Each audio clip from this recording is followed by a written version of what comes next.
Reopened. L'on ouvre les portes. Orders of the day. Ordre émanant du gouvernement, travaux. Government orders. Supply. In the name of Mr. Janis on the Office of Religious Freedom.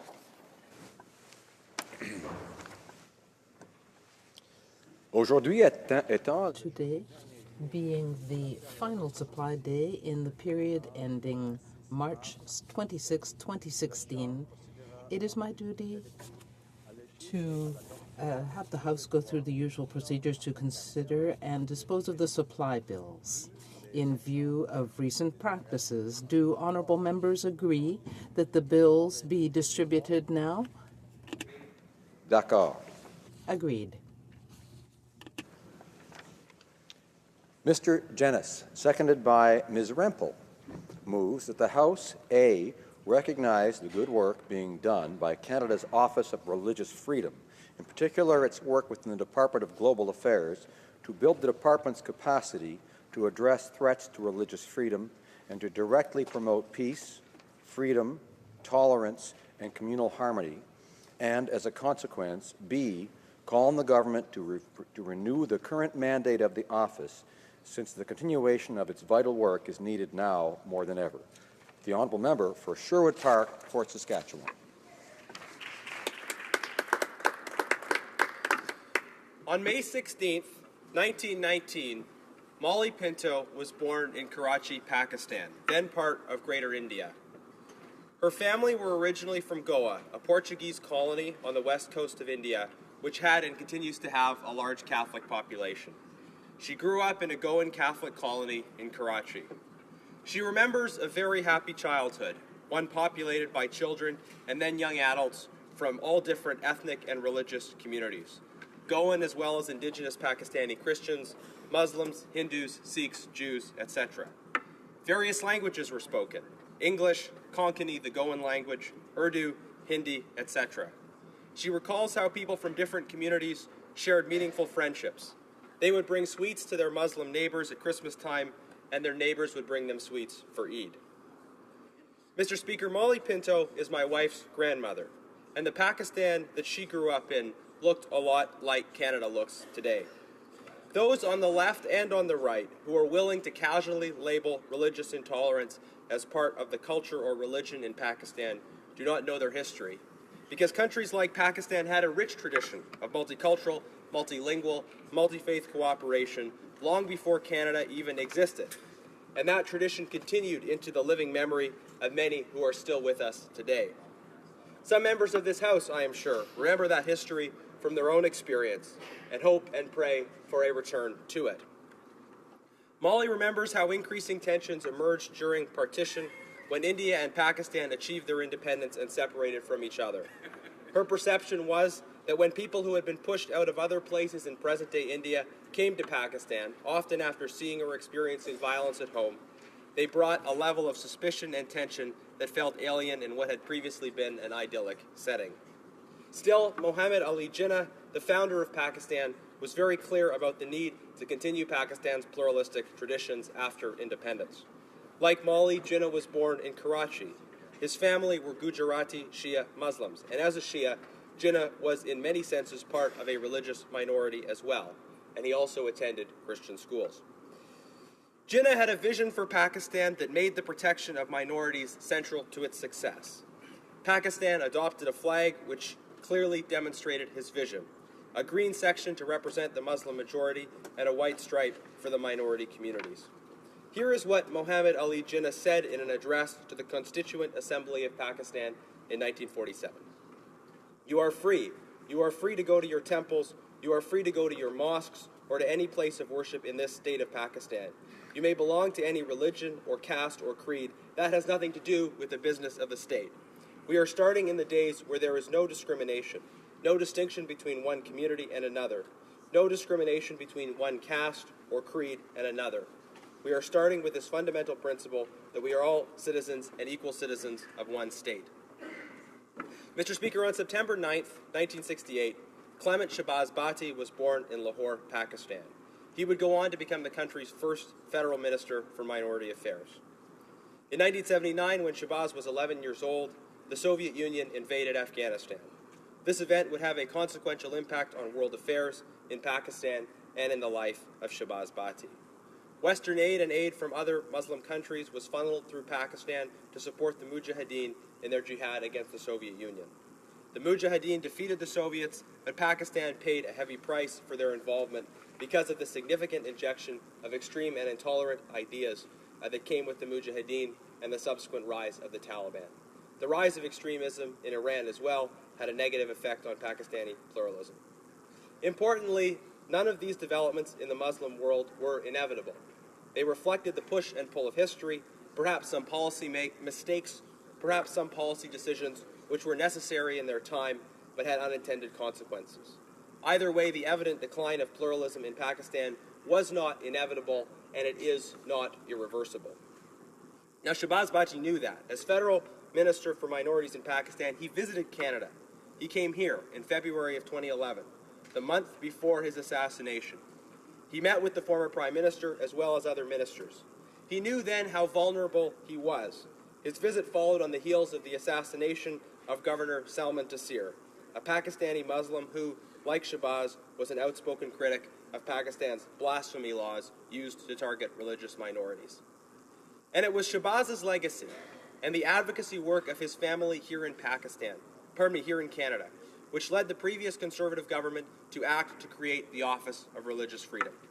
Not some theoretical political statement about abstract rights, but, Mr. Speaker, an office that would and which has made a real difference for real people in Pakistan and all around the world. So what is the Office of Religious Freedom? The Office of Religious Freedom was established as a division of Foreign Affairs, now Global Affairs, in the last Parliament. And incidentally, the creation of this office was announced inside a mosque. Now, the office has an annual budget of $5 million, which I don't think I need to tell this House is a very modest sum in the scheme of things. This is 1/180th of the cost of the government's recent changes to public sector sick leave. And it's well underneath the cost of renovating 24 Sussex Drive. Now, this office does three main things. First of all, it provides training to the public service. And this training is crucial to help our public servants understand underlying religious tensions and how to advance human rights and Canada's interests in the context of these dynamics. U.S. Secretary of State John Kerry has said, "If I went back to college today, I think I would major in comparative religion, because that's how integrated it is in everything that we are working on and deciding and thinking about today." Helping Canada's foreign policy be informed by an understanding of religious tensions is critical in the current environment. Secondly, this office does direct advocacy, speaking out about and bringing attention to the plight of persecuted religious minorities. And thirdly, this office funds direct, on-the-ground projects with local partners in countries like Pakistan, projects which advance religious freedom, and that is in fact where most of the budget goes. Now, this office has had considerable success.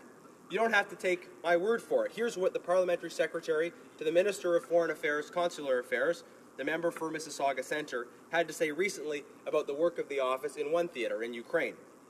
The member said, "As a part of the broader efforts to cultivate long-term stability, tolerance, and respect for human rights, including freedom of religion or belief, Global Affairs Canada, through the Office of Religious Freedom, is supporting two projects in Ukraine to promote interfaith dialogue and to strengthen the capacity of local authorities to respond to hate crimes."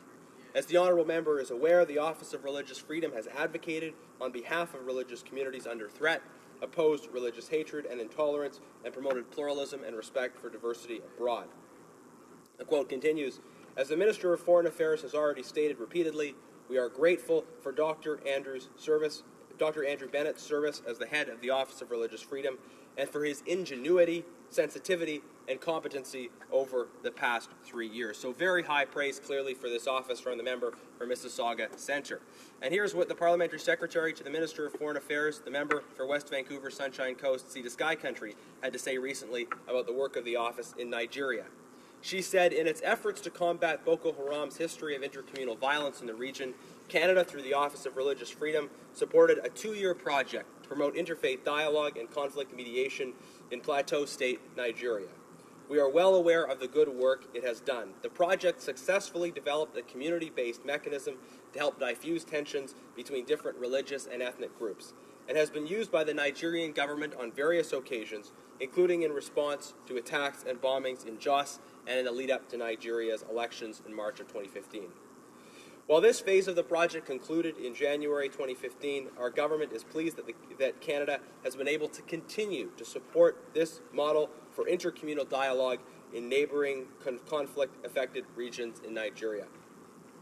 These are words from the member for West Vancouver Sunshine Coast, Sea to Sky Country. And listening to those eloquent words, I may say, from Liberal members, you might wonder who could possibly be opposed to this office? Who could possibly oppose this clearly good and necessary work? Given the evidence and given this good work, you might be inclined to think that it would be obvious that this office should be renewed. And I think, Madam Speaker, that it is obvious. But there have been critics, and it's important, I think, to take this opportunity to respond to some of the arguments that critics have made. First of all, there are some who seem to have something of an allergy to any office of government which uses the word religion. They react negatively to any reference to religion in the context of government action. So let's be very clear about this. This office is not about promoting religion. It's about promoting religious freedom. These are two fundamentally different things.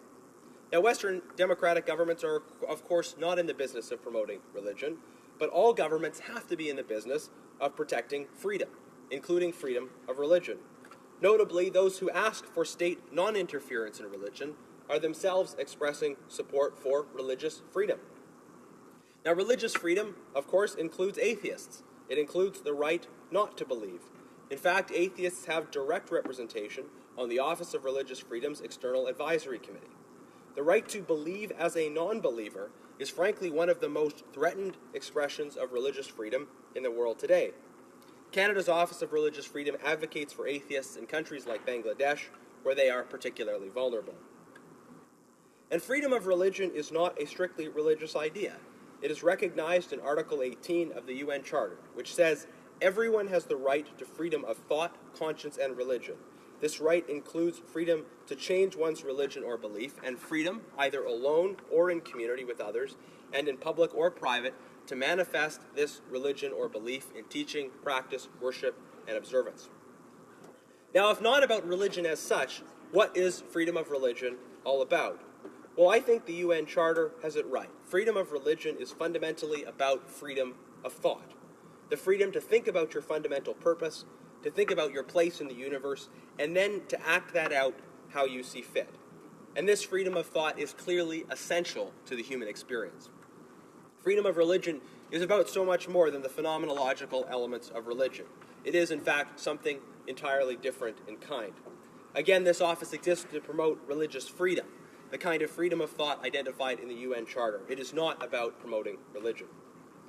Now, a second objection that we've heard is from those who say that human rights are universal, interdependent, and indivisible, and therefore they do not see a need for a separate Office of Religious Freedom. Now, of course, we can all agree that rights are interdependent and indivisible, but we are also well served by centers of excellence within government and within the Department of Global Affairs, which focus on specific areas. To name another example, we have a Department for the Status of Women. Certainly human rights are universal, interdependent, and indivisible, but we still have, and we should have, a department that focuses specifically on the status of women. Now, why is it important that we have these types of centers of excellence? Because to have all types of rights lumped together risks a situation in which no one is focused upon individual specific areas of rights and rights violations. Without specific centers of excellence, individual areas that need attention can risk getting lost in one murky, interdependent, and indivisible soup. And interdependence and indivisibility have never before been used as arguments against some degree of specialization. The natural sciences are interdependent and indivisible, yet we are still well served by having those who specialize in chemistry, biology, physics, and indeed in subparts of each. Now, a third objection we've heard is from those who say that this is merely a political ploy. The creation of the office was designed for so-called pandering to ethno-cultural diaspora communities in Canada. A writer for iPolitics said in 2013, "Diaspora politics can become a double-edged sword if left in the hands of politicians. As evidence, look no further than the new Office of Religious Freedom, a policy outcome one might expect when parties curry favor with particular ethnic constituencies. Now, I must say, Madam Speaker, that there was something very dark about these kinds of arguments. So-called ethnic constituencies have as much right to expect that their priorities are reflected in government policy as anyone else. It is true that new Canadians are more likely, I should say, to have ongoing personal and familial connections to those facing religious persecution in other countries, tend to be particularly supportive of this office. But to describe policies which reflect the priorities of new Canadians as pandering is unnecessarily pejorative, and it is a unique kind of pejorative tone often used to denigrate policies which are important to new Canadians. But it is certainly also true that this policy isn't just important to new Canadians. Members of diaspora communities which have been in Canada for generations, and really all Canadians, can see the value of the work that is being done here. A fourth objection that we have heard is from those who suggest that this office is supposedly just about Christians and the preferencing of Christian concerns in international affairs.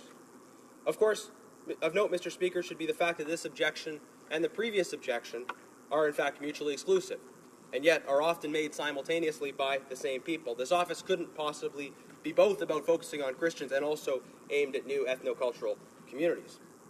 But it will be evident to anyone who looks at the list of projects that this office supports that it works with and for a wide range of different communities.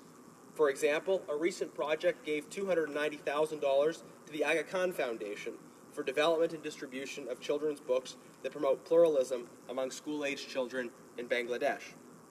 Working through a Muslim organization, this project also particularly is important to the atheist community who face growing persecution in Bangladesh, as mentioned. And non-Christian groups, in fact, Sikh, Jewish, and Muslim leaders in Canada, have taken the lead on calling for the renewal of this office. Earlier this year, representatives from these three communities sent a joint letter to the Minister of Foreign Affairs, pleading with him to do the right thing and to renew this office. And a vast range of communities are represented on the office's External Advisory Committee. Muslims, Jews, Sikhs, Buddhists, Christians, and yes, atheists are represented on the External Advisory Committee as well. But I'll also say, with respect to this objection, it is important to note that this office does provide some support to some Christians, because Christians are indisputably one of the most persecuted religious communities anywhere in the world. Long-standing Christian communities which have existed in the Middle East since almost the time of Christ, since long before Christianity spread to Western Europe or certainly North America, these communities are under intense pressure, which includes, in various cases, systematic discrimination, growing cultural bias, regular violence, and even attempts at total extermination. These people happen to share a faith with Western colonizers, but these indigenous Christian communities bear no responsibility whatsoever for colonization. They have as much right to live in peace and security as anyone else. And when I talk to other non-Christian faith groups, strikingly, they often raise the increasingly desperate plight of Christians as a matter of significant concern. CIJA, the Center for Israel and Jewish Affairs, for example, has been vocal in support for the plight of persecuted Christians, and we should listen to what they have to say in this respect. Now, this office does not focus uniquely on Christians, but it does not ignore them either. A fifth and final objection that I hear to the Office of Religious Freedom is that its work is in some way colonialist. A recent commentary piece in the Toronto Star said, "The international promotion of religious freedom by Western states risks repeating civilizing colonial missions, imposing fixed standards without sensitivity to cultural and historic specificities." But, Mr. Speaker, those who suggest that the good work that this office is doing to advance religious freedom is somehow about advancing narrowly Western values clearly don't understand the work of this office or the context in which it operates. This office does not seek to dictate to other countries. It works with and provides vital support for programs on the ground. It works with local leaders and leverages local knowledge. And that is why it has earned such high praise from diaspora communities and others with whom it directly works. As I have said, this is not about Western values. It is about universal human values, laid out very clearly in Article 18 of the Universal Declaration of Human Rights. And those who object to the promotion of religious freedom on the grounds that it is a, quote, Western value are often the same people who have the same objections to efforts to advance gender equality, democracy, and other principles of human society which have long been recognized as universal. Because of my family's connection to Pakistan, I can speak best to our work in that country. And very clearly, we are not interested in promoting some Western construction of what Pakistan should be. We want to see the restoration of the pluralistic Pakistan that my wife's grandmother, Molly, grew up in. This was her reality. This was Muhammad Ali Jinnah's vision, and this was Shahbaz Bhatti's dream, the restoration of Pakistan's historic traditions, not the imposition of Western ones. When it comes to this office, the government has refused to give a clear answer, but with 10 days to go until the current mandate runs out, it's high time they communicate their decision, and this motion is necessary to give people working in this area the clarity that they need. Most importantly, people who rely on this office are waiting for an answer. If the government recognizes the good work of this office, will they simply say yes so that the work can continue uninterrupted? And if they are determined to kill this office, could they at least explain why? Could they at least give us some kind of a reason? 2 weeks ago, I attended a commemoration held in Toronto to honor Shahbaz Bhatti. And there I met Rimsha Massa, a Christian teenager who was accused of blasphemy in Pakistan and only found safety after being spirited away to Canada. I think of my wife's grandmother's reality as a child in pluralistic Pakistan, and I think now of Rimsha's reality with the challenges facing Pakistan. And this is why this work and this motion matter so much. For 1/4 of the cost of the recent member's office budget increase, this office is saving lives and giving hope to people like her. So I urge members to reflect on the good work this office is doing and to please support this motion. Thank you. Questions and comments, questions et commentaires. L'honorable ministre des Affaires Honorable étrangères. Minister of Foreign Affairs. Madame la Présidente, I want Thank to you, thank my Madam colleague Speaker. for his very dignified speech. We share his values about universality of freedom of religion. Can we agree that's my question, can we agree between parliamentarians that today is about the best means to promote a value that we share, a freedom that we want to fight for everywhere in the world? It's about the mean and not about the commitment. The commitment is the same for all the members of this House, and we need to find the best way for Canada to fight for freedom of religion everywhere in the world. The honourable member from Sherwood Park, Fort Saskatchewan. Madam Speaker, I am not willing to guarantee at all that this debate is merely about the means. If you look at the mandate letter that the Minister for Foreign Affairs was given, it makes absolutely no mention of religious freedom. And we hear more verbal support for the idea of religious freedom after our party has continually been raising this issue in the House. But again, no mention of it whatsoever in the mandate letter. Now, if the government intends to kill this office on the basis that we can do it another way, I would humbly ask them to acknowledge the incredible good work that this office is already doing. And if this office is working to do such good work, then what other possible explanation could there be for the government killing it than a lack of commitment to the underlying objectives? Questions and comments, questions et commentaires. The honourable member for Sarnia. Thank you, Madam Speaker, and I would like to thank the member for an excellent speech and for standing up for religious freedom in our country. My question is on his point about the importance of having this additional office. As the chair for status of women, I would say that everyone in the House agrees that women's equality is a value that we share. But in order to get the progress needed, we've created a committee that's going to do additional work. And even beyond that, when pay equity came up as a topic, even though it could have been addressed by status of women, an extra committee was put in place because of the need to make that additional progress at speed. So my question for the member is, could he comment on that in relation to the work that's needed to be done in the Office of Religious Freedom? I just want to acknowledge that I should have mentioned Sarnia Lambton. I'm sorry.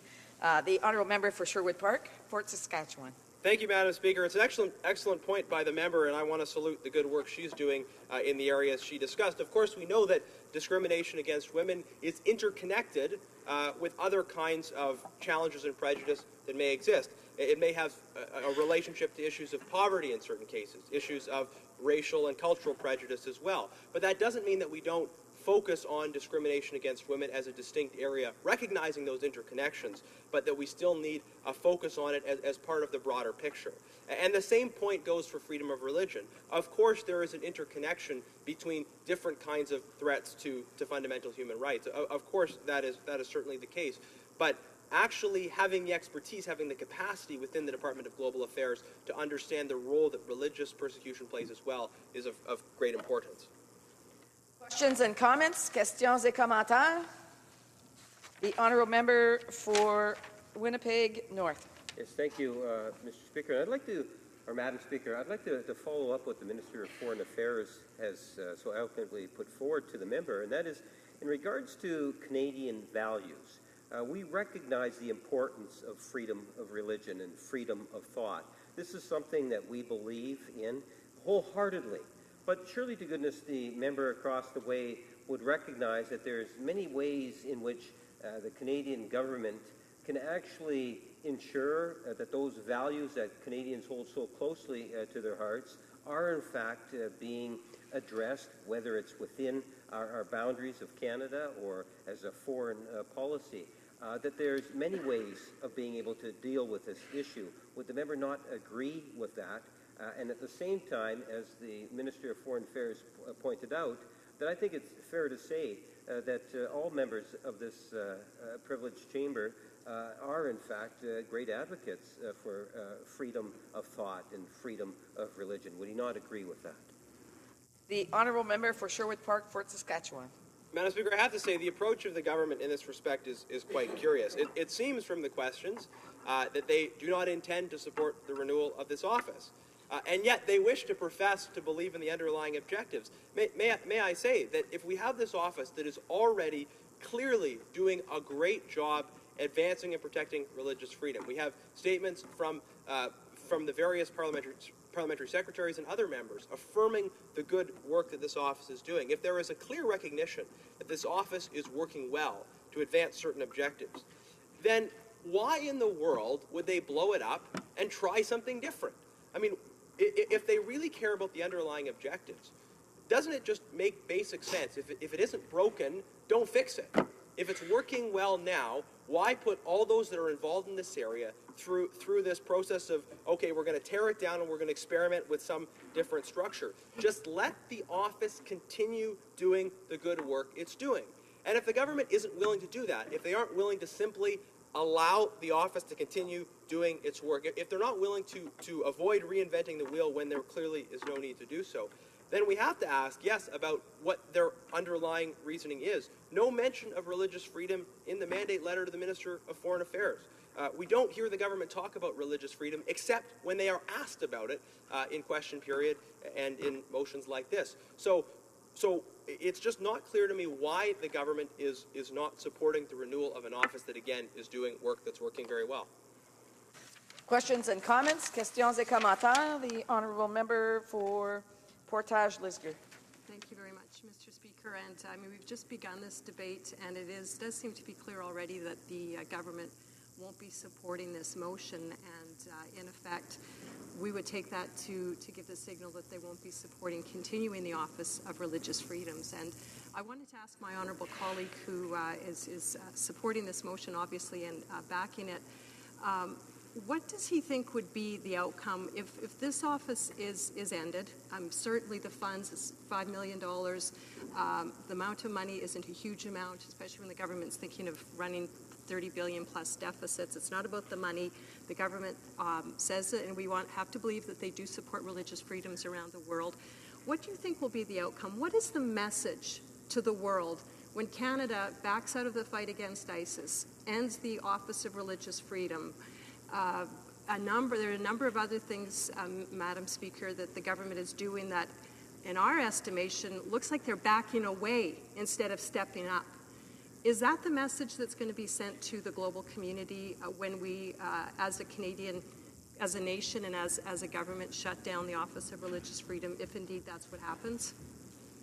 The honourable member for Sherwood Park, Fort Saskatchewan. Thank you, Madam Speaker. I thank the member for her questions on this. Clearly, this isn't about the money, right?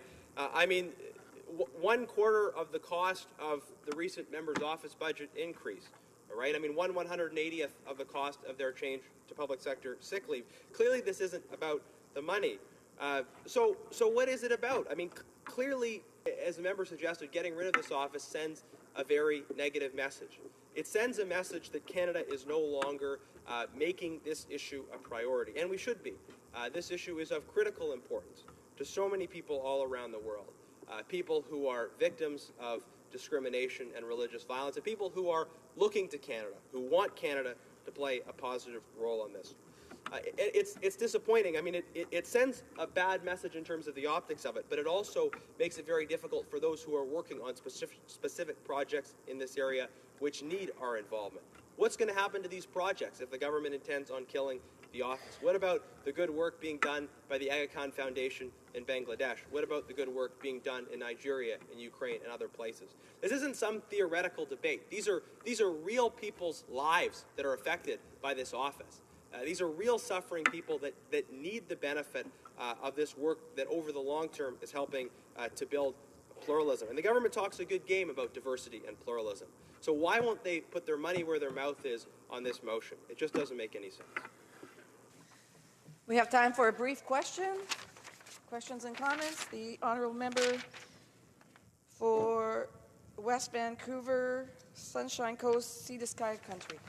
Much, Madam Speaker. The honourable member has revealed something when he says he can't find religious freedom in the mandate letters. So clearly the overt and repeated mention of human rights means less to him. I'd like to understand his thought around the way religious freedom is integrated by definition with human rights as a whole.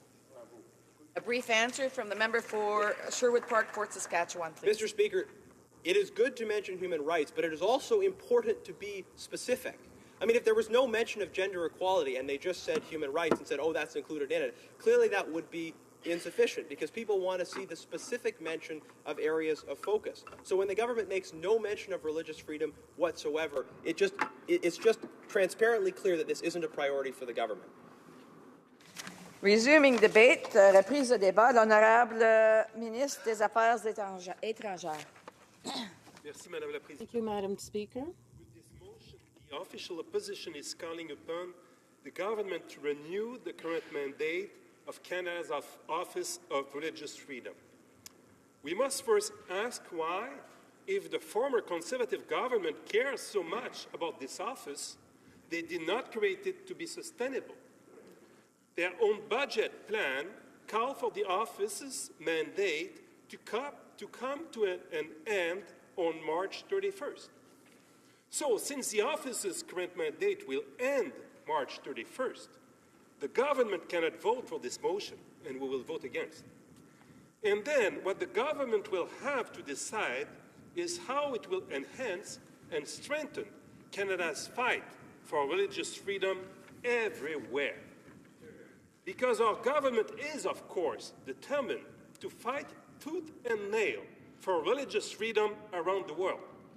It is a fundamental universal right that is deeply important for Canadians, especially when they see how religious freedom is violated in many parts of the world.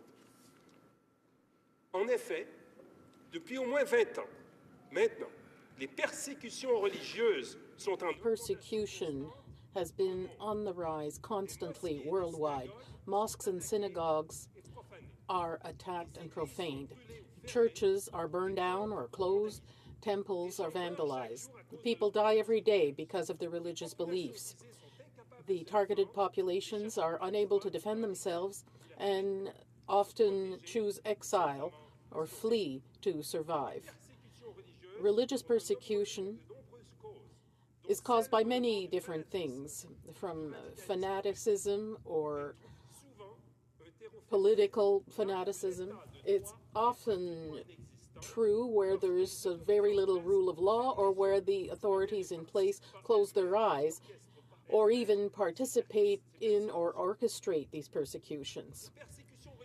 This religious persecution goes against universal principles, principles that all states have adopted and sworn to defend when they adhered to any legal instruments to protect human rights. These religious persecutions imperil the fragile balance on which societies are based. They are a threat to peace and security on an international level. We have an obligation to react. Canada stands in solidarity with everyone who faces oppression and even threats to their lives due to their beliefs. To defend and promote religious freedom most effectively, we have to choose the best tools and methods. It is not clear that the best method would be to renew the current mandate of the Office of Religious Freedom in its current form. We fully appreciate the work the Office of Religious Freedom has done. We do not underestimate the qualities of Andrew Bennett. I have known Dr. Bennett since he worked at Intergovernmental Affairs when I was the minister. I knew that he is a solid professional, dedicated to the missions entrusted to him. But the government has a duty to choose the best approaches, especially for an issue as crucial as defending freedoms. From this point of view, we have to consider whether it might not be more effective to combine all of Global Affairs Canada's efforts to defend and promote human rights into a single office, to advance and to leverage the resources of the department and its embassy network around the world to advance this mission. Nos ambassadeurs de partout dans le monde. Our ambassadors across the world have a unique role to play to advance human rights. They are the eyes and the ears of Canada abroad. Our ambassadors are authorized to speak, and they must always take into account the promotion of human rights, inclusion. These are entrenched in their mandate. Our ambassadors and embassies know the local context and have established links with the government and civil societies. They will be at the heart of our efforts.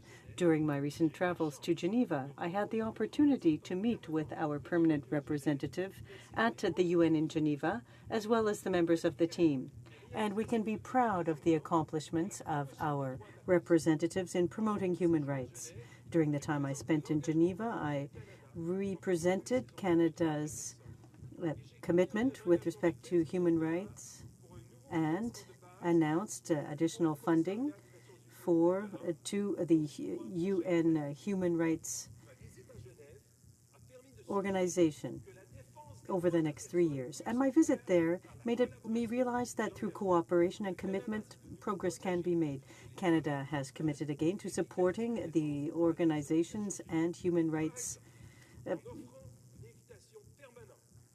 activities at the UN by taking certain steps, for example, by focusing on human rights, by actively participating in universal declarations, by following declarations that are made at various fora. And we salute the undertakings by civil society and groups of Aboriginal peoples as part of this process. I am, in fact, proud to say that Canada, which is a rich source of expertise on human rights issues, is focusing on these human rights issues now. I am in contact with all of these groups. In addition to many conversations we've had with religious leaders to achieve this. Thanks to our collaboration here and through the various diplomatic channels, Canada will continue to support inclusive governance, peaceful respect for diversity, human rights, the rights of women and refugees, among others. We cannot make meaningful progress if we treat each issue in isolation. There is, in fact, solid reasons to believe that human rights are best defended when treated as interconnected. Everyone's right to pray without dictation from others, or not to pray, is a freedom indivisible from freedom of conscience, expression, assembly, and movement. I would like to quote here in full section 5 of the Vienna Declaration and Program of Action. All human rights are universal, indivisible, interdependent, and interrelated. The international community must treat human rights globally in a fair and equal manner, on the same, Équitable et juste. the same emphasis. While the significance of national and regional particularities in various historical, cultural, and religious backgrounds must be borne in mind, it is the duty of states, regardless of their political, economic, and cultural systems, to promote and protect all human rights and fundamental freedoms. End of quote.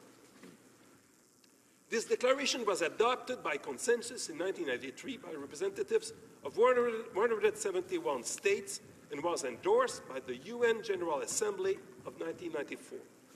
The adoption of this declaration was a critical step in consolidating the human rights instruments with the Universal Declaration of Human Rights as the foundation.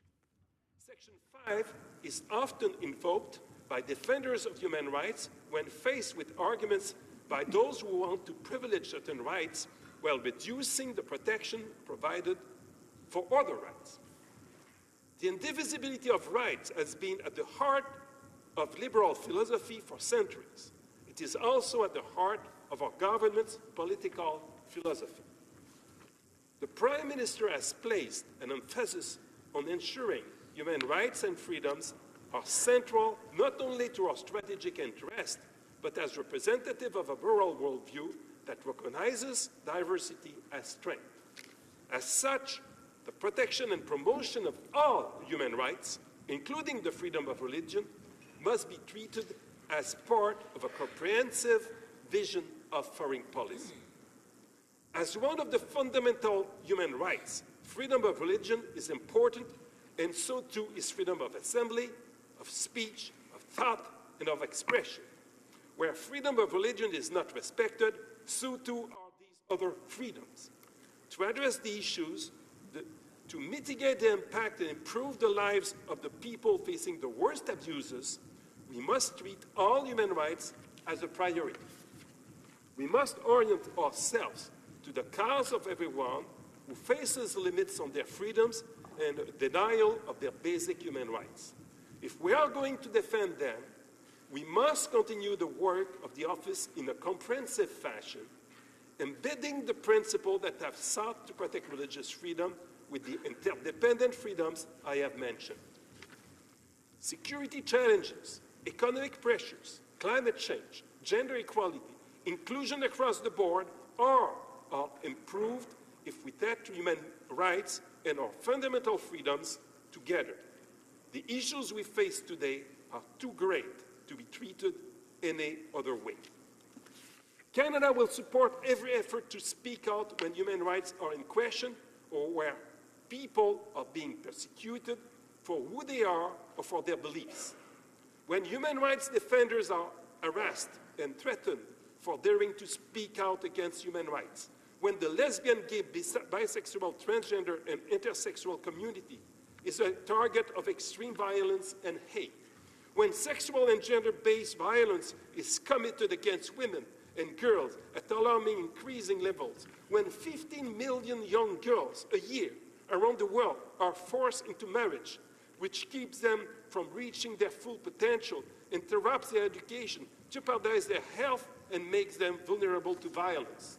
When children are abused, exploited, and neglected, turned into instruments of war, trafficked, or made to labor in inhuman conditions, are deprived of an education and adequate health care, and denied an opportunity to just be kids, and when people are persecuted for how they pray, when they pray, or if they pray, and to whom, we will seek to integrate all our fights for human rights, including the promotion of religious freedom, so that we may be more effective as a country at the broader objective of promoting our fundamental human rights at home and abroad.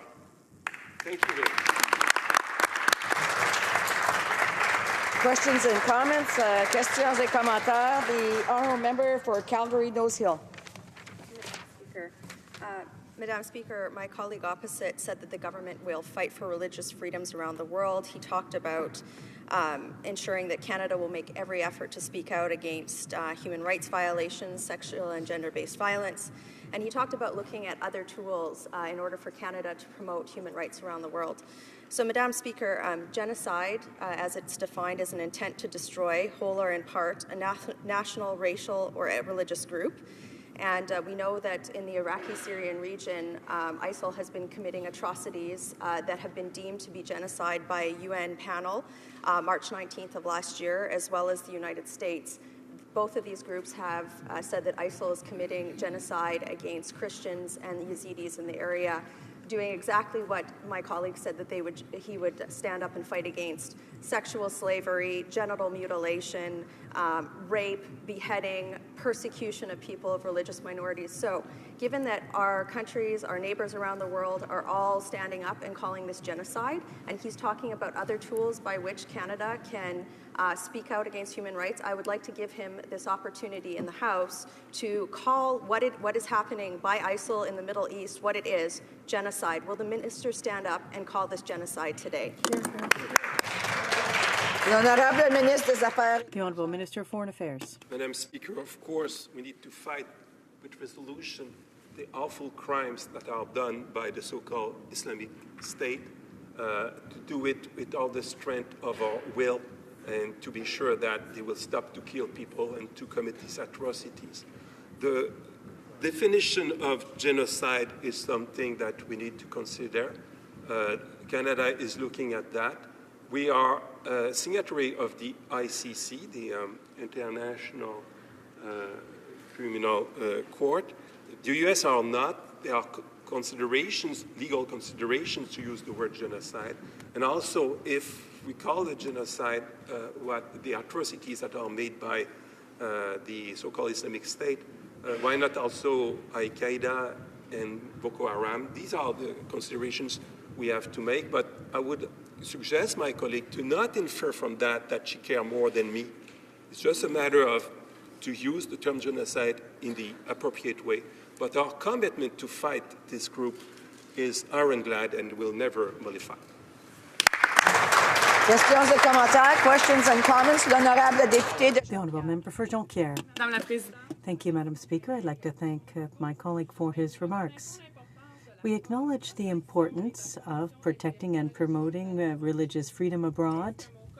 Does my colleague agree with the fact that Canada must start to express more interest in important issues such as institutional capacity building, the promotion of democracy and human rights generally speaking? Thank you, Madam Speaker. The Honourable Minister of Foreign Affairs. Of course, my colleague is absolutely right. The issues that she has raised are very important. The issues raised by our Conservative colleague as well. We're not talking today about who is attaching greater importance to defending rights. I'm disappointed in the Conservatives because they want to make this a partisan issue again. It's not. It's a matter of how Canada can best do this. The Office for the Protection of Religious Freedom is to wrap up on March 31st. It may not be, in fact, the best way for Canada to promote and defend human rights, including the rights mentioned by my colleague and the rights mentioned by my Conservative colleagues opposite, the rights that all members of this House want to defend. And suggesting that that's not the case because we haven't used the word genocide or whatnot, it's deplorable, but that's the method that the Conservatives used for 10 years, and that's why they're no longer in power today, because Canadians were fed up with their attitude. The Honourable Member for Vimy? No. The Honourable Member for Winnipeg North. Thank you, Madam Speaker. And I always appreciate the words of wisdom that the Minister of Foreign Affairs, both here and when we were in the opposition benches, I believe he articulates well for the Liberal Party and now the Government of Canada. The question that I have for the member is related to the whole issue of human rights, and that Canada does have a leadership role to play in the world. And I'm wondering if he could provide some of his thoughts in regards to, even though Canada, from a population basis around the world, is relatively small, but we do have the potential to carry a great deal of weight on the issues such as human rights. And if he can just provide some comments from his thoughts in terms of the role, the leadership role that Canada can play on this very important issue. L'Honorable Ministre des Affaires. The Honourable Minister of Foreign Affairs. Madame la Présidente, of course, Canada has a huge role to play. We are asked to be very active on the front of human rights everywhere. There is a great appetite everywhere in the world for our Prime Minister and what he represents as a hope to fight for human rights. It's something that the former government did. I'm not disputing that. I think the work that has been done to fight for the right of children to not be forced to marriage has been something that we want to continue. But the new government has a new approach and new ways by which will work, and we are very confident that we will increase by this new approach the ability of Canada to fight for human rights, including the fight for religious freedom. Questions and comments, questions et commentaires. The honourable member for Sherwood Park, Fort Saskatchewan. Thank you, Madam Speaker. And I will say I wish this wasn't a partisan issue. I really wish the government would simply agree to allow the office to continue to do its good work. I thank the honourable member for his speech, and I know he has a lot of experience in this place and has contributed a great deal to our country. But I have to ask, listening to the way he described the Office of Religious Freedom, if he has actually been fully briefed on how it operates. Because he talks about the need to have a network. He talks about the need to work with ambassadors. He doesn't seem to be aware that these things are already happening, that we have an office that is not separate or siloed. It is directly within the Department of Global Affairs. It is working to build the capacity of the Department of Global Affairs. It provides training to our staff throughout that department in order to be effective at addressing these issues. It is not siloed or independent. It is the kind of model that exactly fits with the indivisibility he talks about. There is no disagreement about the indivisibility of rights, but this office plays a central role within the Department of Foreign Affairs. Why will they not simply allow it to continue to do the good work it's doing? And if they won't let it continue to do its work, if they won't even acknowledge genocide happening against Yazidis and Christians, then we have to ask, we would be wrong to not ask, what is behind this if the member is unwilling to take human rights and religious freedom in this serious way by allowing the work of the office to continue? L'honorable ministre des Affaires étrangères. The Honourable Minister of Foreign Affairs. To mix up the two issues, as my colleague did. The recognition of a genocide is not something we may take lightly. It doesn't mean that it's not atrocities. Of course it is atrocities, but it has a legal meaning. And the former government, to my knowledge, did not recognize the Islamic State as actions as a genocide. Why they did not do so? Is it because they didn't care? Of course not, they care. So why to play this partisan game again? I'm very, very disgusting by this attitude. And also, now, I repeat, the Office of the Religious Freedom came with some results, and we'll look at a way to improve the ability to work together in a more integrated way, to be sure that human rights will be together better promoted by Canada, including the right of religious freedom. I would not accept any suggestions that we have another motivation than this one. This would be unparliamentary. Questions and comments, questions et commentaires. The honourable member for West Vancouver, Sunshine Coast, Sea to Sky Country. Thank you, Madam Speaker. And in order to turn this around, I would like to hear the minister, in his own words, how he would invite the opposition to join with us in building on their beginning. L'honorable ministre des Affaires étrangères. I want to say to all my colleagues, each time you have a problem in the world that you have identified about human rights, each time you have a consular case, each time that we may work together to protect human beings, my door is open, and the door of all my colleagues are open. There are issues that should not be partisan, that are linked to our responsibilities as parliamentarians of a democracy, and a great democracy, Canada. So let's work together and avoid to be partisan about everything. That must end. After 10 years, it stopped to end this game. Resuming debate, reprise de débat, the honourable member for Windsor-Tecumseh. Thank you, Madam Speaker. I wish to start by stating that I am a proud practicing Catholic, and indeed, I do acknowledge the first human right was the right of religious freedom, the right to worship as one sees fit. All other human rights emerged from this fundamental right. That said, as our civilization has developed over the centuries, our concept of freedom became more expansive. We now believe that other human rights are every bit as fundamental as the freedom to worship freely. A perfect example of what I mean can be found in Article 4 of the Universal Declaration of Human Rights. No one shall be held in slavery or servitude. slavery, and the slave trade shall be prohibited in all their forms. While the right to worship freely may predate the right to not have one's body sold into slavery, the right to not be owned by another person, I think we can all agree that this right is every bit as fundamental as any other. Implicit in the right to not be owned by another is the understanding that all human life is of equal value. Even our understanding of the concept of religious freedom is more expansive than it was originally construed to be, in that the first form of religious freedom, at least in the West, was religious tolerance. This was what philosophers refer to as a negative freedom, the freedom to be left alone. Our understanding now is much more robust. Madam Speaker, I wish to state at this point that I'll be splitting my time with the member for Windsor West.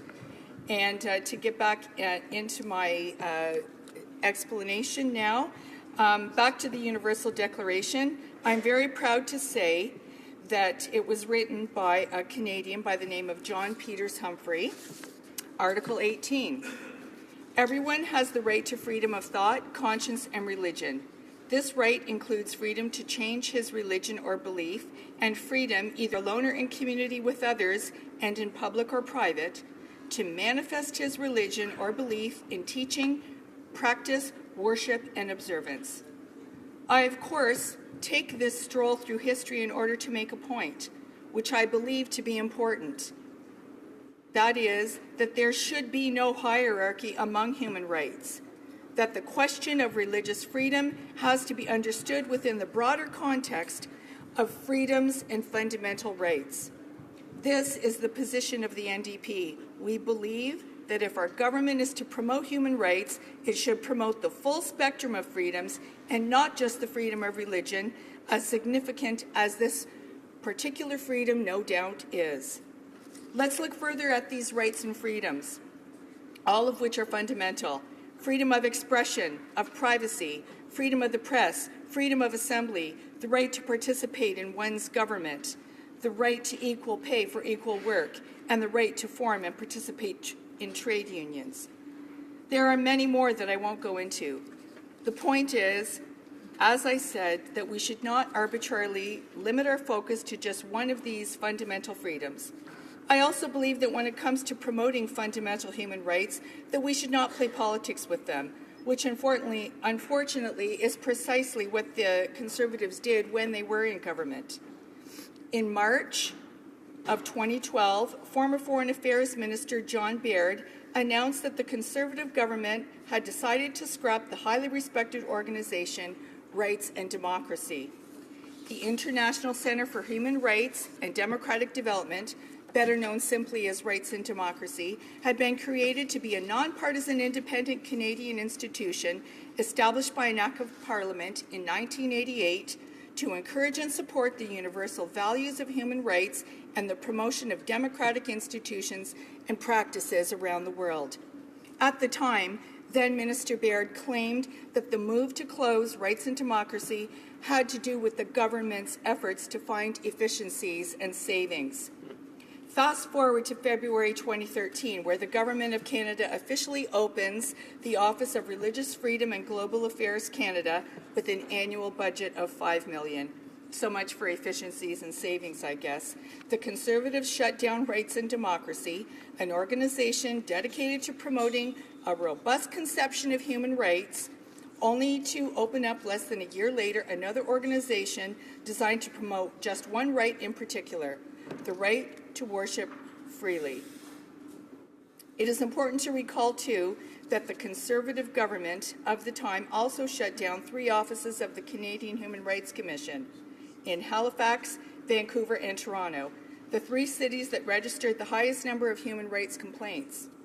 During this period, the Conservative government also slashed funding to highly respected human rights organizations such as Cairo, Alternative, and the Canadian Council for International Cooperation in retaliation for their criticism of the Conservatives' appalling record on international rights.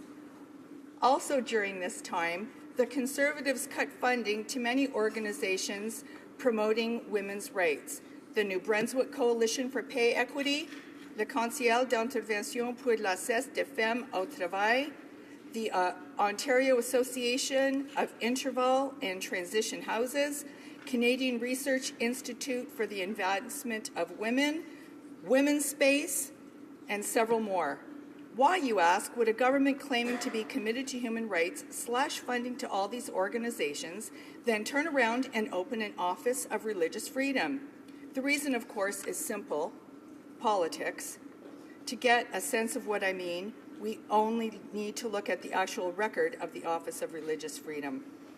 In an analysis of the ORF by Samana Hamat, published in Open Canada, Hamat notes that Christian minorities have garnered almost twice as much of the attention as compared with Muslim and Jewish communities, which is not to suggest that Christians are not being persecuted in the Middle East, because they are. This is why, during the previous Parliament, the NDP supported a study of the human rights violations against Egyptian Christians in the Subcommittee for International Human Rights. We also supported the committee's all-party statement condemning this violence against Christians, calling for its cessation.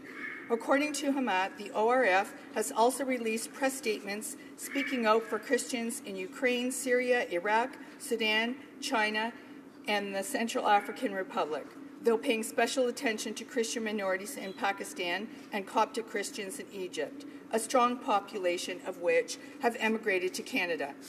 The focus on Ukraine is especially puzzling, given how low the ranking it received in the Pew Forum's Government Restrictions and Social Hostilities Index. But I'm sure that the fact that Canada has the third largest Ukrainian population after Ukraine and Russia, and that the Conservatives were keen to court this population, had nothing to do with the OFR's advocacy on behalf of Ukrainian Christians. As my time is drawing to a close, I would like to wrap things up here by acknowledging the fact that a number of our friends in various faith communities across Canada support the continuation of the Office of Religious Freedom. I would like our friends to know that the New Democrats support the same freedoms as you, every bit as passionately as you, even as we do not support the continuation of the ORF. New Democrats believe that these important freedoms would be promoted more effectively by a government body less political in nature, one designed in a way to promote a thoroughly robust and inclusive conception of human rights, all human rights and freedoms, as opposed to one designed for crass political purposes. Our faith communities deserve better, and Canadians deserve better. We believe, along with our new Minister of Global Affairs, that rights are indivisible, interrelated, and interdependent, that freedom of religion is unthinkable without freedom of conscience, freedom of expression, freedom of assembly, or freedom of movement. Our party is committed to working with our new government to ensure that human rights are front and center in all decisions made. Indeed, to ensuring that human rights are the central organizing principle around which all policy is formulated in all matters before the state. Thank you. Questions and comments? Questions et commentaires, l'honorable ministre des Affaires. Honorable Minister of Foreign Affairs. Thank you, Madam Speaker. Excellent speech. Don't agree with everything. I think she's a bit too... she's criticizing too much the office. I don't think Dr. Bennett wanted to make it partisan. This being said, since I asked to ask a question, and I agree so much with the orientation she gave, what suggestions she would give to the government about how to have better tools to promote the right of religious freedom and the other rights around the world? Honourable Member for Windsor-Tecumseh.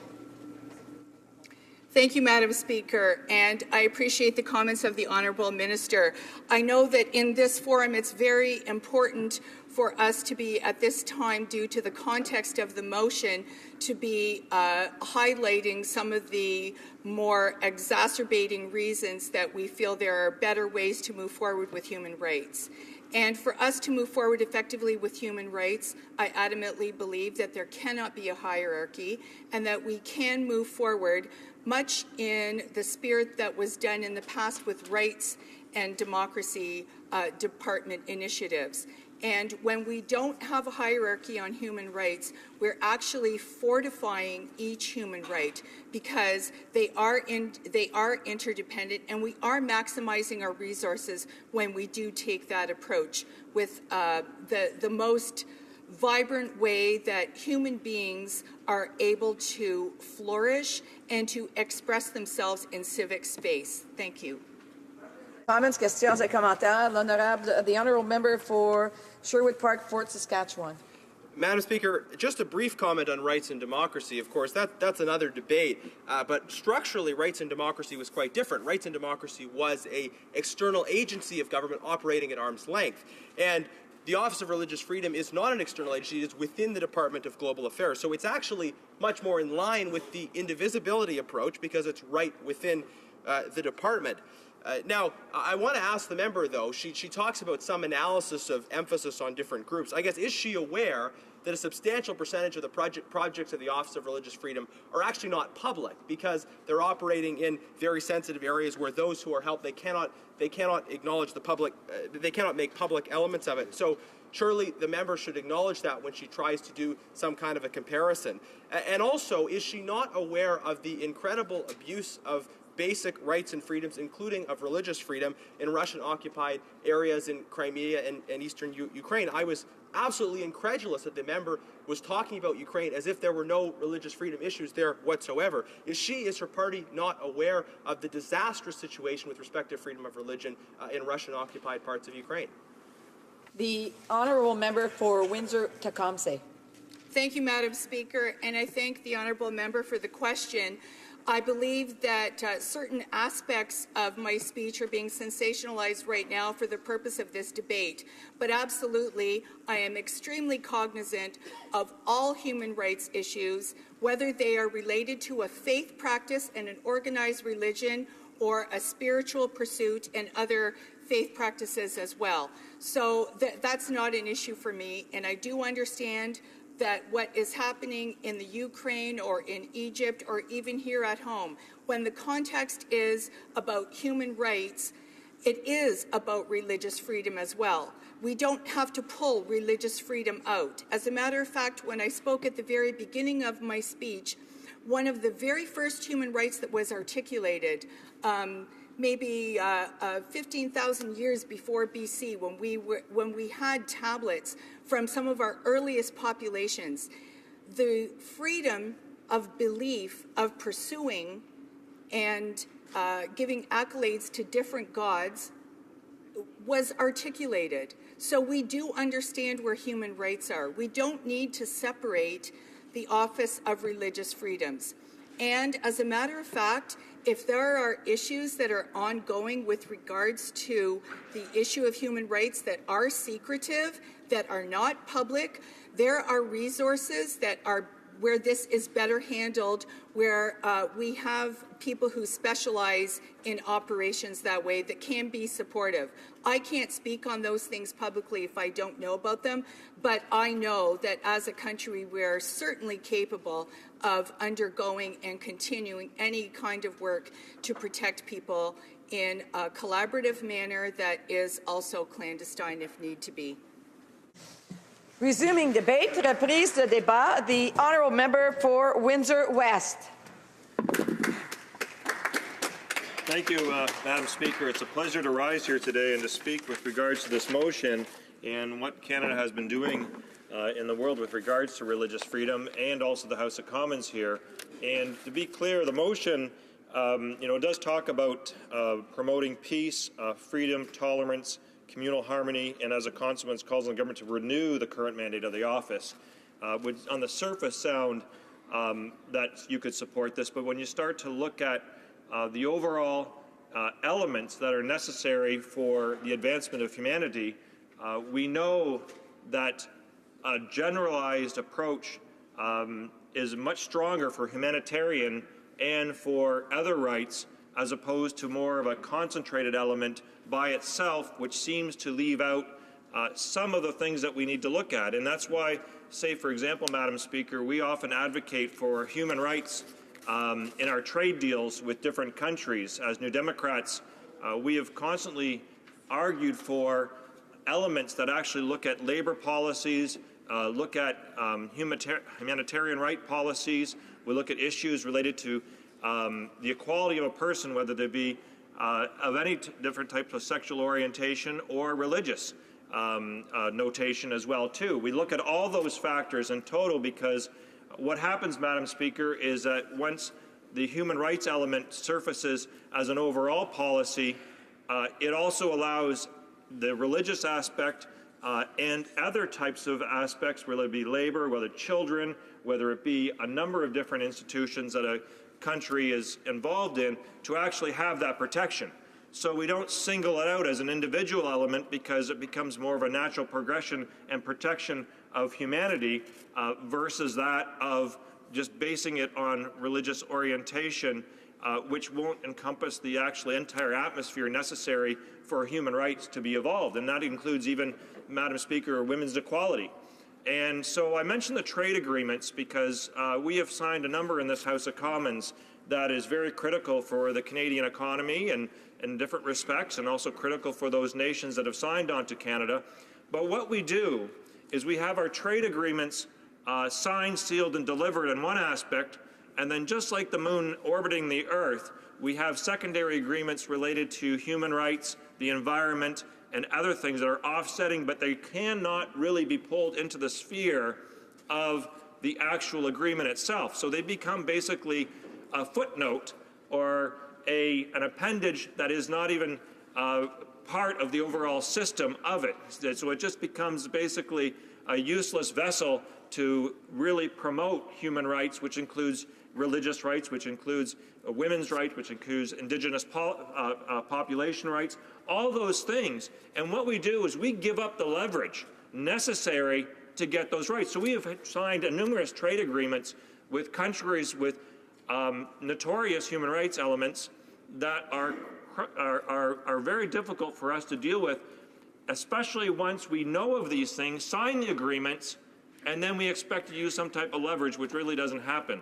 And that's unfortunately, Madam Speaker, because with those things comes greater accountability and the opportunity to instill an overall pattern of support for people to be able to be free in their societies. And this office, as has been noted, is $5 million, and it was not renewed by the Conservatives under their regime.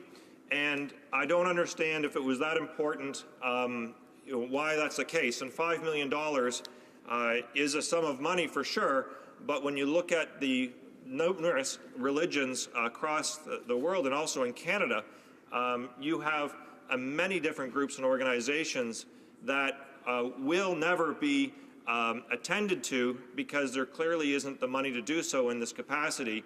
And second of all, it really doesn't incorporate again the entire human right aspect, which we know even hasn't been supported in our own country. When you look at indigenous populations, you look at women's equality, you look at those different things in our country, and we still have problems here domestically related to those issues.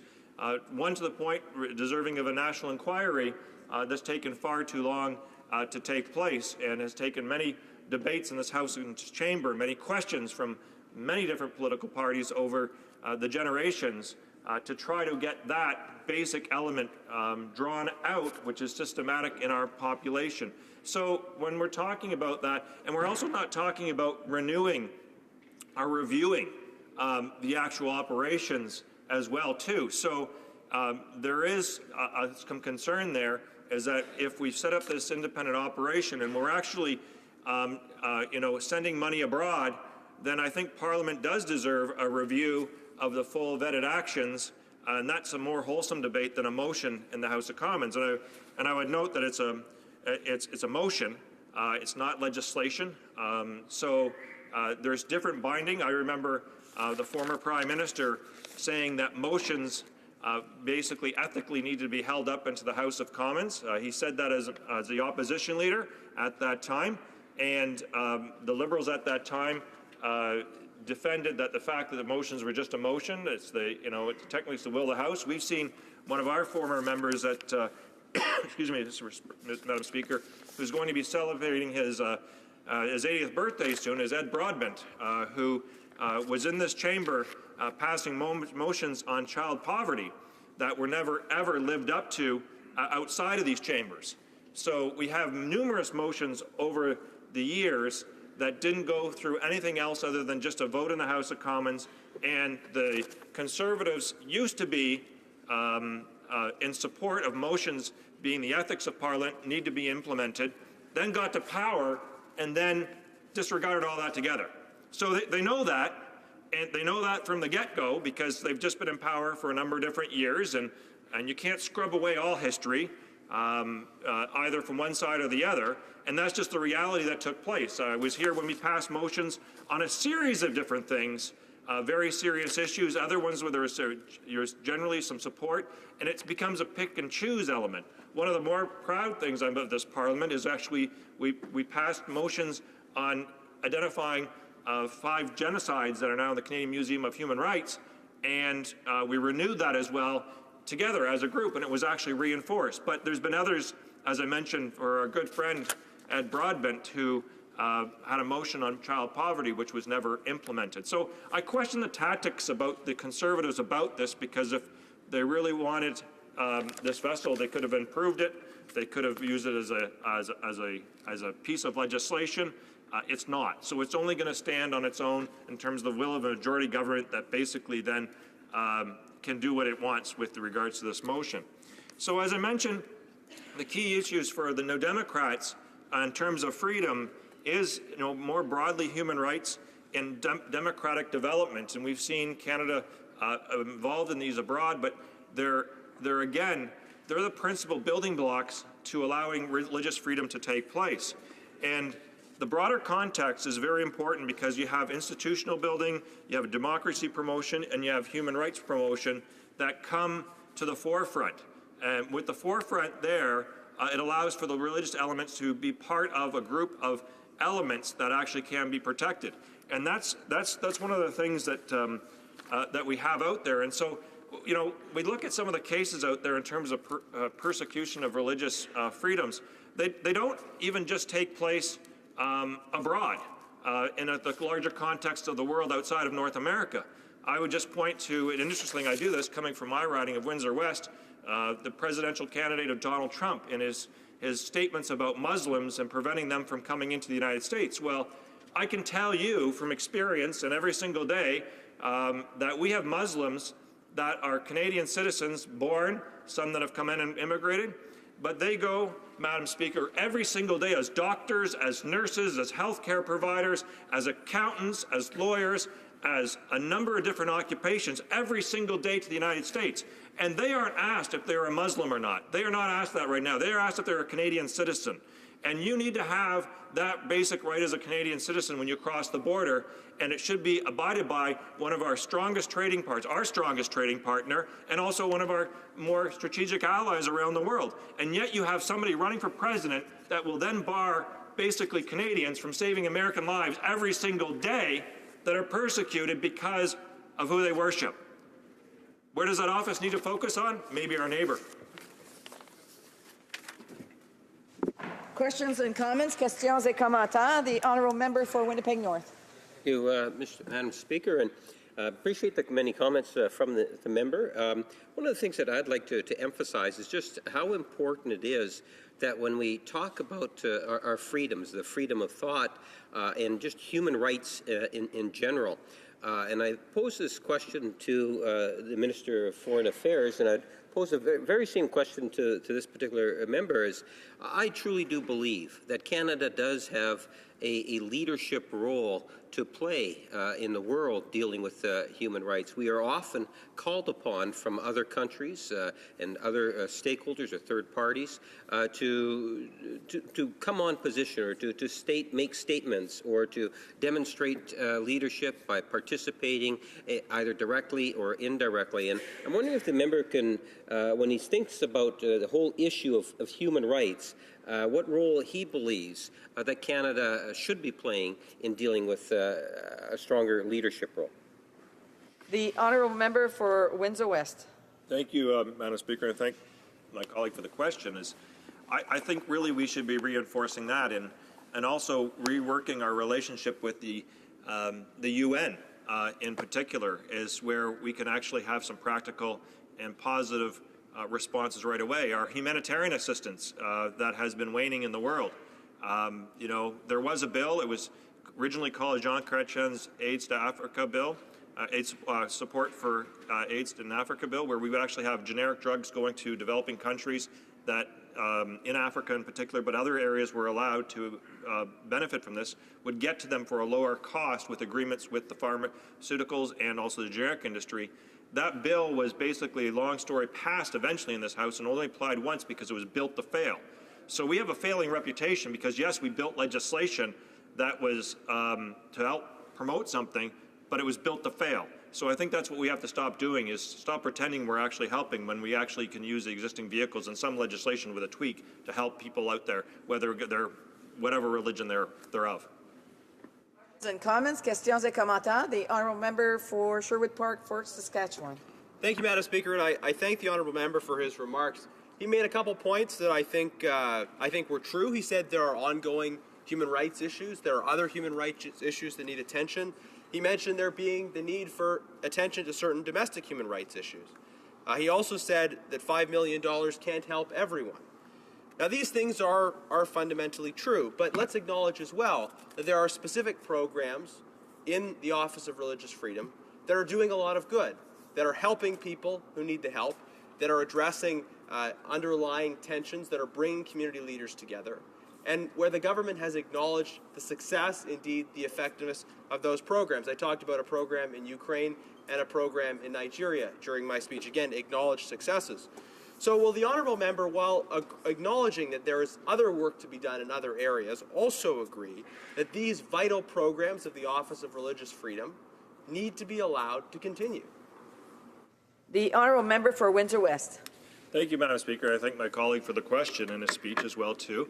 I would disagree, though. I think that this office, before it even continues, needs a full review.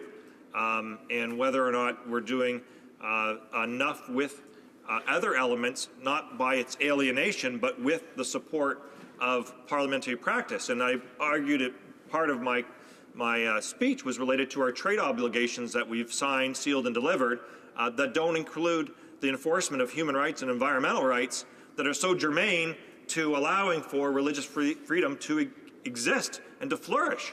And we don't do that. And the Conservatives have been pushing that aside for generations, and the Liberals as well, too, keeping those things outside of our actual sphere of influence when we really have, you know, the carrot and stick approach. The carrot is this trade agreement with Canada, and the stick approach is that if you're not going to abide by basic human rights that include religious rights and environmental rights, women's rights, Indigenous rights, then we have the opportunity to have something to say related to actually their trade agreement that we actually have signed. So it's a way of approaching a strength position and ensuring that there is a more wholesome element aside from a single office with $5 million as opposed to a practice and principle that is the foundation of Canadians. Resuming debate, reprise de débat, the honourable member for Flamborough-Glanbrook. Thank you, Madam Speaker. I want to thank my colleague, the honourable member for Sherwood, Fort Saskatchewan, for bringing forward this timely and most important motion today. As a member of the subcommittee of this House on International Human Rights, the substance of this motion is something that I'm most passionate regarding, and I sincerely hope that upon reflection of this motion and this debate, the government will see fit to renew the very important mandate of the Office of Religious Freedoms at a moment in the history of our humanity where it's most needed. Madam Speaker, I should note up front that I'll be sharing my time allocation to speak to this motion with the honourable member from Edmonton Manning. When the honourable member for Sherwood, Fort Saskatchewan spoke in this House a couple of weeks ago, he ended his remarks with a parting thought that I think perfectly encapsulates the essence of this motion. He said, "While we cannot solve every problem, it's better to light a candle than to curse the darkness. The Office of the Religious Freedoms is the candle that is burning bright far beyond its size would suggest it could. I ask the government to please not snuff this candle out." Madam Speaker, let me also iterate for the purpose of this debate on this motion today a line from the joint letter sent by Jewish, Sikh and Muslim leaders to the Minister of Global Affairs that noted the fact that the current Syrian refugee crisis is exacerbated by the flight of religious minorities targeted by ISIS on the basis of their faith. In their letter of support for the Office of Religious Freedom, Mr. Shimon Fogel, Dr. Amarpal Singh Shergill, and Mr. Asif Khan wrote, "This is an issue that touches the conscience of all Canadians, regardless of any particular religious affiliation, many of whom arrived in Canada as refugees fleeing religious-based persecution overseas, where recently or in previous generations." The point they make so eloquently is that standing up for tolerance, standing up for human rights, standing up for rights of minority faith groups is very much the Canadian way. So much so, Mr. Speaker, that these very principles are reflected in our Charter of Rights and Freedoms, including, and not limited to, the freedom of religion. Which is why, as Canadians, we understand that we have more than a moral obligation, we have a duty to put words into action. This is what the impetus behind the Office of Religious Freedom was when it was formed in 2013 within what was then called the Department of Foreign Affairs. With a most modest budget and a talented ambassador in Andrew Bennett, the mandate of the office is to be focused on those countries or situations where there's evidence of the worst kinds of violence, hatred, and systemic discrimination on the basis of religion. Sadly, it was an international tragedy that brought about the formation of this office. Mr. Speaker, in March 2011, the shocking assassination of the Honourable Shahbaz Bhatti, the Federal Minister of Minorities of the Republic of Pakistan, shook all of us who believe in peace, tolerance, and understanding. Shahbaz Bhatti was the sole Christian minister in the government of Pakistan, and his brutal murder in broad daylight was designed to send a wave of terror through that nation. What was particularly disturbing to both observers in Pakistan as well as the international community was that Shahbaz Bhatti's life was to promote peace, tolerance, understanding among peoples of all faiths. He knew he would likely pay the price of his life for his advocating efforts for religious freedom of all minorities in Pakistan. He said to me that personally here in the House just weeks before he was assassinated back home. In light of Shahbaz's life, the pursuit, and with the goal of defending those who cannot defend themselves, the Office of Religious Freedom was conceived and was officially opened in 2013. I was honored and privileged to attend the mosque where the announcement of its first ambassador took place. I've been even more honored to get to know martyr Shahbaz Bhatti's brother, Peter Bhatti, over the past few years. We've had many conversations about the work of his brother, the violence and persecution in Pakistan and the region, and the promise of the Office of Religious Freedom. In fact, Peter Bhatti, who immigrated to Canada in 1997, is one of 23 prominent Canadians and leaders of faith communities who are part of the External Advisory Committee, which advises the Office of Religious Freedom.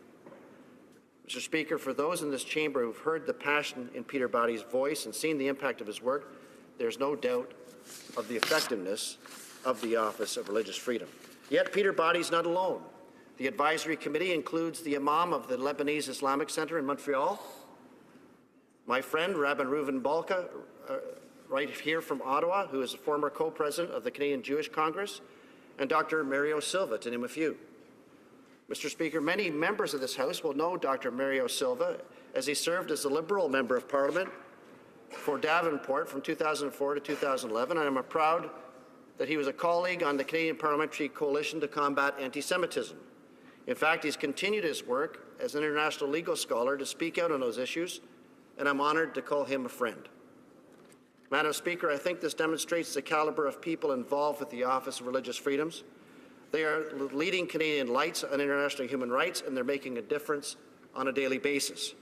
For this reason alone, the mandate of the office should be renewed. However, I'd like also to point out a few examples of the work of the office and what they're accomplishing on the ground in some of the most difficult places in the world. Madam Speaker, it's clear that we live in an increasingly dangerous world. We need only to remember the Paris attacks of last November and the attacks on Canadian soil in 2014 to see this. Unfortunately, it's also clear that religious persecution underpins this brand of terrorism and extremism, the advance of ISIS and many other global conflicts. That's why the heavy lifting being done by the Office of Religious Freedom is so crucially important. In Iraq, support and funding of a $250,000 project with Minority Rights Group International is strengthening the ability of local Iraqi organizations to monitor and report on religious persecutions. That's directly helping persecuted peoples on the ground. Similarly, a $200,000 project to document injustices faced by non-Muslim Pakistanis, as well as to sensitize Pakistani parliamentarians to the circumstances of religious minorities in their countries, making a difference in the very place where Shahbaz Bhatti was assassinated. Madam Speaker, this is also directly helping persecuted peoples on the ground. What's more is that project includes work to develop policy recommendations to provide religious minorities with relief from persecution, something that the Office of Religious Freedom, with its access to some of Canada and the world's leading lights on international human rights, is uniquely suited to do. Madam Speaker, there's one other example I'd like to highlight because it speaks to the injustices raised and alarm bells sounded by the international and Canadian parliamentary coalitions to combat anti-Semitism, of which Dr. Mario Silva and other past and present members of this House have been actively involved. Through the Religious Freedom Fund, the Office of Religious Freedoms is supporting $400,000 to Auschwitz-Birkenau Foundation and $100,000 to UNESCO for Holocaust awareness, raising events, educational activities around Holocaust remembrance and genocide prevention. Most importantly, this particular project includes funds toward the conservation of the buildings, grounds, and archival holdings of Auschwitz-Birkenau. As all members of this House know, especially those who heard testimony during the panel of inquiry conducted by the Canadian Parliamentary Coalition to Combat Anti-Semitism in 2010 and 2011, if the world is not to learn the lessons of history, we're doomed to repeat them. Madam Speaker, too often the trampling of minority religious freedoms is just the beginning of something far more sinister, which again reinforces why the work of the office must continue. Madam Speaker, there's one other case I wish to touch upon before I yield the floor to the member for Edmonton Manning. This is the case of Pastor Saeed Abedini, a courageous young Christian pastor who was arrested by Iranian authorities, beaten and held for 3.5 years in notorious Evin prison in Tehran, often in solitary confinement. A dual citizen of Iran and the United States, Pastor Abedini was deemed by the Iranian regime to be a national security threat for peacefully observing his Christian faith in Iran. Madam Speaker, I've spoken about Pastor Abedini's case before as part of the annual Iran Accountability Week in this chamber. It's cases like that of Pastor Abedini that are the reason we must continue to draw attention to human rights abuses against religious minorities and speak out for human rights everywhere. The amazing and heartwarming news is that when Pastor Abedini offers his annual Easter message of Christian hope and reflection this week, as he did every Easter during his brutal tenure in an Iranian jail, he'll be doing it from the midst of his church community in Idaho, Madam Speaker, having been freed from Iran this January. Madam Speaker, that's what it's all about. That's what the Office of Religious Freedom is all about. Upholding the global fight for freedom of religion, advancing human rights, standing up something as fundamentally Canadian as freedom of religion, and putting words to action. Thank you, Madam Speaker. Questions and comments, questions et commentaires. The honourable member for West Vancouver's Sunshine Coast, Sea to Sky Country. For that speech, and it's very illuminating, and it gives Canadians a lot to be proud of. And I'd like to ask the member if he could explain how expanding upon the Office of Religious Freedoms and taking human rights as a whole together could possibly be any kind of threat to the good work that has been begun. The honourable member for Flamborough-Glanbrook. I'm not really certain if I understand the question entirely, Madam Speaker, about expanding the Office of Religious Freedom and having it be a threat to some kind of work that's already been done. But let me say this. For the 8+ years that I served on the International Subcommittee for Human Rights here in this chamber, we heard about pure persecutions around the world over and over again. And there are many, Madam Speaker. But for all of the persecutions that we studied in that committee, for those that would be against gay and lesbian communities, for those that would be against socioeconomic minorities, for those that would be against those in a lower caste in countries that have the caste system. By far, it was religious minorities. It was Yazidis, Ahmadiyans, Christians, Muslim minorities. It was religious groups that by far were the most cases that we dealt with. The persecutions, the human rights violations were because they were persecuted for their religion. So any expansion of the Office of Religious Freedom would be obviously welcomed by all of us in this chamber, because it would make sure that human rights of every kind were defended, and those people who didn't have the opportunity to defend themselves would have a voice. Questions et commentaires, questions and comments. L'honorable député de Salaberry. The honourable member for Salaberry-Sirois. Thank you, Madam Speaker. I want to say that the NDP feels that Canada must pursue its role as defender of freedom of speech, freedom of conscience, human rights in general, women's rights, Aboriginal rights. And we will oppose this Conservative motion, especially because we know that the Office of Religious Freedom, I'm sorry, I don't have the exact text. The Office of Religious Freedom of Canada has defended Christians, particularly worldwide, Christian minorities, more than other types of religious minorities, such as Indigenous or popular religions. It did not defend any Aboriginal, Indigenous, or popular religion. What does my colleague think of the fact that in 2013 it was demonstrated that the Conservative government funded the Christians Crossroads Communications, a Canadian group opposed to homosexuals, that conducted activities in Uganda where gays are gravely persecuted? So there's an obvious bias by this office. Doesn't the member feel that the money allocated annually to this office should be given to groups that defend democracy and human rights worldwide, rather than target just religious rights? For Flamborough-Glanbrook.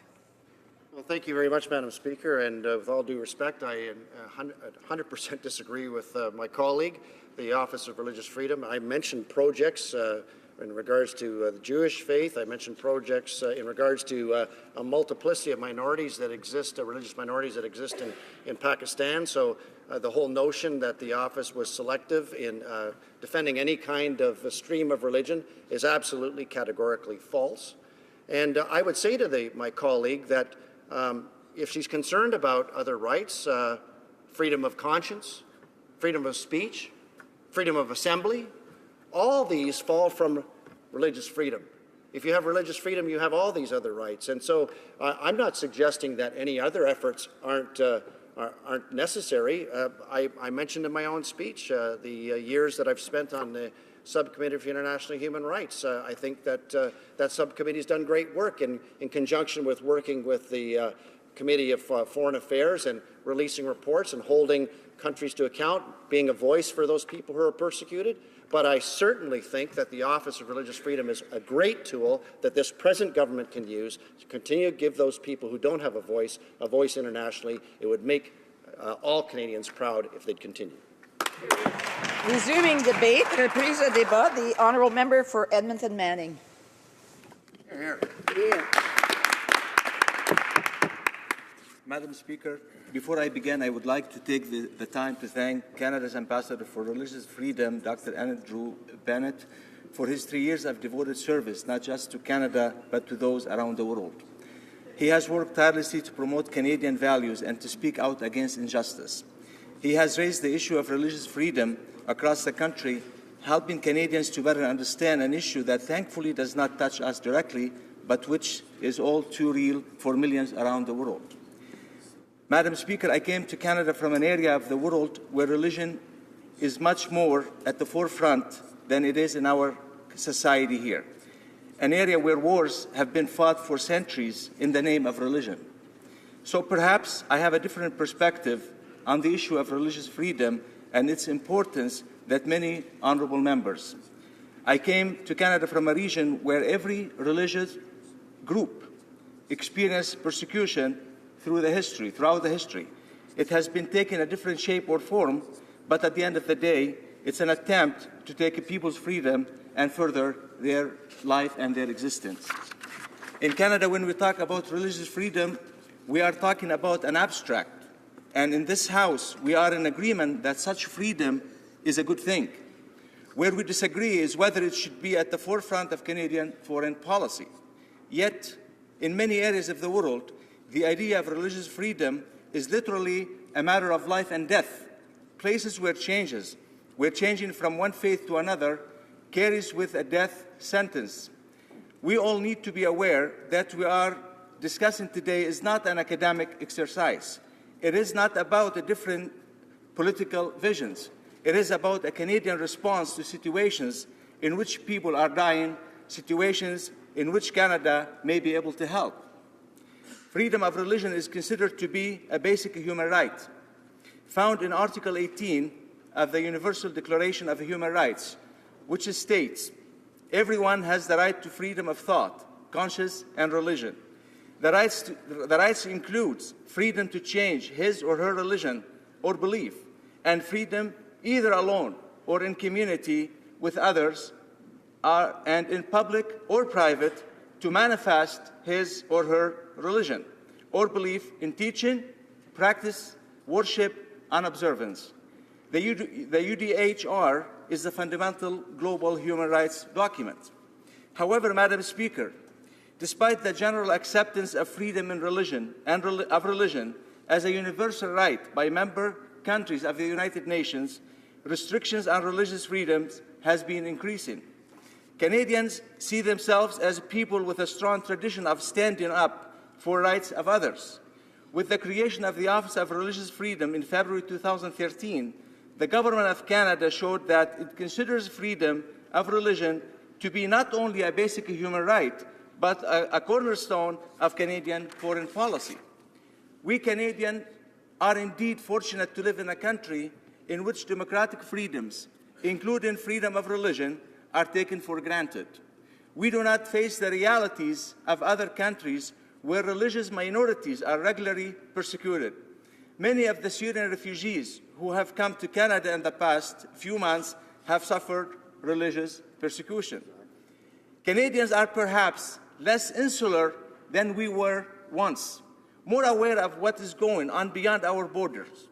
Addressing religious persecution in other countries is being seen, perhaps for the first time, as a moral obligation. Dr. Andrew Bennett, Canada's first ambassador for religious freedom, says, we define freedom and human rights positively, with the understanding that in that understanding of freedom there is the opportunity to dissent. There's the opportunity to disagree with that, and also with rights and freedoms, they are not always going to be obsolete. As Dr. Bennett sees it, for Canada to become involved in advocating for freedom of religions in other countries and to exert pressure, when necessary, on other nations to improve their human rights record flows from Canadians' values and understanding of human rights. He feels Canada has the opportunity to use its position in the world and its international reputation to work with other countries for the overall improvement of religious freedom. Dr. Bennett's voice is not alone.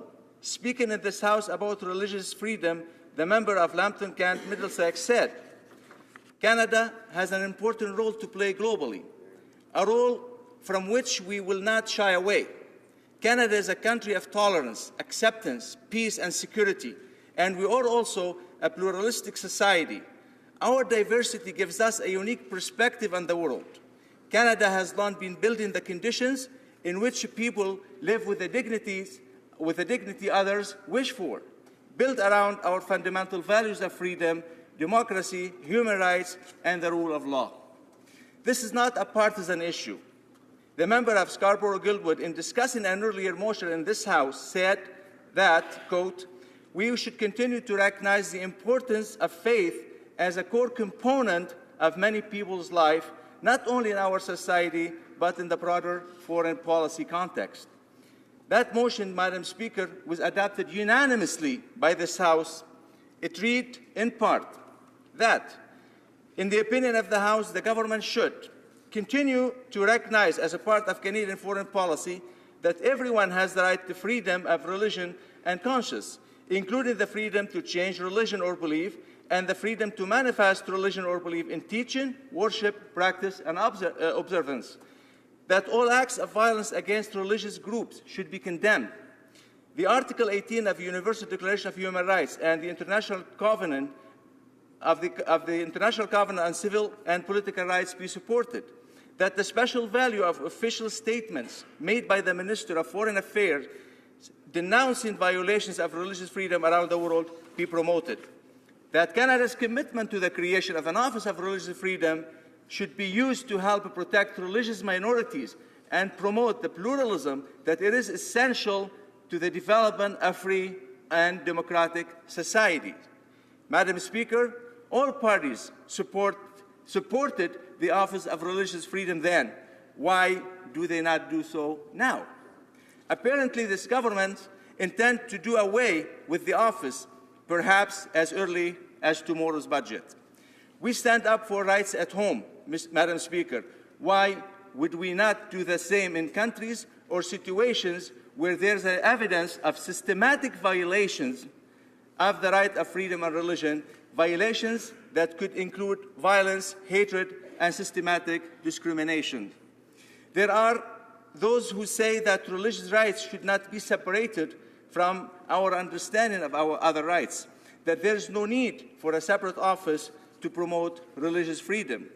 I wish that was true, Madam Speaker, but regrettably, it is not. There are millions of people worldwide being persecuted because of their religious beliefs. Religious rights are indeed in a separate category in much of the world, a category too often ignored by Canada in the past. Dr. Bennett says the role of the Office of Religious Freedom is to advance, promote, and defend the freedom of religion in the world, in countries where it is under threat, in countries where typically many freedoms are being violated. Madam Speaker, the Charters of Right of Freedoms guarantees all Canadians the right of freedom of conscience and religion. It is our first freedom. It is also a freedom not enjoyed in many parts of the world. If we believe so strongly in this freedom, why are not we willing to promote its benefits to the nations? Why not an office for religion freedom? Because the freedom of religion is a human rights issue. The mandate of this office is really a human rights mandate. In advancing freedom of religion, we are also advocating for human rights. For the Canadian government to return to the mindset in which religion is ignored, or as best, a subset of number of variables, to ignore the reality of the influence of religions in global society. The Office of Religious Freedom is not the pushing of religion to the forefront of foreign policy, but an acknowledgement that religion is an important consideration in public life, both domestically and internationally. Thank you.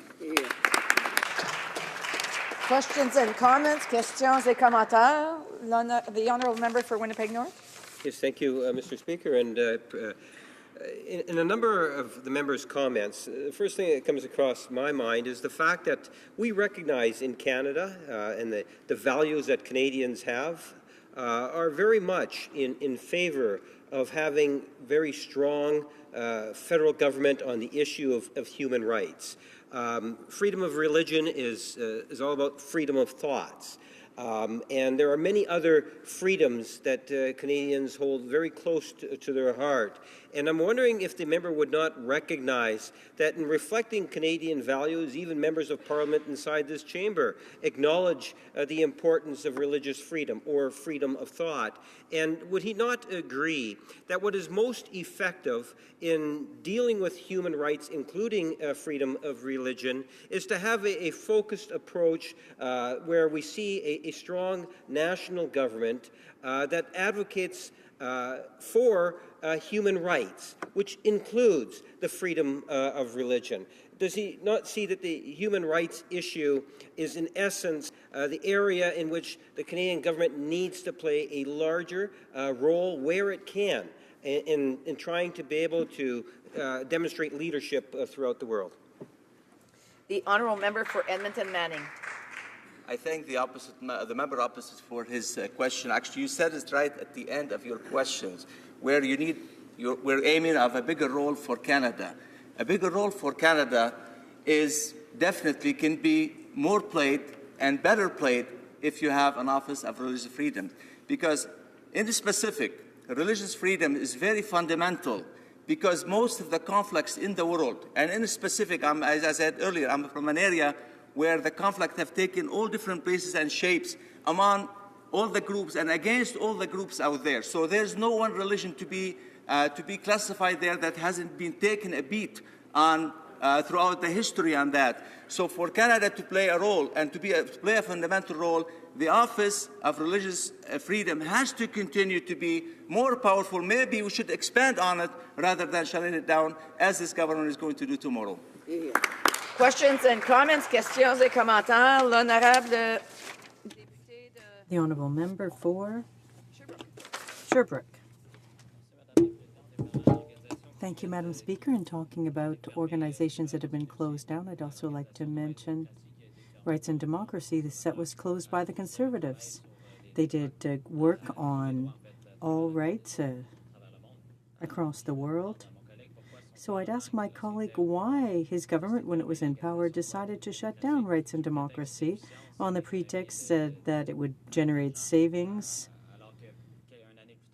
when a year later they subsequently opened to the Office for Religious Freedom.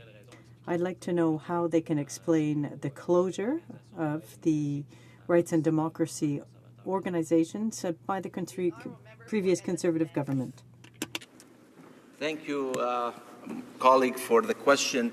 I think, as I said in my speech, this is not a partisan issue. And the members' offices, the members' opposite said, or trying to suggest that we have done it throughout politics somehow, and there's no agreement on that. We disagree on any reluctance that we had in the past to shut down on democracy. Rather, we play democracy to its best while we were in power, and we will continue to do so being in this House. Thank you. questions and comments, questions et commentaires. The honourable member for Sarnia-Lambton. Thank you, Madam Speaker, and I'd like to thank my colleague for an excellent speech. I'm very concerned that with all of the different human rights issues that exist in the world, that by shutting this office down and lumping it in with everything else, you know, you're really going to dilute the focus on this important issue. So I wondered if my colleague could elaborate on that. The honourable member for Edmonton Manning. Well, thank you to my colleague. Actually, it's an excellent question. Basically, we are in a world where we all know that religious freedom's been the first to be targeted among other freedoms that have been taken away from people. For Canada to play that fundamental role, because of the Canadian demographic mix, because the multicultural society that Canada lives within, it's very important that Canada has that advantage to take, and we should not be hesitant to do any of that, to have any effort out there to make sure we continue playing our role. And we do believe, truly believe, that the Office of Religious Freedom is a great example of doing so. Thank you. Reprise de débat, resuming debate. The Honourable Parliamentary Secretary to the Minister of Foreign Affairs. I will be dividing my time with the Honourable Member from Mississauga Centre. Thank you for the opportunity to rise and draw attention to Canada's efforts to promote and protect human rights, including freedom of religion or belief. All human beings are born free and equal in dignity and rights. These words are inscribed in the first article of the Universal Declaration of Human Rights and are as powerful today as they were when the Declaration was adopted by the United Nations in 1948. Article 18 of the Universal Declaration of Human Rights states that everyone has the right to freedom of thought, conscience, and religion. This right includes freedom to change his religion or belief, and freedom, either alone or in community with others, and in public or private, to manifest his religion or belief in teaching, practice, worship, and observance. And yet, religious intolerance and discrimination continues to increase around the world. Recent data from the Pew Research Forum shows that in 2013, 5.5 billion people An incredible 77% of the world's population live in countries with high or very high levels of restriction on religion, both because of official government restrictions on freedom of religion and social discrimination and hostilities involving religion. This is an increase from 68% of the world's population in 2007. The past decade reflects the deeply disturbing fact that freedom of religion for most people in the world is just not possible without fear of reprisal. Religious discrimination causes suffering, spreads division, and contributes to a climate of fear, intolerance, and stigmatization. It is why the previous government established the Office of Religious Freedom, and it is why we are examining ways to strengthen its value in the context of human rights as a whole. Freedom of religion is but one of several universal, indivisible, and interdependent rights. Mobility rights, freedom of assembly, freedom to be a woman, all are interconnected with freedom of religion. Human rights are not chosen from a smorgasbord according to which rights you like. Human rights are taken together as one.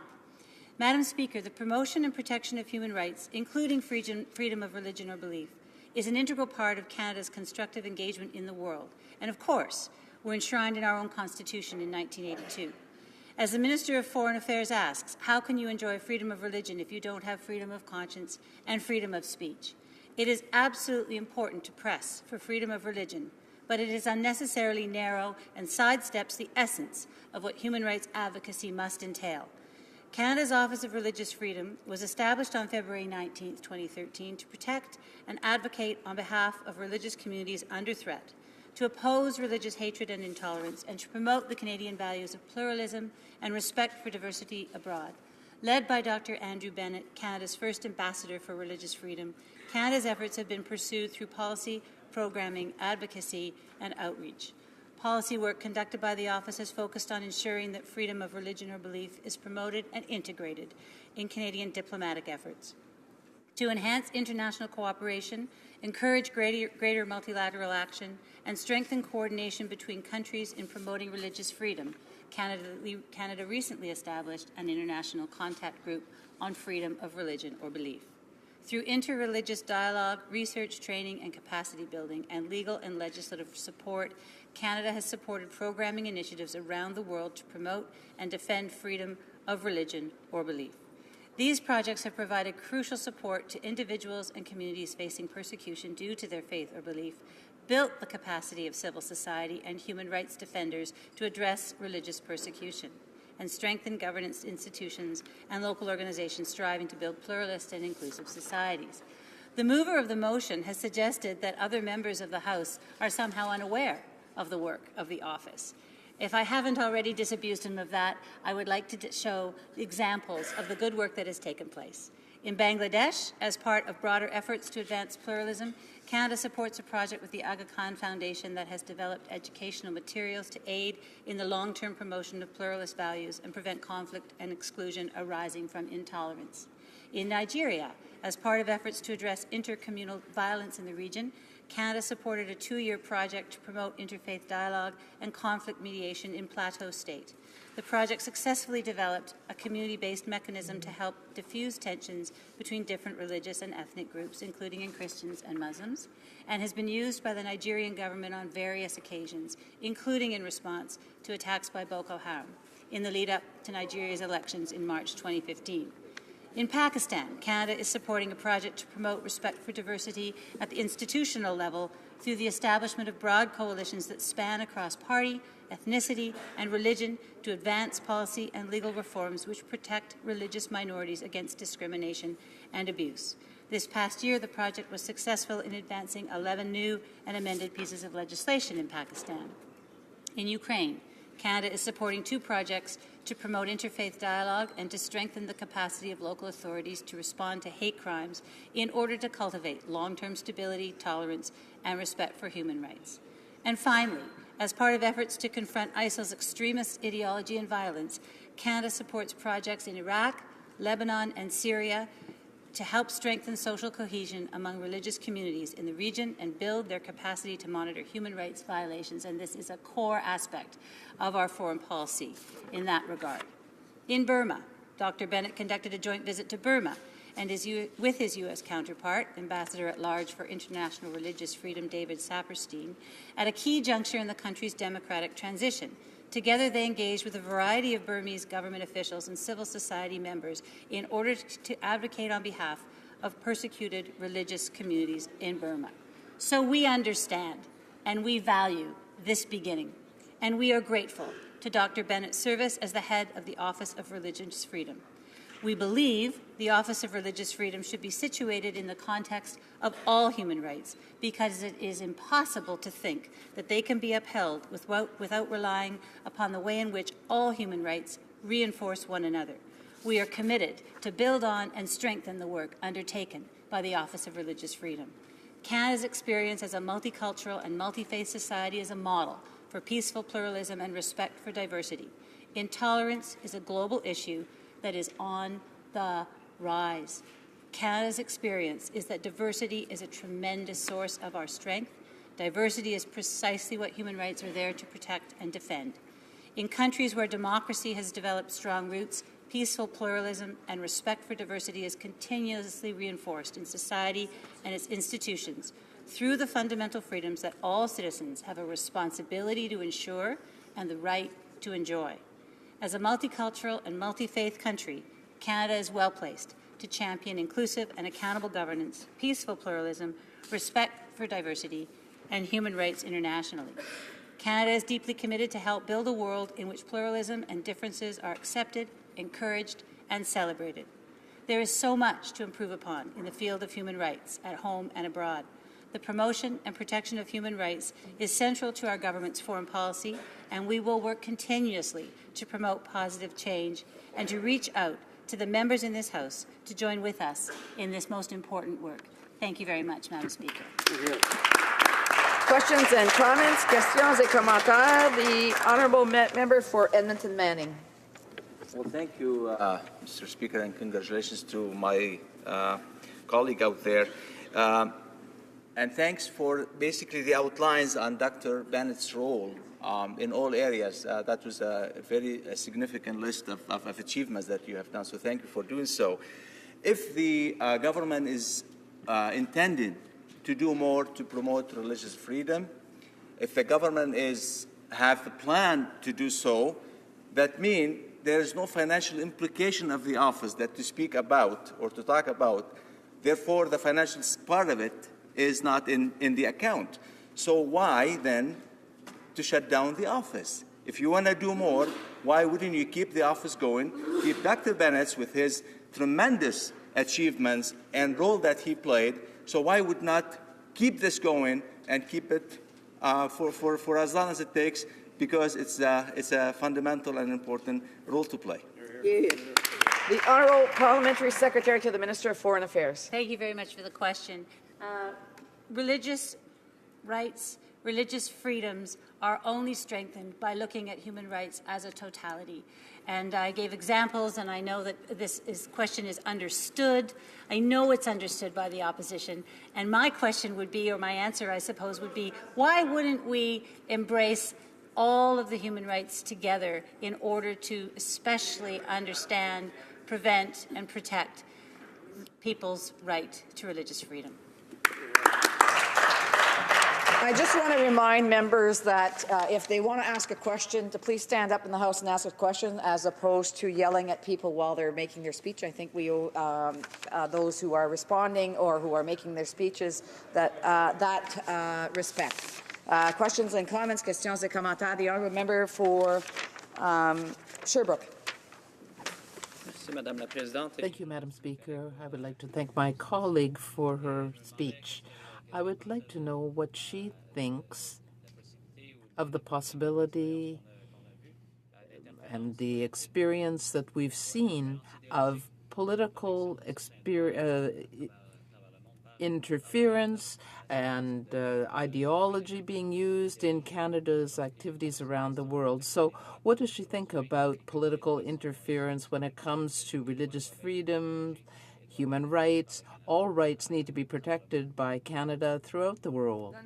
Secretary Parliamentary. Honourable Parliamentary Secretary to the Minister of Foreign Affairs. I'm not going to comment on the politicization of the rights of religious freedom, but I would like to say that we run the risk whenever we separate one right from another, whenever we take away from the totality of it, from the humanitarian aspect of all of these interconnected rights, then I think we risk, perhaps, being viewed as politicizing something that is far too important to politicize.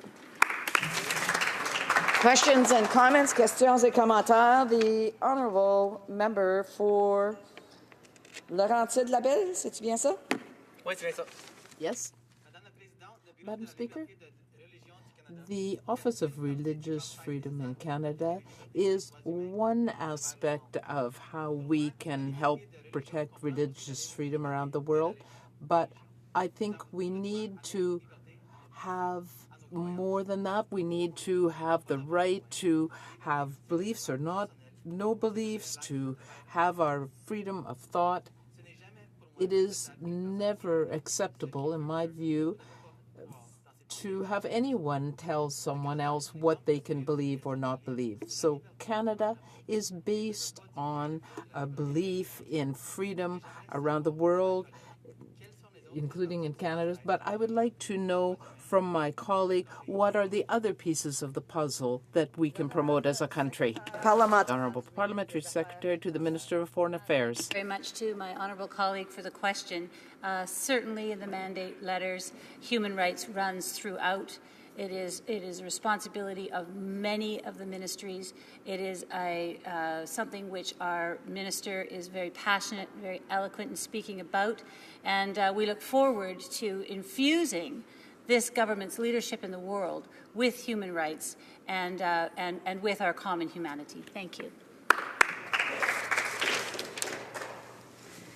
The Honourable Parliamentary, resuming debate, reprise de débat, the Honourable Parliamentary Secretary to the Ministry of Foreign Affairs. Thank you very much, Madam Speaker, and it's with great pleasure that I get to rise here today and speak to this important motion. I want to start off by sharing my story with you and the rest of the House. I grew up in the Middle East. I grew up as a member of the majority.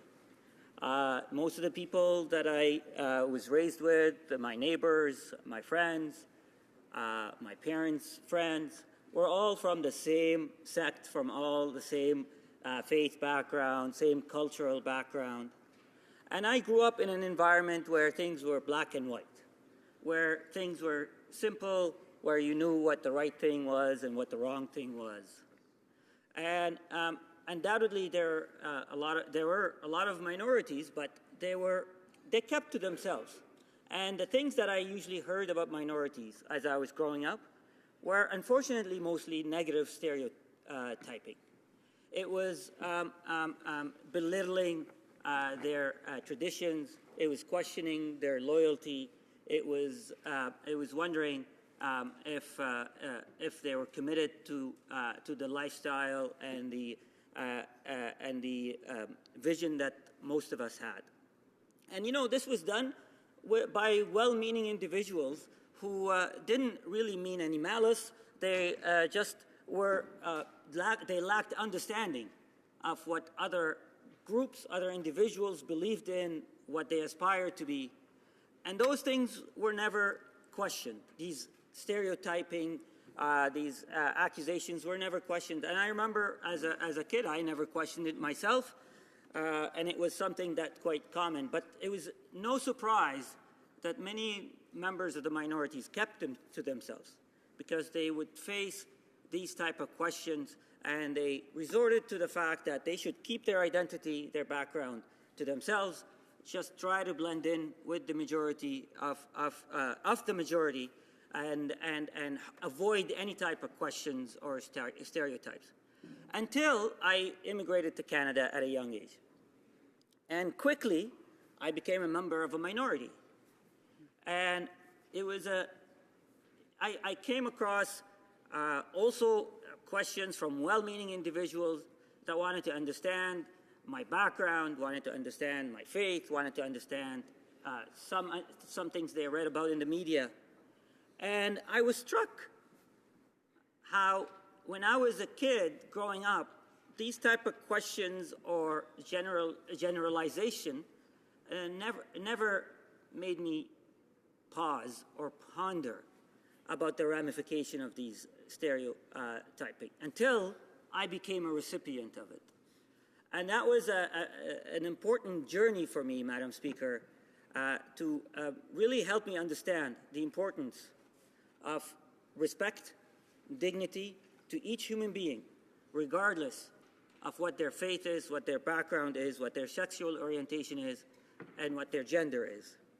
And to this day, I carry with me that deep understanding is that regardless of what faith we believe in, we all share humanity.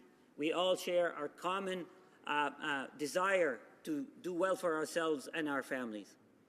And that regardless of how different we are, we must always extend to each other respect, understanding, even more than tolerance. Because tolerance means I tolerate you even though I disagree with you. We have to advocate for respect and understanding. And Madam Speaker, that journey for me is the cornerstone of my deep commitment to human rights, regardless of one's background and upbringing. And I want to say that I'm extremely proud to be a member of a government that is deeply committed to that understanding and to that belief. So, Madam Speaker, our government has been taking action on promoting human rights. And let me share with you some of the steps that our government has taken. Our Right Honourable, the Prime Minister, has announced that Canada will be seeking a seat on the United Nations Security Council. Our government has announced that Canada is seeking election to the United Nations Commission on the Status of Women, underscoring Canada's commitment to advancing gender equality globally and the protection and promotion of the rights of women and girls. The Honourable Minister of Foreign Affairs recently addressed the United Nations Human Rights Council in Geneva, the first such address for a Canadian Foreign Minister in several years. At the Human Rights Council, the Minister also clearly restated Canada's opposition to the death penalty. And he also announced that Canada will once again be leading the annual resolution on the elimination of violence against women in June. Furthermore, the Minister of Foreign Affairs recently met with the UN High Commissioner for Human Rights and announced a $15 million contribution over 3 years to support the work of his office. Before Christmas, the Prime Minister personally welcomed some of the 25,000 new Syrian refugees upon their arrival in Canada. And let's not stop there, Madam Speaker. Canada, with clear direction from both the Prime Minister and the Minister of Environment and Climate Change, worked to have human rights incorporated into the Paris Agreement. At the last Commonwealth Summit, the Prime Minister and the Minister of Foreign Affairs were unequivocal in expressing our support for the human rights of LGBTI persons. The Honourable Minister of Foreign Affairs has also engaged directly with some of Canada's leading civil society organizations and national Indigenous organizations to seek their views on international human rights. Madam Speaker, the government is committed to doing more in the promotion and protection of human rights. We will be seeking opportunities to engage with a broad range of partners, traditional allies, and emerging bridge builders to strengthen the international human rights architecture. The UN will be the principal forum in which we will advance our international objectives, including our human rights objectives. We will also engage in other forums, both established and emerging forums, wherever we can be most effective. Madam Speaker, Canada has been instrumental in shaping the international system of human rights that sets global standards, monitors situation, provides early warning, addresses crises, reviews whether international obligations are being met, documents violations and abuses, and helps to prevent impunity. This work has been both within the United Nations and also within regional organizations engaged on human rights. Extending the strength, reach, and capacity of the UN human rights system is critical to Canadian interests. The UN human rights system needs Canada's voice, but it also needs tangible financial contributions. In recent years, Canada has not contributed to the core funding of the Office of the United Nations High Commissioner for Human Rights. Our government has corrected this. our Honourable Minister of Foreign Affairs has announced that our government will support the important work of the Office of the United Nations High Commissioner for Human Rights through a contribution of $50 million over the next 3 years in new unearmarked core funding.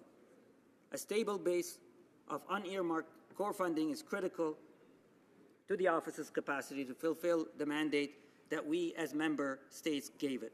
Put simply, it cannot be an effective, objective promoter, protector of human rights absent predictable resources. Canada is also making an additional contribution to strengthen the on-the-ground presence of the Office of the High Commissioner for Human Rights in Burundi. Madam Speaker, our government is committed to hearing the views of Canadians with regards to human rights.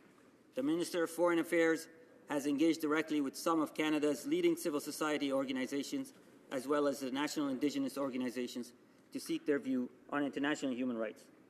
Officials at Global Affairs Canada are continuing this engagement. Engagement with civil society organizations is essential to the success of our approach to human rights. We need their knowledge and their expertise. We welcome their criticism. Even in cases where we do not agree, we need to hear and consider the views of all Canadians. Our government has empowered offices to continue this engagement.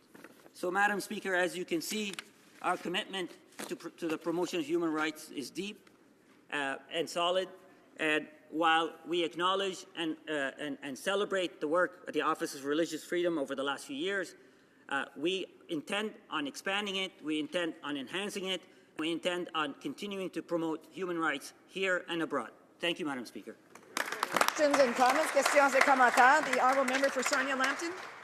Madam Speaker, and I'd like to thank the member opposite and my fellow engineer for his speech and for stating his support of our values of freedom of religion that we have in Canada. I heard this morning from the Minister of Foreign Affairs that this government intends to close the Office of Religious Freedom on March 31st at the end of their planned mandate. So could the member please tell me the priorities that they'll be addressing first and what resources will be put in place since that work begins 10 days from now? The Honourable Parliamentary Secretary to the Minister of Foreign Affairs. Thank you, Madam Speaker, and I want to thank the honourable member for her question. I would like to ask her and encourage her to be patient. We expect an announcement to be made shortly once we finalize our decision about how to move forward. But I'm pretty sure that she will be satisfied, and I'm pretty sure that Canadians will be proud once that decision is made. And comments, questions et commentaires. L'honorable député de Saint-Hyacinthe. The honourable member for Saint-Hyacinthe-Bagotte. I hope that the decision that will be made and announced by my colleague will not create a hierarchy of rights as the Office of Religious Freedom does. I thank my colleague for his testimony and what he said about the various human rights. I wonder if he agrees that there should be no hierarchy. The right to freedom of religion should not be more important than any other human right. And will they take that into account in the decision announced about the renewal or not of the office? The Honourable Parliamentary Secretary to the Minister of Foreign Affairs. Madam Speaker, and I want to thank my colleague for her question. I agree with her. Human rights are human rights. They all have the same level of importance, and they all are sacred. There are times when we have to balance rights, but our intentions is and our belief, our rights are indivisible, are comprehensive, and freedom of religion is as important as freedom of to practice sexual orientation, freedom of LGBTI, freedom of conscience. I don't want to forget any other rights because that's always a risky proposition. But all rights should be treated equally and are sacred. And comments, questions et commentaires. The honourable member for Sherwood Park, Fort Saskatchewan. Thank you very much, Madam Speaker. You know, I really appreciated hearing the member's speech, hearing his own story, and it's curious because I find myself agreeing with their high praise of the office, and yet and yet they go on to say the office should be eliminated after praising its good work. It seems this government is like someone who buys a new house and then rips out one of the walls saying, don't worry, we'll hold up the roof another way. Why don't we maintain this system we have in place that's working so well? They're not expanding it. They're not building on it. They're leveling it first, and then, okay, maybe we'll figure something else out after that. We've got 10 days to go until this office runs out. Why don't they renew the good work going? Build on it by all means, but why don't they at least start by renewing the good work that's already happening? The Honourable Parliamentary Secretary to the Minister of Foreign Affairs. Thank you, Madam Speaker, and I thank my honourable colleague for his question. I'm not sure why he doesn't believe that better is always possible. There's always ways to make things better. And in fact, he refers to a house. There are a lot of people who buy houses that celebrate their new home, but they end up doing some renovation to their house. That doesn't take away from the beauty of the house that they just purchased. So, my honourable colleague wants me to criticize the work of the office? No, I'm not going to do that. We support the work that the office has done, but we think better is always possible. Comments? We've got time for a very brief question. The Honourable Member for Winnipeg North. Yes, thank you, Madam Speaker. And very briefly, and this is a question I've asked the Minister before, and that's in regards to Canada's role in the world when it comes to human rights. I would ultimately articulate that it should be one of a very strong leadership, and maybe if the member might want to provide his thoughts on Canada's role in dealing with human rights. Very brief answer from the Parliamentary Secretary to the Minister of Foreign Affairs. Thank you, Madam Speaker. I want to thank my colleague for his question. He's absolutely right. I took quite a bit of time in my speech to enumerate some of the leadership activities that our government has taken around the globe on the international stage to promote human rights and to advocate for their promotion. Thank you. Resuming debate, reprise de débat, the Honourable Member for Selkirk Interlake Eastman. Thank you, Madam Speaker, and I'd just like to say that at the onset that it's an honor to be speaking on this motion today, and I'll be splitting my time with my friend and neighbour, the great member for Portage Lisgar. Now, Madam Speaker, the reason that this debate today is so important is that we want to talk about human rights, but we have to focus in on the great work that's been done by the Office of Religious Freedoms under the leadership of Ambassador Andrew Bennett.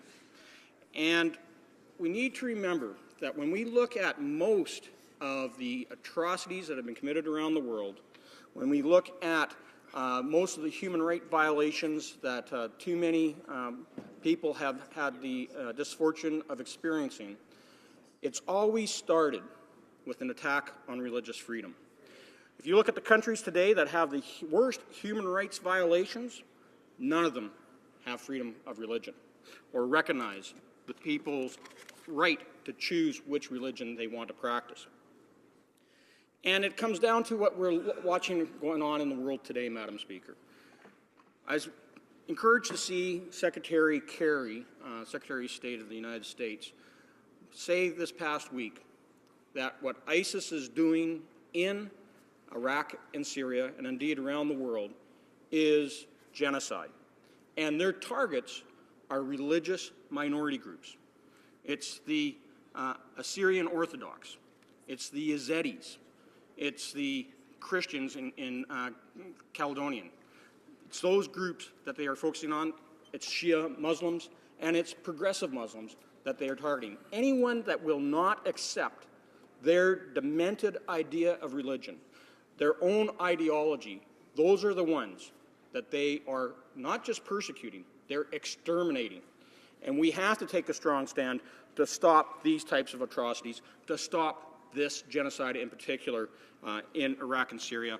And that's why our party has always supported being part of the combat mission to actually stop the genocide, to exercise our responsibilities under the UN Charter, which is the responsibility to protect that was agreed to under the Geneva Convention. So we have a responsibility, and that's why this Office of Religious Freedom is so important that we established a few years ago here in Canada. I want to talk from the standpoint of my experience of what we're seeing happening in Ukraine today.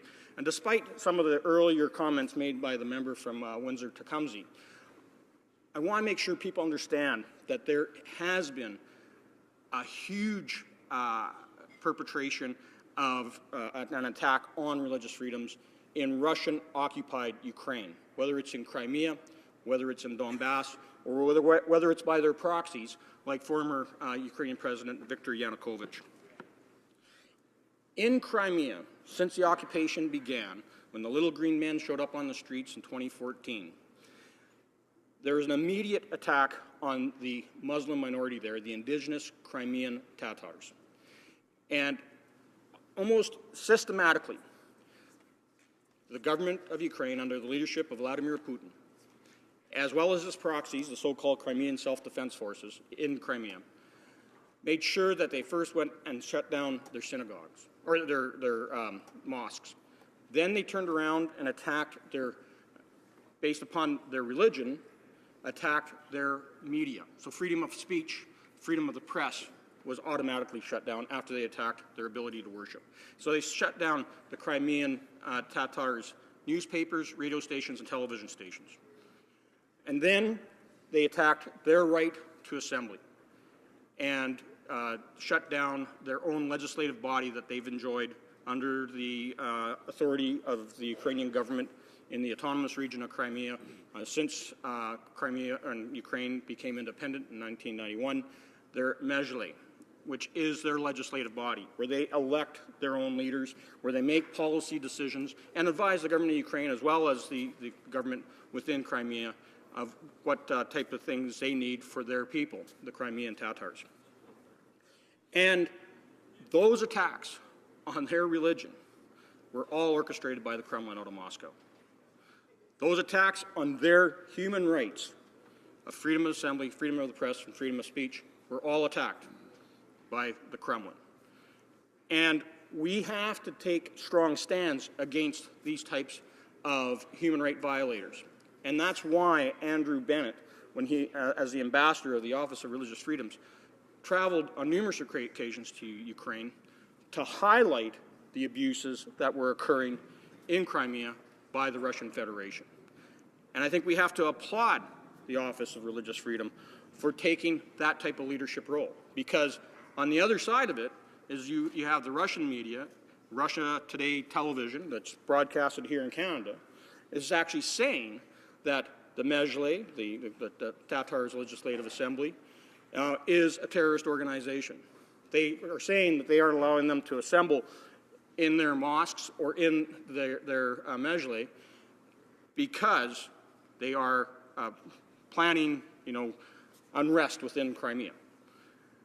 And this just stinks of the time, 1942 to 1944, when the Soviet Union systematically tried to stomp out the Tatar culture, their religion, and their ability to be within their homeland by deporting them to the gulags in Siberia and eastern Russia.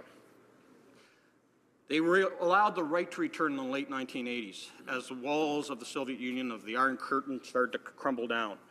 And they were allowed to go home, to reclaim their properties, and to reestablish themselves as a community under the leadership of the free and independent Ukraine. But all that has now been turned back.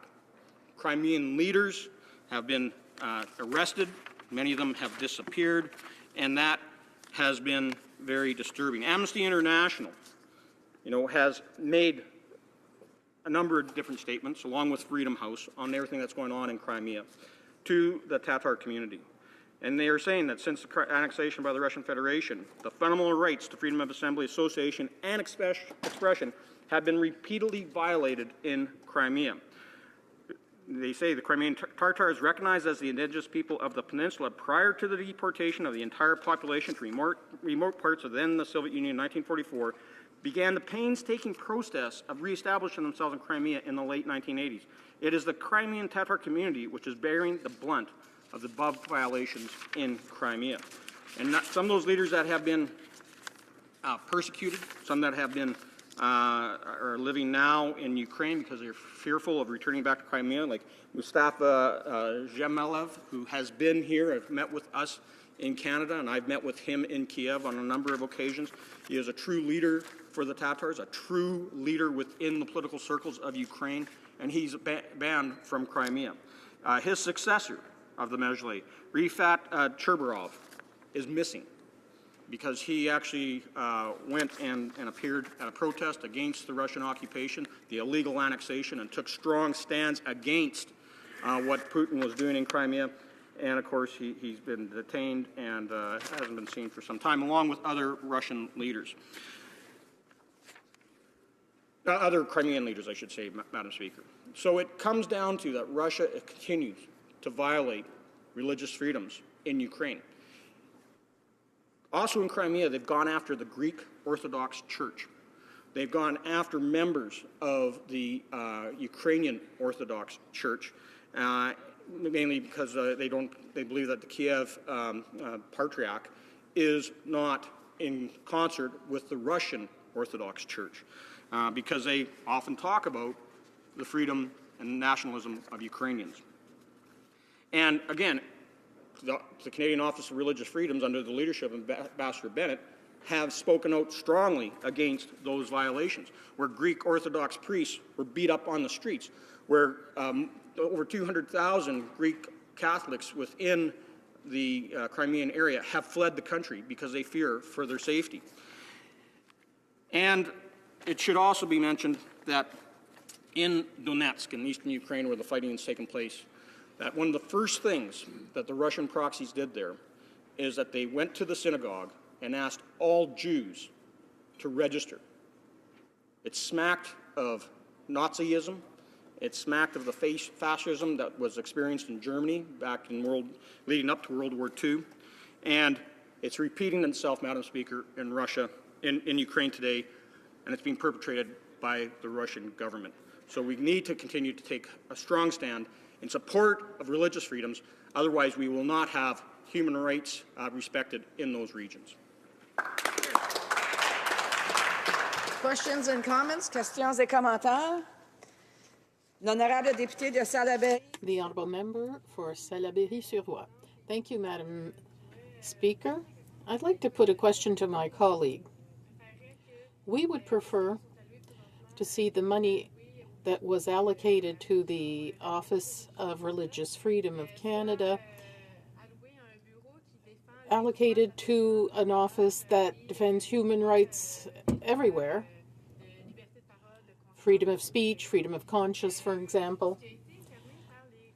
That was shut down by the Conservatives while my colleague was a government member.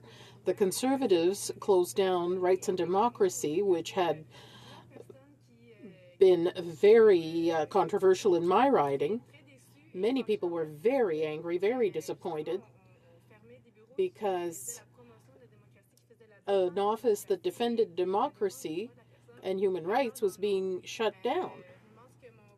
So I wonder what my colleague thinks of that. For Selkirk, Interlake, Eastman. Well, thank you, Madam Speaker. I thank my colleague for the question. And I should mention that the budget that the Office of Religious Freedoms has is very small in the big scheme of the government bureaucracy. It's only $5 million a year. And most of that funding was dedicated specifically to human rights and religious freedoms in countries that were struggling to make sure that those avenues were being respected. And as I said in my speech, if you want to have human rights, if you look at the countries that are the worst offenders and the worst violators of human rights and denies freedoms to their own people, it almost always starts with their violation of religious freedoms and the right to worship as you see fit as an individual. And that's where the Office of Religious Freedom has put its efforts, and human rights go hand in hand with religious freedom, and that's something I think everyone on our side of the House has been trying to make that point today. In comments, questions et commentaires, the honourable member for Winnipeg North. Yes, thank you, Madam Speaker. Freedom of religion is, in fact, a human rights issue, and we've heard many members from all sides talk about the importance of human rights. I was actually quite pleased with the reference that I, like him and others of the House, have had the opportunity to travel to Ukraine.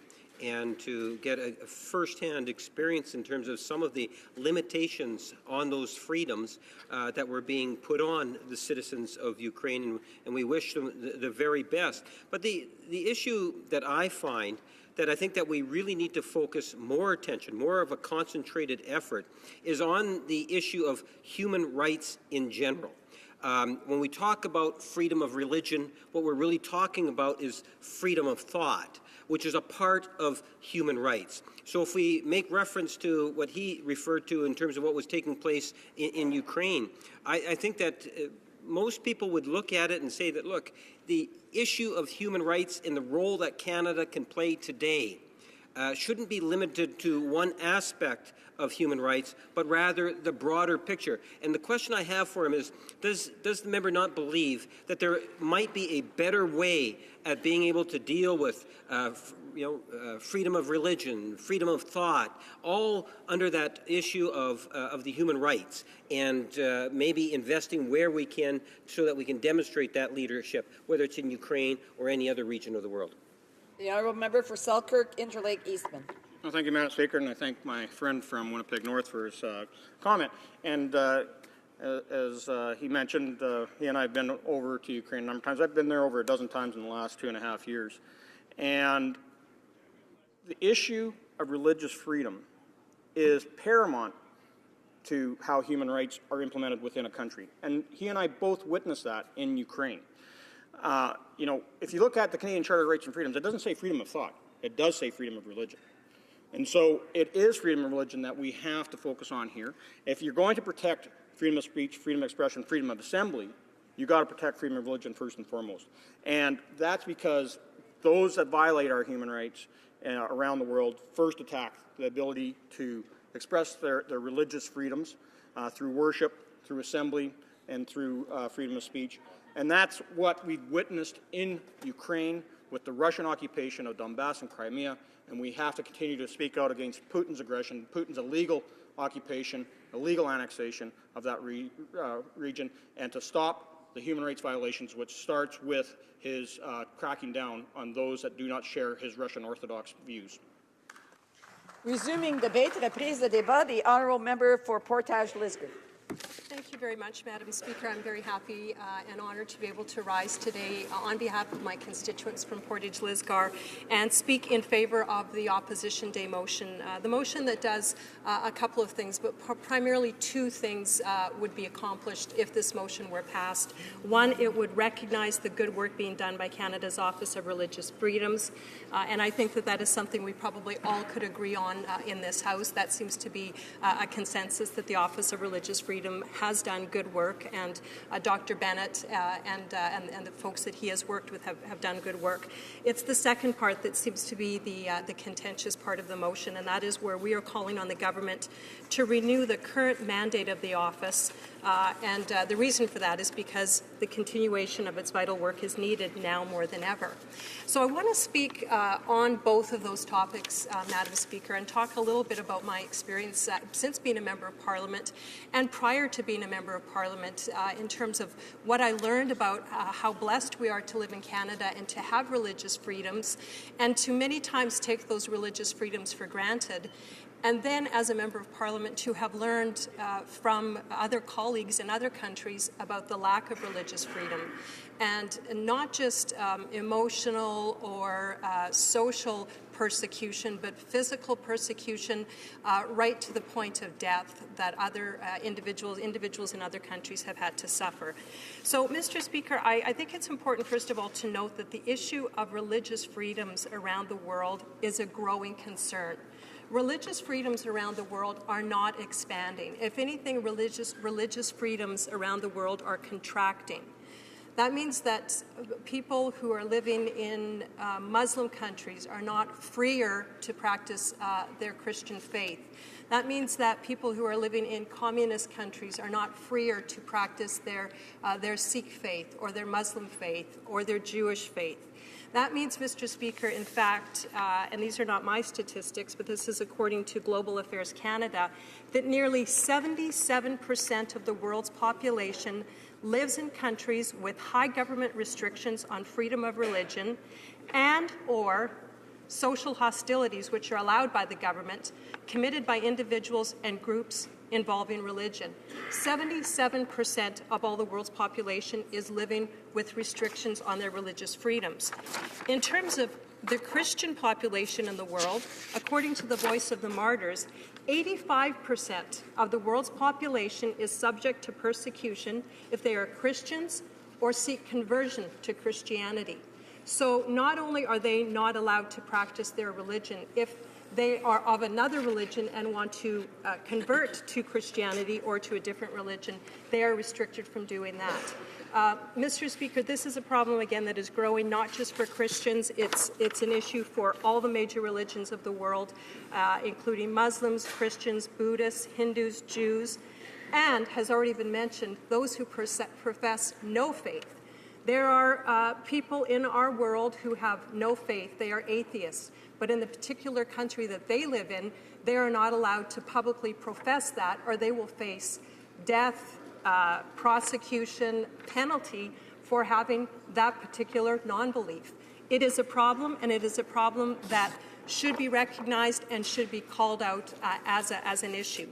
The Office of Religious Freedoms is an office that our government created. It was actually an election promise. So when we were elected in 2011, I think we can say with confidence that we were given the mandate to create this Office of Religious Freedoms. It was not opposed by any of the parties when we created it. It was agreed on that it was something that was needed. It was given a modest budget, but even with that modest budget, it was able to accomplish a lot of good work. It was created, amongst things, to defend religious communities abroad, to advocate, to analyze, and to develop policy and programs to protect religious communities under threat.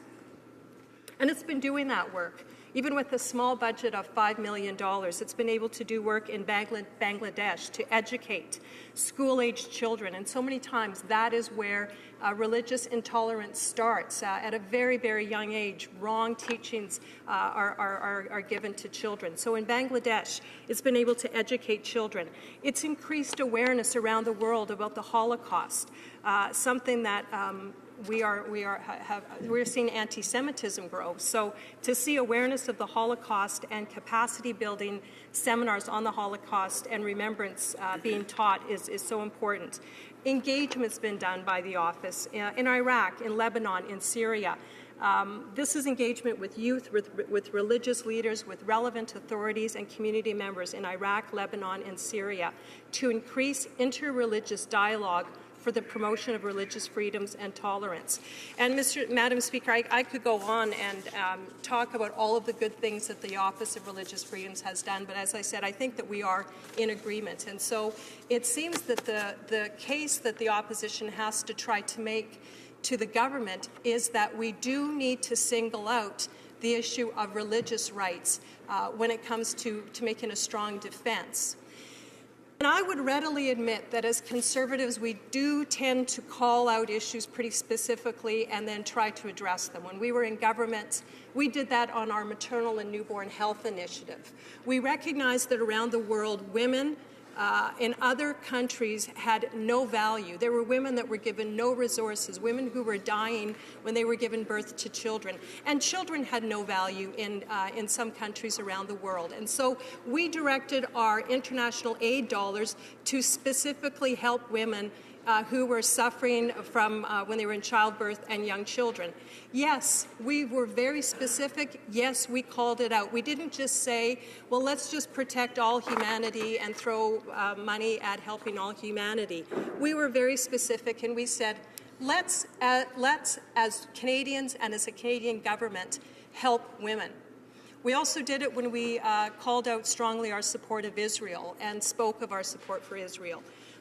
We tend to, as conservatives, and sometimes we are criticized for it, but I know I won't change my mind on it, We call out offenses as we see them, and creating the Office of Religious Freedoms was one of these areas where we didn't want to lump it together with women's rights or with LGBT rights or with other infractions on human rights. For some reason, religious rights always goes to the bottom of the list when talking about human rights. So yes, as Conservatives, we wanted and we created the Office of Religious Freedoms. You know, my daughter, who is now 21 years old, when she was in grade 3, I remember her coming home, and my daughter was fairly popular. She was a very pleasant little girl, and she did well in school, and she had lots of friends, and she was quite enjoying her grade 3 class and all of her friends. But she came home in tears a number of days, and she said, Mommy, there's a little boy who's being bullied, and they're mean to him. But I'm scared to say anything, because if I say anything, then they will be mean to me, and they won't like me, and I probably won't be as popular. And that's a pretty common concern for children, isn't it? When they're seeing somebody else being bullied, they, as children, don't want the target to go on them. They want to continue to be asked to the parties, be part of the cool group, be in all the pictures, be invited to all the great parties. But sometimes, Madam Speaker, when you stand up to the bully, you're not popular. Sometimes you have to make a stand, and in making that stand, you lose a little bit of popularity. Dare I say, maybe that's what happens. Some say Canada is back under the Liberals. I would say maybe Canada will be more popular when it comes to being invited to the parties, maybe being invited to a seat at the UN, because now maybe Canada won't be offending some of the biggest religious rights violators, which are sitting at the table at the UN. But I would dare say that Canada will be standing up for the rights of those who are bullied, the rights of individuals like Shabazz Bhatti, who gave his very life. He was assassinated for standing up to the bully. So I would ask that the government would reconsider, would with pride stand up for women, stand up for minorities, and stand up for religious freedoms by continuing the good work of the Office of Religious Freedoms. Thank you, Madam Speaker. Questions and comments, questions et commentaires. The honourable member for St. Catharines? Almost. Oh, almost. This is Pierrepont. Pembroke de l'Or, c'est ça? Pembroke de l'Or. Oh, Pierrepont. C'est Pierrepont. Il est à la bonne place. Oh, Pierrepont de l'Or. Excuse. Thank you, Mr. Speaker. Thank you, Mr. Speaker. Clearly, religious freedoms are a subset of human rights, and they're an important subset of human rights. And no one on this side of the government would argue that. In fact, we're very much in favor of promoting and supporting human rights. The issue is, as was brought up by the member there, it's a very narrow definition. One point you had brought up, that was brought up, I should say, was the question of atheists. These are people who have decided that they are not religious, and they do not ascribe to any religion. So unfortunately, the Office of Religious Freedom would not protect them because they are not ascribing to any religion. And it would be a concern of mine to say if someone has decided not to be part of one religion, they shouldn't be protected by human rights. So my question would be, are you not concerned that we should not be protecting atheists as well? And if we are to protect atheists who are not religious, would we not want to look to expand the question of religious freedoms? I just want to remind the member that he's to address the question to the Speaker and not to individual members. The honourable member for Portage-Lisgar. Portage-Lisgar. Thank you, Madam Speaker. And I thank my colleague for that question, and it's actually one I'm very happy to answer. The Office of Religious Freedoms absolutely protects and promotes the protection of all religions or no religions around the world. So certainly, and we would agree 100% that Canada and any of the funds that the Canadian funds that would go towards the Office of Religious Freedoms would also protect those individuals around the world who are atheists and would have no religion. I absolutely would agree with my colleague on that, and that is the work that this office has done and would continue to do. So we are absolutely on the same side on that. Questions and comments, questions et commentaires. The honourable member for Edmonton, Manning. Well, thank you, Madam Speaker. I congratulate my colleague for a great speech today. The question is, we've been hearing from the members opposite on the government side that they want to protect freedom of religions, they want to be on top of things and all that kind of stuff. But it seems like this is a double standard. You want to protect and you want to continue working on religious freedom. In the meantime, you go and you shut down the Office of Religious Freedom. This is a double standard, and seems like this is the liberal way of doing things. I'm not sure if my colleague will agree with me on that. The honourable member for Portage Lisgar. Well, I thank my colleague for the question. I think the problem that we're having on this side is trying to understand exactly what the government is, what their position is on this. I think for them to say, well, we're just protecting all human rights, so we don't actually need to call out religious rights separately. It just doesn't. It sounds a little hollow. There's something that just doesn't quite ring true with that. I think that this is a government who in promoting women's rights. He very proudly calls himself a feminist. He is talking abroad about the rights of women. Not afraid. This is a party, the Liberals are a party that are very proud to stand up about specific minority rights. And yet for some reason they are shying away from stating emphatically that we need to promote religious freedom. So truthfully, I don't have an answer to my colleagues' questions. We are trying to find out what is it that they are afraid of. Who are they afraid of offending? Are they afraid that we are somehow promoting Western civilization? I've heard that criticism. I do wish the government would articulate exactly why they are afraid of singling out religious freedoms. Questions and comments? Questions et commentaires. The honourable member for Sherwood Park, Fort Saskatchewan. Thank you, Madam Speaker. And I do want to ask this member, thank you first of all for an excellent speech. I want to ask this member about this issue of the indivisibility of rights.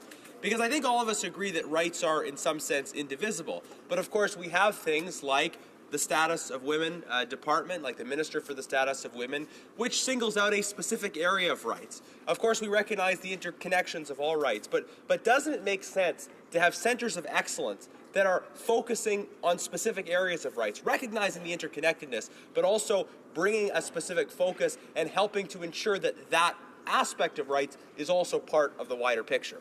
Very brief answer from the member for Portage Lisgar. Thank you. I just returned from a conference, an international conference of parliamentarians in Berlin on combating anti-Semitism.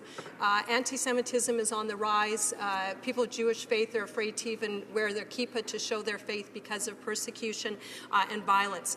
We have to call it out, whether it's anti-Semitism, whether it's anti-Christianity, anti-Muslim, anti-religion, and negating religious freedoms has to be called out. Thank you, Madam Speaker. We're going to be resuming debate, but before we do that, I just want to advise the member from Brampton East that he will have to only about 5 minutes, and then he will be able to resume debate after questions and periods and the other orders of the day. So the honourable member for Portage Lisgar. Oh, sorry, Brampton East. Thank you, Madam Speaker. Now, I will be spending my time with the honourable member from Down Valley East today. Thank you for the opportunity to rise and draw attention to Canada's effort to promote and protect human rights, including freedom of religion or belief, as central to Canada's foreign policy. Indeed, Canada has made recognition of respect for diversity a priority both at home and abroad. Canada's multi-ethnic and multi-faith heritage, as exemplified in the Charter of Rights and Freedoms and the Multiculturalism Act, makes us well placed to share our experience internationally to help build a more tolerant, peaceful, and prosperous world. As the Right Honourable Prime Minister has said, Canada is strong not in spite of our differences, but because of them. And it is this very principle that will be at the heart of both our success as a country and in what we offer the world. Madam Speaker, as Canadians, we know that diversity is not an obstacle to be overcome or a collective difficulty to be tolerated. Rather, it is a tremendous source of strength. More than 1/5 of Canadians are foreign-born, yet they choose to immigrate to Canada. Our largest city, Toronto, is considered one of the most multicultural cities in the world, with more than half the population born outside of our borders. My home riding of Brampton East is the second most diverse riding in the entire country. Canada's story, while imperfect, is demonstrative that diversity pluralism, and acceptance, regardless of place of birth, mother tongue, gender, sexual orientation, religion, or belief, is a proven path to peace and prosperity. Madam Speaker, the mandate letters for the Minister of Foreign Affairs and the Minister of International Development includes championing the values of inclusiveness and accountable governance, peaceful pluralism, respect for diversity, and human rights, including the rights of women and refugees. Our government has already engaged with many domestic stakeholders and international stakeholders in this regard, including the United Nations High Commissioner for Human Rights. And today, the Minister of Foreign Affairs is proud to be hosting in Ottawa the UN High Commissioner for Refugees. To date, all have been supportive of this Canada foreign policy as a priority to protect human rights. Canada is an example for many, as respect for diversity is a global issue that concerns us all, given the misguided belief by some that diversity in all its forms, whether cultural, religious, ethnic, political, or social, is a threat. Madam Speaker, unfortunately, there is a worrying global trend regarding intolerance and discrimination. The latest report from Freedom House underscores that global freedoms have declined for the 10th year in a row. Restrictions on religion and social hostilities directed at various religious minorities, which contribute to this global trend, also continue to rise. Recent data from the widely respected Pew Research Forum shows that in 2013, 77% of the world's population, some 5.5 billion people, lived in countries with high or very high levels of restriction on religion, an increase from an already high of 68% in 2007. These can include both government restrictions and social hostilities involving religion. Discrimination in all its forms causes suffering, spreads division, and contributes to a climate of fear, intolerance, and stigmatization. Discriminatory actions motivated by intolerance have no place in any country and are in opposition to the values such as respect for diversity and justice. Mr. Speaker, this troubling reality argues for new and collaborative global efforts to foster peaceful pluralism and respect for diversity and oppose intolerance and discrimination. In this regard, Canada is a useful model and has much to share and contribute. Fortunately, Canada is not alone in such efforts. We can partner with and engage like-minded countries, United Nations bodies, multilateral forums such as the G7 and the G20, the Commonwealth, and La Francophone, with civil society to promote pluralism and diversity internationally. All have a role to play and can be important collaborators in our global re-engagement on peaceful pluralism, respect for diversity, and human rights. Mr. Speaker, the Office of Religious Freedoms was established in 2013 to protect and advocate on behalf of religious communities under threat, oppose religious hatred and intolerance, and promote the Canadian values of pluralism, respect for diversity abroad. The Honourable, I apologize for interrupting the Honourable Member, but he will have 5 minutes remaining in his remarks when we resume the debate after question period. Statements by members, déclaration de députés. L'honorable député de... The Honourable Member for Pierre-Boucher, Les Patriotes Verchères. Mr. Speaker, on March 30th, we will be celebrating the 100th anniversary of the first Stanley Cup in the history of the Montreal Canadiens. And I want to take this opportunity to express all of the admiration that I have for the history of this great team that has marked Quebec's history since its liberation. 100 years ago, Francophones were very much oppressed politically and economically, and now that is still the case, but in a different form. The team enabled Francophones to have a team to represent them, and many Canadians have been able to move ahead because they've shown their talents and they've created a great legend. There have been 24 Stanley Cups go to the Montreal Canadiens, and Quebecers have this team for their own. The Honourable Member for Madawaska, Restigouche. Mr. Speaker, today is the International Day for the Elimination of Racial Discrimination. This is an evil that affects many Canadians still. The UN recently looked at contemporary forms of racism.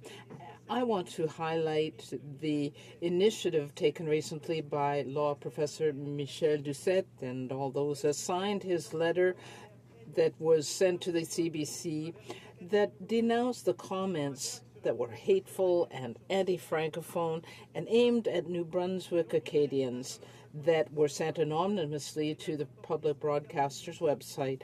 A number of mayors and senators in my riding also supported the letter. The CBC has announced that it will no longer accept anonymous comments on its site, and we applaud that new policy. This week, colleagues, we need to work together to fight racism and intolerance in all its forms. The honourable member for Kitchener-Conestoga. Mr. Speaker, spring officially arrived yesterday, and yes, I have seen my first robin of the year. Along with spring comes some very important celebrations. In 2 weeks, on April 2nd, I will once again have the privilege of serving at the Elmira Maple Syrup Festival. This is the world's largest one-day maple syrup festival. The thousands of pancakes flooded with fresh maple syrup is something you don't want to miss, Mr. Speaker. In fact, if you will join me in Kitchener-Conestoga on April 2nd, I will be happy to serve you personally and any one of my colleagues in the House. Not only is the festival filled with good food, sugar bush tours, pancake flipping contests, and many other activities for all ages, the money raised from the festival goes to support local service groups who provide help and hope to those who are in a tough spot. And speaking of hope, Mr. Speaker, this coming weekend is Easter. The message of reconciliation, redemption, and hope is seen powerfully in the story of Good Friday and Easter. To you and all my colleagues, I wish you a happy and hope-filled Easter. Thank you, Mr. The honourable member for London North Centre. Mr. Speaker, today I am pleased to stand and recognize Greek Independence Day, which takes place March 25th. Canada is home to more than 250,000 Canadians of Greek heritage. As the son of Greek immigrants, I am extremely proud to call myself a member of this vibrant community. In 1821, after more than 400 years of foreign occupation, the Greek people fought back and won their liberty. Of course, there have been challenges since. World War II and a Nazi occupation, a brutal civil war, and a divisive period of military rule. But all of this was overcome. The economic downturn that Greece has experienced since 2008 will also be overcome. Greece is a resilient country and home to a resilient people. The Greeks use the word zito, or long live, and so today I say zito Elas, zito Kanadas. Ευχαριστώ πολύ, κύριε Πρόεδρε. And before you say it's all Greek to me, this simply means thank you very much, Mr. Speaker.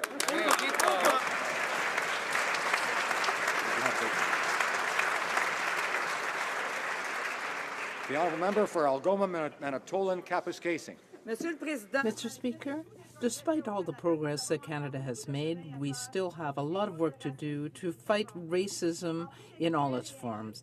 In addition to being cruel and unfair, racism has negative impacts on our social, psychological, and economic lives. Divisions in society that affect individuals, communities, and the country as a whole.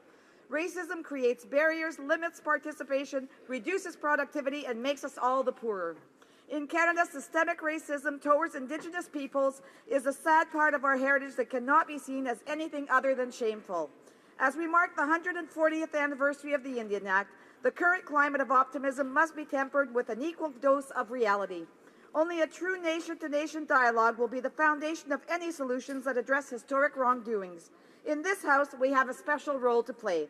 As representatives of our communities and regions, we must always challenge ourselves to recognize discrimination and racism in its many forms and do our utmost to combat it through our work, words, and actions. The honourable member for Brampton South. Mr. Speaker, I rise today to highlight some of the great work happening in Brampton South at Sheridan College.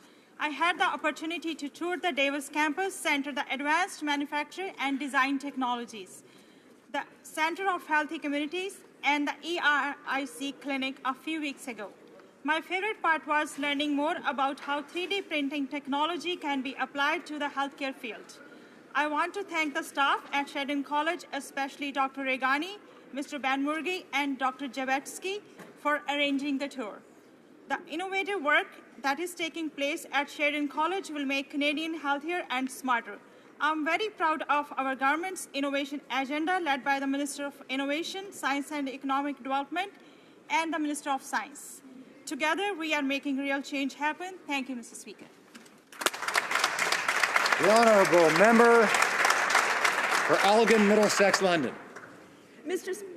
Speaker, whether it's the Hart Memorial and Art Ross Trophy winner Joe Thornton, Olympic gold medalist Dave Wilsey, Vancouver Canuck Bo Horvat, or Olympic curling coach my Uncle Jim Waite, Elgin, Middlesex, London has some of the finest Canadian athletes. Today, I would like to celebrate one of the best in the world. Currently holding 1 world record and 7 Canadian records, Gordie Michie is making waves in the pool. The son of Gordon and Linda Michie, Gordie started swimming at the age of 14 and shortly after decided he wanted to enter into competitive swimming. He joined the Jumbo Jets in his hometown of St. Thomas, led by coach Penny Bosma. Trying to keep up with Gordie's accomplishments is a real feat with hundreds of medals, trophies, and ribbons. His most recent accomplishment was at the 2015 Toronto Parapan Games, where he won gold, silver, and 2 bronze. This April, Gordie will be diving into the pool to reach his Olympic dreams. Starting April 5th, Gordie will be competing for the Olympic trials to represent Canada in Rio. Gordie, on behalf of the constituents of Elgin, Middlesex, London, and all Canadians, we wish you the best on your road to Rio. Bring home the gold. The honourable member for Vaudreuil-Soulanges. Mr. Speaker, spring has officially arrived in Vaudreuil-Soulanges. We have many festivals and activities in our communities to mark this time. Last weekend, I had the honour to take part in the 7th annual St. Patrick's Day celebrations with young people and older people became Irish for the day. Bird, the Irishman of the Year, Derek Johnson, our parade queen, Shannon Pine, and our princesses, Olivia O'Keefe and Maria Isabella Misseroni. The opportunity, Mr. Speaker, to sport a green beard, wearing a green bow tie, or delighting in some of the great local Irish fairs are just some of the reasons that the citizens of my riding look forward to this activity every year. The event is so popular that the quaint and historic town of Hudson jumps from a population of 5,000 to over 10,000 for the day. I would like to thank the members of the organizing committee, Jim Beauchamp, Gary McCohen, Mike Clayman, and Ken Duran, as well as all the volunteers who worked tirelessly to make it happen. Cheers. The honourable member for Scarborough-Guildwood. Mr. Speaker, I was saddened by the news of the attack at the Canadian Armed Forces Recruitment Centre in the member for Wilderdale's riding on March the 14th. I think I speak for all members of this House when I say that we are proud of the way our CAF members showed bravery in the face of such a threat. This is what we've come to expect from our men and women in our military. Senseless violence has no place in our society. It is because of the work of our members of the armed forces that we enjoy peace, security, and freedom in Canada. We stand with the Canadian forces today and every day, and with a hope for a speedy recovery for those injured in this senseless act of violence.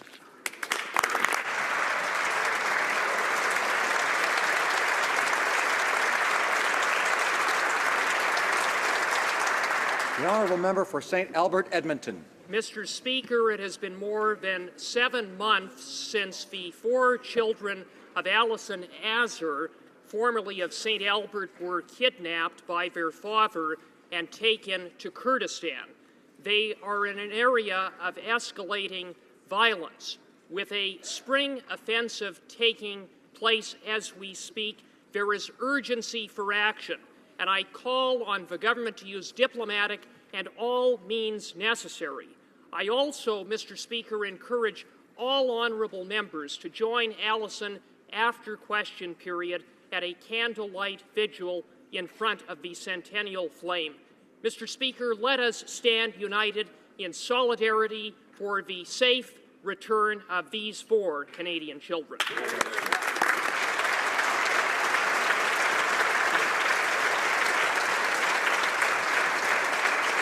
The honourable member for Sackville, Preston, Chesapeake. Merci, Monsieur le Président. Thank you, Mr. Speaker. Yesterday, on March 20th, we celebrated International Francophonie Day. It was an opportunity to celebrate our linguistic diversity and to appreciate the extent to which Acadian and Francophone language and culture are strong in our history. This is something that brings Francophones together around the world. The Right Honourable Michael Jean, the General Secretary of the Francophonie, said, "We need to seize this opportunity to make our common language a language of resistance and give our words all of their power." I would also call on Francophones around the world who might be thinking of immigrating to Canada to consider coming to minority regions like Nova Scotia. In order to protect the vitality of our language and culture, it is essential that we fully include all new Canadians. Thank you.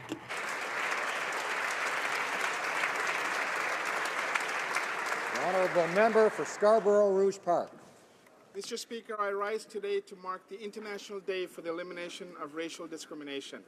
While we have made great strides in advancing racial equality, we must recognize that much work lies ahead as we strive to eradicate racism in Canada and around the world. Today, I want to highlight the systemic failures of our criminal justice system towards racialized groups, particularly our youth. The numbers are shocking and speak for themselves. 25.4% of federal inmates are now Indigenous men and women. 36% of women in federal prisons are Indigenous. The justice system failed over 1,200 missing and murdered Indigenous women and girls and their families. Young black men are more likely to be stopped by police in major urban centers. Our justice system is rooted in the rule of law and the protection of charter rights. These are important values cherished by all Canadians. Our system of justice is said to be blind, but for many marginalized, racialized groups, this reality is different. Mr. Speaker, I ask my colleagues to recommit our efforts to eradicate racism everywhere and most urgently within our criminal justice system.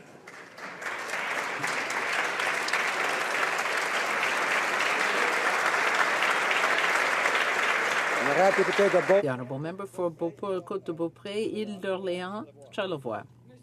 Mr. Speaker, I would like to highlight the fact that yesterday, March 20th, was the International Francophonie Day. Since Samuel de Champlain founded Quebec City in 1608, language and culture have been part of our DNA in Canada from sea to sea, and French has been part of that. Today, over 10 million Canadian Francophones have taken their place, and the international Francophone community has helped them to express their pride and hope around the world. Francophone culture is alive and well in Canada as well as elsewhere. And it is something that promotes economic development and innovation. I am glad that Francophones around the world and across the country have come together to celebrate International Francophonie Day. Thank you, Mr. Speaker.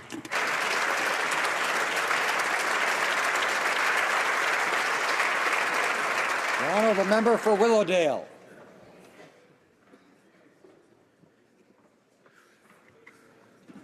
The honourable member for Willowdale.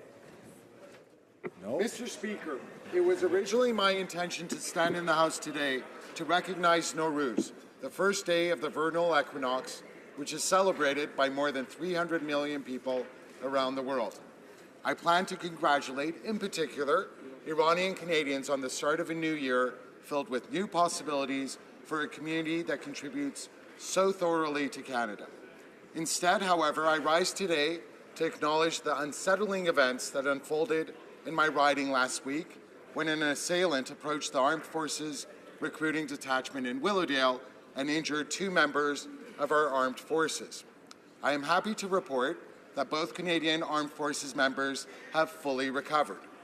However, the incident, as emphasized by the member from Scarborough-Gilwood, once again serves to remind us of the sacrifices our brave men and women in uniform make every day. I would also like to acknowledge the Toronto Police Services, and in particular, members of 32 Division, headquartered in Willowdale, for their much-needed cooperation. The honourable member for Belleuil-Chambly. Mr. Speaker, I am sad to tell you that I learned last year that the J'ai faim à tous les jours Foundation's head would be retiring. This is an organization that helps people that don't have enough to eat. The founders, Serge Allaire and Monique Couture, will be retiring. The foundation was created 16 years ago and helps children get meals at school, and that helps them concentrate on their education. I took part in an activity on Saturday to celebrate the founders. I want to say, too, that there will be people taking over because the torch will be passed to another organization, but I want to highlight the passion and dedication of Serge Allaire and Monique Couture on my behalf and on behalf of my constituents. Thank you. For Cypress Hills Grasslands. Mr. Speaker, 56 years ago today, a peaceful protest in apartheid South Africa ended in violence. 69 people were brutally killed for simply demanding the right to move about freely in their own country. 6 years later, the UN declared March 21st the International Day for the Elimination of Racial Discrimination. 50 years ago, the international community loudly proclaimed that such racial violence and discrimination was inexcusable. Today, that same message needs to be heard around the world.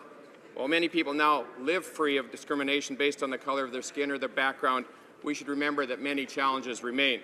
For world leaders that have not completely rejected these ideologies, we hope that this day serves as an incentive to do better, to acknowledge their wrongdoing, reverse their approach, and reconcile their differences with those who have been wronged.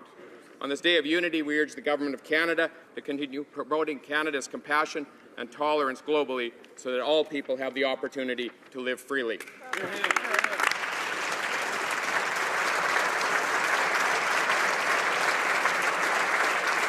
The honourable member for Mississauga, Erin Mills. Today, on International Day for the Elimination of Racial Discrimination, let us remember that our skin color may reflect the many shades of humanity, but our hearts all beat the same. I'm a young brown Muslim woman. My family is an immigrant family. I have faced the challenges, pain, and anger that racism can lead to. I came to Canada in '98 and struggled in this foreign land. Canadians opened their arms, and soon our house became our home. The neighborhood, our community, this land, our nation. Today, I stand as the member for Mississauga, Erin Mills, and I am proud. Canadians embrace diversity. In the words of our Prime Minister, we are strong not in spite of our differences, but because of them. We've come a long way, but still we have a long way to go. Let's strive to combat racism in all of its forms and keep Canada the land of equal opportunity the world knows it to be. Thank you.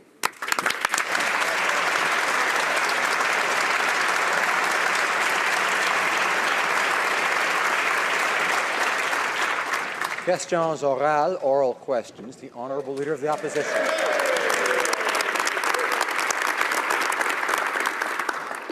Well, Mr. Speaker, we know at least three things in tomorrow's budget. The Liberals plan to borrow a lot of money. The Liberals have no real plan to create the jobs we need today. And the Liberals will have to raise taxes because borrowed money has to be paid back. And we know, Mr. Speaker, with previous track records, when Liberals spend a lot of money, it usually leads to waste and mismanagement. So, Mr. Speaker, will the Prime Minister confirm that because of his mismanagement, Canadians will be stuck with his bills, and not just us, but our kids and our grandkids? The Right Honourable Prime Minister. In last year's election campaign, Canadians had an opportunity to listen to the various perspectives that political parties put forward and the plans for the future of this country. And we put forward a plan that focused on investing in our communities, helping the middle class, and creating growth in a way that would help all Canadians. And that's exactly what we campaigned on. That's exactly what we're going to be delivering in tomorrow's budget. We are comfortable with the fact that Canadians know that we need investment and growth because for 10 years they simply didn't get that from the previous government. The Honourable Leader of the Opposition. Well, Mr. Speaker, the Prime Minister knows full well that we had the best growth record in the G7. Tomorrow is shaping up to be a very expensive day for Canadians. When it comes to spending other people's money, the Liberals just can't help themselves. They're borrowing billions of dollars. They have no plan to pay back this money other than raising taxes, and across the country, hardworking Canadians and families are losing their jobs. Mr. Speaker, does the Prime Minister think it's fair that the average Canadian is digging deeper and deeper in their pockets to pay his bills? Right Honourable Prime Minister. Mr. Speaker, Canadians understand that we have the lowest debt to GDP ratio in the G7. There are lower and the low interest rates. Order. I hope we can all hold our applause until the Prime Minister finishes his answer.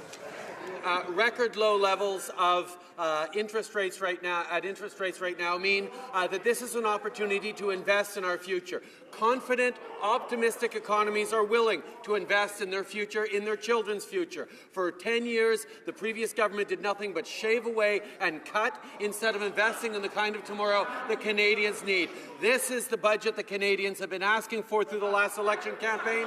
This is what we're delivering to grow the economy and help the middle class.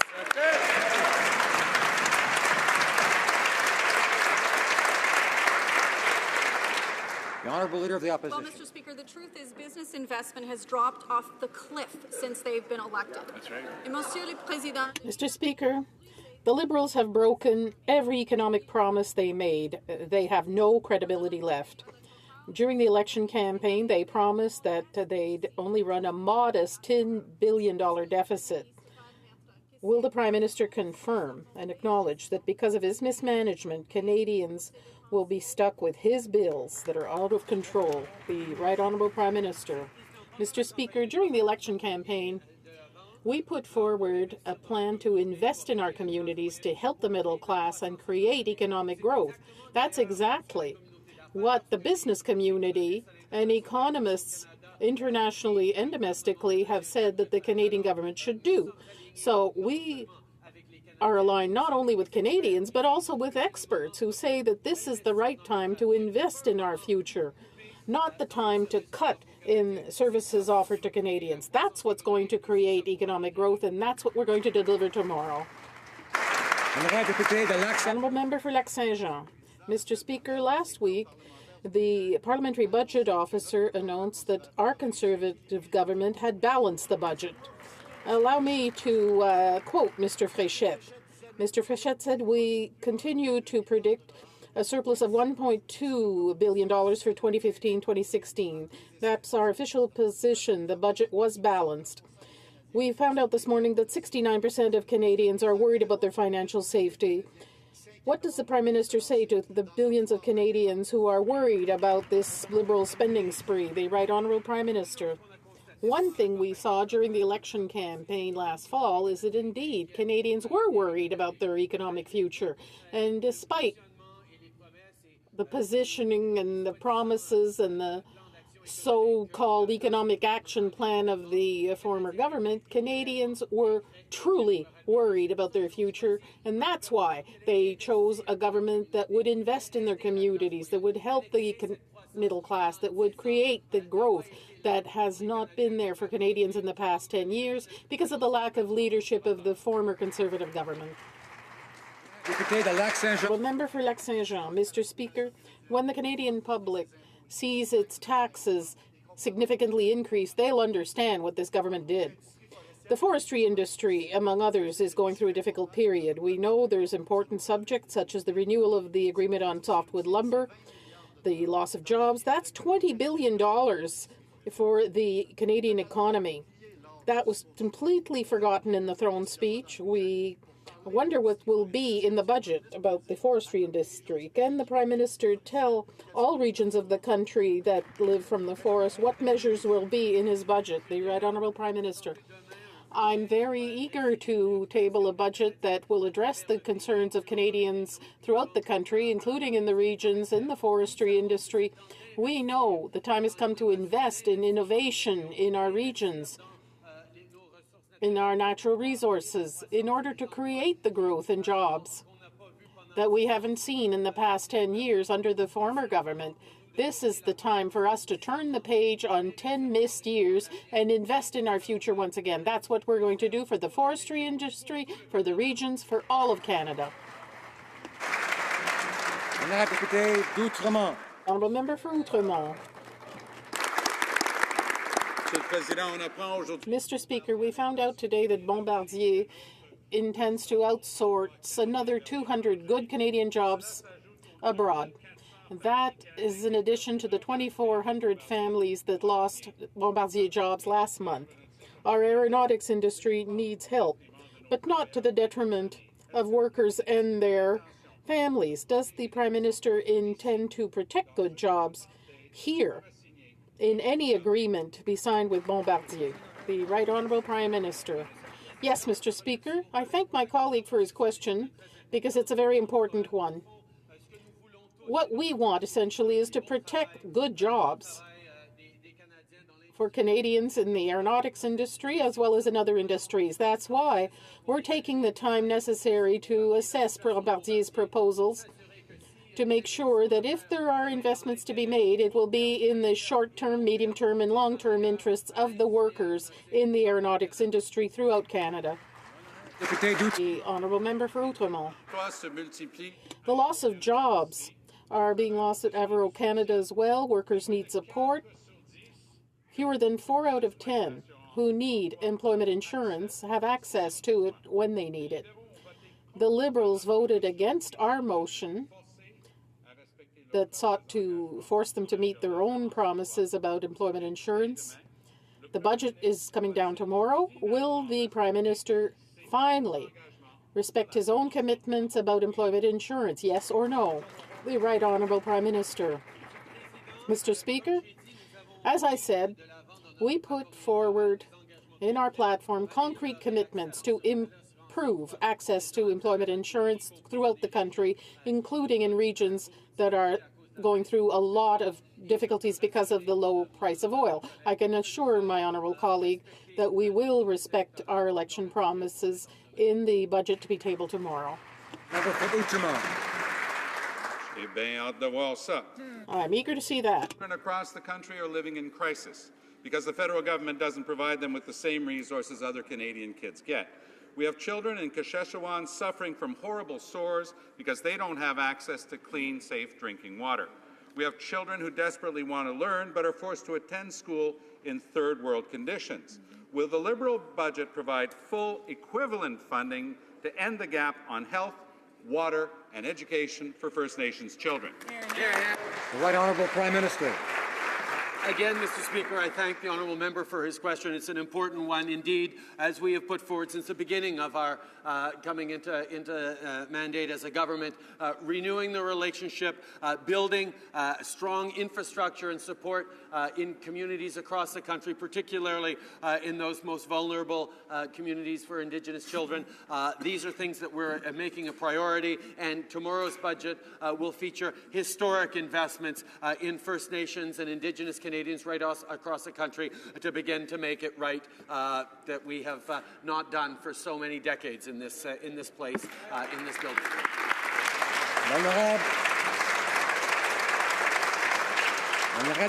The honourable member for Outremont.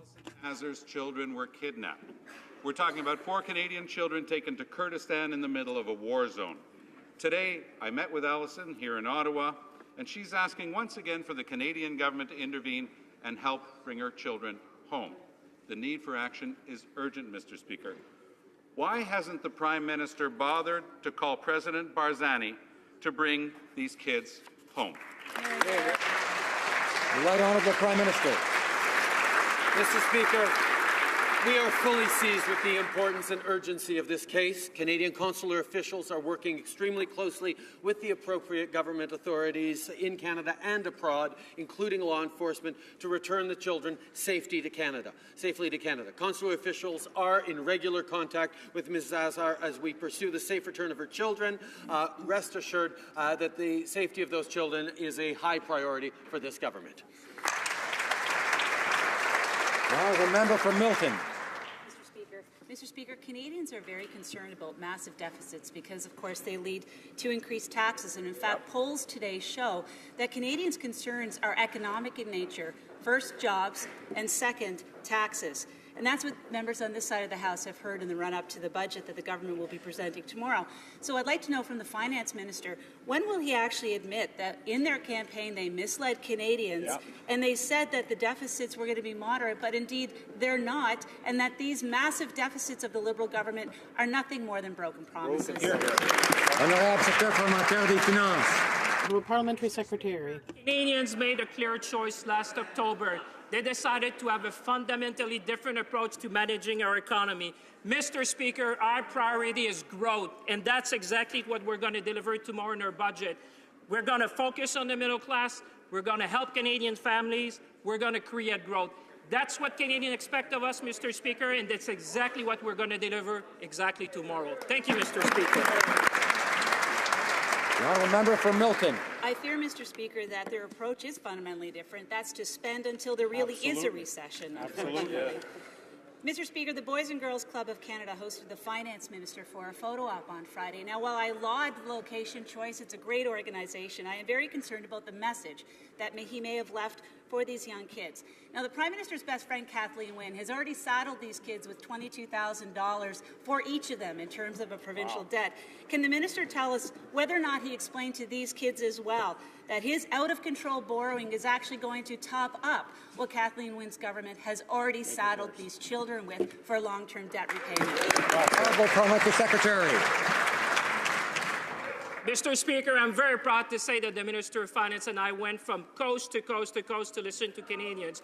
We did that over the months. We were elected in October, Mr. Speaker. We heard from thousands of Canadians. Hundreds of thousands of Canadians have submitted IDs online. And, Mr. Speaker, as we approach this budget day tomorrow, we took all that into consideration, and we did make a budget, Mr. Speaker, that's going to work for Canadians, and for once, they know that this government is on the side of Canadian families. The honourable member for Brantford Brant. Mr. Speaker, tomorrow, the Finance Minister will officially plunge Canada into an extended period of massive borrowing. Already, TD Bank says the Liberals will put Canada into a deficit for at least 10 years, and experts across the board are increasingly warning that this year's $30 billion Liberal spending spree will not have any major impact on economic growth. We are not in a recession, and this budget won't deliver any major boost to the economy. Why exactly is the Finance Minister borrowing $30 billion? The honourable Parliamentary Secretary for Finance. Mr. Speaker, I'd like to thank my honourable member for his question. Mr. Speaker, when the economy is growing slowly, that's the time to invest. That's what the IMF said. That's what the World Bank, that's what most economists in this country have said, Mr. Speaker. At a time where interests are low, that's the time to invest in the economy. That's what Canadians expect of us, Mr. Speaker, and that's exactly what we're going to deliver tomorrow. Thank you, Mr. Speaker. The honourable member for Brantford Brant. Mr. Speaker, it's not just that the Liberals will break their fiscal promises this year. We're now told the real big-ticket spending won't start for a couple of years. For the Liberals, a $30 billion deficit is just a starting point. Already, the Finance Minister is talking about raising taxes on small businesses, tech startups, and professionals. What other businesses will see their taxes go up in tomorrow's budget? The honourable Parliamentary Secretary. Mr. Speaker, I'm very proud. Thank you. I thank my honourable member for his question. Mr. Speaker, what we're going to present tomorrow is exactly a budget that's going to focus on the middle class, help Canadian families, and create growth in this country, Mr. Speaker. That's the choice that Canadians made on the 19th of October, a fundamentally different approach to running this economy. That's what most economists have said. That's what most international institutions.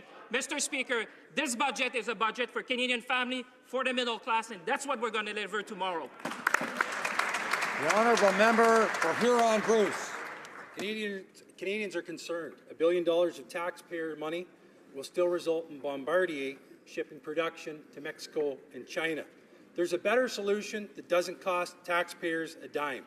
A private Canadian company came forward with a major order for C-Series aircraft. They just need a little longer runway. When will the minister allow the expansion of the Toronto Island Airport and get Bombardier employees back to work? The Honourable Minister of Transport. Thank you, Mr. Speaker. We in this government are very proud of Canada's aerospace industry, and as I have repeatedly said, with respect to the question that my honourable colleague asked, we made the right decision, one of choosing a balance between commercial interests and the interests of the community, including the development of their waterfront. Thank you, sir. Honourable member for Beauce. Mr. Speaker, while the federal government is preparing to provide $1 billion in financial aid to Bombardier, Bombardier is preparing to send even more jobs abroad.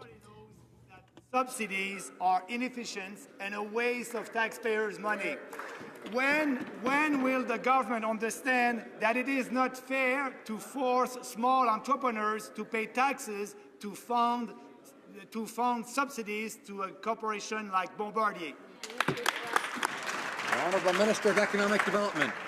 Mr. Speaker, we understand the importance of the aerospace sector, the high-quality jobs that it employs, the contribution it makes to our national income, Mr. Speaker, and that is why we're engaged with Bombardier. We understand that this company employs people not only in Quebec, but Ontario and Manitoba and across the country. These are high-quality jobs, and we're going to make sure we work with the company to make sure that we have investments in R&D, that we have head office jobs here in Canada. It's about growing the economy, investing in the aerospace sector, and it's fighting for good quality jobs, Mr. Speaker. The honourable member for Hochelaga. Mr. Speaker, a month ago, the community of Saskatchewan declared a state of emergency. 1 month later, nothing has happened. Many children have major infections all over their bodies. The photos of these children are troubling and shocking. How can we leave our children in such a situation? The problems with drinking water, mold, and housing are well known. We need more than a Band-Aid solution. What will the government do to finally solve this situation, which is unworthy of a country like this? Mr. Speaker, Health Canada is fully aware of the concerns of the children in Saskatchewan First Nation. We have been involved in that community and will continue to do so. There are immediate steps that have been taken. A number of children have already been transported out of the community to get the medical attention they need. There is a medical team from Moose Factory who are going into the community to identify further cases by going door to door. There will be further steps taken to prevent further infections. We will address the public health needs in the community as well as the social determinants of health. Honourable member for Timmins, James Bay.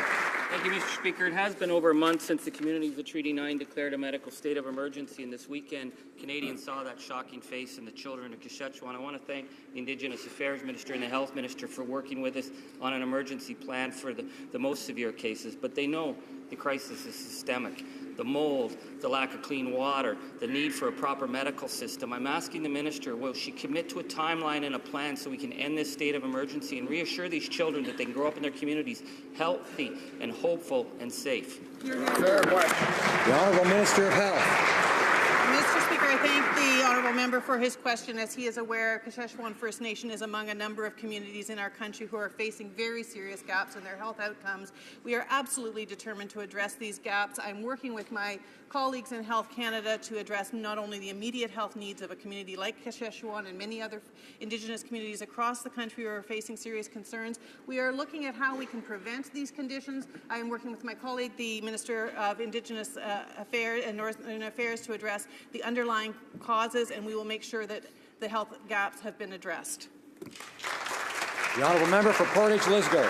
Well, Mr. Speaker, more delays from the Liberal government on job-creating infrastructure. This time it's liquefied natural gas in British Columbia that's getting roadblocks from the Liberal government. In fact, the Minister of the Environment and Climate Change doesn't even bat an eye at interfering with legislated timelines. Is this the type of political interference that the Liberals promised would happen at their cabinet table? The Honourable Senator Secretary for Environment. Mr. Speaker, as we promised during the election campaign, our decisions relating to environmental approvals will be based on science and data and Indigenous consultation. Our government is ensuring that environmental risks associated with resource development projects are addressed before projects are allowed to proceed. With respect to the PNW project, on March the 4th, the proponents submitted new information with respect to this project. The request from the agency for more time reflects the fact that we must do more assessment of potential effects on fish, marine animals, and human health. We recognize the importance of timely decisions, and once the proponent has provided the additional information, we will respond within 90 days. The honourable member for Portage Lisgar. Mr. Speaker, just a reminder that LNG from BC going to Asia will reduce coal use in the southern Pacific. And Mr. Speaker, it's good for the environment globally. It's good for the Canadian economy. So again, Mr. Speaker, we ask the Liberal government, why won't they stand up? Why will they always get in the way and not go to bat for LNG instead of throwing LNG under the bus? Mr. Speaker, truck drivers in BC, workers in BC are concerned. We're looking for this Liberal government. Workers in British Columbia are looking for this government to stand up for LNG in BC. Yeah. The Honourable Parliamentary Secretary. Mr. Speaker, as the honourable member also knows, the wood fibre project was actually approved on Friday because we had thoroughly assessed the science and the data and made the decision that it could move forward in an environmentally sustainable way. We are going to take the time with the Pacific Northwest project to ensure that we understand the science and the data before we make an appropriate decision. Honourable member for Lakeland. Last week, I met with natural resources developers in beautiful BC. The construction of the Kitimat LNG facility and the Pacific Northwest LNG project will create over 9,000 jobs and many opportunities for First Nations. 330 long-term local careers will sustain the PNW project. On behalf of the thousands of people who are counting on it, will the Liberals support job-creating LNG development, or will they hinder it with ongoing uncertainty and higher taxes? The Honourable Parliamentary Secretary for Environment. Mr. Speaker, we on this side of the House understand that the environment and the economy go hand in hand in the modern era. We are working through the process to ensure that the science and data associated with ensuring that good decisions are made are fed into the process. As we discussed, the wood fibre project was approved on Friday. We are taking the appropriate time to ensure that decisions are not based on politics, they're based on good science. The honourable member for Lakeland.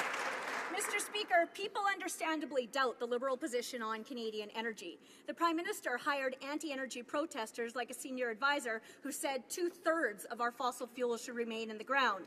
The PM's right-hand man, Gerald Butts, wrongly believes Canada's natural resources can't be developed while reducing GHG emissions. How can Canadians trust the Liberals' support our responsible energy development when those at the top are so against it? The Honourable Minister of Natural Resources. Speaker, as my honourable friend has said, there was a major project that was approved just last Friday in British Columbia, which was a decision of sustainability that understands that we will create these jobs while protecting the environment of British Columbia, as we will do with other major projects, Mr. Speaker. We think that we can now proudly say that we've done the right thing the right way, and we'll do it again. The honourable member for Saint-Hyacinthe-Bagotte. Mr. Speaker, workers are waiting far too long to simply know if they will be eligible for EI benefits or not. On average, they're waiting 39 days. And if they want to talk to someone at Service Canada, it's almost mission impossible. Losing a job is stressful enough as it is, without the government adding insult to injury with these never-ending delays. Unemployed workers don't have the luxury of waiting. Will the government make a decision to quickly hire people in order to reduce wait times? Honourable Minister of Employment and Labour. Thank you, Mr. Speaker. It is true that the employment insurance program in Canada needs modernising and repair. Canadians are waiting too long, too difficult to collect the benefits that they actually pay for. It is time, and we're proud to say we are the government that will provide those changes to modernise the EI system. The honourable member for Churchill-Kiewatinock-Askey. Mr. Speaker, under previous Liberal and Conservative governments, thousands of new mothers were unfairly denied EI sickness benefits while on maternity leave. These mothers who became seriously ill were forced to turn to the courts, and the government has spent millions fighting them. During the election, the Liberals promised to drop the court case immediately. but 6 months have gone by and it's still ongoing. These women have been through enough already. When will the Liberals stand by their promise and drop this court case against these women? The Honourable Minister of Employment. Thank you, Mr. Speaker, and to the honourable member who raised the issue.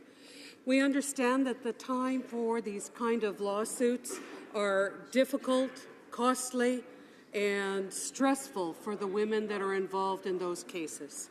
Unfortunately, I'm unable to speak about the case because it's before the courts at this time. But I do look forward to resolving all outstanding issues that are before us. Shefford. The Honourable Member for Shefford. Thank you, Mr. Speaker. With the recent announcement about the 150th anniversary of the Confederation of Canada in 2017, excitement around this great year of celebration is building. Can the Minister of Canadian Heritage give us in this House more information linked to the various themes and vision for Canada 150? The Honourable Minister. I'd like to thank my colleague for his excellent question. 4 main themes will be behind our celebrations: youth, inclusion, and diversity, reconciliation with First Nations, and the environment. We have made several announcements last week in Halifax, Toronto, and Montreal, for example, in order to put forth structural projects that will leave us with a legacy and will be there for the benefit of future generations. Thank you. The Honourable Member for Cypress Hills Grasslands. Mr. Speaker, the Office of Religious Freedom was given a specific mandate, and it's been successful in carrying that out. It's been recognized internationally for its work and its leadership. This government has a choice. They can dilute the mandate and destroy the international work of the office, or they can enthusiastically support it and ensure its continued success. This small office has had a huge impact around the globe. Will the government commit to continuing the present mandate of the Office of Religious Freedom? The Honourable Parliamentary Secretary for Foreign Affairs. Thank you very much, Mr. Speaker. Human rights are universal, indivisible, and interdependent. They are interrelated and best defended and promoted together. As the Prime Minister has stated repeatedly, Canada's diversity is a source of strength, not weakness. So to expand on the initial good work of the office, Canada will explore the best way to situate freedom of religion within a broader human rights framework. Our goal is to build on and strengthen the good work of the office by including the protection of religious freedom as a fundamental component of a comprehensive vision of the promotion of human rights. Better is always possible. The Honourable Member for Sherwood Park, Fort Saskatchewan. Mr. Speaker, atheists in Canada are very concerned about the growing persecution of non-believers in Bangladesh, Saudi Arabia, and elsewhere. Religious freedom includes the right to not believe. While some atheists were initially skeptical about the Office of Religious Freedom, they are now represented on its external advisory board. Atheists remain skeptical, of course, but not about the work of this office. Will this government finally give atheists some hope for the future, some assurance of things yet unseen, and support our motion to renew the Office of Religious Freedom? The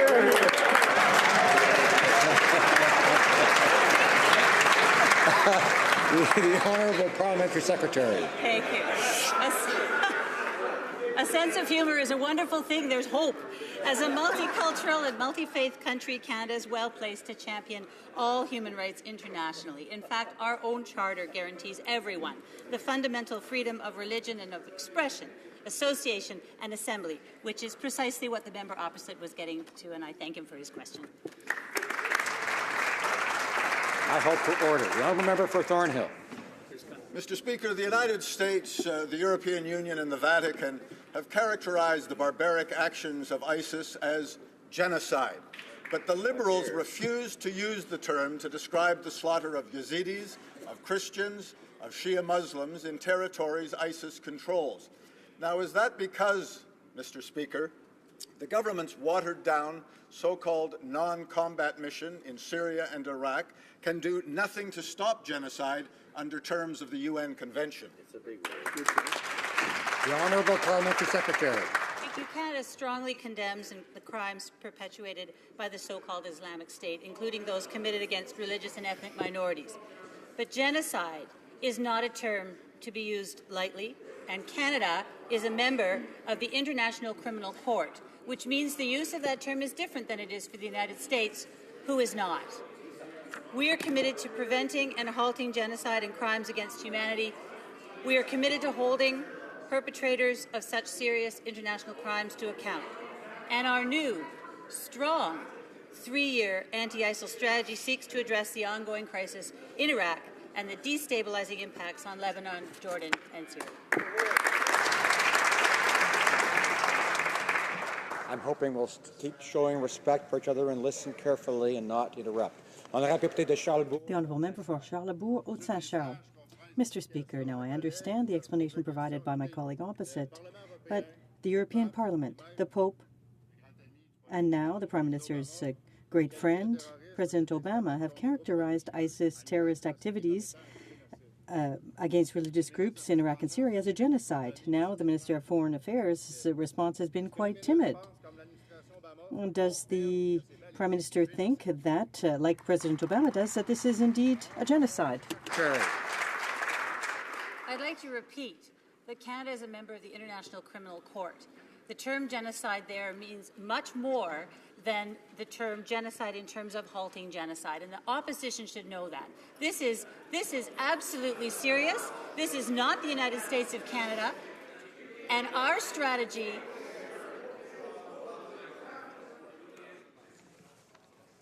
Colleagues, we all know that each side gets to have their turn to speak, to ask questions, to answer questions, and let's let each take their time. Even if we don't like the answers or the questions sometimes, let's show respect for this place. The Honourable Prime Secretary has the floor. Thank you, Mr. Speaker. Our anti-ISIL strategy, in fact, is an example of our strengthening conviction against the hideous crimes of ISIL, and that's all I have to say. Thank you. The Honourable Member for Vancouver Kingsway. Mr. Speaker, there is a national epidemic of drug overdoses, and the Minister of Health has acknowledged that safe injection sites like Insight in Vancouver make sense and save lives. Public health officials in Toronto and cities across Canada are asking for federal help to open these desperately needed facilities. Yet, Liberals are refusing to repeal Conservative legislation that blocks communities from providing harm reduction services. Will this government stop stalling, make an evidence-based decision, and repeal the Conservative C2? The Honourable Minister of Health. Mr. Speaker, as my colleague well knows, we are a government who bases our decisions on evidence.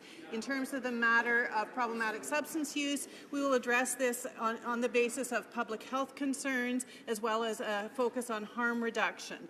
And I am very pleased that communities across the country have recognized that our government is supportive of supervised consumption sites, which have been known to save lives, prevent infections, and help people to access the healthcare system in a safe way. We will continue to work with communities to make these sites more available. Very good. The Honourable Member for Regina Louvain. Mr. Speaker, concerns have been raised about millions in federal funding for Regina's global transportation hub. This Crown Corporation spent $21 million buying land at inflated prices from businessmen with cozy ties to the governing Sask party. 2 weeks ago, the Treasury Board president promised to look into this scandal. Even a former Sask party MLA has called for a police investigation. So, will the minister now report what he found, and will he be referring this matter to the RCMP? The Honourable President of the Treasury Board. Thank you. Mr. Speaker, I thank the Honourable Member for his question and also for his inquiry when I appeared before committee. Mr. Speaker, the reality is that the provincial government in Saskatchewan has actually engaged their Auditor General to look into this matter. It is a provincial matter. We look forward to the result of the Auditor General's inquiry on the provincial side, and the Honourable Member has played a role in provincial politics in Saskatchewan in the past. That's very good, but we would urge him to focus on his role as a Member of Parliament and the federal issues here that we are seized with today. The Honourable Member for Elgin, Middlesex, London. Mr. Speaker, it has come to light that the Minister of Justice actively opposed the Site C Dam project. The minister worked closely with Treaty 8 First Nations to oppose it for years. Now with her role at the cabinet table, how can we be assured that she will stay neutral? The minister's mere presence will still have an influence. Will this minister remove herself from the discussions on this project? Wow. The Honourable Parliamentary Secretary for Environment. Thank you, Mr. Speaker. In the fall of 2014, the former government approved the project and set out a range of legally binding conditions with which the proponent must comply. BC Hydro must meet the requirements set out in the decision, and we're active in verifying compliance. We will continue to be proactive in that regard. We continue to reach out to Indigenous groups to ensure that they are consulted and that we understand the concerns that are being brought forward. Thank you, Mr. Speaker. The Honourable Member for Elgin, Middlesex, London. Mr. Speaker, Benjamin Bergen was the executive assistant to the current Minister of International Trade and her campaign manager. Now he has begun lobbying the Liberals. His relationship with this minister gives him access to her and her cabinet colleagues. He has even stated that he has an extensive network among senior public sector officials that will be a benefit to their organization. Mr. Speaker, what is the Prime Minister going to do about yet another insider getting special access to Liberal ministers? The Honourable Minister of International Trade. Mr. Speaker, once again the members opposite are looking for stories where there are none. Ben Bergen worked for me in my constituency office and never worked for me in my ministerial capacity. I am absolutely confident that he will follow all ethical guidelines. I would like to add, however, that I am a strong supporter of Canadian innovators and entrepreneurs, particularly in the tech sector, and I am delighted to have met with them and will continue to support this crucial Indigenous Canadian industry. The Honourable Member for Barrie, Springwater, Oro-Medonte. Thank you, Mr. Speaker. While people across this country were working hard this winter to balance their household budgets, our Prime Minister was in the Caribbean working hard on his tan. What's worse is that Canadian taxpayers are on the hook for $50,000 so the Prime Minister could enjoy his sunny ways. $50,000 is just the bill for the private jet to sit on the tarmac. So how much more will the Canadian taxpayers have to shell out for this Prime Minister's private Caribbean vacation? The Honourable Government House Leader. Mr. Speaker, members of the Conservative Party know well there's a long-standing government policy for security reasons that Prime Ministers always use Royal Canadian Air Force aircraft for every purpose, including personal travel, as was the case with previous Prime Ministers. When travelling for personal reasons, the Prime Minister and members of his family reimburse an economy airfare. And, Mr. Speaker, they also know that standard procedure requires within 3 hours the Prime Minister to be able to return to Canada in case of a national emergency. That policy existed under previous governments, and we're respecting that same policy today. The Honourable Member for Don Valley North. With the CETA agreement started by the previous government stalled since September 2014, I was thrilled to learn that our government was able to get the talk back on track for signature and implementation next year. In 2008, Canadian goods and services export to the European Union totaled $52.2 billion. Can the Minister of International Trade tell the House what the impact of CETA will be for Canada and how it can benefit the Canadians through increased growth and prosperity? The Honourable Minister of International Trade. Mr. Speaker, I was delighted last month to announce that the legal review of this gold-plated deal was finally complete and that we have successfully responded to Canadians' concerns about transparency and fairness in the investment chapter. I'm thrilled that this progressive deal is now moving ahead at full speed towards implementation next year. I'm also pleased that just this evening I'll have a chance to discuss the agreement with visiting members of the European Parliament's Trade Committee, a further sign of the new momentum behind CETA. The Honourable Member for Portneuf-Charcartier.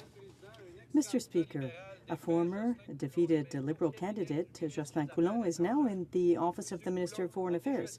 Mr. Coulon stated in the past that NATO was amplifying the Russian threat in Ukraine and Europe just to increase military budgets of member nations. He even wrote, "Any argument is good to feed into this rearmament campaign, even the stupidest ones."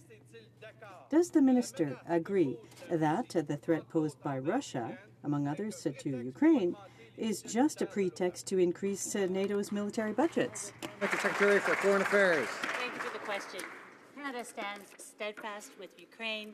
We always have, we always will, and we have been explicit in our condemnation of Russia's unlawful annexation of Crimea. The Russian interference and invasion of Ukrainian territory is completely unacceptable. We have one of the strongest sanctions in the world, strengthened further last week in order to apply economic pressure on Russia and the Putin government for its aggression. As the government of Ukraine has said, I believe Canada will be strong and firm in its pressure on Russia. The honourable member for Vancouver East. Mr. al-Abadi, a citizen of Iraq and former political prisoner of Saddam Hussein, managed to escape and became a government-sponsored refugee in 2002. He landed in Canada in 2007. 10 years after he fled, Saddam Hussein is no longer a threat. He traveled back to visit his family and to get married. In 2012, cessation provisions became law, and now the government wants to take away his permanent resident status. This law makes no sense. Will the minister repeal cessation provisions in Bill C-31? Very good. Well, Minister of Immigration. Mr. Speaker, there is some sense in these laws applied in certain ways. But on the whole, I would agree that this is part of the long legacy of things inherited from the previous government that must be reviewed and quite likely changed. So I have sympathy with the point expressed by the honourable member, and I can assure her that we will review these provisions with a view to improving them in the future. The honourable member for St. John Rothsay. Mr. Speaker, my home, St. John, New Brunswick, Canada's first incorporated city, established in 1783, deserves to have its story told and its place in our nation's proud history. Unfortunately, national historic monuments like Martello Tower, Fort Latour, Fort Howe, and Partridge Island are falling into ruin and have been ignored by previous governments. Projects like the restoration of Partridge Island would be transformative for my community by celebrating our past and promoting our future. What is the government's plan for reinvestment in our national parks and historic monuments? Honourable Parliamentary Secretary for Environment. Mr. Speaker, I'd like to commend my colleague, the honourable member for St. John's Rothsay, for his advocacy on this important issue. Mr. Speaker, the Minister of Environment and Climate Change was pleased to recently visit St. John, where she announced investments totaling more than $21 million in several Parks Canada sites across southern New Brunswick. This includes significant rehabilitation work on Carlton Martello Tower National Historic Site and major investments in Fundy National Park. Our government is creating jobs and taking action to ensure our treasured places are protected, celebrated, and preserved for future generations. The honourable member for Grand Prairie Mackenzie. Well, thank you, Mr. Speaker. Several groups have called on the Liberals to make special changes to help address specific labour challenges across this country. Last week, we learned that the Liberals were moving to help the fishing industry, but agriculture was left out in the cold. Surely, the Liberals understand that agriculture is an important industry in this country, contributing billions of dollars to our national economy each and every year. Now, I'm wondering if the Minister of Agriculture will stand up in this House and demonstrate a real commitment to help solving the labour challenges being faced by our farm families. The Honourable Minister of Employment. Thank you, Mr. Speaker. I'm very pleased to say that I had an opportunity to address a National Agricultural Agri-Food Conference in Winnipeg this past week, and we talked about a number of changes that are facing the agricultural sector, including very rapid industrial and innovation changes to equipment and the challenges of finding high-skilled operators. There are new advances in terms of training and skill development, and we're working very actively with the agricultural sector. The honourable member for Rivière-du-Nord. Mr. Speaker,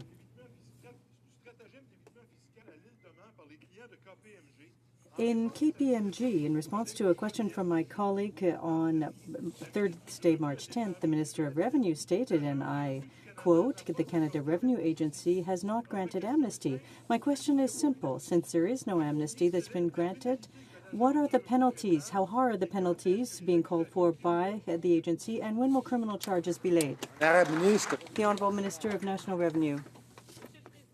Mr. Speaker, there are not two types of rules. As I mentioned in the past, the agency has updated its strategy, has audited and taken legal action. The work of the agency is not completed. I would invite my colleagues to be cautious and to not jump to conclusions too quickly. The honourable member for Montcalm. Mr. Speaker, at the Paris conference, the government made a global commitment to fight climate change. But according to the Pembina Institute, putting the Energy East oil pipeline into service would result in greenhouse gas emissions going up by 32 million tons per year, and that's tantamount to adding 7 million new cars on the roads in Quebec. Well, will the government finally admit that the Energy East project is in blatant contradiction with the commitments made by the Prime Minister at the Paris conference? The Honourable Prime Secretary for Environment. Mr. Speaker, again, this government understands that work on the environment and the economy go hand in hand. We have a plan with respect to climate change that involves a range of tools around carbon pricing, around mitigation measures across various sectors, and around a range of different measures that will allow us to meet the commitments that we made in Paris. We have never said that energy projects will stop. We have always said that this will be done in a broad and comprehensive way as we move through the next 40 years in a transition to a lower carbon economy. Thank you. The honourable member for Mirabel.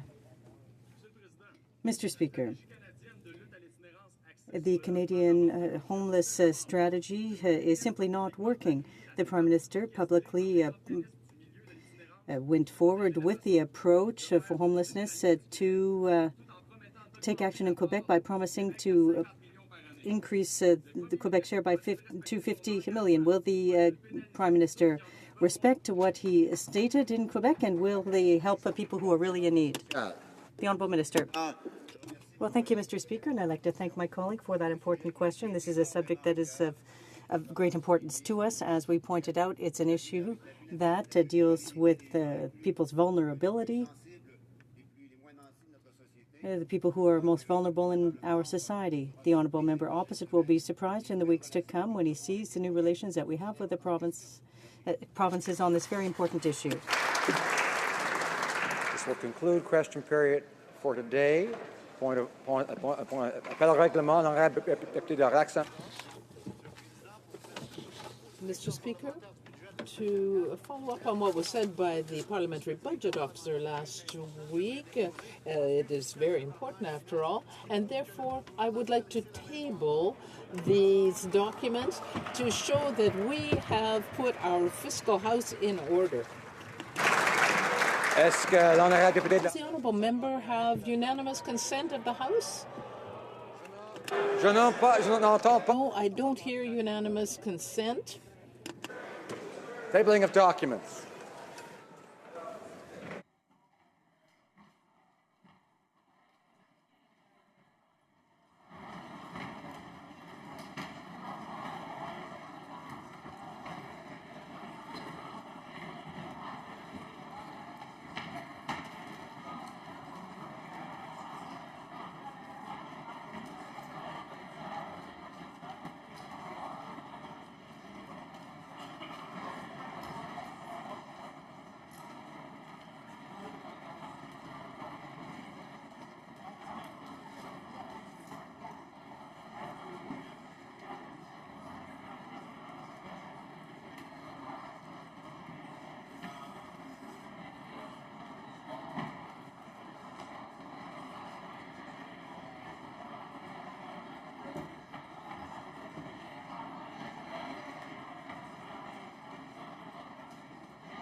Tabling of documents, the Honourable Parliamentary Secretary to the Government House Leader. Thank you, Mr. Speaker. Pursuant to Standing Order 36, bracket 8, I have the honour to table in both official languages the government's response to two petitions. Dépôt de projet de loi émanant du gouvernement. Introduction of government bills. Statements by ministers. Reports from interparliamentary delegations. Setting reports from committees. The Honourable Member for Halifax. Thank you, Mr. Chair. Mr. Speaker, I have the honour to present in both official languages the first report of the Standing Committee on Aboriginal Affairs and Northern Development, entitled Supplementary Estimates C 2015-2016, Vote 3C under Canadian High Arctic Research Station, and Votes 1C, 5C, and 10C under Indian Affairs and Northern Development. Thank you. Presenting reports from committees, the Honourable Member for Mount Royal. Thank you, Mr. Speaker. Mr. Speaker, I have the honour to table in both official languages the first report of the Standing Committee on Justice and Human Rights entitled Supplementary Estimates C 2015-16, Votes 1C and 5C under Justice, and Vote 1C under Office of the Director of Public Prosecutions. Report de comité. Reports of committees. Introduction of private members' bills. First reading of Senate public bills. Motions. Présentation de pétitions. Presenting petitions. I rise to the table a petition in this House from Landover Landings, an organization in my constituency. For decades, Landover Landings has advocated that the federal lands in Pickering be used for natural and agricultural purposes. The lands, which encompass Class 1 Greenbelt farmland, has the potential to become a major food source for the GTA and the province of Ontario. I'm proud to support Landover Landings in these efforts and look forward to continuing to bring forward these issues in this House. Thank you, Mr. Speaker. Présentation de Presenting petitions. Petitions. Questions on the order paper. The Honourable Parliamentary Secretary to the Government House Leader. Yes, thank you, Mr. Speaker. The following questions will be answered today. Questions 45 and Q48. Right now.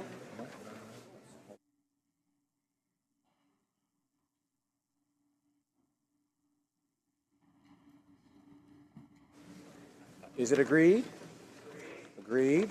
The Honourable Parliamentary Secretary to the Government House Leader. Yes, furthermore, Mr. Speaker, if questions number Q44, Q47, and Q49 could be made orders for return, these returns would be tabled immediately. It's the pleasure of the House that the aforementioned questions be made orders for return, that they be tabled immediately. Agreed and so ordered. The Honourable Parliamentary Secretary to the Government House Leader. And then finally, Mr. Speaker, I ask that the remaining questions be allowed to stand at this time. Is it agreed? Agreed and so ordered. Orders of the day. Joint orders, supply, opposition, motion. Resuming debate on the motion concerning the office and religious freedom. In his comments before he was so rudely interrupted. The Honourable Member for Brampton East. Thank you, Mr. Speaker, and I'd just like to remind you, Mr. Speaker, that I'll be splitting my time with Don Valley, the Honourable Member from Don Valley East. Mr. Speaker, the Office of Religious Freedoms was established in 2013 to protect and advocate on behalf of religious communities under threat, oppose religious hatred and intolerance, and promote the Canadian values of pluralism and respect for diversity abroad. Led by Dr. Andrew Bennett of Canada's Ambassador for Religious Freedom, the office has a $5 million annual budget, including $4.25 million in grants and contributions. Its mandate is in place until March 31st, 2016. Human rights are universal, indivisible, and interdependent. As the Minister of Foreign Affairs has elaborated, how can you enjoy freedom of religion if you don't have freedom of conscience and freedom of speech? Canada will increase its effectiveness by situating freedom of religion or belief within a broader human rights framework. Our goal is to build on and strengthen the work of the Office of Religious Freedom. The Minister of Foreign Affairs has heard from a variety of Canada's religious and belief community leaders who have written and spoken in support of the work of the office. We thank them for their important views and perspectives and look forward to building upon excellent relationships that Dr. Andrew Bennett has established with them through continuing their deep engagement. Mr. Speaker, we are grateful for Dr. Andrew Bennett's service as the head of Office of Religious Freedoms and for his ingenuity, sensitivity, and competency over the past 3 years. He has been a leader in championing freedom of religion and belief worldwide. Rest assured that as Canada enhances its approach to champion peaceful pluralism, respect for diversity and human rights, as a whole, we are making every effort to build on and strengthen the work undertaken by the Office of Religious Freedom. As the Right Honourable Prime Minister has said, we have a responsibility to ourselves and to the world to show that inclusive diversity is a source of strength and a force that can vanquish intolerance, radicalism, and hate. Mr. Speaker, in closing, I would like to restate that Canada is deeply committed to help build a world in which pluralism and differences are not only tolerated and accepted, but encouraged and celebrated. There is still much to be done to improve in the field of human rights, at home and abroad. And Canadians know that our government will work continuously to promote positive change. Thank you, Mr. Speaker. Questions and comments? The Honourable Member for Sherwood Park, Fort Saskatchewan. Thank you, Mr. Speaker, and I thank the member for his speech. He referenced consultation with other stakeholders. He knows, of course, that the World Sikh Organization, the Center for Israel and Jewish Affairs, and leaders within the Ahmadiyya Muslim community sent a letter to the government that was very specific. It wasn't just about these rights notionally, but it was about renewing the mandate of the Office of Religious Freedom. Because the existing model respects the indivisibility of rights. It respects that sense by having the office right within the Department of Global Affairs. I want to ask the member very directly, there are so many projects that this office is involved in that are making a real difference on the ground. Shouldn't these specific projects, the work already underway, be allowed to continue through the renewal of the mandate of this office? Honourable Member for Brampton East. Thank you, Mr. Speaker, and thank the Honourable Member for his question. I've had the opportunity to work with the various stakeholders he mentioned in his question, and like the government has mentioned before, the Minister of Foreign Affairs has said that we say that the Office of Religious Freedoms has done very good work, and we're looking forward to building upon that great work by broadening the mandate to include freedom of speech, freedom of conscience, to ensure that these values that Canadians hold so dear in our country are protected in a human rights framework, and I'm sure the Honourable Member will agree that once the review is completed and the new mandate is issued, that he'll be on board to support a human rights framework that includes the protection of freedom of religion, freedom of conscience, and freedom of speech. Thank you, Mr. Speaker. Questions and comments? The Honourable Parliament Secretary to the Government House Leader. Yes, thank you, Mr. Speaker, and I appreciate the comments from my colleague. And you know, we talk a lot about religious freedoms, and there's no doubt that that's a part of the values that Canadians hold very dearly to their heart. But also, when you think of freedom of religion, you think of freedom of thought. And if I could just, if I may, Mr. Speaker, talk about the importance of human rights in general.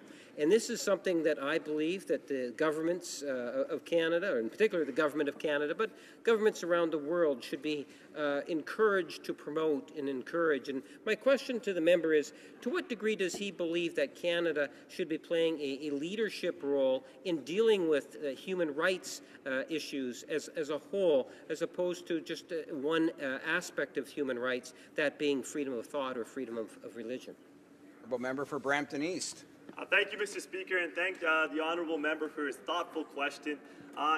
Mr. Speaker, human rights are a universal right, and they It doesn't matter where you come from, what you believe in, whether you're a Sikh, Jew, Hindu, Muslim, believer, non-believer. We're all united by our human rights. And the important thing that Canada has a long and rich history of promoting and protecting human rights. And this government it knows this, understands this, and that's why we're reviewing the mandate of the Office of Religious Freedoms, and we're going to expand it to ensure that it includes freedom of thought, freedom of conscience, freedom of belief, to ensure in this human rights framework that is being developed that we can not only be a leader in this area, but continue to ensure that diversity is seen as a strength, and we can not only take a lead in this role, but also show other countries where discrimination is a big problem, that diversity is a strength in your society, and we can lead as an example in Canada. Thank you, Mr. Speaker. Questions and comments. Question commentaire. The honourable member for Yorkton Melville. Speaker, I just have a concern about the term conclusive diversity as a source of strength that has been spoken of today, specifically because I'm concerned about the protection of religious freedom specifically being watered down by this government when the mandate of bringing the refugees into our country was shared with the various parties. We had an opportunity to ask questions.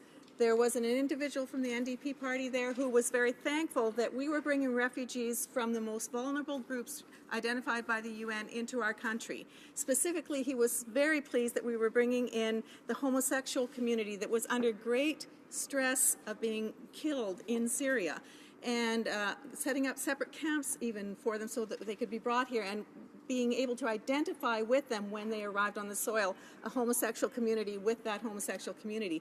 Now that's a concern, and I am very grateful that that protection is there. No one should have to die because of those specific perspectives. So my question that night was, what about the Christian communities that are over in Syria, those vulnerable people that are not being brought back to our country, and there are people here who would like to help them? The response was, well, we're helping the most vulnerable groups, and 3 of them were identified, but not the religious vulnerable groups that evening as one of the groups that we were supporting and bringing to Canada. And as we know, that is not a priority for this government. I would like to know why we are not bringing more of those groups to Canada from Syria. Honourable member for Brampton East.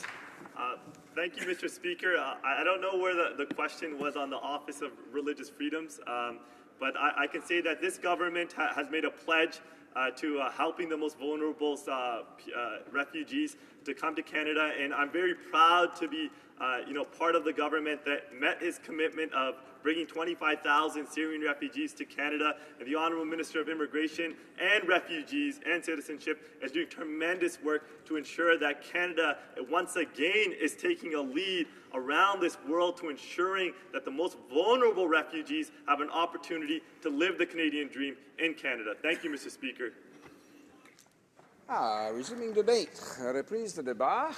The honourable member for Don Valley East. Merci, Monsieur le Président. Thank you, Mr. Speaker. Today's debate is an important one because the promotion and protection of human rights, notably freedom of religion or of beliefs, are an integral part of the leadership role Canada plays in the world. And complex. It is rife with conflict, oftentimes along sectarian lines, where human rights abuses are rampant and the rule of law is non-existent. The world is seized by the crisis created by the Syrian conflict, the horrific abuses of Daesh, the extraordinary flow of refugees that has resulted, and the toll that it has taken on the entire region. Faced with what are global challenges, some have retreated into xenophobic sentiments, which is a worrying trend we should aim to slow, stop, and reverse. Notre gouvernement est déterminé. Our government is determined to renew and reinforce protections for human rights both in Canada and abroad. The Prime Minister has stated on numerous times that Canada's diversity is a strength and not a weakness. As a multicultural country with many religions, Canada is in a good position to promote inclusive and responsible governments, peaceful pluralism, respect for diversity, and human rights internationally. Approaches its 150th anniversary, it is interesting to note that on the international stage, Canada is seen not only as a safe and prosperous country, but also as an open country where each individual has the opportunity to participate in all aspects of society and has say in the decisions that affect their lives. And this regardless of their place of birth, mother tongue, gender, sexual orientation, religious beliefs. The respect for diversity and for every single person's inherent dignity is truly a Canadian value. Notre nouvelle approche Our new approach will therefore consist in using to the maximum Canada's pluralistic experience. As a multicultural country and a multi-religion country, we will improve our efforts to foster respect for diversity, pluralism, and promote human rights. Cooperation, active dialogue, and compromise in order to achieve a balanced, inclusive, and equitable participation of all citizens in political, economic, and social-cultural life. This, Mr. Speaker, is as it should be, and Canada is committed to promoting these values at home and abroad. One example serves to concretely demonstrate this point. The government's decision to welcome more than 25,000 Syrian refugees to Canada has demonstrated that we are taking seriously our shared responsibility to help people around the world who are displaced and persecuted. We are proud to have taken the step, and we are confident that these refugees will enrich and strengthen Canadian diversity and culture. We believe that there is a critical role for Canada to play in sharing our successes with the world, and yes, some hard lessons learned. Inclusive and accountable governance, peaceful pluralism, respect for diversity, and human rights are fundamental values that make Canada strong, culturally, politically, and economically. Canada has been an example for many, as respect for diversity is a global issue that should concern us all, and given the misguided belief by some that diversity in all its forms, whether cultural, religious, ethnic, political, or social, is a threat. Canada's pluralistic experience as a multicultural and multi-faith country provides an opportunity for the promotion and protection of human rights. And that is why our Liberal government in 2005 partnered with His Highness the Aga Khan in the development of the Centre for Pluralism here in Ottawa, Canada. His Highness stated, I quote, "Successful experience with democracy, civil society, and pluralism are national genius of Canada, of which much more of the developing world is in dire need. In countries where democracy has developed strong roots, pluralism is being continuously reinforced by the respect of fundamental freedoms that all citizens enjoy. We are talking here about respect of the rights of freedom of expression, of association, of peaceful assembly, and freedom of religion. In countries where these freedoms are upheld, dialogue is fostered, and people can express their views peacefully. Canada has a clear role to play in promoting these values internationally and can do so through bilateral and multilateral diplomatic engagement and its international development assistance by supporting democratic institutions and representative bodies, supporting other countries in the strengthening of their legal and judicial development, advancing democratic participation in civic life and decision-making, ensuring a safe and enabling environment for civil society, including for women, youth, and marginalized groups, and supporting free and fair electoral processes and institutions. As previously mentioned by my colleague, the Office of the Religious Freedom, which was established under the previous government, has done good work.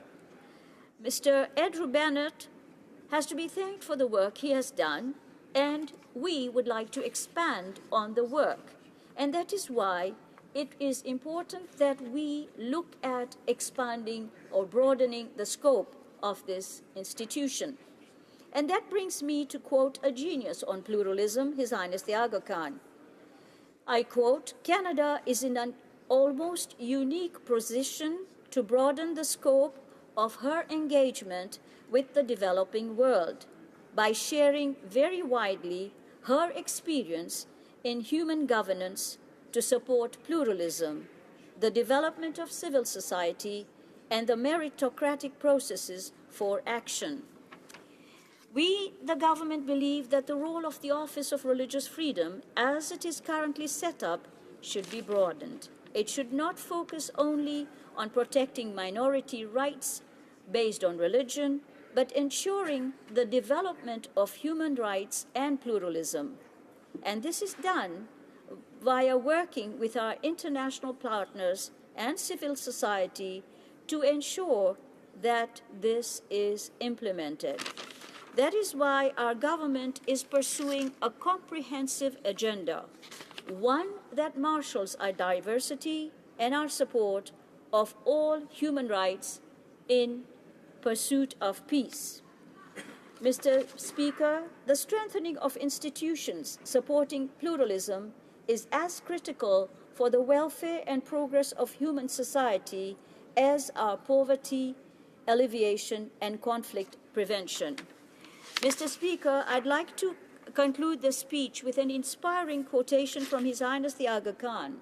In 2010, His Highness spoke these words during an annual discussion on citizenship and public good.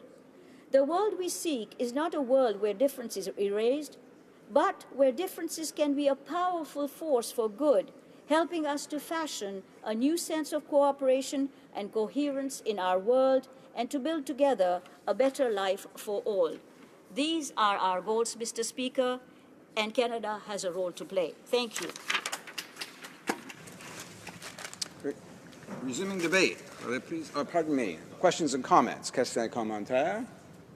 The honourable member for Sherwood Park, Fort Saskatchewan. Thank you, Mr. Speaker. Now, the honourable member has quoted His Highness the Aga Khan, someone for whom I have great admiration. His Highness spoke here in Parliament, and let me read you another quotation from when he was here. He said, "Again, Canada has responded in notable ways, including the establishment of the Office of Religious Freedom.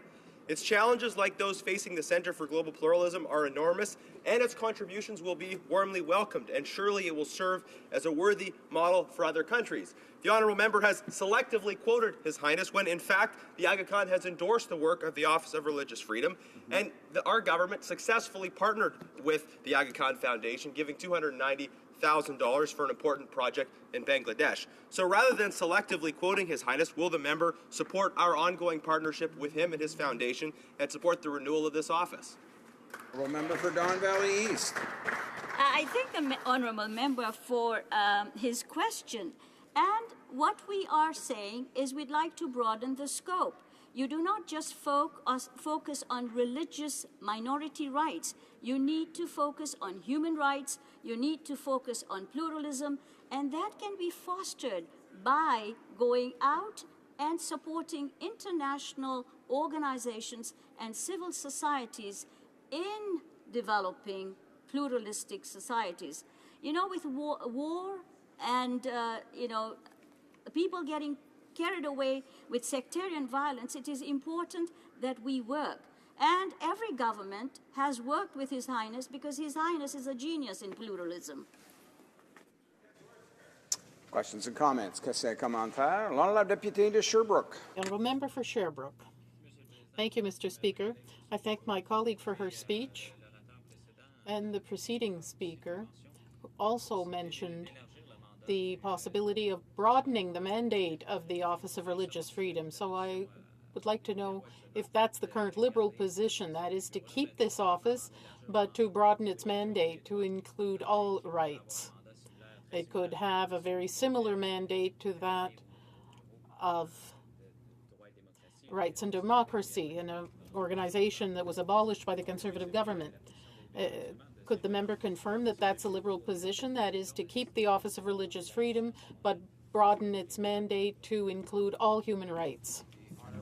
For Don Valley East. I thank the honourable member for his question, and we would like to keep the Office of the Religious Freedom, which was very narrow in its focus, but we'd like to expand it. And the expansion looks at democracy, the democratic right, and ensuring that people understand that pluralism is a strength, not a weakness.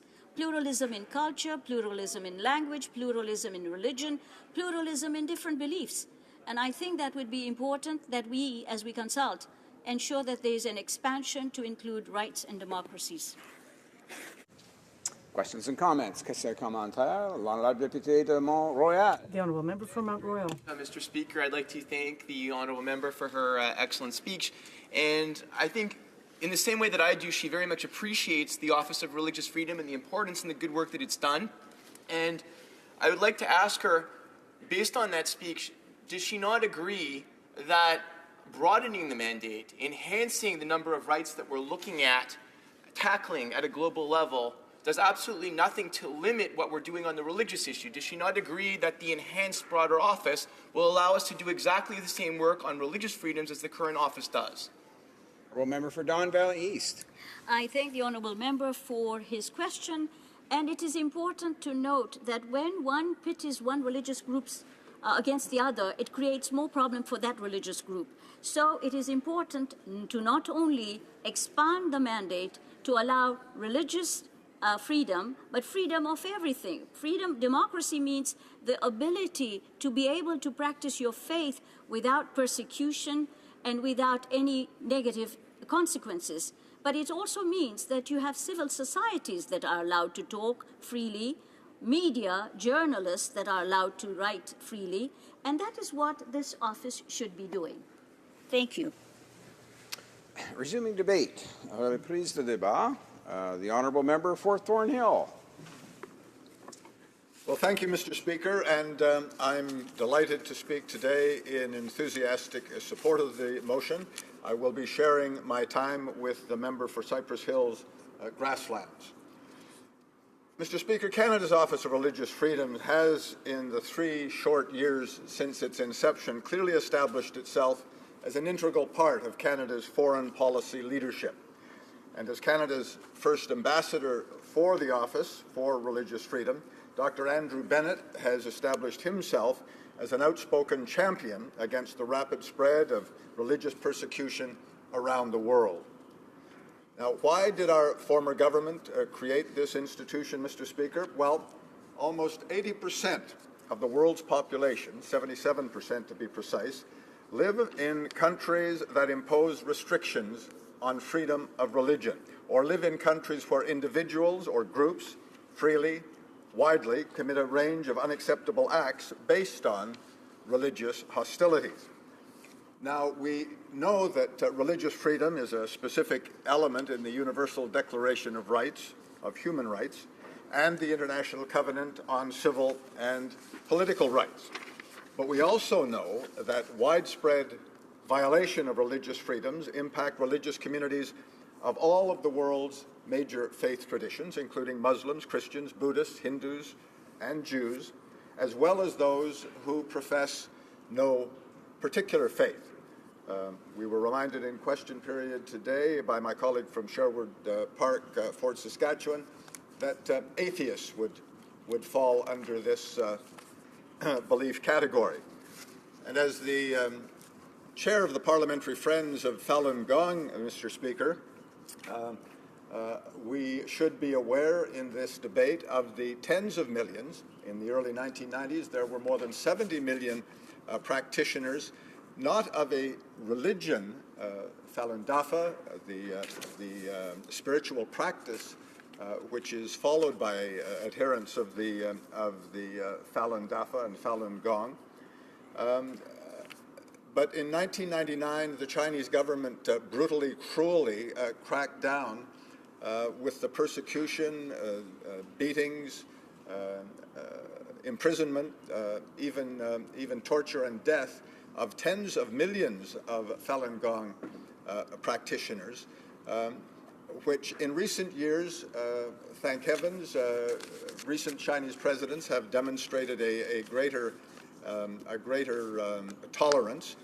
But today, the spiritual practice of Falun Gong, which celebrates truthfulness, compassion, and tolerance, or in Chinese, Zhen, Shan, and Ren, is in great need of intervention and moral support, where diplomacy can provide no material comfort, and it is this that falls within the mandate of the Office of Religious Freedom. The mandate is a very simple one, Mr. Speaker. It's to promote the freedom of religion as a major Canadian foreign policy. Its activities and its projects in its first 3 years have been focused, as we've heard a couple of times today, on countries such as Iraq, Nigeria, and Ukraine, where there have been abundant evidence of serious violations of citizens' freedom of religion involving hatred, systemic discrimination, violence, and death. Now, while the budget of the Office of Religious Freedom is modest, $5 million annually, its projects abroad have been welcomed by the international community and leaders of the international community as important initiatives. In Iraq, for example, a $250,000 project with Minority Rights Group International has helped local Iraqi civil society organizations to monitor and to report religious persecution. As well, a $500,000 project with the Mennonite Central Committee is working to increase interreligious dialogue and shared resources to promote religious cooperation institutionally in Iraq, in Syria, and in Lebanon, even at a time of unconventional warfare which has displaced millions and millions of the civilian population. In Nigeria, Mr. Speaker, the Office of Religious Freedom funded a 2-year, $730,000 project to develop and to expand interfaith dialogue and conflict mediation in Plateau State, a place where conflict between different religious communities has killed thousands of innocents in recent years. And in Ukraine, the Religious Freedom Fund supports 2 projects, an investment of more than $1 million with the Organization for Security and Cooperation in Europe and the Catholic Near East Welfare Association, aimed at encouraging democratic process through religious freedom and pluralism. Now, at a time, Mr. Speaker, when the Liberal government is with partisan zeal working to reverse many of our Conservative government's foreign policy positions, alliances, and initiatives, we should look perhaps at the nonpartisan nature of the External Advisory Committee, which is an oversight body of 22 prominent, independent leaders from across a wide spectrum of Canadian faith and belief communities. The Advisory Committee is chaired by Father Raymond de Souza, a Roman Catholic priest and a noted newspaper columnist. Serving as vice chairs are Malik Talib, president of the Aga Khan Council for Canada, the social governance body for the Ismaili community in Canada, and Corinne Box, director of government relations for the Baha'i community of Canada. The committee members include Imam Syed Nabil Abbas, Imam of the Lebanese Islamic Center in Montreal, Eric Adrian, National Executive Director for Inquiry Canada and national charity providing education on secular humanism, reason, science, and critical thinking. Peter Bhatti, President and founder of International Christian Voice, a Canadian of Pakistani birth who works with victimized religious minorities there and around the world. Of course, Rabbi Reuven Bolka, the rabbi, activist, writer, and broadcaster right here in Ottawa, former co-president of the Canadian Jewish Congress, Dr. Aslam Daoud, chairman of Humanity First Canada, national vice president of the Ahmadiyya Muslim community, who has championed religious freedom, peace, and tolerance for 3 decades. As well, Colin Singh Dillon, chair of the Sikh Heritage Museum of Canada, who has worked to eliminate social and religious barriers across communities. John Gill, the director of Minority Groups United and president of the Canadian Christian Association. Carl Hetu, national director of the Catholic Near East Welfare Association, an authority on Eastern churches, religious minorities, and inter-religious dialogue. We have Pastor Richard Cow, founding pastor of the Five Stones Church in Vancouver and deeply involved in leadership training in Asia for more than 2 decades. Antoine Melek is chair and president of the Coptic Orthodox community of Greater Montreal. Jim Marino is executive director of the Niagara Foundation for Catholic Education and experienced communications advisor. And we have Dr. Paul Marshall, senior fellow at the Hudson Institute Center for Religious Freedom in Washington, D.C., visiting professor at the Said Arif Hidayatullah State Islamic University in Jakarta, Indonesia, and Phuong No, an active member of Canadian Vietnamese organizations and an advocate for human rights and democracy in Vietnam. Dr. Mario Silva, a former distinguished member of this House, a member of the Liberal Party, an international legal scholar, a prolific author of papers on human rights and security, and former chair of the International Holocaust Remembrance Alliance, also a valued and worthy member of the Office of Religious Freedom Advisory Committee. Now, Mr. Speaker, I made a point of referencing today each and every member, almost every member. There are more, but time prevents the last few members of this advisory committee, because I believe it's important for Canadians to recognize and the breadth and the depth of nonpartisan activities that offers counsel to the ambassador of the Office of Religious Freedom, Dr. Bennett. So in closing, Mr. Speaker, I would urge all colleagues on both sides of the House to recognize the good work done and being done by Canada's Office of Religious Freedom. And I call on the government to renew the current mandate of the office. Its vital work promoting peace, freedom, tolerance, and communal harmony is needed today, Mr. Speaker, more than ever. Thank you. Questions and comments. The honourable member for Chateauguay-Lacal. Thank you, Mr. Speaker.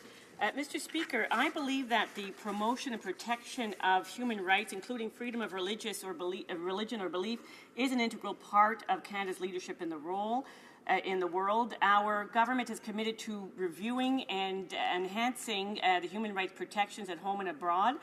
The mandate letters for the Minister of Foreign Affairs and the Minister of International Development refer to this, championing the values of inclusive and accountable governance, peaceful pluralism, and respect for diversity, including human rights for women and refugees. The honourable member referred to the practice of Falun Gong, which he stated was not a religion but a practice. Wouldn't that be better protected by an expanded mandate to support and promote not only freedom of religion, but freedom of expression and association? The honourable member for Thornhill. Well, Mr. Speaker, I thank my colleague for an informed question, a worthy question in today's debate. And I think that one has to recognize that in the strife and turmoil and human suffering around the world today, religion is the predominant, if not a leading element in almost all of the persecution and abuse of human rights. Falun Gong, as I said in my remarks and my colleague referred, is not a defined religion as such, but it is a spiritual practice based on truthfulness, compassion, and tolerance, which, after all, is what all of the world's great religions themselves are based on, and to which the Office of Religious Freedom, we believe, on this side of the House in the official opposition, the Office of Religious Freedom serves. Questions and comments. Questions et commentaires. La députée de Sherbrooke. The honourable member for Sherbrooke. Thank you, Mr. Speaker. Earlier on, I asked a question of a Conservative member who didn't seem to know the answer to the question, so I will ask it of the member for Thornhill. With respect to the closing of the Rights and Democracy offices, it was done under his government. The following year, they set up the Office of Religious Freedom when Rights and Democracy was working on rights. Rights and Democracy also did a broader work than the Office of Religious Freedom. So why did they decide to close down that office and lead Canadians to believe that the Office of Religious Freedom would replace all of that? Now, I didn't get an answer from his colleague. Perhaps he could tell us why they closed down Rights and Democracy. Well, thank you, Mr. Speaker, and I thank my colleague for his question. And I am familiar with the reasons that we closed that office because I was a member of the cabinet of our government in that day. And while the office had been originally set up, Rights and Democracy had been originally set up for all of the valuable purposes and advocacy that one would associate with rights and democracy, in its latter years, unfortunately, and you can go to any number of references, historical references, to see why that particular organization went off the rails. It fell into internecine battles within its board. There was a mismanagement of budget. There was a confusion and misapplication of its mandate by some of its leaders. And the decision taken by the government was that it no longer served its original mandate and deserved to be closed down. And we were proud that we did it. Resuming debate, the honourable member for Cypress Hills Grasslands. Well, thank you, Mr. Speaker, and I'm glad to be here today. I wish that the message we were hearing from the government was different than what it is.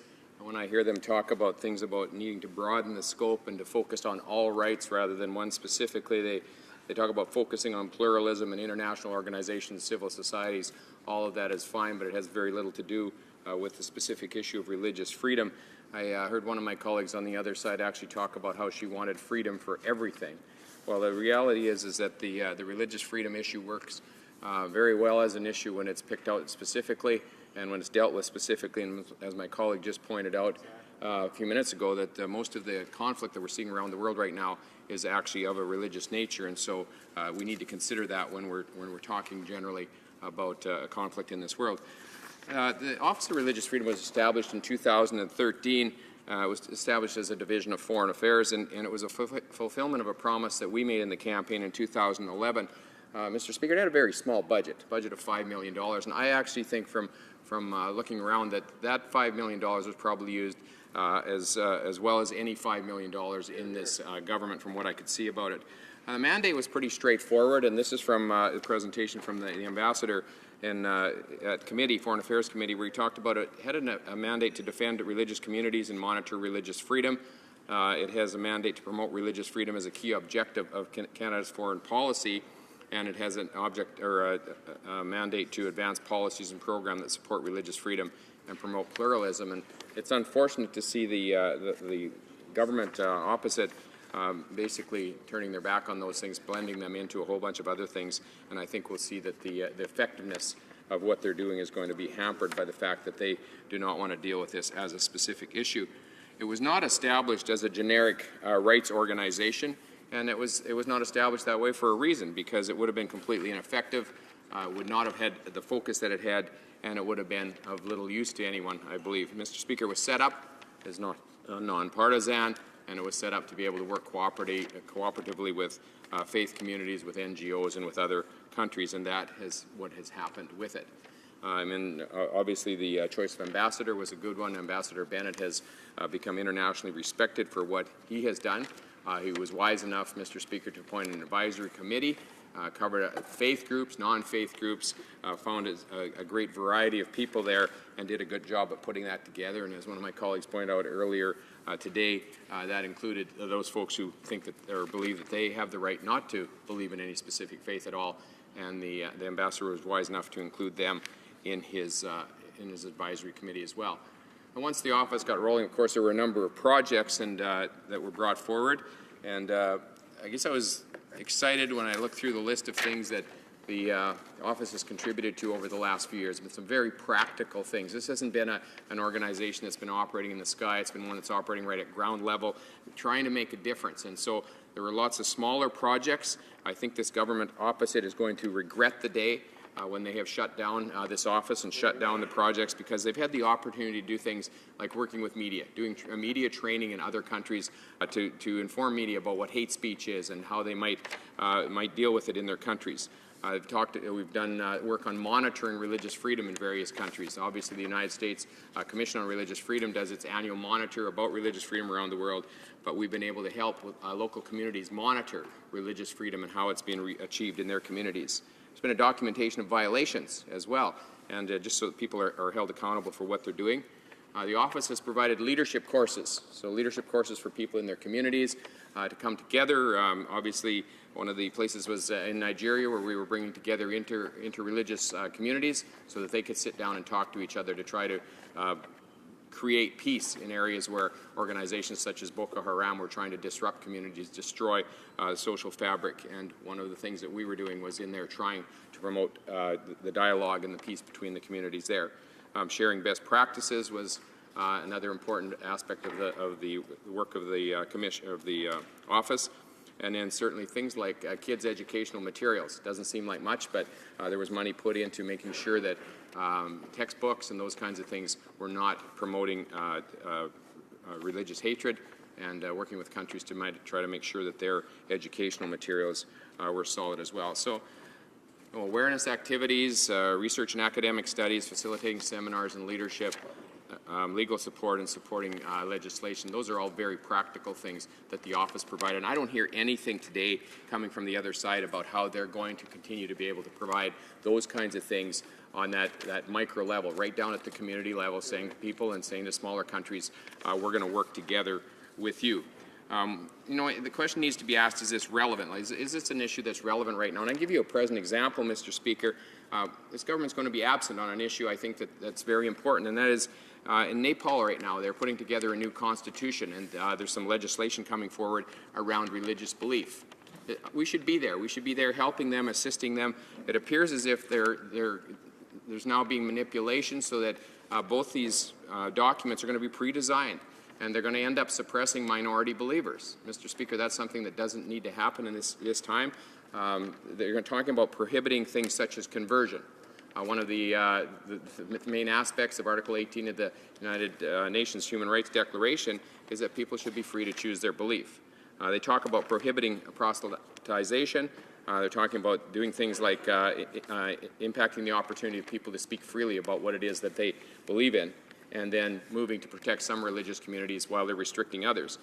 Mr. Speaker, the people of Nepal don't all have the opportunity to fully understand or discuss what these values and these objectives mean, these issues mean, but we certainly can be providing them with some help and assistance. And it's just one example of where we can help. This is a country that signed on to the United Nations Declaration of Human Rights, the International Covenant on Civil and Political Rights, and that includes in their article the notions that people have the right to be free to believe, people have the right to be free to practice their belief, and people have the right to be able to change their beliefs. So these are things that happen at a very practical level, and our government should be there. And I would say that this government, in its rush to, as they say, broaden the scope and focus on everything, is not going to be there on these specific issues where people are going to, and some of these countries are going to need help.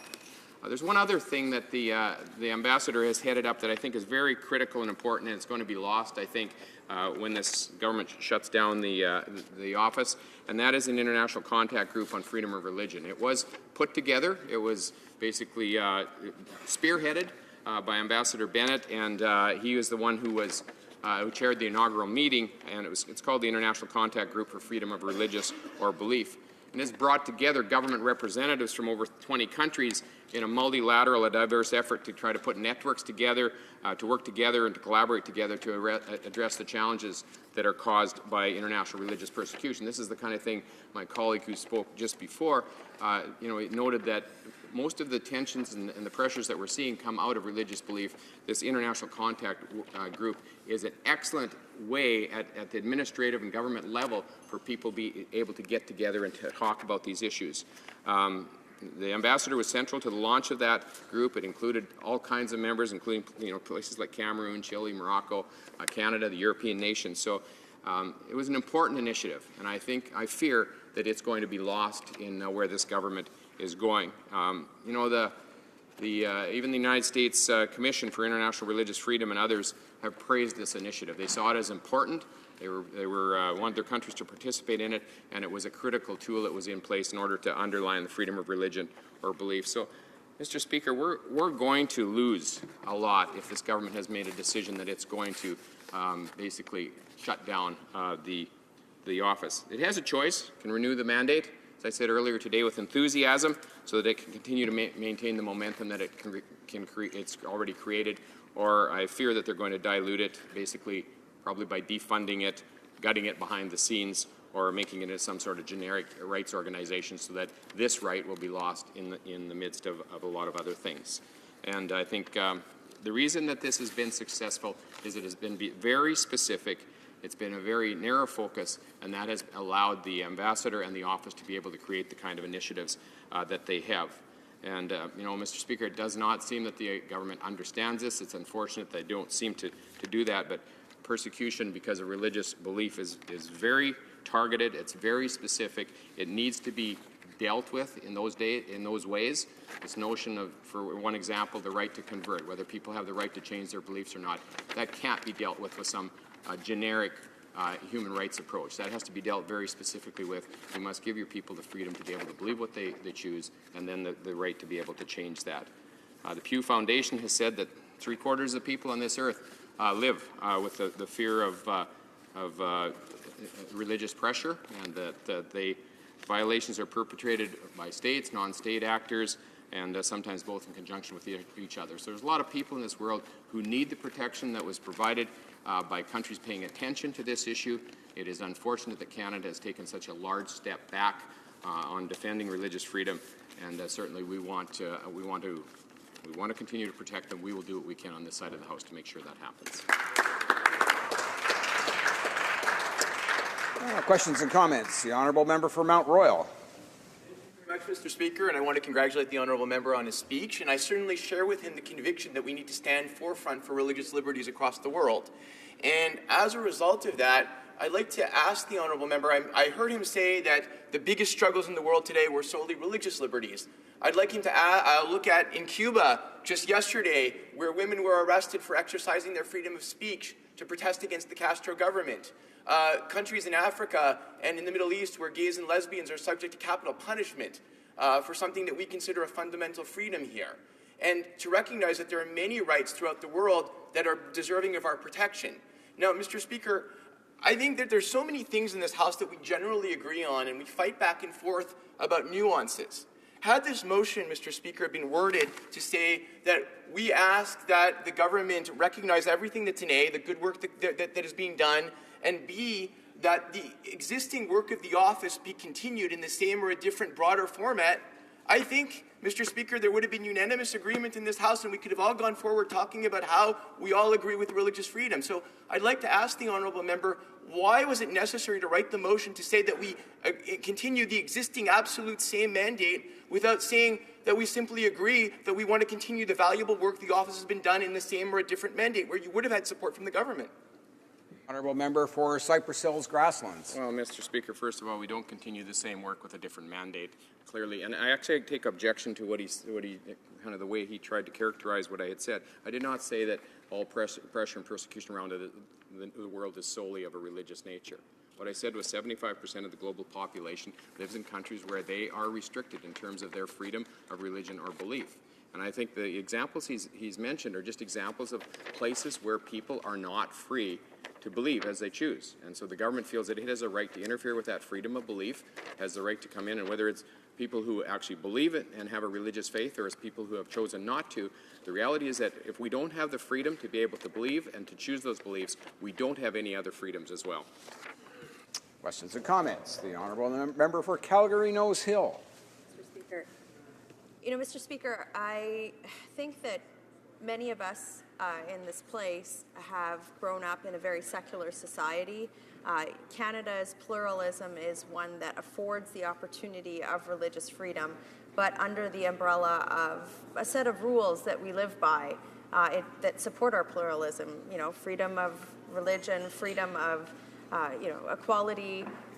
There's so many things I could talk about, but now that I've had the opportunity to travel the world a little bit in my role as a parliamentarian, what strikes me is that the reality is a large portion of conflict that we see in the world is in fact religious, has its roots in religious practices. So to divorce religious freedoms from foreign policy, especially given that rooting, is, I think, somewhat short-sighted. My colleague talked about freedom of religion and women, and I guess what I'd like my colleague to answer is this. Given this particular fact, can he talk about how the Office of Religious Freedoms and its focus on dealing with intergenerational change in terms of religious freedom actually helps reduce these conflicts, given the fact that we can't ignore the fact that religion is a basis for many of them? The honourable member for Cypress Hills Grasslands. Well, that's actually a very good question, Mr. Speaker, but I would make the response to my colleague that we look around the world and we see that some of the best freedoms come out of religious expression and out of religious belief. Some of the worst repression comes out of religious belief and religious faith as well. I think the place that we find ourselves is that we believe those three articles of Article 18 are critical, and that is that people should have the freedom to believe. So they have the freedom to believe as they choose. They have the right to practice that belief as long as it's not violating someone else's space and their rights. And the third thing is that they have the right to change that belief. If people can exist with that, I think that we will see that that those types of repressive attitudes that we're talking about today they're just not capable of being carried forward in the society.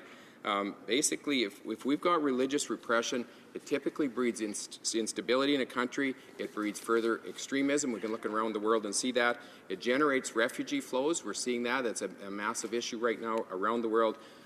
It threatens other fundamental rights, including things like freedom of expression, freedom of association, freedom of assembly. So I think out of that freedom of belief come a lot of the other freedoms that we have as well, but we need to understand that religion can be used as much as anything else in order to repress people as well. Resuming debate. Please the débat. The honourable member for Chateauguay-Lacal. Thank you very much, Mr. Speaker. Merci, Monsieur. Thank you, Mr. Speaker. I will be sharing my time with the honourable member for London Northminster. We are here today to debate this Opposition Day motion, and we have to acknowledge that doing so shows the strength of Canada's governance system and the lessons that we have drawn in creating an inclusive and responsible society. We are members of Parliament, and we are able to reflect on Canada's diversity. We have chosen through free and fair elections to represent Canadians' values such as dignity, freedom, equality, and honesty. And this is something that we cannot say for all countries in the world. Poor governance, the impossibility of providing basic services, high levels of corruption, and a lack of transparency lead to many other development and security problems. These are vulnerable populations with many problems and poverty, inequality, and economic difficulties. According to the United Nations Development Program, corruption, fraud, theft, and tax evasion cost approximately $1.26 trillion for developing countries. This would mean about $1.25 per person over a 6-year period. So we have to take action in countries where the government is able to provide services to people, where it is accountable for its decisions, and where power is transferred through regular, peaceful elections. There are clear advantages. There is more opportunity to have economic stability, Human rights are more likely to be respected. Governments meet more often the needs of their citizens, and communities are more resilient and can take action against radicalism and other social pressures. Corruption is damaging for governance, and this leads to poor health and educational results and fewer government services. In simple terms, inclusive and responsible governance is essential to reach sustainable results in all areas, whether we are talking about agriculture or training for people to be able to get good jobs. Mr. Speaker, our government is proud to focus once again our international assistance on the most vulnerable people. We live in a world of abundance. Through innovation, immense progress continues to be made, but there are still too many people around the world who have almost nothing. We need to improve the future for these children, for the men and women who live in great poverty and inequality. Our government is committed to promoting inclusive and responsible governance, peaceful pluralism, respect for diversity, and human rights. This is the priority of the mandate of the Minister of Foreign Affairs and the Minister for International Development. We are proud of Canada's contributions around the world in promoting inclusive and responsible governance, peaceful pluralism, respect for diversity, and human rights. Although we need to continue improving our own governance and our diversity, many countries admire the situation in Canada and the type of country we've created. We recognize the strength of our experience, as do they, and we are being asked to help them in their own development goals. In September, the world recognized that these aspects were part of sustainable development. Goal 16 of the Sustainable Development Goals acknowledges the importance of inclusive societies, access to justice, and strengthening of inclusive and responsible institutions at all levels, as well as the need to fight corruption in building a better world. Canada is determined to work with its partners to help all countries attain this goal. In Tanzania, for example, Canada is collaborating with others to fight corruption and to make sure that information on the revenues, tax payments, and royalties, as well as the operating expenditures of mining companies, are accurate and more transparent. Our development assistance is helping to strengthen institutions and make them more transparent and responsible. Because by having accountable and transparent institutions, people can have their voice heard. That means that people can make sure that power is used legitimately. Mr. Speaker, this is why Canada is offering its support to Bangladesh in preparing and developing its national budget. Canada is also helping Bangladesh with its internal and external auditing and legislative oversight, creating these governance models that are efficient and effective, especially with respect to the rule of law, public policies that are solid, and strong civic institutions makes for pluralistic societies. And that means more respect for human diversity. A commitment to pluralism has great advantages for everyone.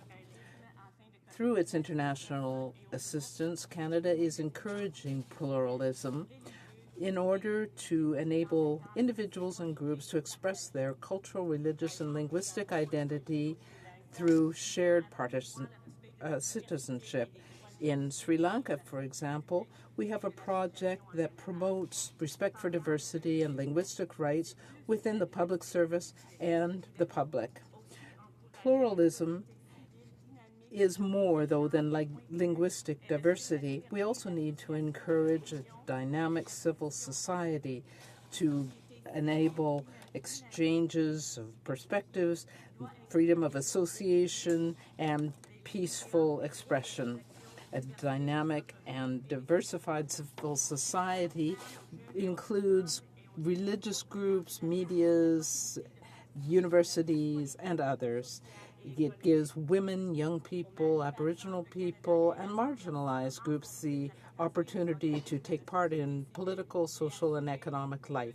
In Mali, Canada is helping strengthen organizations within civil society to ensure that the country's national policies take into account the interests of poor people.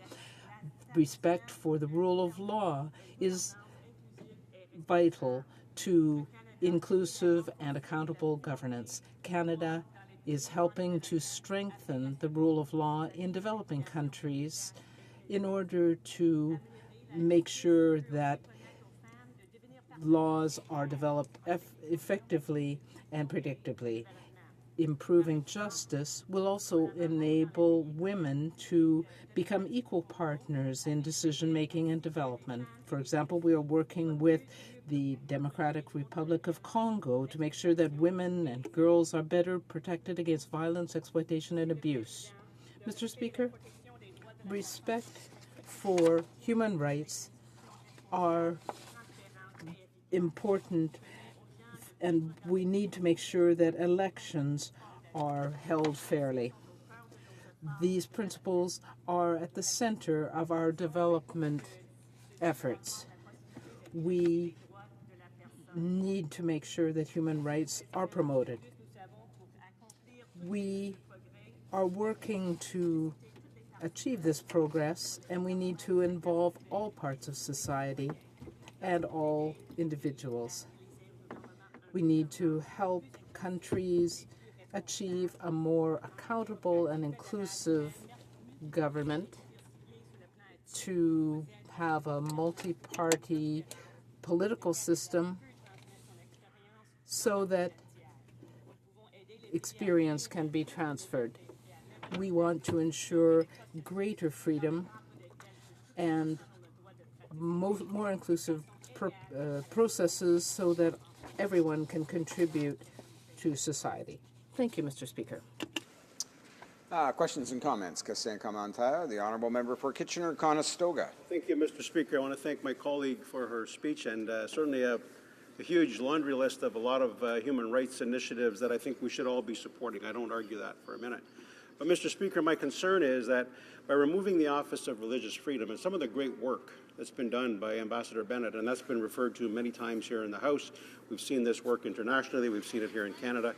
And I'm concerned that if we lose our focus on this very key aspect of human rights protection as it relates to religious freedom, I think most of us in this House would agree that religious freedom often is the very foundation of many, many of the other religious freedoms around the world. But there's one particular part of religious freedom that I think is often missed, and that is that for those of us of faith, it's a very personal aspect.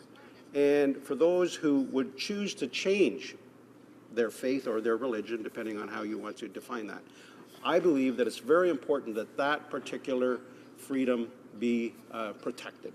And I'm wondering if my colleague would comment on that, because I'm concerned that we've lost the focus. We're talking about all of the other human rights freedoms that we should be continuing.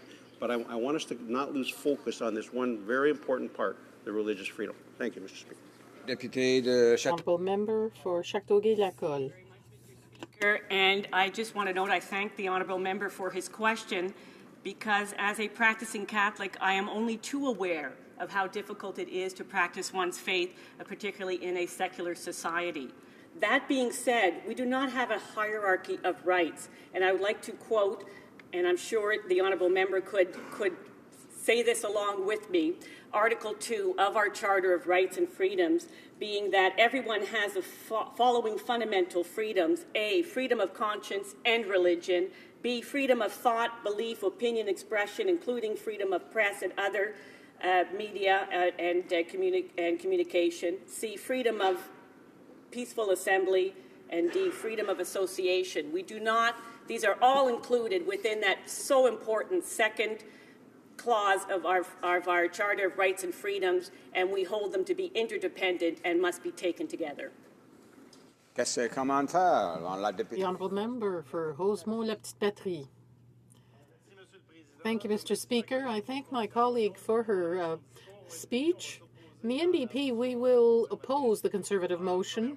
First of all, we have concerns about the work done by the office, which seems to be quite markedly biased. A study conducted by Osgood Law School reveals that Christian minority groups get twice as much attention as Muslim or Jewish groups from this office, and its mandate expires in late March. In the NDP, we would be more inclined to have an office that supports human rights. Religious freedom is protected here by the Charter, but elsewhere in the world it could be protected by a broader view that would necessitate protecting all human rights, not just the religious aspect. The honourable member for Châteauguay-Lacolle.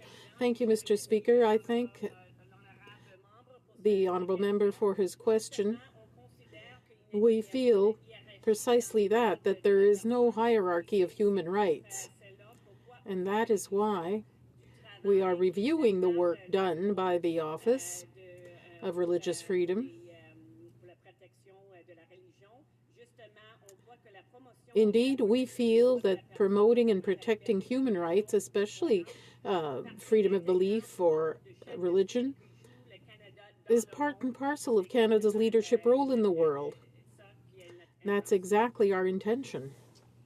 Comments? Question commentaire? La députée de Laurentide. The honourable member for Laurentide-Labelle. Thank you, Mr. Speaker.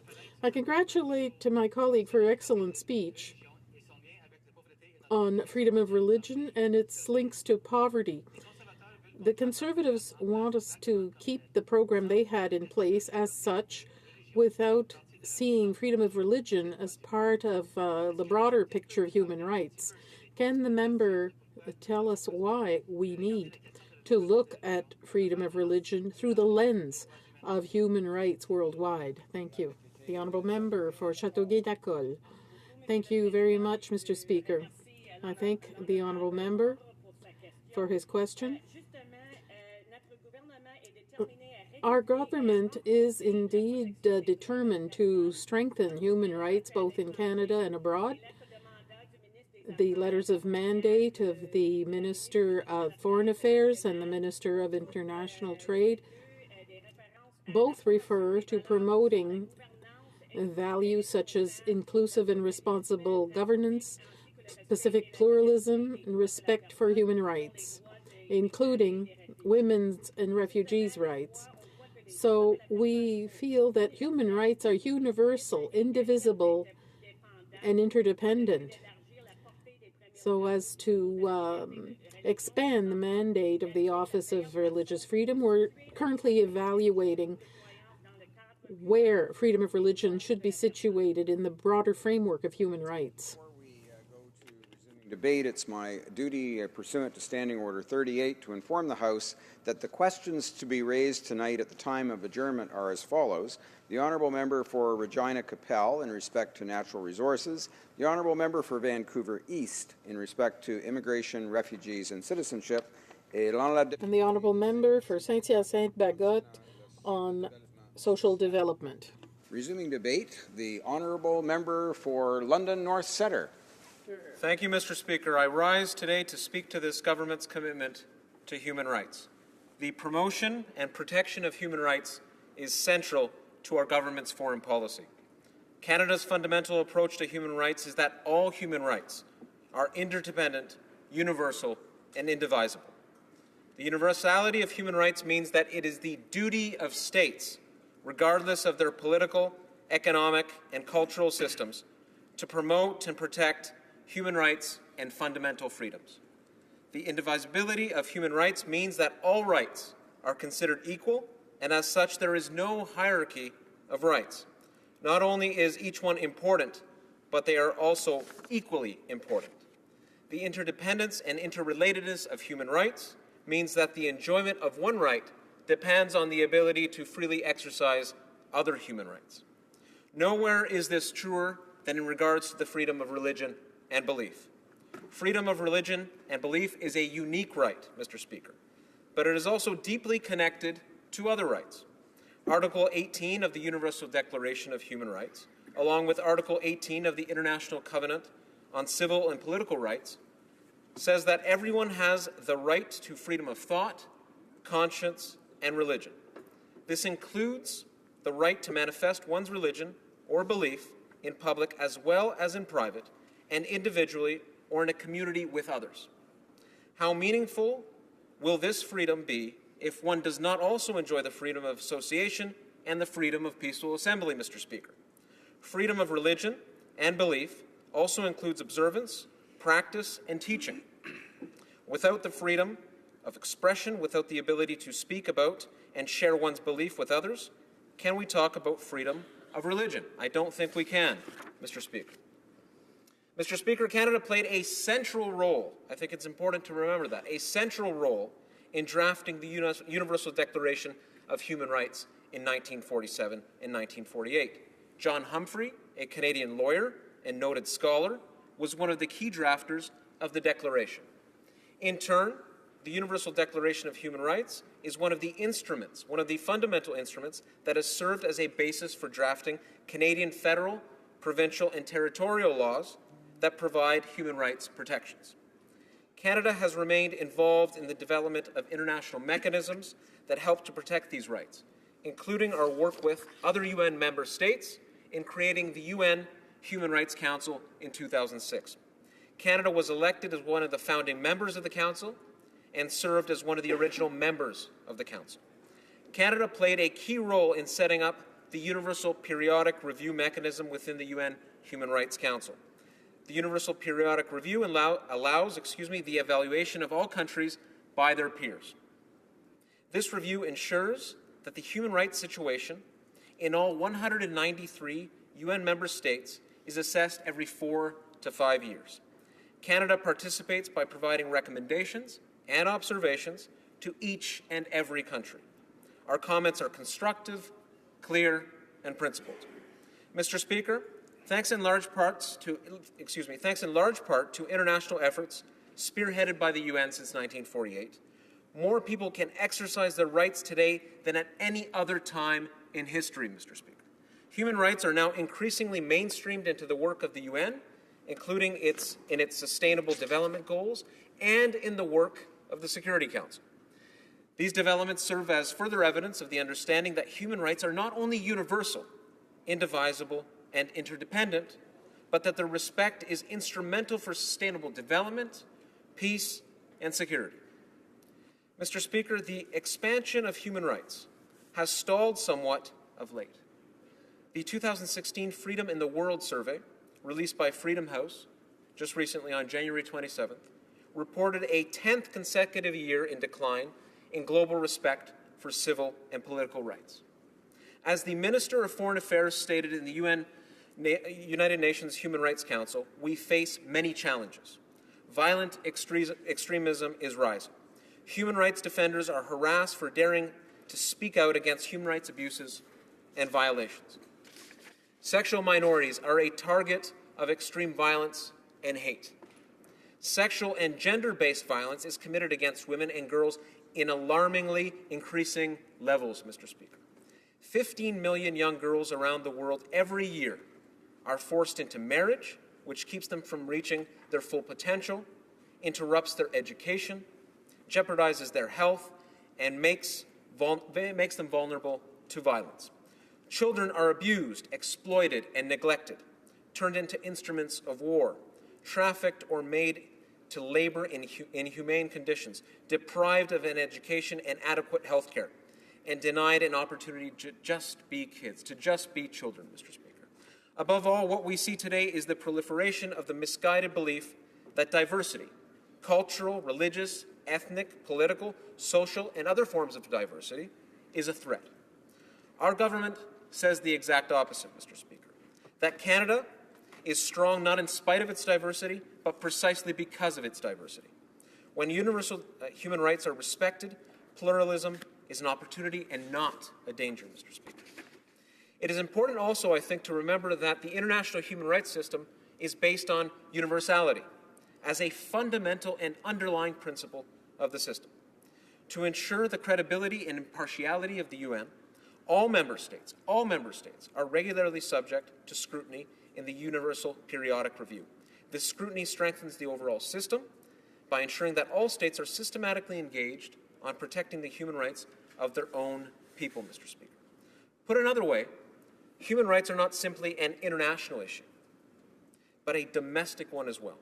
When we work to strengthen the international human rights system, Mr. Speaker, we are also working to strengthen human rights here at home, here in Canada.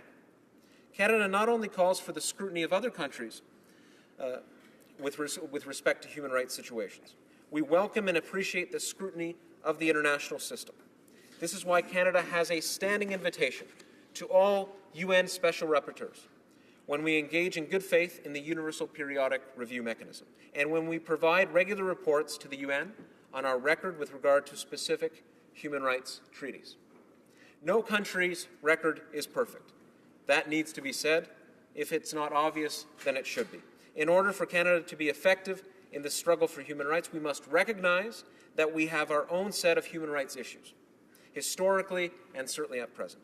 We must be ready to work towards addressing these issues openly and transparently, and that is precisely what this government is doing. And I would also submit, Mr. Speaker, that our diversity gives us a privileged position to do so, that our diversity is not only a strength, Mr. Speaker, but it allows us to have a voice on this issue on the wider international stage. Mr. Speaker, one area where Canada has to face up to is the reality of a difficult past and build a better future.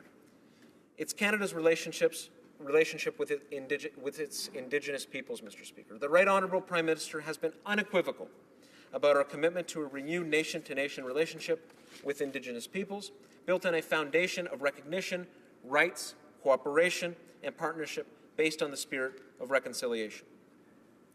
Mr. Speaker, I will refer in closing to the mandate letters given to the Minister of Foreign Affairs and the Minister of International Development.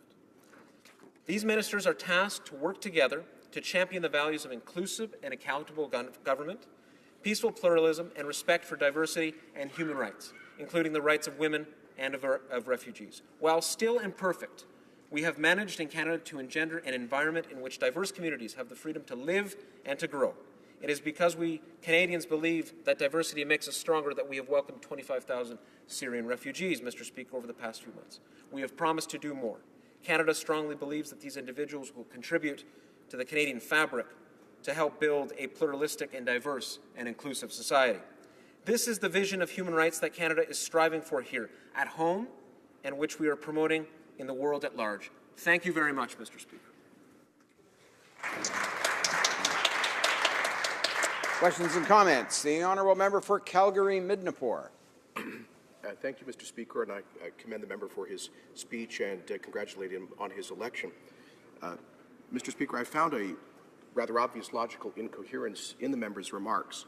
He began by asserting that there is no such thing as a hierarchy of rights and that rights are indivisible, and then he went on to prioritize particular sets of rights, particular themes under the heading of rights, including, quite understandably, quite appropriately, the rights of women and Aboriginal rights. So is it the position of the member that that because of the alleged indivisibility of rights, we cannot emphasize any sets of rights except those which the Liberal government chooses to prioritize?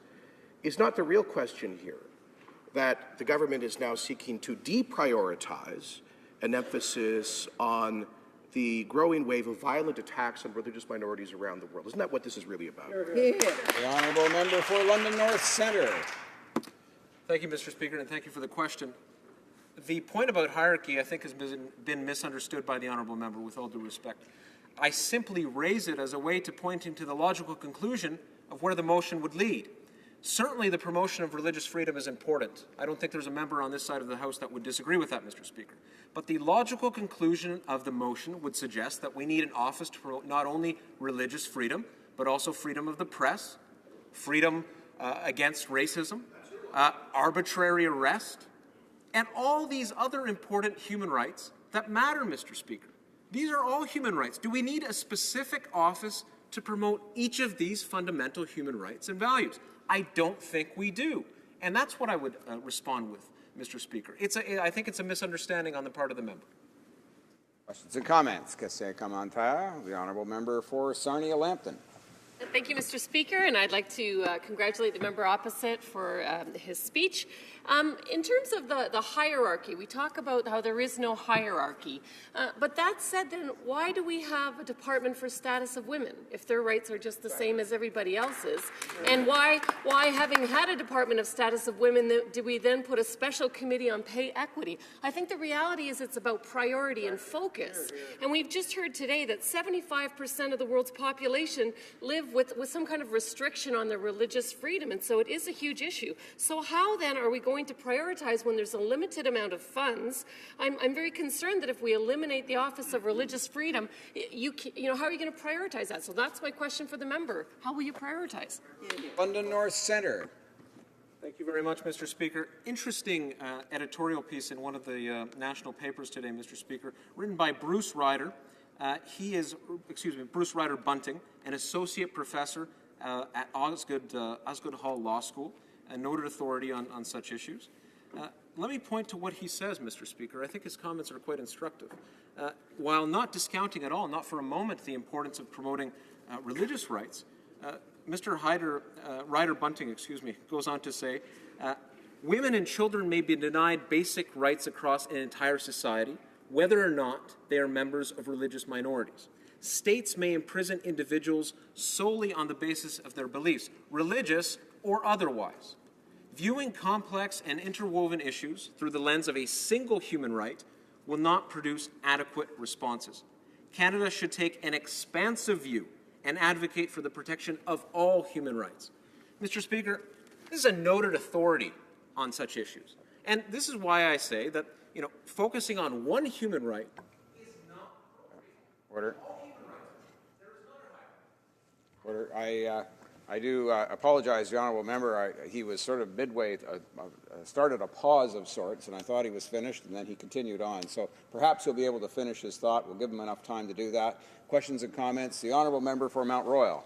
Thank you very much, Mr. Speaker. I want to congratulate my colleague from London on his speech. As the honourable member for Sarnia-Lambton mentioned, we do in Canada have a department on the status of women, but we don't have an Office of Women's Freedom for women's human rights abroad.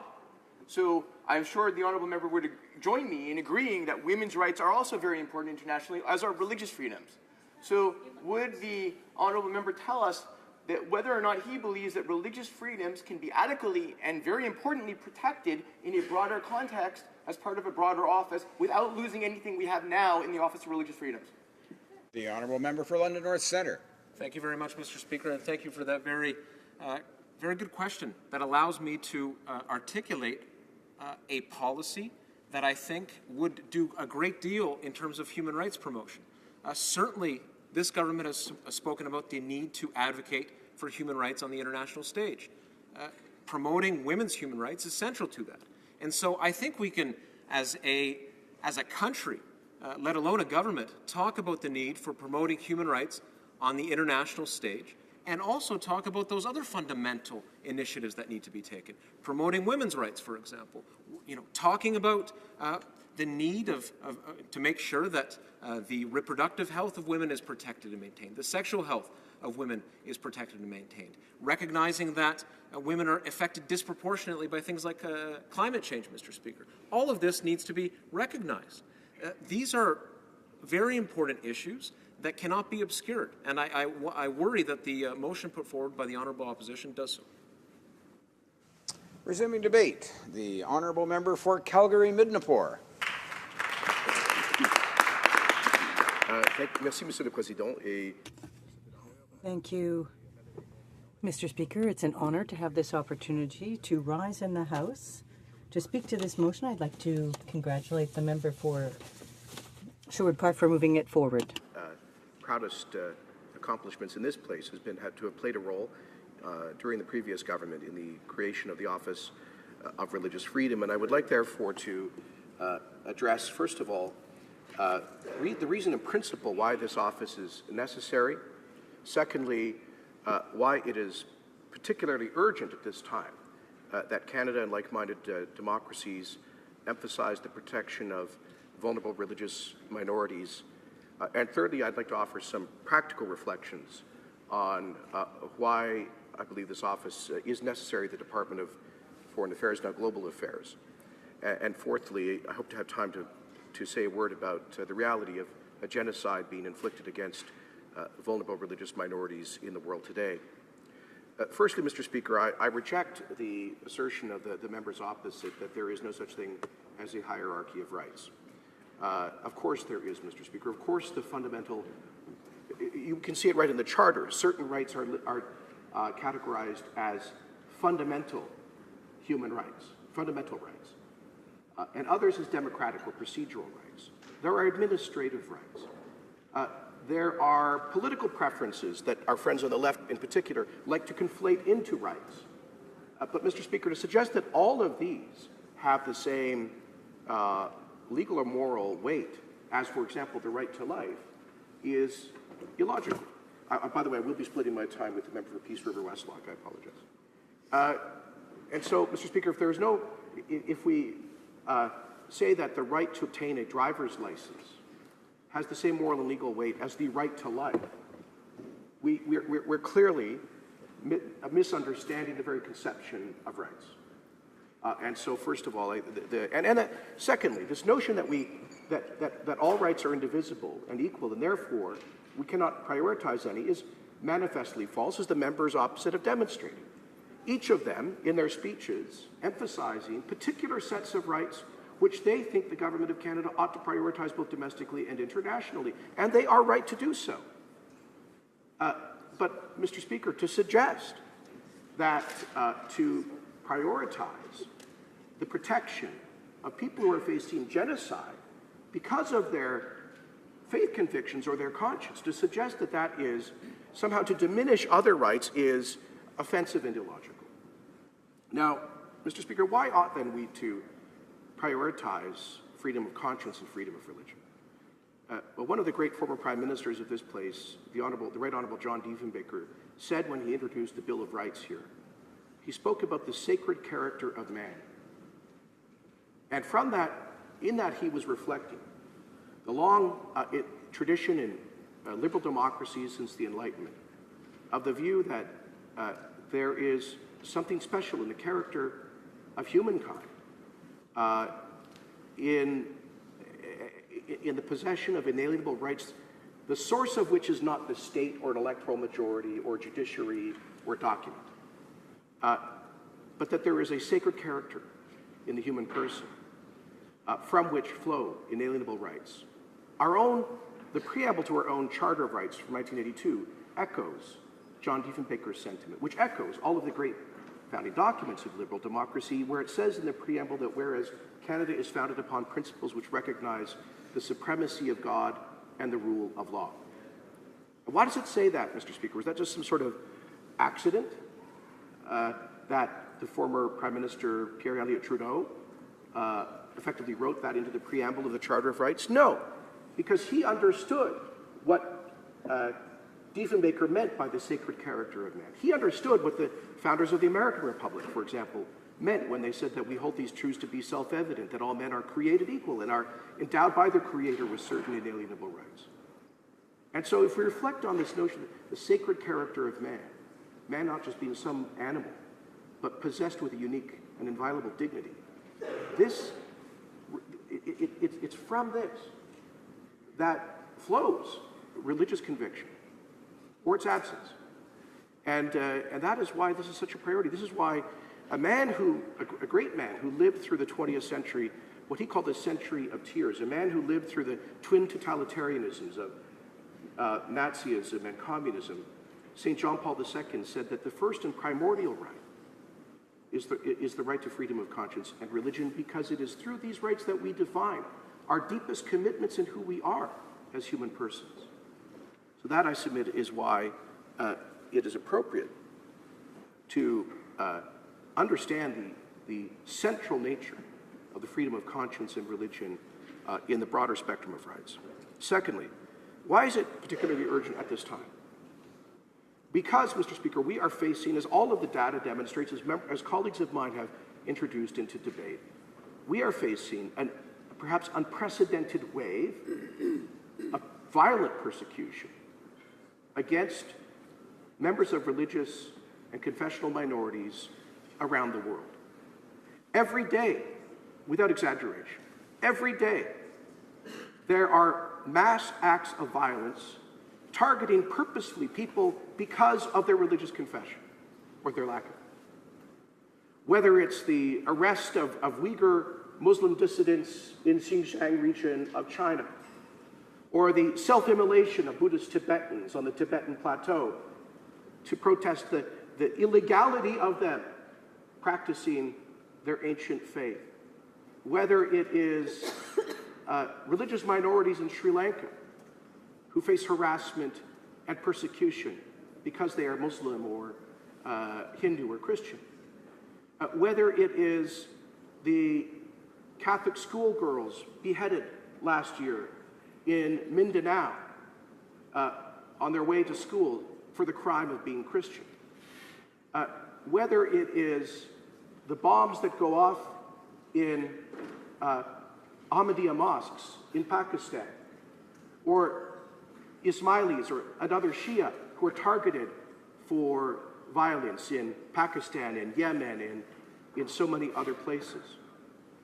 Whether it is peaceful Sunni Muslims who are targeted daily for bombing by violent Salafists and Wahhabists because their form of Islam is considered insufficiently extreme, right across the world we see these waves of, and indeed even in the liberal democratic West, Mr. Speaker, we see a growing sense that the freedoms of religion and conscience need to be impinged by the state. And so, Mr. Speaker, I submit that now it is more urgent than ever. Indeed, one of the reasons that instigated the former government's creation of the Office of Religious Rights, Office of Religious Freedom, was the visit to this place in February of 2011 of a dear friend of mine named Shahbaz Bhatti, the Minister for Minority Affairs in Pakistan, the first and only ever elected a minister of non-Muslim origin in the Pakistani cabinet. And he talked to us about the persecution of Hindus, of Sufis, of Ahmadiyyas, of Shia, of Christians, both Protestant and Catholic, of Parsi Zoroastrians, and all of the minorities without proper state protection in his country. He talked to us about how he was facing a fatwa because of his defense for those who had been brought up on false charges of blasphemy, including the young peasant Christian girl Asia Bibi, who continues to swelter in a Pakistani jail under the threat of death. And he was a living witness to us, a sign of contradiction against this wave of hatred based on religion. And Mr. Speaker, he went back to Pakistan and 12 days later was shot 21 times coming out of his home that morning. His witness in this place helped to inspire parliamentarians of all parties to support the creation of an Office of Religious Freedom, to say that Canada will not stand by passively in the face of such a wave of violence and persecution. That this country has always been a voice for the voiceless, a defense for the persecuted.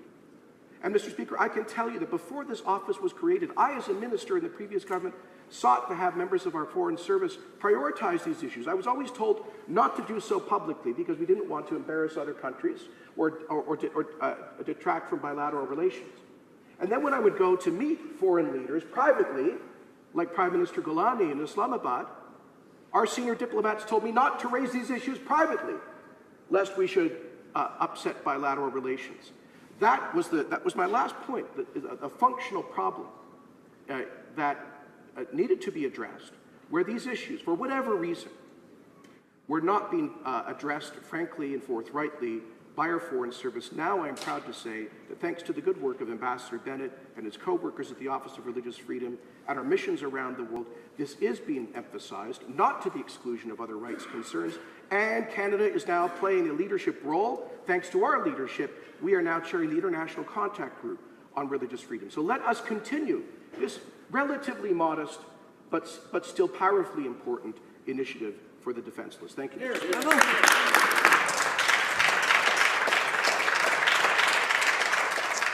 Questions and comments? Question commentaire. The honourable member, l'honourable député de Laurentides-Labelle. The honourable member for Laurentides-Labelle. Mr. Speaker, is that the member for Calgary-Midnapore can challenge our logic with his own logic, and we can have a completely civilized conversation based on fundamental and sometimes irreconcilable philosophical disagreements. One wonders then why that same member has not spent his political capital on the promotion of an office of political freedom. Freedom of the press, of scientific research, and otherwise of personal choices has never been a particular forte for the honourable member or his recent government. Religious freedom is an important freedom, indeed a very important freedom, but it is only one freedom in a suite of freedoms that allow a society to define themselves as free. When my wife, Mr. Speaker, is from the province of Sultan Kudarat, on the island of Mindanao, a place the member referred to. When I was there a few years ago, there was a major bombing only a few cities from where I was staying. But the civil war that has existed there for more than a generation is not something that would be addressed by the Office of Religious Freedom in either way. It is a red herring in this debate. Freedom of association and assembly are necessary for the freedom of religion, as well as the freedom of thought, of being political, of reading and of writing, of communicating on topics of our own interest, of having freedom of debate. The Office of Religious Freedom is only one piece of the puzzle in defending basic human rights and liberties, but it is a large puzzle with many pieces. Does restricting our protection of human rights internationally to only protect... Order. Order. Yeah, we only have 5 minutes for questions and comments, so I think we're going to go at this point to the honourable member for Calgary-Midnapore. Thank you, Mr. Speaker, and to the member.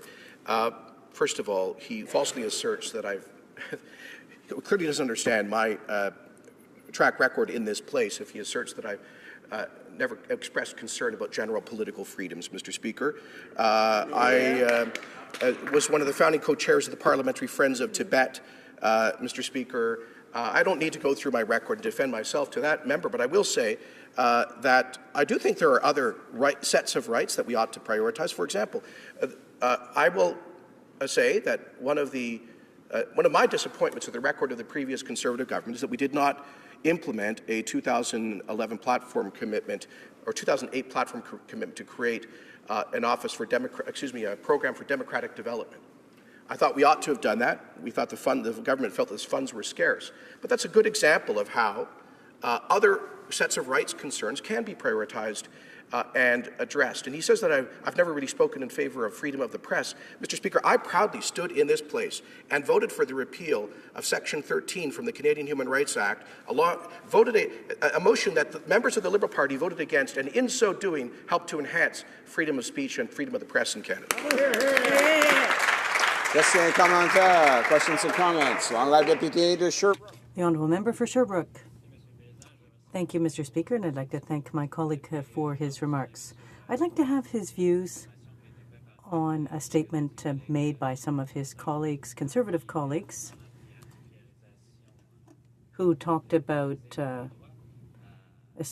making rights a priority, and they said that if the mandate of the office were to be broadened, and they were alluding to certain rights that were priorities, and the argument behind this was that if we focus on those, it will take away from the religious rights, and it was implying that an office needed to be set up for other rights, and that freedoms needed to be made a priority, and that regardless of the priority, they need to set up another office.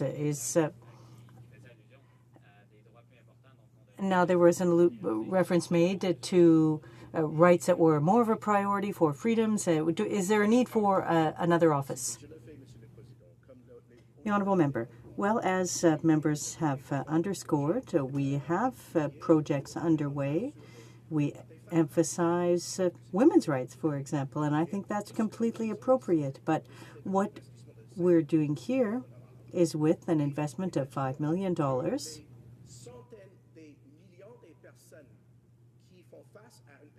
and the millions of people who are facing persecution because of their religion, because of their confession, need their domination, need an approach, a specific approach, an approach that takes into account religious minorities and the challenges that they face, that has expertise, that undertakes a dialogue with religious leaders,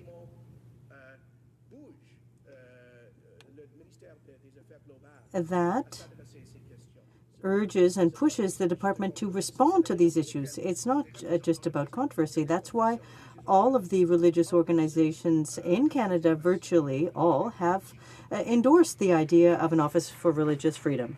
Resuming debate, the honourable member for Peace River, Peace River Westlock. Thank you, Mr. Speaker. Mr. Speaker, I am pleased to rise today and speak on a motion tabled by my colleague from Sherwood Park, Fort Saskatchewan, which calls this House to recognize the good work being done by Canada's Office of Religious Freedom and calls for the federal government to renew the current mandate of this office. I also want to thank the member from Cypress Hills Grasslands for his significant work on this critical issue over the years to ensure that this remains a priority for the government as well as this House. Mr. Speaker, religious freedom is one of the most fundamental freedoms that we possess as human beings. The UN Declaration of Human Rights under Article 18 upholds religious freedom as a universal human right, stating, "Everyone has the right to freedom of thought, conscience, and religion. This right includes freedom to change his religion or belief, and freedom, either alone or in a community with others and in public or private, to manifest his religion or belief in teaching, practice, worship, and observance." It is important to distinguish that this universal human right to religious freedom differs from the civil right to religious freedom. It is clear that while all possess the universal right to religious freedom, few are able to experience it, with many countries around the world lacking the civil right to religious freedom. That is why, as a Canadian, I'm extremely proud and grateful to enjoy the freedom of religion because it is enshrined as a civil right in the Canadian Charter of Rights and Freedoms. I believe that this is part of what makes Canada a great country.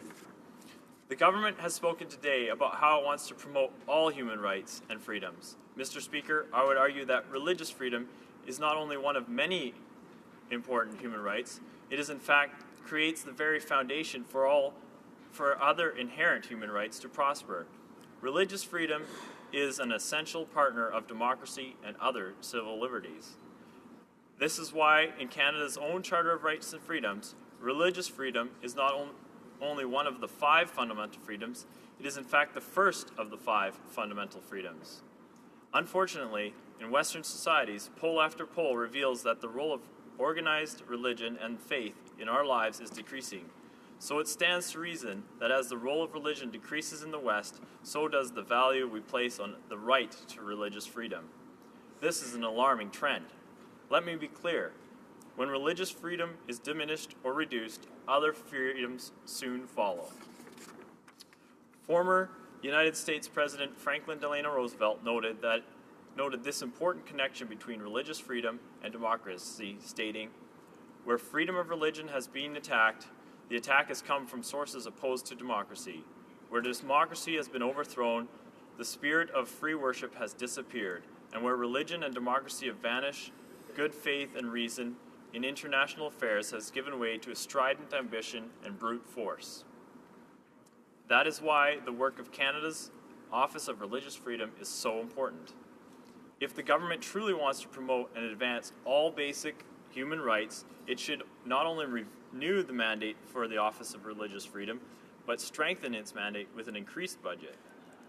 Honourable members, religious freedom ought to be one of Canada's greatest exports.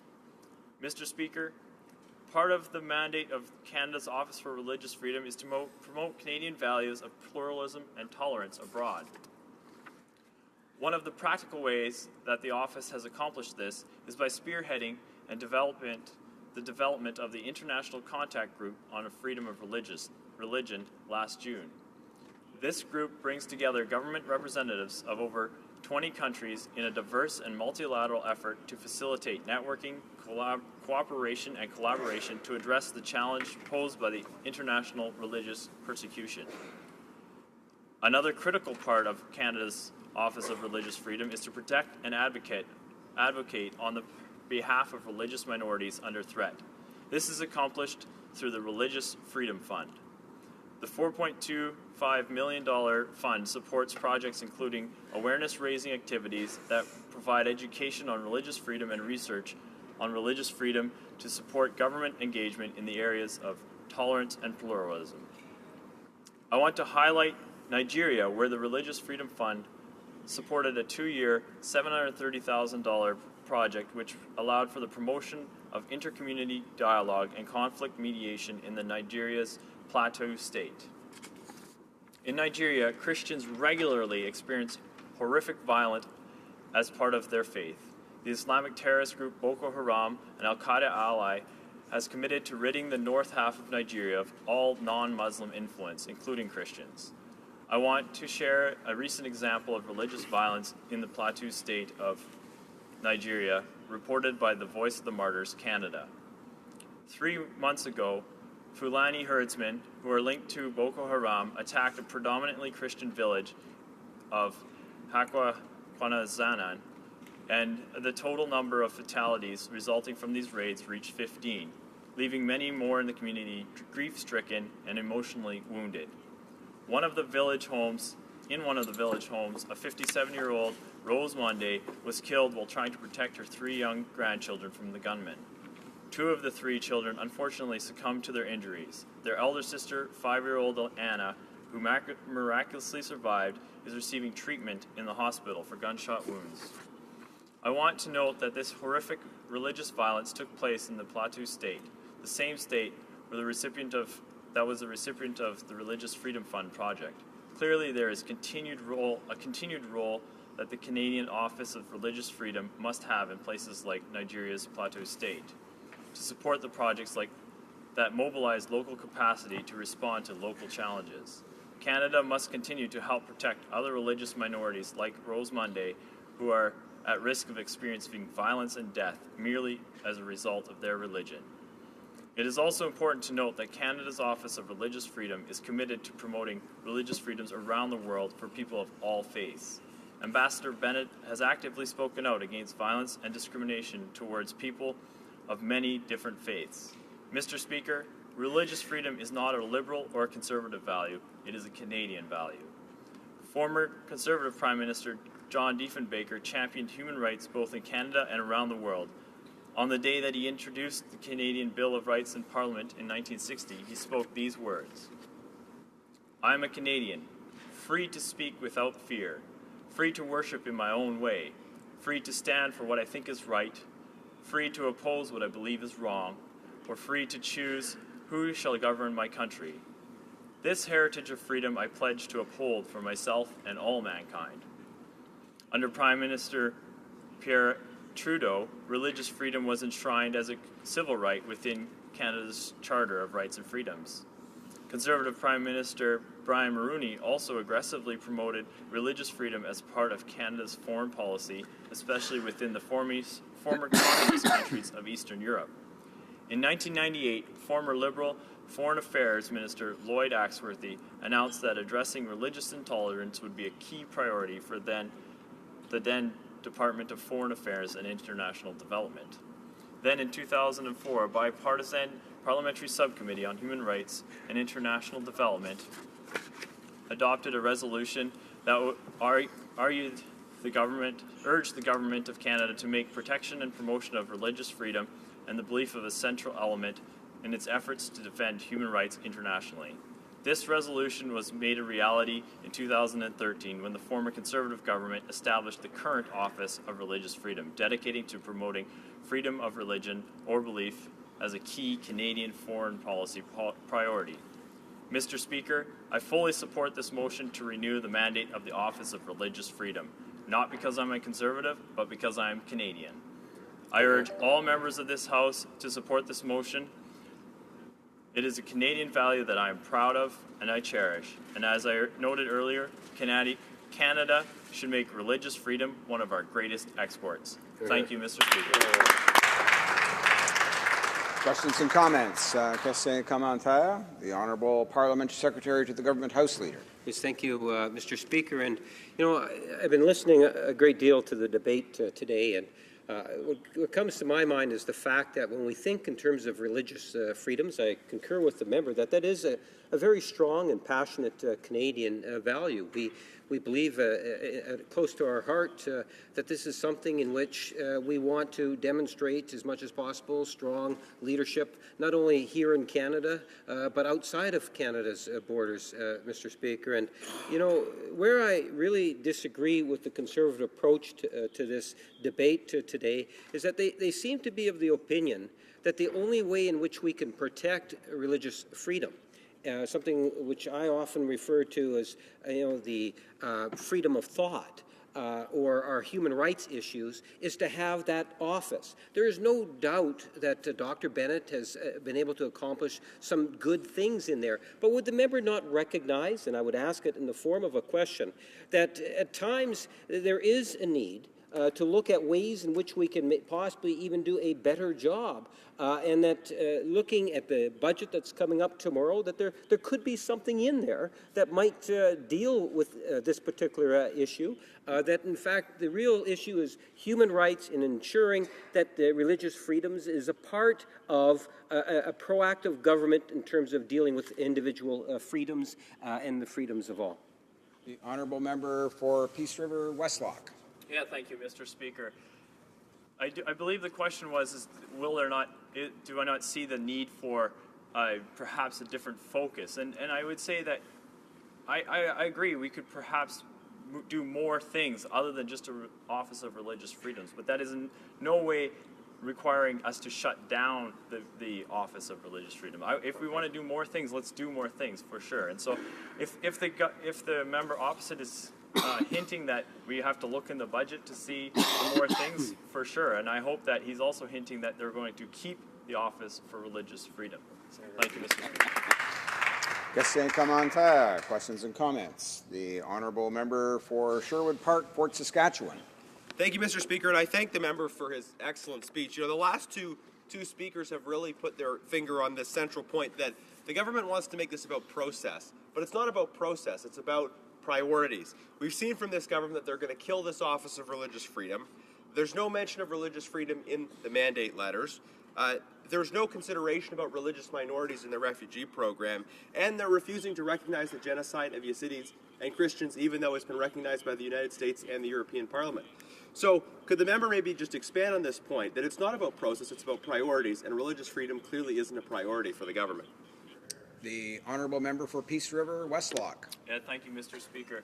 I agree with my colleague entirely that this sends a signal to all of Canadians is that religious freedom's not a priority. We're going to shut this office down without even taking a second look at it, despite the repeated calls from this side of the House to say, let's look at this, let's see what work they've been doing, let's see what kind of an influence we've been in the world, let's see how we're leading the world in terms of religious freedom. And it's something that it pains me to see the lack of vision when it comes to the Office of Religious Freedom. Thank you. Questions and comments. Question commentaire. The honourable member for Mount Royal. Thank you very much, and I want to thank my honourable colleague for his speech, and I fully share his passion for religious freedoms, as do many people on this side of the House. So I'm not quite sure how the member for Sherwood Park, Fort Saskatchewan and himself could presume to determine that the government is not committed to religious freedoms, but I want to say that I think that the vast majority of people on all sides of the House are committed to religious freedoms, which is why I would ask him the same thing as I asked his colleague. In the event that the Conservatives really wanted to have unanimity on something that I think we almost all agree upon, that religious freedoms is important, you could have put forward a motion asking that the work of the current office continue in this or a different format, meaning the current format or an expanded format, and I think you would have had all of the people on this side voting for your motion. So my question is, why would you not have put forward a motion that all of us could have agreed to, as opposed to this specific motion insisting on the exact specific existing mandate that we've already heard in the mandate letter the minister is supposed to look at reviewing? The honourable member for Peace River Westlock. Thank you, Mr. Speaker. I'm not sure. I wasn't when we were coming up with the motion. It was my colleague that brought it up, so I can't say to the specifics of what the motion was. But I do think we were calling out to the government to say, hey, this is a priority. This was a priority in the past. It should be a priority into the future. Religious freedom is something that we all care deeply about. I will agree with my colleague on that. And so, therefore, given that, we were concerned that the funding would end for this office, and so if this is broadly supported all around the House, the Office of Religious Freedom should also be broadly supported. So thank you. Resuming debate, the Honourable Member for Laurier Sainte Marie. Thank you very much, Mr. Speaker. Mr. Speaker, I would like to say that I will be sharing my time with my honourable colleague from Belleuil-Chambly. Mr. Speaker, I'm sure you won't be surprised to know that myself and I believe pretty much all of my colleagues in the NDP will be voting against this motion. You won't be surprised because when the Conservative government created the Office of Religious Freedom, we were already opposed to that initiative. Not because we are against freedom of religion. No, indeed, freedom of religion is very important, but we had some very serious issues with this initiative. One of the problems that we raised at the time was concerning the context of the creation of this office, but even more important was a certain question of principles. But let's briefly discuss the context. It's important to remember that the government that created the Office of Religious Freedom is the same government that literally killed Rights and Democracy, which was an organization which had been in place for a quarter century, which did absolutely incredible work to defend all rights and to promote democracy around the world. So Rights and Democracy was killed to create, well, something that was exclusively focused on religious freedom.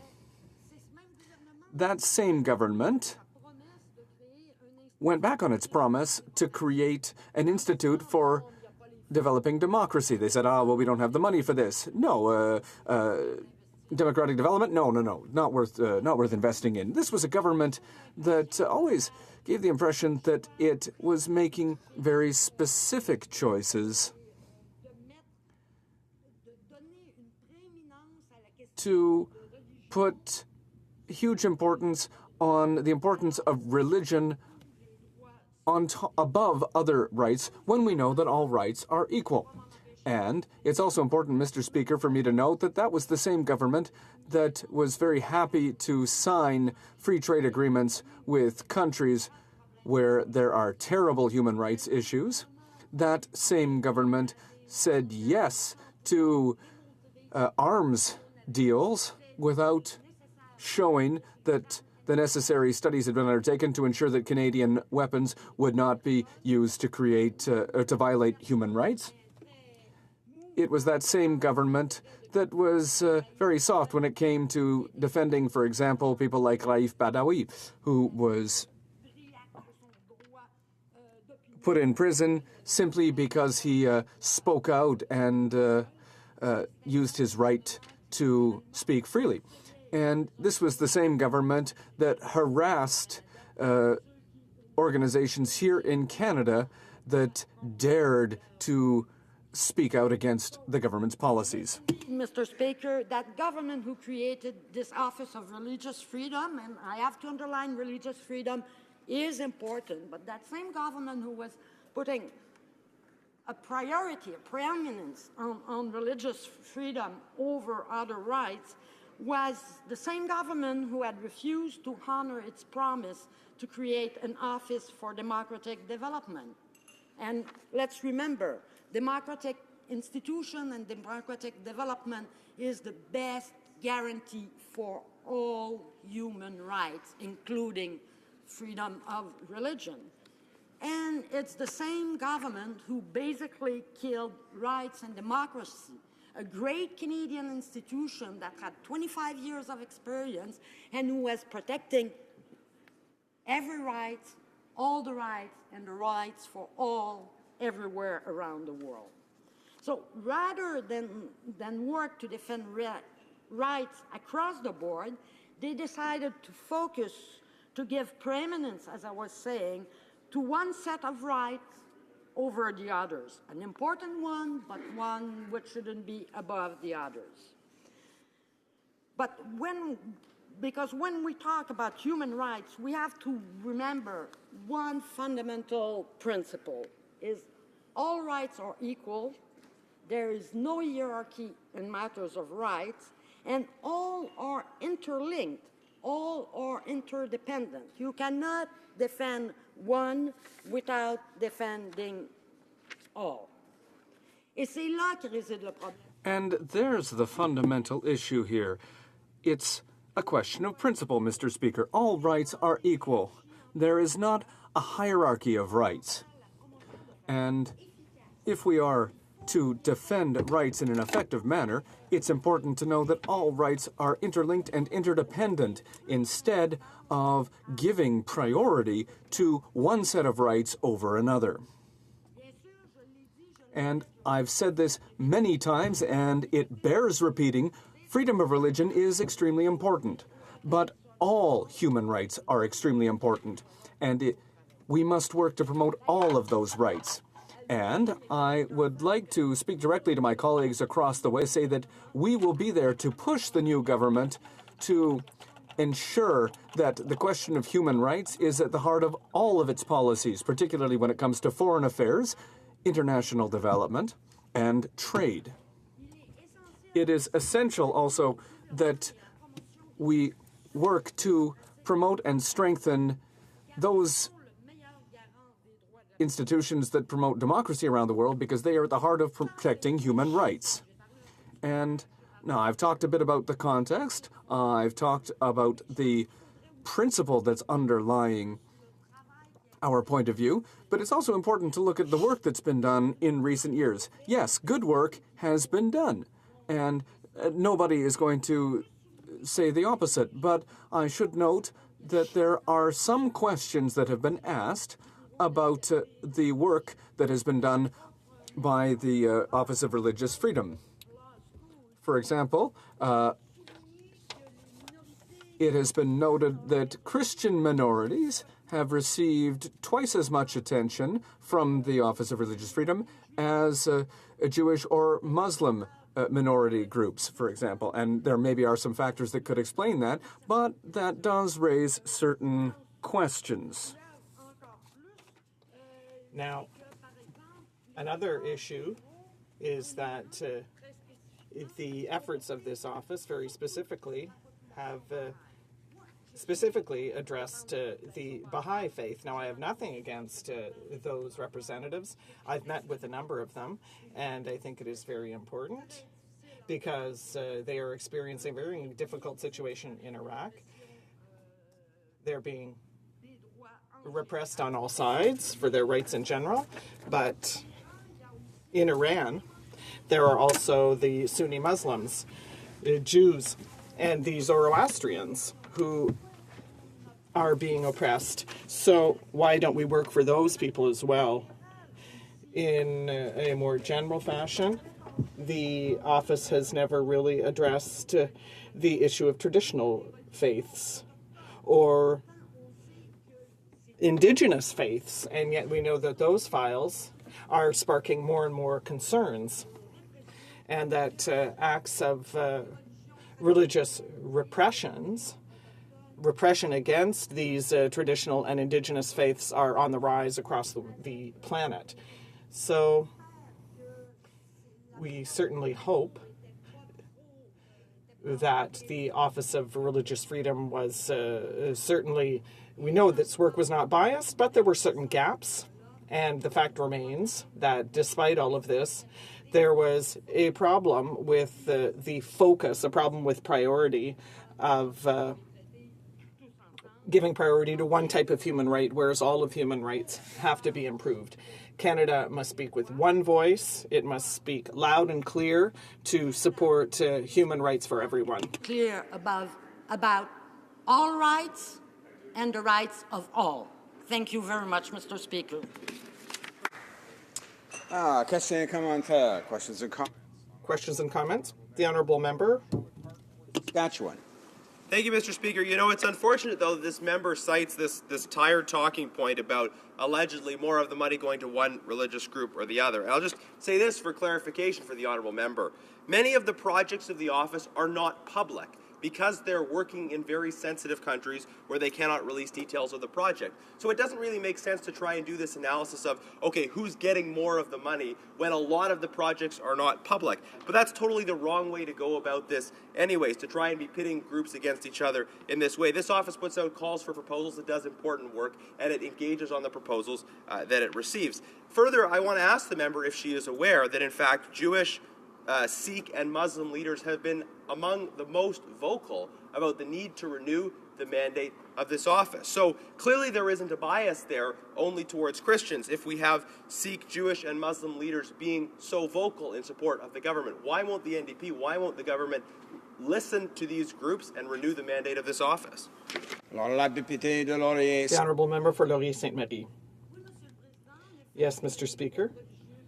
Indeed, there are religious groups who supported the creation and the maintenance of the Office of Religious Freedoms, and there are also many people who, as we pointed out, have had fundamental problems with giving priority to a whole group of rights instead of others. I would like to add, Mr. Speaker, I worked for Foreign Affairs for 15 years, and I worked very, very closely with people who, within that department, look after human rights issues. And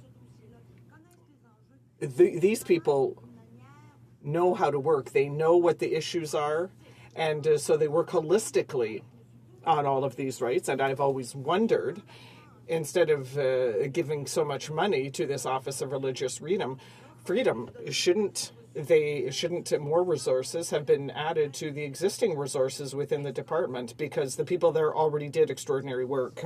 Thank you, Mr. Speaker. Questions and comments?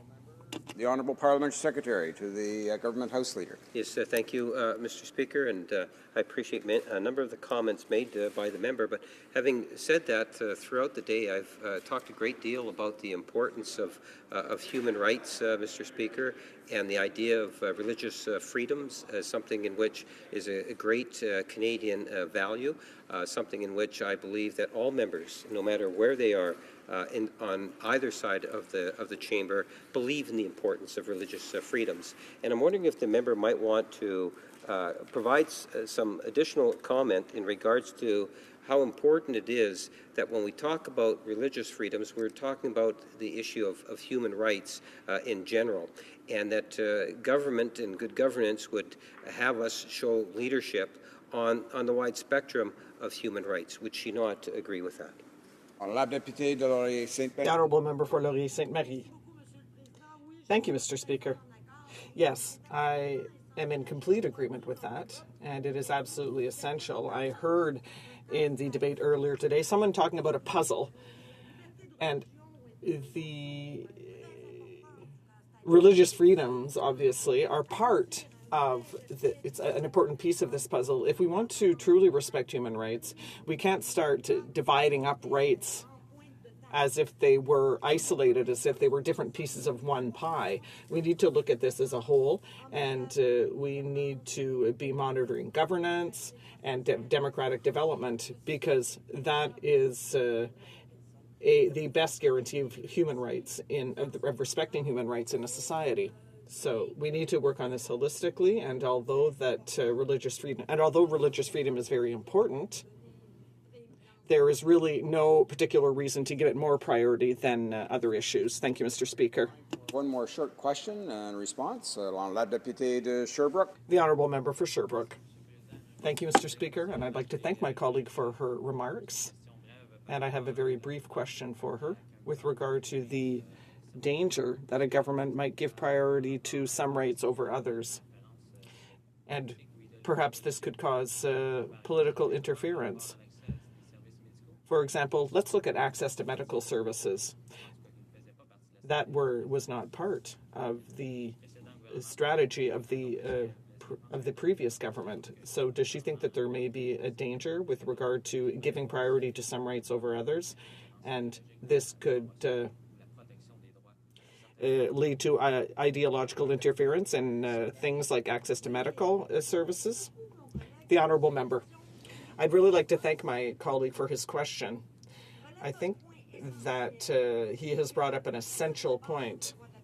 The basic principle of human rights is that everyone is equal, and if everyone is equal, then the rights of everyone are equal as well. So if we look at human rights, including women's rights, the right to health, the right of LGBT communities, we can mention many, many different kinds of rights. Well, that is why all those rights are equal and must be treated as equal, because all humans are on an equal footing in terms of rights. And that is why there is not one right that should be considered as more important than others. And it is clear that in the case of the Office of Religious Freedoms, many people did perceive an ideological trend on the part of the Conservatives for having set it up. And so I will leave it up to others to judge. Thank you, Mr. Speaker. Resuming debate. The Honourable Member for Belleuil-Chambly. Thank you, Mr. Speaker. I'd like to thank my colleague from Laurier-Sainte-Marie for sharing her time with me.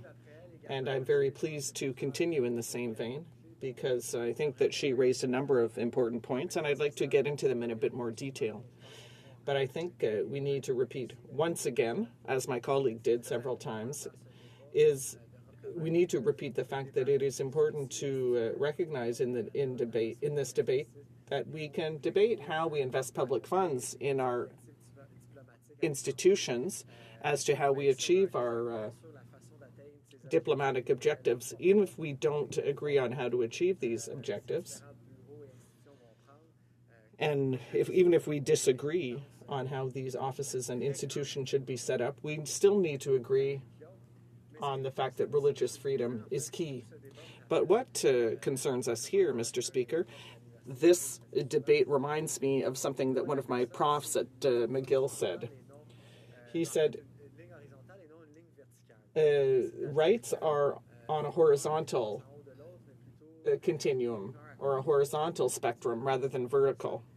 Then on a vertical spectrum. It is not hierarchical. There are rights that are all along on the same continuum. And therefore, some of these rights in some countries might enter into conflict. So we need to understand that here in Canada and in other countries with strong democracies, we can realize that there are situations where these rights can create more nuanced situations. We look at decisions made by the Supreme Court, for example. So when we look to countries that have complicated situations or that are in conflict zones, we can see that there is a lack of democratic institutions, and so we can understand that we have a strong legislative and judiciary branches. It's complicated enough with us, so imagine in these other countries where democracy and policy are not strong. So that is why we have to have an office in place that deals with all human rights and not just an office of religious freedoms, even though, once again, even though I'm repeating myself, and as my colleague has repeated too, religious freedom and the right to religious freedom is extremely important. Mr. Speaker, when we look at this situation, I'd like to come back to this situation in many countries, because when we see what situations Canada can bring forward in terms of diplomatic goals and all the work that is done by the Department of Foreign Affairs, we could say that the current situation applies even in the fight against ISIS. We need to look at what the solutions are in order to set up real long-term institutions to ensure that the rights that we are trying to protect will be protected in the long term, and so that countries can ensure this themselves. I heard examples that were given by a number of my Conservative colleagues since the beginning of the debate this morning. They talked about a number of countries where there are situations of terrorism, violence. I heard about a colleague who talked about Boko Haram. Now, all those situations, even with an Office of Religious Freedoms, well, what long-term solution can we envisage if we don't work on a global solution that encompasses the protection of all human rights with real democratic reform, with the setup of true democratic and judiciary solutions, and that's what Canada should work on. So to come back to why we are opposing this motion, and it is not often that we say this, normally we should not put all our eggs into one basket, but in this case, we should. We cannot have an ad hoc solution where we try to solve problems on a case-by-case basis when it comes to human rights. We should be trying to solve conflicts in those countries, the problems that lead to persecution, by bringing forward a long-term democratic solution that encompasses all human rights. So when we look at the motion that is before us today, Mr. Speaker, I have a great deal of difficulty with it. And I will use the example that one of my colleagues from Mount Royal brought up. He said, why don't we formulate this differently? Because once again, we've got a motion here that seeks to pit parties against each other, to create wedge issues. They're trying to say, the Conservative Party is trying to say, well, it's our solution or nothing, instead of us trying to work together to find a global solution, a collective solution. So, obviously, violence and conflict are things that can't be tolerated. And when we look at this motion, it is very difficult to take when we consider that instead of looking for constructive solutions on a global scale, the Conservative Party insists on saying, well, it's my way or the highway. And unfortunately, that's the approach that we were subject to over the past 10 years when they were in government. And that's the approach they're trying to advocate today through this motion. And it's even more troubling, Madam Speaker, when we consider that there were already groups that were doing this work. I think the people in this House might be surprised to realize how important this situation was. And I'm talking about rights and democracy. And the Conservatives cut the budget of that organization, and people were furious. They were appalled. They were extremely disappointed by this decision because there was this group that already did this type of work, and it had been doing that work for years and years. It had built relationships, and they knew what the best practices were. And I heard one of my Conservative colleagues, a former minister, and this person said, well, the public servants told us, the government officials told us not to intervene. And he used that argument to say that the Office of Religious Freedoms was a good thing because it allowed us to intervene in files that the government officials didn't want us to intervene us. And that was the problem with the Conservative approach. When they found that it didn't work or that the approach should be changed, well, the solution was to simply destroy everything and to put in place a totally ideologically driven approach. And that is unfortunate, Madam Speaker. It is not because we're against the protecting of religious freedoms. It's because we already had tools in place to address this problem.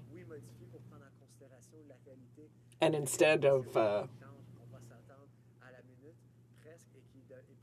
trying to find a global solution that could be very productive, instead of working in a context that already existed with groups that had very long-standing expertise who had worked with citizens.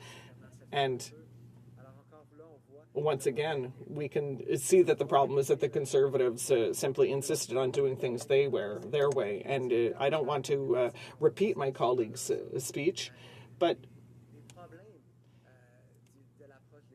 the problem with the Conservatives' approach has always been there. For example, the government didn't dare to intervene in countries that passed homophobic laws, for example. And, for example, Mr. Badawi, who blogged and criticized the government, but the government was very reluctant to intervene with regard to that case. So we can see that, unfortunately, the horizontal spectrum that I was talking about, the horizontal spectrum of rights, became really a vertical spectrum of rights with the Conservatives. So we're opposed to this motion, not because we're opposed to the protection of religious freedom, but because we recognize that there are several minorities in this world. There are many, many rights that are breached every day. And in Canada, we have the expertise, we have the know-how and the resources. And even more important, we have the human resources. We have people who work at Foreign Affairs who are equipped to do this work. And if we, as parliamentarians, give them the mandate to work to respect all of those rights, well, and I'm going to close on this, Madam Speaker. If we do that, then we'll find an institutional solution by putting in place democratic and judiciary structures that will allow those countries to respect their human rights. And then we will be able to protect human rights in the long term, the world over. Thank you, Madam Speaker. The honourable member for Calgary, Manipur. Merci, Madame la Vice-Présidente. Et je félicite l'honorable député de sa commentaire et de son élection. Mais, Monsieur le Président, franchement, je trouve la position de l'NPD ici. I find the NDP's position here problematic because I've been here for 19 years in this House, and I have heard very few NDP members underscore the violence done against many religious groups. For example, right now, according to the European Parliament, the American Congress unanimously and the Obama administration, genocide experts, the Committee of International Scholars on Genocide, according to all of these people, and according to the facts as well, according to all of these people, we are dealing with genocide against Yazidis and Christians in Syria. And that is why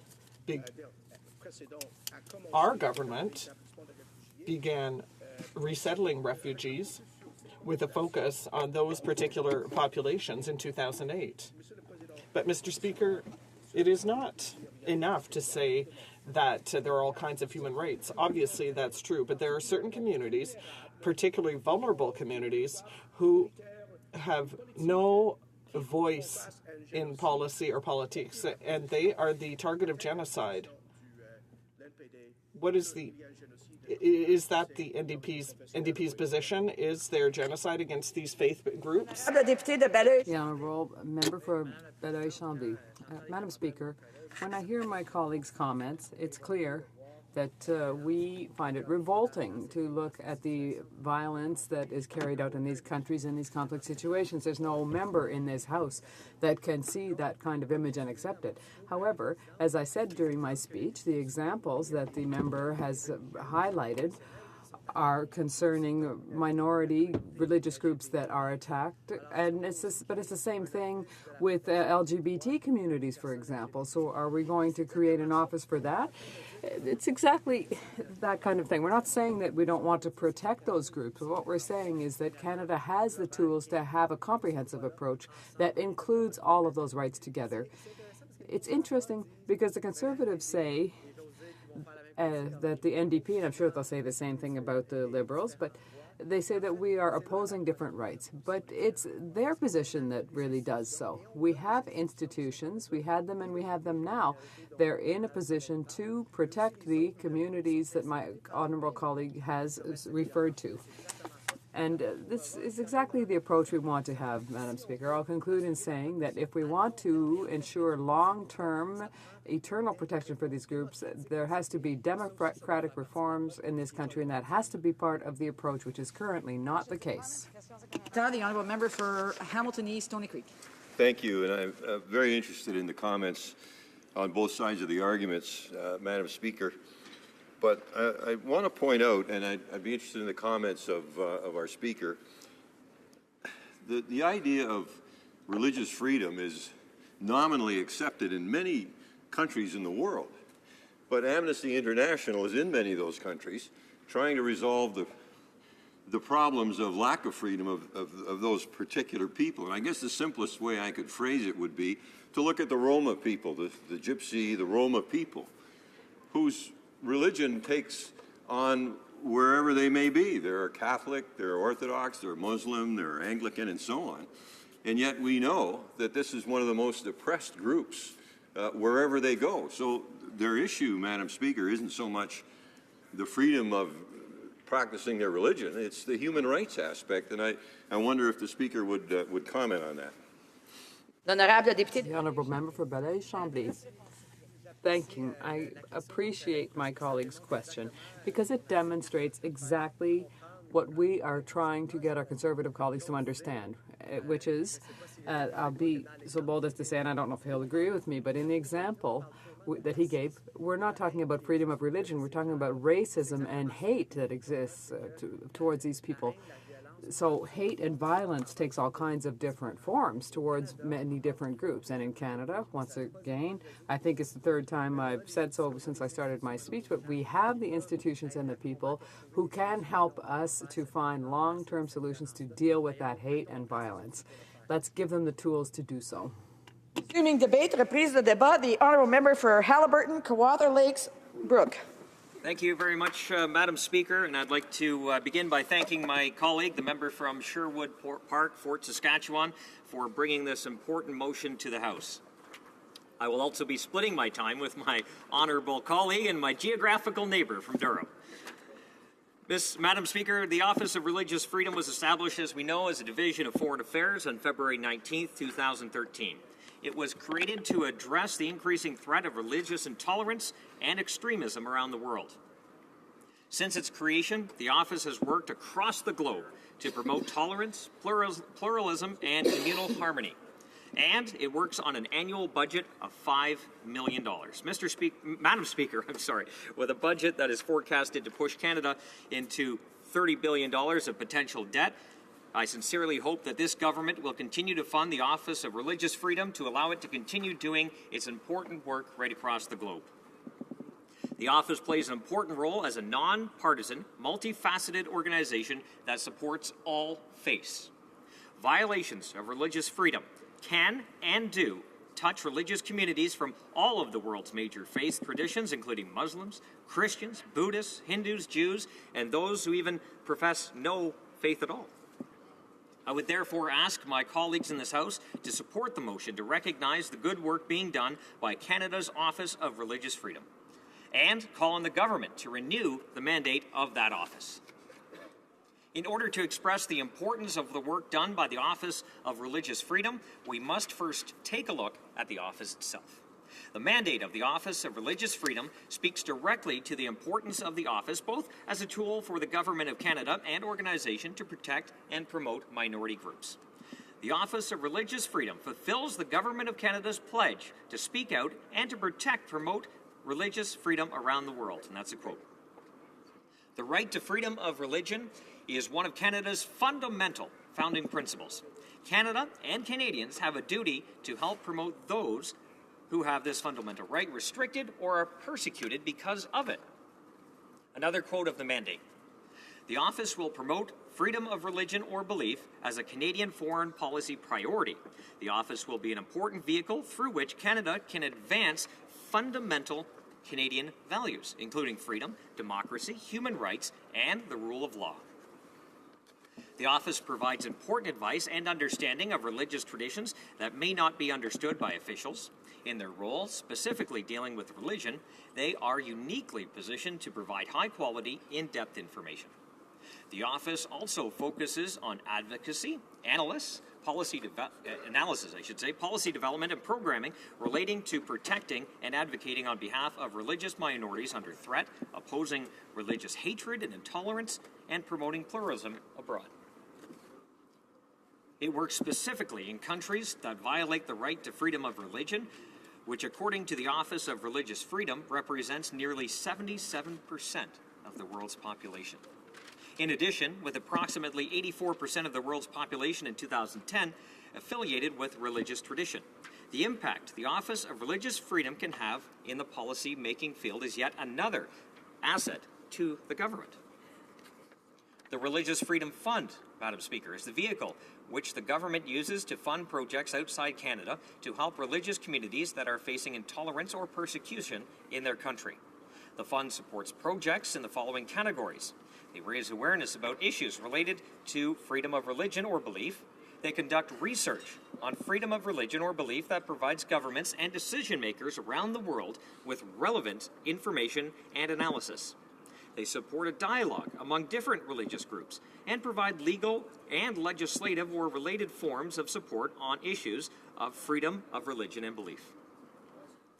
The wide range of support of these programs allows the fund to support a wide variety of programs across the globe.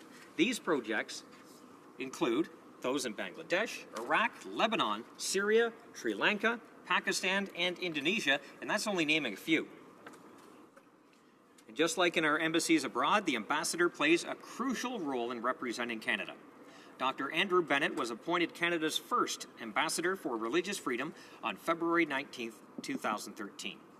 Ambassador Bennett has a significant amount of experience both here in Canada and abroad. He is a public servant, an academic with extensive educational background in history, political science, and theology. He received a PhD in political science from the University of Edinburgh in 2002 and is in the process of completing a degree in theology in Eastern Christian Studies. Since March of 2014, he has also served as Canada's head of delegation to the International Holocaust Remembrance Alliance. The ambassador is a subdeacon and a cantor with Holy Cross Eastern Catholic Chaplaincy and St. John the Baptist Ukrainian Catholic Shrine. The Office of Religious Freedom has placed a high degree of importance on transparency and accountability. It has an external advisory committee comprised of 23 prominent religious leaders from a wide variety of Canadian faith and belief communities. The first meeting of the advisory committee was held in June of 2015, and it meets regularly to advise the office on the exercise of its mandate. In Canada, we enjoy many fundamental rights and freedoms. They are part of what makes Canada so great. But in many areas of the world, people are not as blessed as we are. It is therefore that much more important that the Office of Religious Freedom be recognized for the great work it is doing and to have its mandate renewed. To quote the Charter of Rights and Freedoms, everybody has the following fundamental freedoms: freedom of conscience and religion. The belief that everyone has the right to freedom of religion is what is needed to guide us as we move forward to promote and protect people abroad. While other nations are not subject to the Charter, there is no reason to defund an organization that promotes the exact beliefs and values that Canadians hold strongly. These are some of the founding principles of Canada and of democratic governance. And these are the same rights and freedoms that Canadians have fought and died to protect. It is not only Canada, Madam Speaker, that is recognized the increasing importance of promoting religious freedom abroad. The United States Department of State also has an Office of Religious Freedom. It is also being recognized in both the Universal Declaration of Human Rights and many other documents as well, and organizations across the world. The office works collaboratively with other nations to support projects that mobilize capacity to respond to local challenges. And the work done by the office has earned it great esteem internationally and within communities across Canada. I could speak at length about all the important work being done by the office, but I will limit myself to just 3 examples as time runs out. These include both bilateral and multilateral work. The work of the office spans across the globe, and the support ranges in size and dollar value. The first example. On June 15, 2015, Ambassador Bennett hosted the inaugural meeting of the International Contact Group on Freedom of Religion, a a group that was initiated by Canada. The contact group brings together government representatives of over 20 countries in diverse and multilateral effort to facilitate networking, cooperation, collaboration, and to address the challenge posed by international religious persecution. It includes, this is very interesting, non-traditional members such as Cameroon, Chile, and Morocco. The United States Commission for International Rights Freedom and many others have praised Canada's initiative to convene that contact group. Some of the work done in Europe would include working in Ukraine to facilitate leadership courses and exchange programs that bring together Ukrainian youth from various backgrounds and to promote tolerance and deepen intercultural awareness.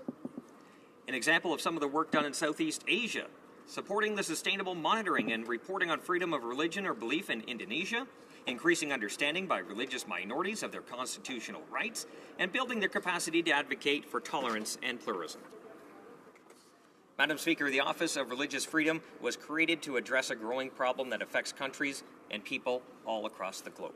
Canada needs to continue to speak out against discrimination of those who simply wish to practice their faith in safety and security. The office not only has a humanitarian importance, but has shown, because of its unique mandate, has the insight into nations and religious traditions that can be used by global affairs to strengthen our diplomatic ties and relationships with other nations.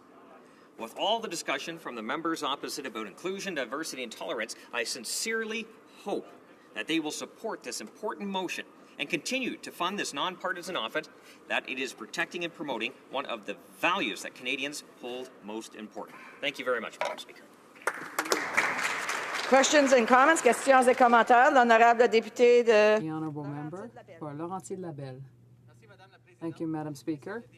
I congratulate the member for Haliburton-Kawartha Lakes for his wonderful speech. These are rights and freedoms that are dear to all of us. In my opinion, we are not limited just to religious rights and freedoms. I think that the motion doesn't capture everything that it should. The jigsaw puzzle of this kind of religious freedoms, or freedoms rather, is not limited to religious ones. There are many different kinds of rights that exist to create a really free society. So the conservative motion isn't formulated to defend all of them. In the opinion of my colleague, what leadership role could Canada play to protect and defend all freedoms? And which ones would he choose not to defend? Thank you, Madam Speaker. Haliburton-Kawartha Lakes Brock. Thank you very much, Madam Speaker, and I thank the member opposite, who I work on the Procedure and House Affairs Committee, so nice to see you speaking again in the House. Madam Speaker, in my previous life, I was fortunate enough to go to a conference in Azerbaijan, and the point of the conference is to bring developed nations all together and to exchange best practices on how we can live in harmony and peace regardless of religion or faith. And what I found when I got there, you saw different backgrounds, different faiths, all working together for the common goal. But what I found, Madam Speaker, was that Canada by far was ahead of many countries on how we live in peace and harmony regardless of religion or faith. And I think having this Office of Religious Freedom is a perfect example how we as Canadians can give our best practices to other countries across the world, because I believe we are leaders in this, Madam Speaker. Hear, hear. Questions and comments? Questions et commentaires? The honourable member for Richmond Centre. Thank you, Madam Speaker. I thank my colleague for his detailed account of what the Office of Religious Freedom has achieved, both nationally and internationally.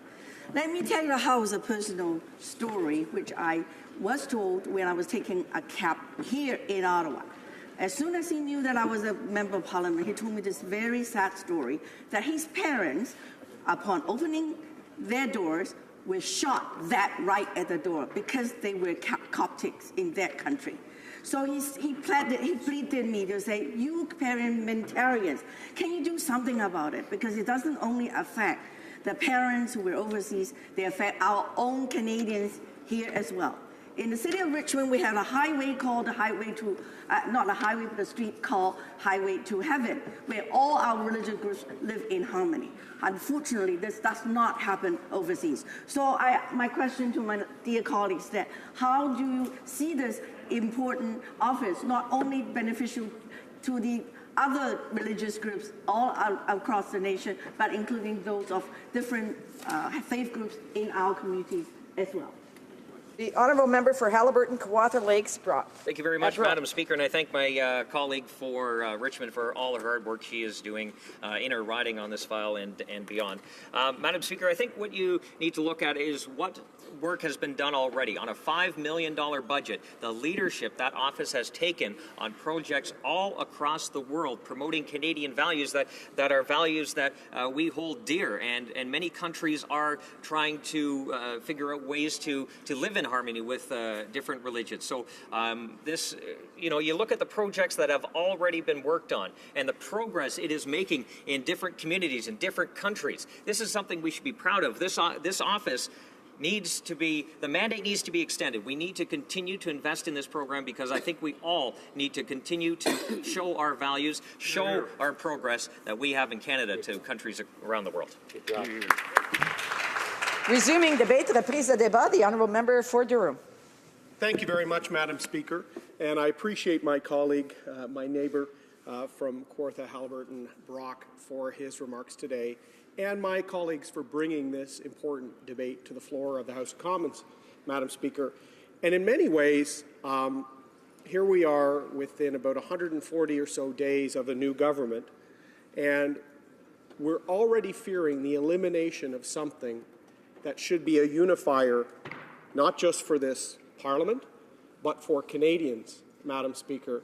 And yet, we brought this debate to the floor of the Commons because we feel the Office of Religious Freedoms and our ambassador, Ambassador Bennett, is at risk of cancellation or at least dilution in their mandate, Madam Speaker. And that's clear from some of the remarks of the government today in this debate.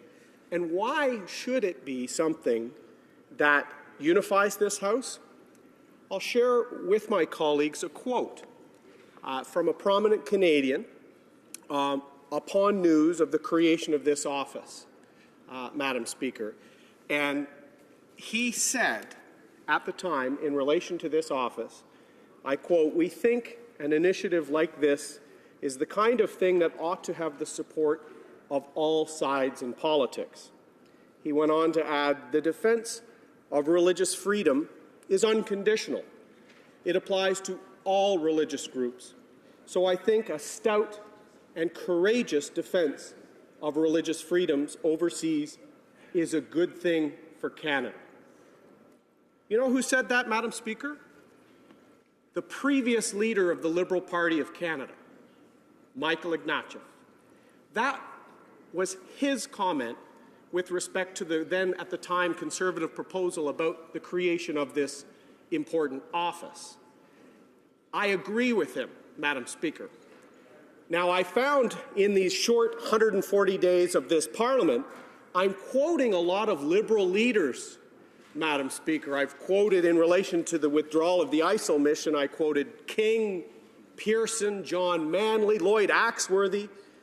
I'm fearing my friends, particularly my friend from Calgary, Mindapore, may be questioning my bona fides as a Conservative, especially today, quoting Michael Ignatieff. But I do that, Madam Speaker, for a reason. Because this Liberal government under the Prime Minister is changing the Liberal Party of Canada, Madam Speaker. And I don't think enough Canadians see how quickly he is doing that. And the comments from Michael Ignatieff on the creation of this office demonstrate that in spades. Their previous leader, Madam Speaker, defended the creation of this important office and this important position and the fight for religious freedom and tolerance around the world. And this leader is eliminating the position or fundamentally changing it within 150 days, Madam Speaker. That should concern Canadians. That should concern people that voted for this new government, Madam Speaker. In his remarks, in fact, Mr. Ignatieff, in response to his support for the creation of this office, mentioned, and many of my friends have mentioned, these groups that have been persecuted abroad for years, and in some cases centuries, Madam Speaker. He mentioned the Coptic Christians in Europe or in Egypt. He mentioned members of the Baha'i faith in Iran, Jews, Christians. He mentioned China, where the rights of religious freedom are heavily restricted, Madam Speaker.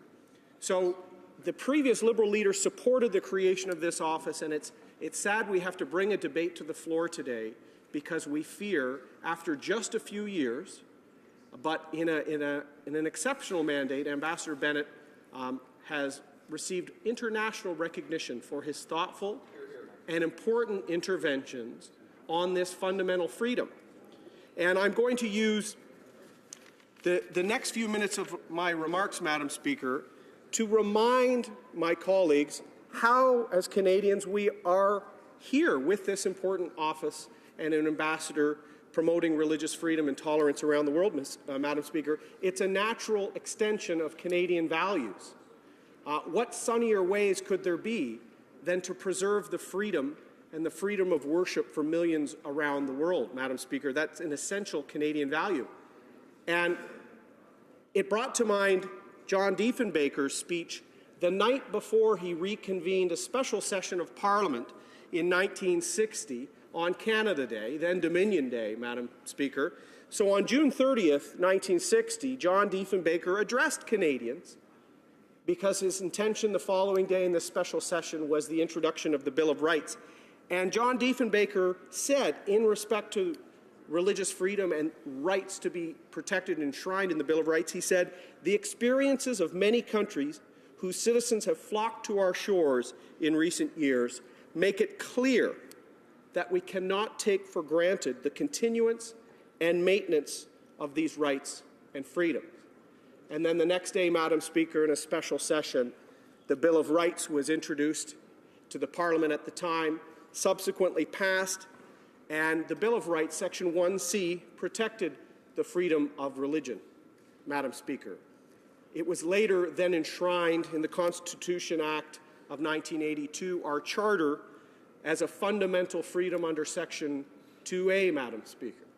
So again, the Conservative Bill of Rights from the Diefenbaker government, the Charter of Rights under the Trudeau government, secured religious freedom as a fundamental pillar of the rights and freedoms we enjoy here and the values we therefore promote and protect abroad, Madam Speaker.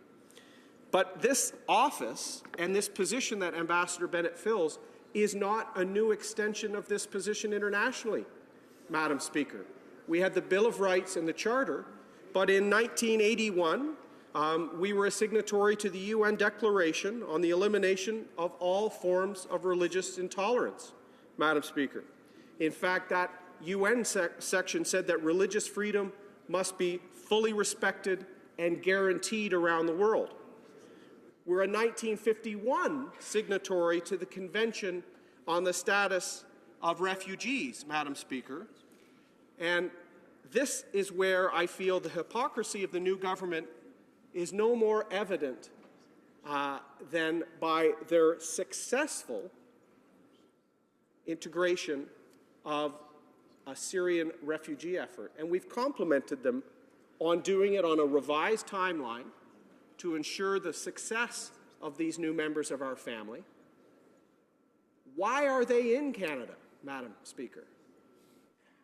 I would suggest to you, because it's hard to get data from this government, I would suggest to you almost all of them were fleeing religious persecution, Madam Speaker, or certainly a vast majority of them.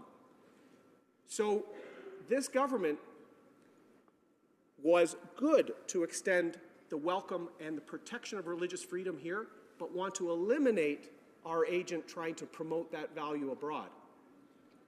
I can't square that circle, Madam Speaker. It's a bit like their position on ISIL.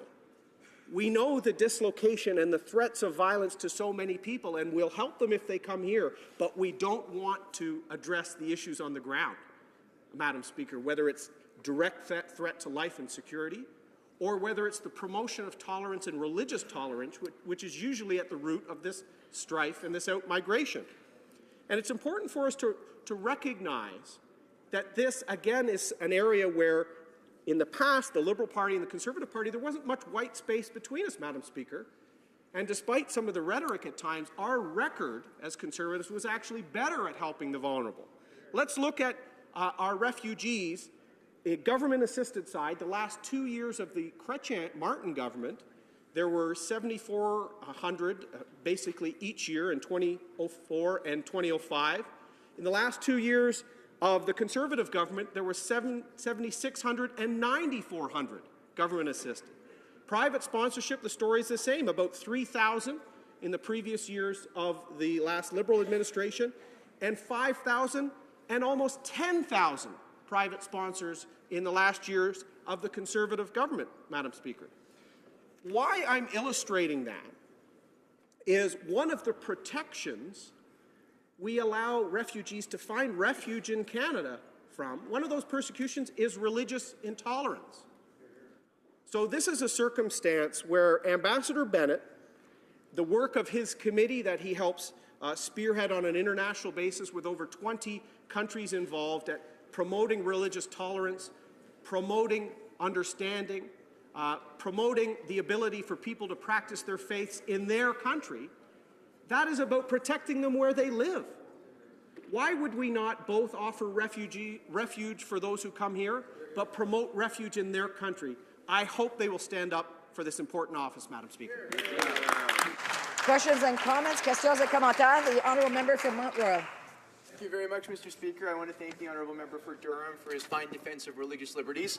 I want to congratulate him as well for having congratulated the government on how we've handled the Syrian refugees and pointing out that many, if not most of the people that came from Syria were fleeing religious persecution, which is opposite to what one of his colleagues said earlier that criticized the government for not protecting those refugees coming who are Christian or Yazidi and fleeing religious persecution. I think all of us in this House care about the persecution of Christians in the Middle East, particularly in ISIL and ISIS-occupied territory in Syria. And I think we all care about religious liberties. I think we're having almost a false debate. That side of the House is trying to put forward a motion, trying to get us to vote against it because we're saying we want to broaden the office, and they're going to say then, well, we didn't support an office of religious freedoms.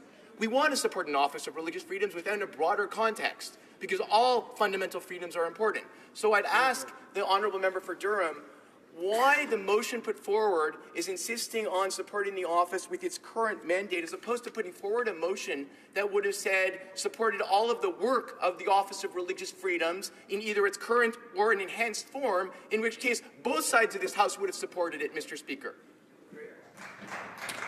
The honourable member for Durham. Thank you, Madam Speaker. I'd like to thank my friend from Mount Royal for his interjection. Certainly it seems like he respects the work being done by Ambassador Bennett, but what he is not realizing is the comments from his colleagues certainly show a willingness to dilute the mandate, if not eliminate it entirely, Madam Speaker. And when we're talking of a modest $5 million budget and a focus on religious intolerance, which is at the center of the migration crisis around the world, this should be a focused mandate that is only on its third or so year of operation, Madam Speaker. And why I think dilution of this office, their goal is elimination. The quote I gave from Michael Ignatieff at the beginning, the previous leader of their party, supporting this office, at the same time, the then member, current member from Ottawa South, said it was not needed because Canada has a charter. Well, we do have a charter, Madam Speaker, and I showed how religious freedom and respect for tolerance is part of our charter, but our charter does not have application around the world, Madam Speaker.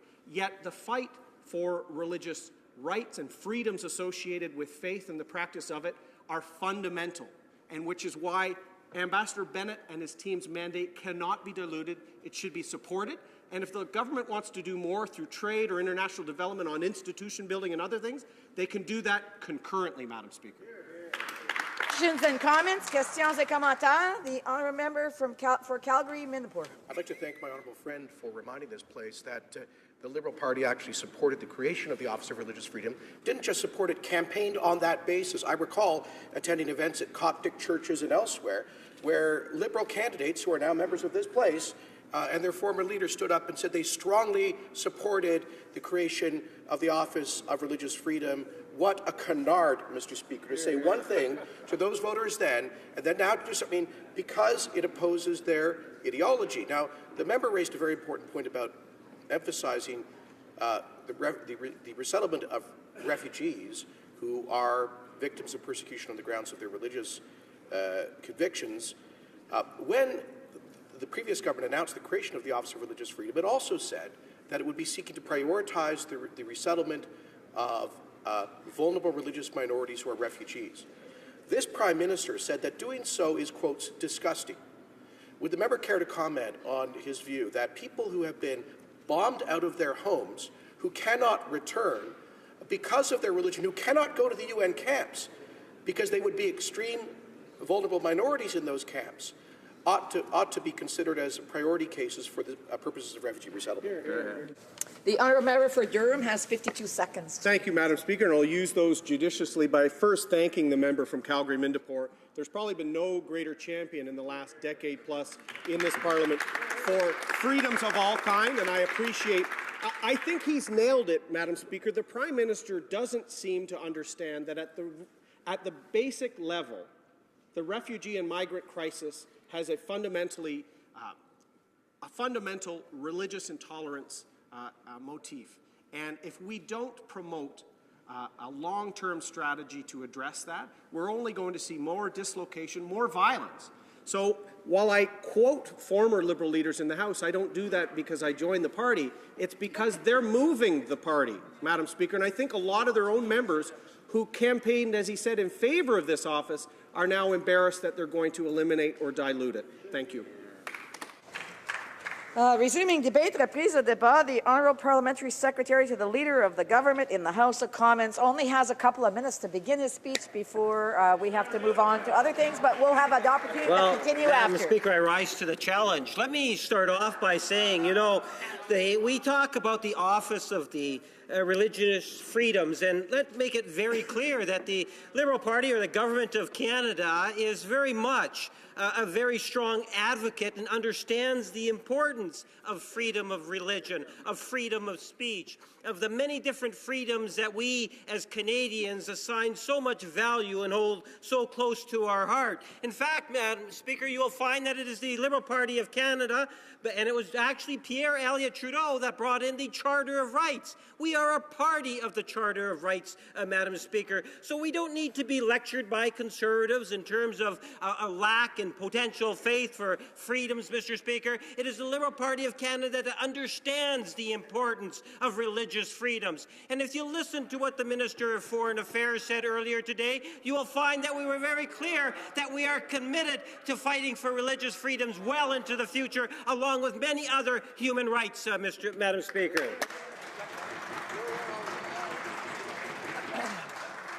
It being 6:15 and this being the final supply day in the period ending March 26, 2016, it is my duty to interrupt the proceedings and put forth with every question necessary to dispose of the business of supply. The question is as follows. Mr. Jennis, seconded by Ms. Rempel, moves that the House, A, recognize the good work being done by Canada's Office of Religious Freedom, in particular, its work within the Department of Global Affairs, to build the department's capacity to address threats to religious freedom and to directly promote peace, freedom, tolerance, and communal harmony, and, as a consequence, B, to renew the current mandate of the office, since the continuation of its vital work is needed now more than ever. Is it the pleasure of the House to adopt the motion?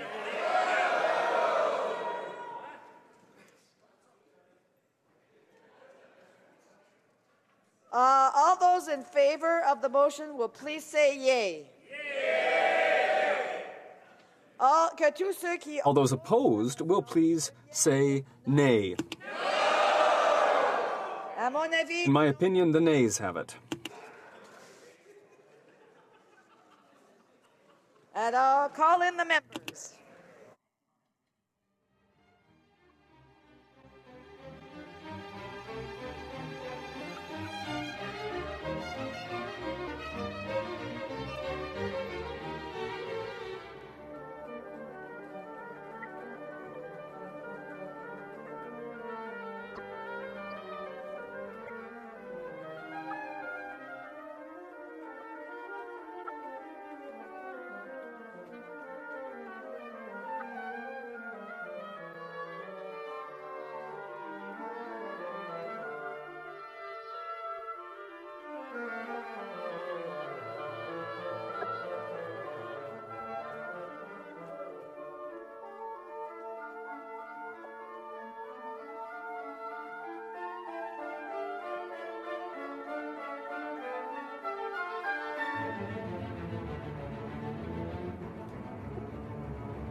question is the following one. Mr. Jennis, seconded by Ms. Rempel, moved that the House A, shall I dispense? I heard some no's. That the House A recognize the good work being done by Canada's Office of Religious Freedom, in particular its work within the Department of Global Affairs to build the department's capacity to address threats to religious freedom and to directly promote peace, freedom, tolerance, and communal harmony, and, as a consequence, B, call on the government to renew the current mandate of the office, since the continuation of its vital work is needed now more than ever. All those in favor of the motion will please rise. Ms. Ambrose. Ms. Ambrose. Mr. Harper. Mr. Harper. Mr. Nicholson. Mr. Nicholson. Ms. Finley. Ms. Finley. Mrs. Block. Mrs. Block. Ms. Leach. Ms. Leach. Monsieur Blaney, Bellechasse, Les Etchemins, Lévis. Monsieur Blaney, Bellechasse, Les Etchemins, Lévis. Mr. O'Toole. Mr. O'Toole. Ms. Raitt.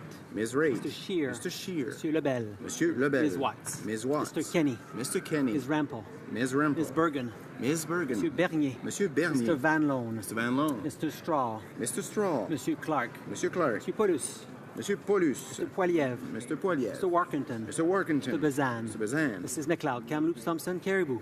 Mrs. McLeod. Kamloops, Thompson, Caribou. Mr. Reed. Mr. Reed. Mr. Anderson. Mr. Anderson. Mr. Brown. Mr. Brown. Mrs. Vecchio. Mrs. Vecchio. Mr. Aboultaïf. Monsieur Aboultaïf. Mrs. Wong. Mrs. Wong. Mr. Fast. Mr. Fast. Mr. Deltel. Monsieur Deltel. Ms. Gladue. Ms. Gladue. Mr. Warawa. Mr. Warawa. Mrs. Gallant. Mrs. Gallant. Mr. Allison. Mr. Allison. Mr. Carey. Mr. Carey. Mr. Chong. Mr. Chong. Monsieur Lauzon, Stormont, Dundas, Glengarry. Monsieur Lauzon, Stormont, Dundas, Glengarry. Mr. Lukiski. Mr. Lukiski. Mr. Tilson. Mr. Tilson. Mr. Trost. Mr. Trost. Mr. McKenzie. Mr. McKenzie. Mr. Sweet. Mr. Sweet. Madame Boucher. Madame Boucher. Mr. Albrecht. Mr. Albrecht. Monsieur Gould. Monsieur Gould. Mr. Lake. Mr. Lake. Mr. Van Kesteren. Mr. Van Kesteren. Mr. Stanton. Mr. Stanton. Mr. Dreeshen. Mr. Dreeshen. Mr. Hoback. Mr. Hoback. Mr. Kent. Mr. Kent. Mr. Lobb. Mr. Lobb. Mr. McColeman. Mr. McColeman. Mr. Richards. Mr. Richards. Monsieur Généreux. Monsieur Généreux. Mr. Sopak. Mr. Sopak. Mr. Albus. Mr. Albus. Mr. Zimmer. Mr. Zimmer. Mr. Falk. Mr. Falk. Mr. McGuire. Mr. McGuire. Mr. Barlow. Mr. Barlow. Mr. Yordega. Mr. Yordega. Mr. Iglinski. Mr. Iglinski. Mr. Arnold. Mr. Arnold. Mr. Broussard. Mr. Broussard. Mr. Cooper. Mr. Cooper. Mr. Diot. Mr. Diot. Mr. Doherty. Mr. Doherty. Mr. Jennis. Mr. Jennis. Monsieur Godin. Monsieur Godin. Ms. Harder. Ms. Harder. Mr. Generou. Mr. General. Mr. Kelly. Mr. Kelly. Mr. Kitchen. Mr. Kitchen. Mr. Kimmich. Mr. Kimmich. Mr. Leipert. Mr. Leipert. Mr. Macaulay, Edmonton West. Mr. Macaulay, Edmonton West. Mr. Nader. Mr. Nader. Mr. Nuttall. Mr. Nuttall. Monsieur Reyes. Monsieur Reyes. Mr. Soroya. Mr. Soroya. Mr. Schmale. Mr. Schmale. Mr. Shields. Mr. Shields. Mrs. Stubbs. Mrs. Stubbs. Mr. Vierson. Mr. Vierson. Mrs. Wagenthal. Mrs. Wagenthal. Mr. Waugh. Mr. Waugh. Mr. Weber. Mr. Weber. All those opposed to the motion will please rise. Monsieur Trudeau. Monsieur Trudeau. Mr. Hare. Mr. Hare. Ms. Qualtrough. Ms. Qualtrough. Mr. Sajan. Mr. Sajan. Mr. McCallum. Mr. McCallum. Mrs. Philpott. Mrs. Philpott. Mr. Goodale. Mr. Goodale. Madame Joly. Madame Joly. Monsieur Dion. Monsieur Dion. Ms. Wilson-Raybould. Mr. Wilson-Raybould. Monsieur Leblanc. Monsieur Leblanc. Ms. Foote. Ms. Foote. Mr. Morneau. Mr. Morneau. Mr. Bryson. Mr. Bryson. Ms. Mahichuk. Mr. Mahichuk. Mr. Macaulay Cardigan. Mr. Macaulay Cardigan. Madame Leboutillier. Madame Leboutillier. Madame Bibeau. Madame Bibeau. Ms. McKenna. Ms. McKenna. Mr. Baines. Mr. Baines. Ms. Freeland. Ms. Freeland. Ms. Bennett. Ms. Bennett. Ms. Fry. Ms. Fry. Mr. Nault. Mr. Nault. Monsieur Paradis. Monsieur Paradis. Mr. Easter. Mr. Easter. Ms. Groh. Ms. Groh. Mr. Bagnall. Mr. Bagnall. Mr. Casey Cumberland Colchester. Mr. Casey Cumberland Colchester. Mr. McGinty. Mr. McGinty. Mr. Iking. Mr. Iking. Monsieur Picard. Monsieur Picard. Monsieur Poisson. Monsieur Poisson. Ms. Goldsmith-Jones. Ms. Goldsmith-Jones. Mr. Algabra. Mr. Algabra. Ms. Haidu. Ms. Haidu. Monsieur Duclos. Monsieur Mr. Duclos. Carr. Mr. Carr. Ms. Monsef. Ms. Monsef. Mr. Leslie. Mr. Leslie. Mr. Sohi. Mr. Sohi. Monsieur Garneau. Mr. Garneau. Mr. Tutu. Mr. Tutu. Ms. Chager. Ms. Chager. Ms. Duncan Etobicoke North. Ms. Duncan Etobicoke North. Mr. Virani. Mr. Virani. Ms. Murray. Ms. Murray. Monsieur Fergus. Monsieur Fergus. Mr. Beach. Mr. Beach. Ms. Hutchings. Ms. Hutchings. Monsieur Champagne. Monsieur Champagne. Mr. Casey Charlottetown. Mr. Casey Charlottetown. Mr. Blair. Mr. Blair. Ms. Alice Lev. Ms. Alice Lev. Mr. Sims. Mr. Sims. Ms. Ratansi. Ms. Ratansi. Mr. Rota. Mr. Rota. Mr. Jesnevsky. Mr. Jesnevsky. Mr. Daliwal. Mr. Daliwal. Madame Mendez. Madame Mendez. Mr. Oliphant. Mr. Oliphant. Mr. Lemedi. Mr. Lemedi. Ms. Kira. Ms. Kira. Mr. Duguid. Mr. Duguid. Ms. Young. Ms. Young. Ms. Rudd. Ms. Rudd. Monsieur Shifki. Mr. Shifky. Mrs. Caesar Chaban. Mrs. Caesar Chavan. Mr. Vaughn. Mr. Vaughan. Mr. Boissonneau. Mr. Boissonneau. Monsieur Lauzon-Argenteuil, La Petite Nation. Monsieur Lauzon, Argenteuil, La Petite Nation. Mr. Lamoureux. Mr. Lamoureux. Ms. Dillon. Ms. Dillon. Monsieur Dubourg. Monsieur Dubourg. Mrs. McCrimmon. Mrs. McCrimmon. Mr. Wilkinson. Mr. Wilkinson. Mr. Cosner. Mr. Cosner. Monsieur Rodriguez. Monsieur Rodriguez. Mr. Holland. Mr. Holland. Monsieur Cormier. Monsieur Cormier. Mr. Pesky-Solido. Mr. Pesky-Solido. Mr. Aldig. Mr. Aldig. Mr. Amos. Mr. Amos. Mr. Anand-Sangari. Mr. Anand de Sangari. Monsieur Arsenault. Monsieur Arsenault. Monsieur Aria. Monsieur Aria. Monsieur Ayoub. Monsieur Ayoub. Mr. Badaway. Mr. Badaway. Mr. Bayless. Mr. Bayless. Mr. Biddle. Mr. Biddle. Mr. Basio. Mr. Basio. Mr. Bettina. Mr. Brettina. Monsieur Breton. Monsieur Breton. Mr. Chen. Mr. Chen. Ms. Dabroussen. Ms. Dabroussen. Ms. Damoff. Ms. Damoff. Mr. De Courcy.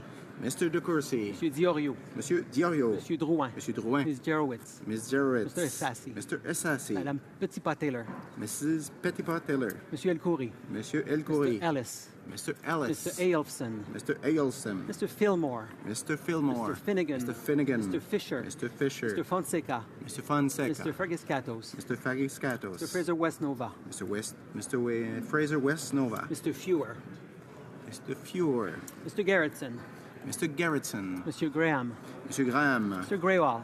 Mr. Greywall. Mr. Hardy. Mr. Hardy. Mr. Harvey. Mr. Harvey. Mr. Housefather. Mr. Housefather. Mr. Hussein. Mr. Hussein. Mr. Yacono.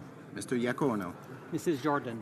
Mrs. Jordan. Mr. Johari. Mr. Johari. Mr. Kong. Mr. Kong. Ms. Khalid. Ms. Khalid. Madame Lapointe. Madame Lapointe. Monsieur Lefebvre. Monsieur Lefebvre. Monsieur Lemieux. Monsieur Lemieux. Monsieur Lightbound. Monsieur Lightbound. Mrs. Lockhart. Mrs. Lockhart. Mr. Long. Mr. Long. Mr. Longfield. Mr. Longfield. Ms. Ludwig. Ms. Ludwig. Monsieur McKinnon-Gatineau. Monsieur McKinnon-Gatineau. Mr. Maloney. Mr. Maloney. Monsieur Massé, Avignon-Lémétis, Matane, Matapédia. Monsieur Massé, Avignon-Lémétis, Matane, Matapédia. Mr. May Cambridge. Mr. May Cambridge. Mr. McDonald. Mr. McDonald. Mr. McKinnon, Coquitlam, Port Coquitlam. Mr. McKinnon, Coquitlam, Port Coquitlam. Mr. McLeod, Northwest Territories. Mr. McLeod, Northwest Territories. Mr. Mendocino. Mr. Mendocino. Monsieur Miller, Ville-Marie, le Sud-Ouest, Île-des-Sœurs. Mr. Miller, Ville-Marie, le Sud-Ouest, Île-des-Sœurs. Mr. Morrissey. Mr. Morrissey. Madame Nassif. Madame Nassif. Ms. O'Connell. Ms. O'Connell. Mr. Oliver. Mr. Oliver. Mr. O'Regan. Mr. O'Regan. Monsieur Ouellet. Monsieur Ouellet. Mr. Peterson. Mr. Peterson. Monsieur Rioux. Monsieur Rioux. Monsieur Robillard. Monsieur Robillard. Mrs. Romanado. Mrs. Romanado. Mr. Rumi. Mr. Rumi. Mr. Rosnack. Mr. Rusnak. Ms. Sahota. Ms. Sahota. Mr. Saini. Mr. Saini. Monsieur Sanson. Monsieur Sanson. Mr. Sanga. Mr. Sanga. Mr. Sarai. Mr. Sarai. Mrs. Schultz. Mrs. Schultz. Monsieur Serré.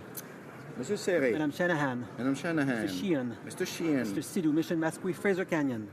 Mr. Sidhu, Mission Matsui, Fraser Canyon. Ms. Sidhu, Brampton South. Ms. Sidhu, Brampton South. Mr. Sikand. Mr. Sikand. Mr. Sorbara. Mr. Sorbara. Mr. Tabara. Mr. Tabara. Mr. Tam. Mr. Tan. Ms. Tassi. Ms. Tassi. Monsieur Vandal. Monsieur Vandal. Ms. Vandenbeld. Ms. Vandenbeld. Mr. Whalen. Mr. Whalen. Mrs. Zahid. Mrs. Zaid. Monsieur Mulcair. Monsieur Mulcair. Ms. Ashton. Ms. Ashton. Mr. Julian. Mr. Julian. Ms. Duncan, Edmonton Strathcona. Ms. Duncan, Edmonton Strathcona. Mr. Christopherson. Mr. Christopherson. Mr. Angus. Mr. Angus. Mr. Davies. Mr. Davies. Mr. Cullen. Mr. Cullen. Mr. Donnelly. Mr. Donnelly. Mr. Massey, Windsor West. Mr. Massey, Windsor West. Mr. Garrison. Mr. Garrison. Madame Boutin-Sweet. Madame Boutin-Sweet. Ms. Matheson. Ms. Matheson. Monsieur Dubé. Monsieur Dubé. Madame Laverdière. Madame Laverdière. Madame Brosseau. Madame Brosseau. Monsieur Boulris. Monsieur Boulris. Ms. Kwan. Ms. Kwan. Madame Moore. Madame Moore. Mr. Stewart. Mr. Stewart. Mr. Duval. Mr. Duval. Monsieur Nantel. Monsieur Nantel. Monsieur Caron. Monsieur Caron. Monsieur Saganache. Monsieur Saganache. Madame Quash. Madame Quash. Monsieur Dussault. Monsieur Dussault. Madame Sans Souci. Madame Sans Souci. Monsieur Choquette. Monsieur Choquette. Madame Trudel. Madame Trudel. Mr. Blakey. Mr. Blakey. Mr. Weir. Mr. Weir. Ms. Benson. Ms. Benson. Mr. Stetsky. Mr. Stetsky. Mr. Cannings. Mr. Cannings. Mr. Johns. Mr. Johns. Ms. Malcolmson. Ms. Malcolmson. Mr. McGregor. Mr. McGregor. Ms. Hardcastle. Ms. Hardcastle. Ms. Ramsey. Ms. Ramsey. Ms. Blaney, North Island Powell River. Ms. Blaney, North Island Powell River. Madame Hughes. Madame Hughes. Monsieur Fortin. Monsieur Fortin. Monsieur Plamondon. Monsieur Plamondon. Monsieur Sainte-Marie.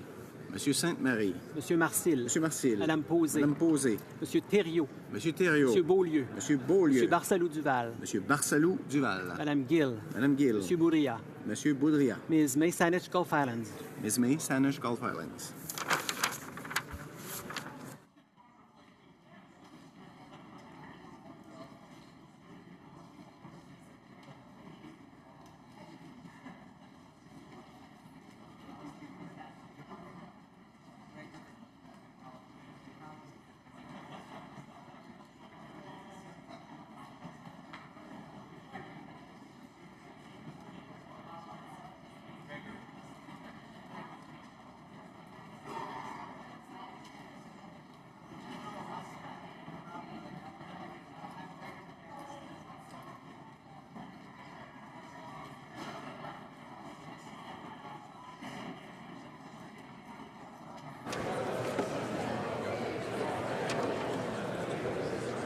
Yeas pour 90, 90.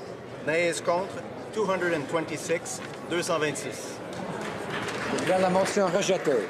I declare the motion defeated.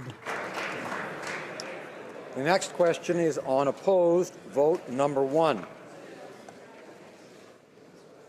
Monsieur Bryson, appuyé par Mr. Bryson, seconded un C au montant that vote 1C in the amount of $127,996 under Financial Transactions and Reports Analysis Centre of Canada, Program Expenditures in the Supplementary Estimate C for fiscal year ending March 31st, 2016 be concurred in. Is it the pleasure of the House to adopt this motion? Tous ceux qui appuient la motion. All those in favor of the motion will please say yea. Tous ceux qui s'opposent. All those opposed to the motion will please say nay. Mon avis, In my opinion, the yeas have it.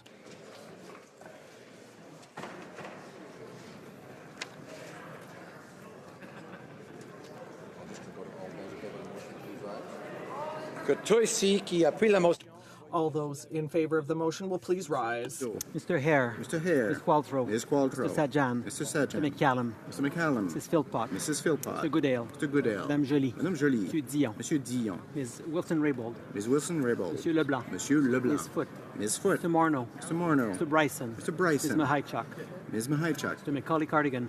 Mr. Macaulay-Cardigan. Madame Le Boutillier. Madame Le Boutillier. Madame Bibeau. Madame Bibeau. Ms. McKenna. Ms. McKenna. Mr. Baines. Mr. Baines. Ms. Freeland. Ms. Freeland. Ms. Bennett. Ms. Bennett. Ms. Fry. Ms. Fry. Mr. Nault. Mr. Nault. Monsieur Paradis. Monsieur Paradis. Mr. Easter. Mr. Easter. Ms. Groh. Ms. Groh. Mr. Bagnall. Mr. Bagnall. Mr. Casey Cumberland Colchester. Mr. Casey Cumberland Colchester. Mr. McGinty. Mr. McGinty. Mr. Iking. Mr. Iking. Monsieur Picard. Monsieur Picard. Monsieur Poisson. Monsieur Ms. Poisson. Goldsmith-Jones. Ms. Goldsmith-Jones. Mr. Algabra. Mr. Algabra. Ms. Haidu. Ms. Haidu. Mr. Duclos. Monsieur Duclos. Mr. Carr. Mr. Carr. Ms. Monsef. Ms. Monsef. Mr. Leslie. Mr. Leslie. Mr. Sohi. Mr. Sohi. Mr. Garneau. Monsieur Garneau. Mr. Tutu. Mr. Tutu. Ms. Chager. Ms. Chager. Duncan Etobicoke North. Ms. Duncan Etobicoke North. Mr. Virani. Mr. Virani. Ms. Murray. Ms. Murray. Monsieur Fergus. Monsieur Fergus. Mr. Beach. Mr. Beach. Ms. Hutchings. Ms. Hutchings. Mr. Champagne. Mr. Champagne. Mr. Casey Charlottetown. Mr. Casey Charlottetown. Mr. Blair. Mr. Blair. Ms. Alice Lev. Ms. Alice Lev. Mr. Sims. Mr. Sims. Ms. Ratansi. Ms. Ratansi. Mr. Rota. Mr. Rota. Mr. Jesnevsky. Mr. Jesnevsky. Mr. Daliwal. Mr. Daliwal. Madame Mendez. Madame Mendez. Mr. Oliphant. Mr. Oliphant. Mr. Lemedi. Mr. Lemedi. Ms. Kara. Ms. Kara. Mr. Duguid. Mr. Duguid. Ms. Young. Ms. Young. Ms. Rudd. Ms. Rudd. Mr. Shifke. Mr. Shifke. Mr. Cesar Chavan. Mrs. Caesar Chavan. Mr. Vaughn. Mr. Vaughn. Mr. Boissonneau. Mr. Boissonneau. Mr. Lauzon-Argentin, La Petite Nation. Monsieur Lauzon, Argenteuil, La Petite Nation. Mr. Lamoureux. Mr. Lamoureux. Ms. Dillon. Ms. Dillon. Monsieur Dubourg. Monsieur Dubourg. Mrs. McCrimmon. Mrs. McCrimmon. Mr. Wilkinson. Mr. Wilkinson. Mr. McKay. Mr. McKay. Mr. Cosner. Mr. Cosner. Monsieur Rodriguez. Monsieur Rodriguez. Mr. Holland. Mr. Holland. Monsieur Cormier. Monsieur Cormier. Mr. Pesky-Solido. Mr. Pesky-Solido. Mr. Alday. Mr. Alday. Mr. Amos. Mr. Amos. Mr. Alan Desangari. Mr. Anand de Sangari. Monsieur Arsenault. Monsieur Arsenault. Mr. Area. Mr. Area. Monsieur Ayoub. Monsieur Ayoub. Mr. Badaway. Mr. Badaway. Mr. Bayliss. Monsieur Bayliss. Mr. Biddle. Mr. Biddle. Mr. Basio. Mr. Basio. Mr. Bertina. Mr. Bertina. Monsieur Breton. Monsieur Breton. Mr. Chen. Mr. Chen. Ms. Dabroussen. Ms. de Brussen. Ms. Damoff. Ms. Damoff. Mr. De Courcy. Mr. de Courcy. Mr. Diorio. Monsieur Diorio. Mr. Drouin. Monsieur Drouin. Ms. Jerowitz. Ms. Zerwitz. Mr. Essassi. Mr. Essassi. Ms. Petitpas-Taylor. Ms. Petitpas-Taylor. Monsieur Elkoury. Monsieur Elkoury. Mr. Ellis. Mr. Ellis. Mr. Ailson. Mr. Ailson. Mr. Fillmore. Mr. Fillmore. Mr. Finnegan. Mr. Finnegan. Mr. Fisher. Mr. Fisher. Mr. Fonseca. Mr. Fonseca. Mr. Fregiscatos. Mr. Fregiscatos. Mr. Fraser West Nova. Mr. Fraser West Nova. Mr. Fewer. Mr. Fewer. Mr. Gerritsen. Mr. Gerritsen. Mr. Graham. Mr. Graham. Mr. Greywall. Mr. Greywall. Mr. Hardy. Mr. Hardy. Mr. Harvey. Mr. Harvey. Mr. Housefather. Mr. Housefather. Mr. Hussein. Mr. Hussein. Monsieur Yacono. Monsieur Yacono. Mrs. Jordan. Mrs. Jordan. Mr. Joe Harry. Mr. Joe Harry. Mr. Kong. Mr. Kong. Mrs. Khalid. Mrs. Khalid. Madame Lapointe. Madame Lapointe. Monsieur Lefebvre. Monsieur Lefebvre. Monsieur Lemieux. Monsieur Lemieux. Monsieur Lightbound. Monsieur Lightbound. Mrs. Lockhart. Mrs. Lockhart. Mr. Long. Mr. Long. Mr. Longfield. Mr. Longfield. Ms. Ludwig. Mrs. Ludwig. Monsieur McKinnon-Gatineau. Mr. McKinnon-Gatineau. Mr. Maloney. Mr. Maloney. Monsieur Massé, Avignon-Lamétis, Matane, Matapédia. Monsieur Massé, Avignon, Lamitis, Matane, Matapédia. Mr. May Cambridge. Mr. May Cambridge. Mr. McDonald. Mr. McDonald. Mr. McKinnon, Coquitlam, Port Coquitlam. Mr. McKinnon, Coquitlam, Port Coquitlam. Mr. McLeod, Northwest Territories. Mr. McLeod, Northwest Territories. Mr. Mendocino. Mr. Mendocino. Monsieur Miller, Ville-Marie, le Sud-Ouest, Île-des-Sœurs. Monsieur Miller, Ville-Marie, le Sud-Ouest, Île-des-Sœurs. Mr. Morrissey. Mr. Morrissey. Madame Nassif. Madame Nassif. Ms. O'Connell. Ms. O'Connell. Mr. Oliver. Mr. Oliver. Mr. O'Regan. Mr. O'Regan. Monsieur Ouellet. Monsieur Ouellet. Mr. Peterson. Mr. Peterson. Monsieur Rioux. Monsieur Rioux. Monsieur Robillard. Monsieur Robillard. Mrs. Romanado. Mrs. Romanado. Mr. Rumi. Mr. Rumi. Mr. Rosnack. Mr. Rosnack. Mr. Hota. Mr. Sahota. Mr. Saini. Mr. Saini. Monsieur Sanson. Monsieur Sanson. Mr. Sanga. Mr. Sanga. Mr. Sarai. Mr. Sarai. Mr. Schultz. Mr. Schultz. Monsieur Serré. Mr. Serré. Madame Shanahan. Madame Shanahan. Mr. Sheehan. Mr. Sheehan. Mr. Sidhu, Mission Masqui, Fraser Canyon. Mr. Sidhu, Mission, Masqui, Fraser Canyon. Miss Sidhu, Brampton South. Ms. Sidhu, Brantford South. Mr. Sikand. Mr. Seacon. Mr. Sorbara. Mr. Sorbara. Mr. Tabara. Mr. Tabara. Mr. Tam. Mr. Tam. Miss Tassie. Miss Tassie. Monsieur Vandal. Monsieur Vandal. Miss Vandenbeld. Ms. Vandenbeld. Mr. Whalen. Mr. Whalen. Mrs. Zahid. Ms. Zaid. Monsieur Mulcair. Monsieur Mulcair. Miss Ashton. Ms. Ashton. Mr. Julian. Mr. Julian. Miss Duncan Edmonton Strathcona. Ms. Duncan, Edmonton Stratcona. Mr. Christopherson. Mr. Christopherson. Mr. Angus. Mr. Angus. Mr. Davies. Mr. Davies. Mr. Cullen. Mr. Cullen. Mr. Donnelly. Mr. Donnelly. Mr. Massey, Windsor West. Mr. Massey, Windsor West. Mr. Garrison. Mr. Garrison. Madame Boutin-Sweet. Madame Boutin-Sweet. Miss Matheson. Miss Matheson. Monsieur Dubé. Monsieur Dubé. Madame Laverdière. Madame Laverdière. Madame Brosseau. Madame Brosseau. Monsieur Boulris. Monsieur Boulris. Miss Kwan. Miss Kwan. Madame Moore. Madame Moore. Mr. Stewart. Mr. Stewart. Monsieur Duval. Monsieur Duval. Monsieur Duval. Monsieur Nantel. Monsieur Nantel. Monsieur Caron. Monsieur Caron. Saganache. Monsieur Saganache. Madame Quash. Madame Quash. Monsieur Dussault. Monsieur Dussault. Madame Sans Souci. Madame Sans Souci. Monsieur Choquette. Monsieur Choquette. Madame Trudel. Madame Trudel. Mr. Blakey. Mr. Blakey. Mr. Weir. Mr. Weir. Ms. Benson. Ms. Benson. Mr. Stetsky. Mr. Stetsky. Mr. Cannings. Mr. Cannings. Mr. Johns. Mr. Johns. Ms. Malcolmson. Ms. Malcolmson. Mr. McGregor. Mr. McGregor. Ms. Hardcastle. Ms. Hardcastle. Ms. Ramsey. Ms. Ramsey. Ms. Blaney, North Island, Powell River. Ms. Blaney, North Island, Powell River. Madame Hughes. Madame Hughes. Ms. May, Saanich Gulf Islands. Ms. May, Saanich Gulf Islands.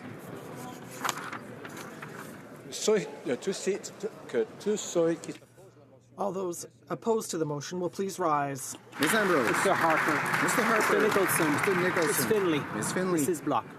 Mrs. Block. Ms. Leach. Ms. Leach. Monsieur Blaney, Bellechasse, Les Chemins, Lévis. Monsieur Blaney, Bellechasse, Les Etchemins, Lévis. Mr. O'Toole. Mr. O'Toole. Ms. Raitt. Ms. Raitt. Mr. Shear. Mr. Shear. Mr. Lebel. Monsieur Lebel. Ms. Watts. Ms. Watts. Mr. Kenny. Mr. Kenny. Ms. Rampel. Ms. Rampel. Ms. Bergen. Ms. Bergen. Monsieur Bernier. Monsieur Bernier. Mr. Van Loan. Mr. Van Loan. Mr. Straw. Mr. Straw. Mr. Clark. Mr. Clark. Mr. Paulus. Monsieur Paulus. Mr. Poiliev. Mr. Poiliev. Mr. Warkington. Mr. Warkington. Mr. Bazan. Bazan. Mrs. McLeod, Kamloops, Thompson, Caribou. Mrs. McLeod, Kamloops, Thompson, Caribou. Mr. Reed. Mr. Reed. Mr. Anderson. Mr. Anderson. Mr. Brown. Mr. Brown. Mrs. Vecchio. Mrs. Vecchio. Mr. Abultaif. Mr. Abultaif. Mrs. Wong. Mrs. Wong. Mr. Fast. Mr. Fast. Monsieur Deltel. Monsieur Deltel. Ms. Gladue. Ms. Gladue. Mr. Warawa. Mr. Warawa. Mrs. Gallant. Mrs. Gallant. Mr. Allison. Mr. Allison. Mr. Carey. Mr. Carey. Mr. Chong. Mr. Chong. Monsieur Lauzon, Stormont, Dundas, South Glengarry. Monsieur Lauzon, Stormont, Dundas, South Glengarry. Mr. Lukiski. Mr. Lukiski. Mr. Tilson. Mr. Tilson. Mr. Trost. Mr. Trost. Mr. Mackenzie. Mr. Mackenzie. Mr. Sweet. Mr. Sweet. Madame Boucher. Madame Boucher. Mr. Albrecht. Mr. Albrecht. Monsieur Gourde. Monsieur Gould. Mr. Lake. Mr. Lake. Mr. Van Kesteren. Mr. Van Kesteren. Mr. Stanton. Mr. Stanton. Mr. Dreeshen. Mr. Dreeshen. Mr. Hoback. Mr. Holback. Mr. Kent. Mr. Kent. Mr. Lobb. Mr. Lobb. Mr. McColeman. Mr. McColeman. Mr. Richards. Mr. Richards. Mr. Généreux. Monsieur Généreux. Mr. Sopak. Mr. Sopak. Mr. Albus. Mr. Albus. Mr. Zimmer. Mr. Zimmer. Mr. Falk. Mr. Falk. Mr. McGuire. Mr. McGuire. Mr. Barlow. Mr. Barlow. Mr. Urdega. Mr. Yordega. Mr. Eglinski. Mr. Eglinski. Mr. Arnold. Mr. Arnold. Mr. Broussard. Mr. Broussard. Mr. Cooper. Mr. Cooper. Mr. Diot. Mr. Diot. Mr. Doherty. Mr. Doherty. Mr. Jennis. Mr. Jennis. Mr. Godin. Mr. Godin. Ms. Harder. Ms. Harder. Mr. Genereux. Mr. General. Mr. Kelly. Mr. Kelly. Mr. Kitchen. Mr. Kitchen. Mr. Kimmich. Mr. Kimmich. Mr. Leipert. Mr. Leipert. Mr. Macaulay, Edmonton West. Mr. Macaulay, Edmonton West. Mr. Nader. Mr. Nader. Mr. Nuttall. Mr. Nuttall. Monsieur Reyes. Monsieur Reyes. Mr. Soroya. Mr. Soroya. Mr. Schmale. Mr. Schmale. Mr. Shields. Mr. Shields. Mrs. Stubbs. Mrs. Stubbs. Mr. Vierson. Mr. Vierson. Mrs. Wagenthal. Mrs. Wagenthal. Mr. Waugh. Mr. Waugh. Mr. Weber. Mr. Weber. Monsieur Fortin. Monsieur Fortin. Monsieur Plamondon. Monsieur Plamondon. Monsieur Sainte-Marie. Monsieur Sainte-Marie. Monsieur Marcil. Monsieur Marcil. Madame Posé. Madame Posé. Thériault. Monsieur Thériault. Monsieur Beaulieu. Monsieur Beaulieu. Monsieur Barsalou-Duval. Monsieur Barsalou-Duval. Madame Gill. Madame Gill. Monsieur Boudria. Monsieur Baudrillard.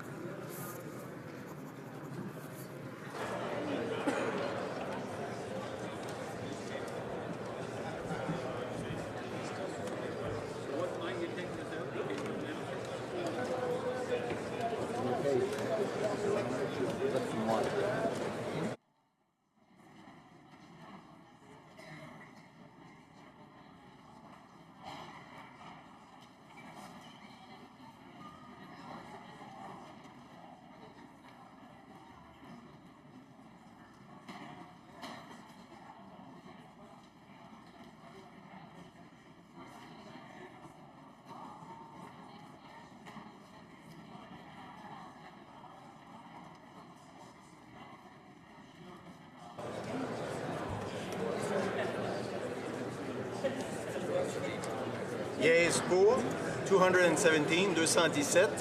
Nays contre, 100, 100. Je déclare la motion adoptée. I declare the motion carried. The next question is on Supplementary Estimate C. The question is as follows. Mr. Bryson, seconded by Mr. LeBlanc, moves that the Supplementary Estimate C for the fiscal year ending March 31, 2016, except any vote disposed earlier today, be concurred in. Is it the pleasure of the House to adopt the motion? All those in favor of the motion will please say yea. All those opposed will please say nay. In my opinion, the yeas have it. All those in favor of the motion will please rise. Oh, before they do that, though, I see the Honourable Chief Government Whip rising on a point of order. Mr. Speaker, point of order. I believe that if you seek it, you'll find agreement to apply the result from the previous vote to this vote, with Liberal members voting yea. Is it agreed?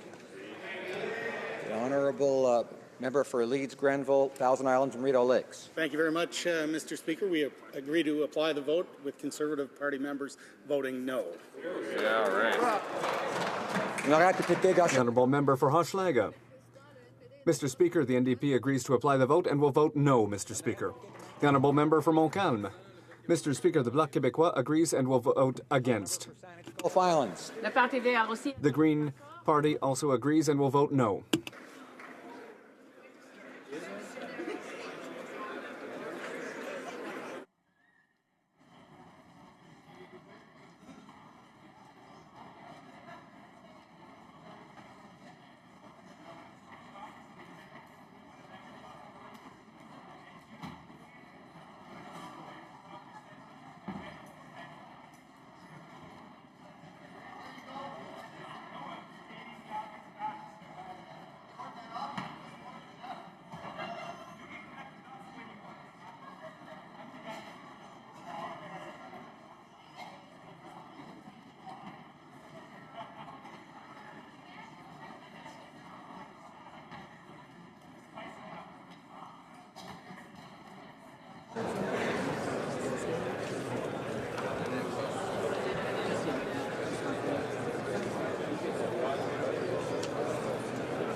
Yeas pour, 215, 215. Nays contre, 101, 101.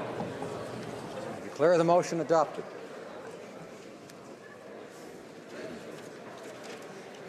Next motion. Mr. Bryson, seconded by Mr. LeBlanc, moves that a bill entitled An Act for Granting to Her Majesty Certain Sums of Money for the Federal Public Administration for the fiscal year ending March 31, 2016, be now read a first time and be printed. This motion is deemed adopted.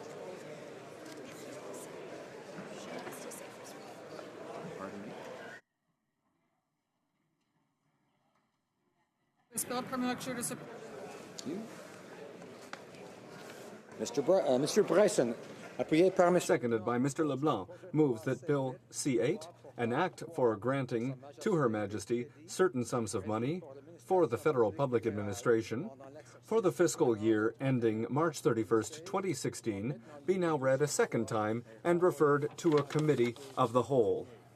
Is it the pleasure of the House to adopt the motion? All those in favor of the motion will please say yea. All those opposed will please say nay. In my opinion, the yeas have it. All those que tous ceux qui appuient la motion voient bien. On a point of order, the Chief Government Whip. Thank you, Mr. Speaker. Monsieur le Président, je crois... Mr. Speaker, I believe that if you seek it, you will see there is unanimous consent for the results of the previous vote to be applied to this vote. Okay. Is it agreed? Agreed. So ordered. Accordingly, this bill stands... One second. Oh, agreed.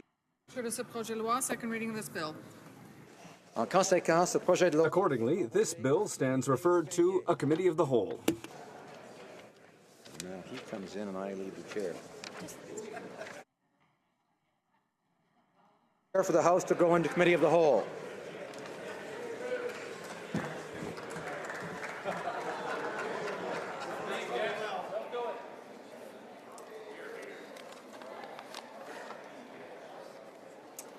Order.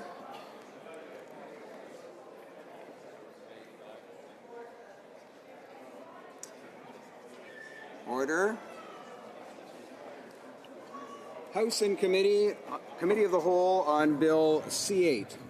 The Honourable Member for Carleton. Thank you very much, Mr. Speaker. The last time the President of the Treasury Board introduced a spending bill, he forgot the numbers.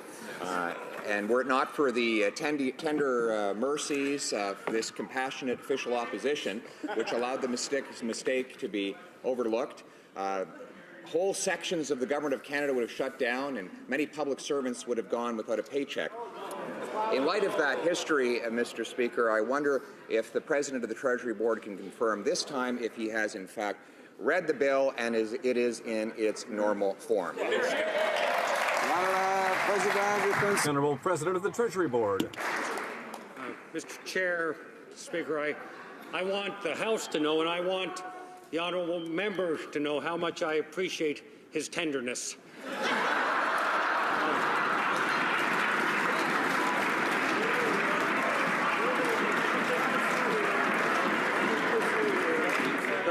The form of this bill is the same as that passed in the previous supply period, Mr. Chair. Thank you. D'accord. Okay. Shall Clause 2 carry? The Honourable Member for Carleton on a point of order. I wonder if the House would forgive me if I'm less tender this time. The Honourable Member said that the form of the bill is the same as the last time. That's exactly what we were trying to avoid. I wonder if he would rise and correct himself. Thank you. Honourable President of the Treasury Board. Mr. Speaker, the bill is in the correct form.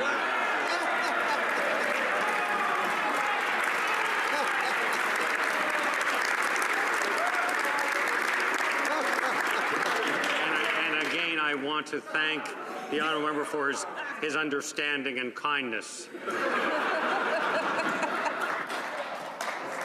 Okay. With that, we'll carry on. Shall Clause 2 carry? On division. L'article 3. Shall Clause 3 carry? On division. Clause 4 carry? On division. Shall Clause 5 carry? Carried on division. Shall Clause 6 carry? Carried on division. L'article 7. Shall Clause 7 carry? Carried on division. Shall Schedule 1 carry? Adopté, carried on division. Shall Schedule 2 carry? Carried on division. Shall Clause 1 carry? Carried on division. Shall the preamble carry? Carried on division. Le titre est Shall the title carry? adopté. Carried on division. Le projet de loi est Shall the bill carry? Carried on division. and report the bill. Agreed? Agreed.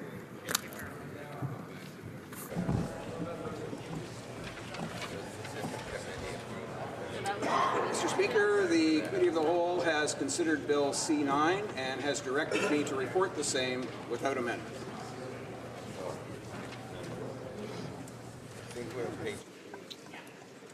Mr. Bryson, seconded by Mr. LeBlanc, moves that Bill C8, an act for granting to Her Majesty certain sums of money for the federal public administration for the fiscal year ending March 31, 2016, be concurred in at the report stage.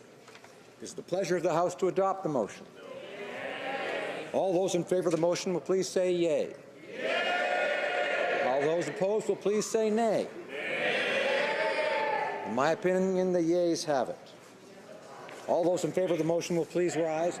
The Honourable Chief Government Whip. Mr. Speaker, I believe that if you seek it, you'll find agreement to apply the result from the previous vote to this vote. Is it agreed? Agreed. I declare the motion carried. When shall the bill be read a third time? Now. I don't hear that a lot.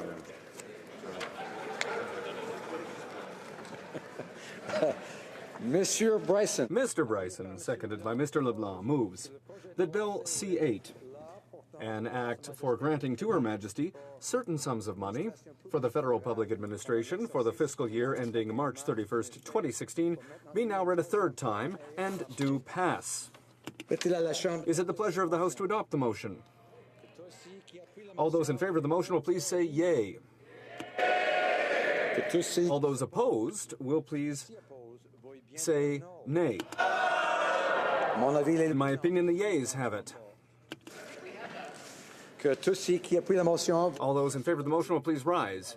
But before that, the Chief Government Whip. Mr. Speaker, I believe that if you seek it, you will see there is unanimous consent for the results of the previous vote to apply to this vote. Is that agreed? The Honourable Member for Hochelaga. Yes, we agree, Mr. Speaker, but I would ask you to take out one vote from the NDP for the member for Nanaimo Ladysmith.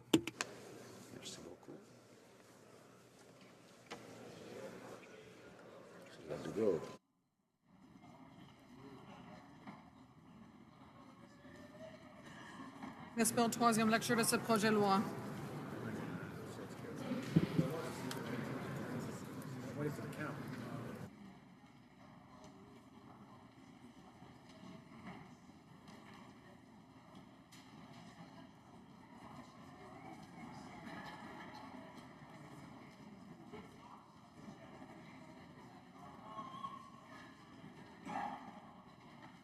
The next question is on the interim supply for 2016-2017. Mr. Bryson, seconded by Mr. LeBlanc, moves that this House to concur an interim supply as follows: that a sum not exceeding $26,423,271,000. Shall I dispense? All right. Let me hear that again. I guess it's a no? Okay. Dispense? Okay, agreed. Dispense.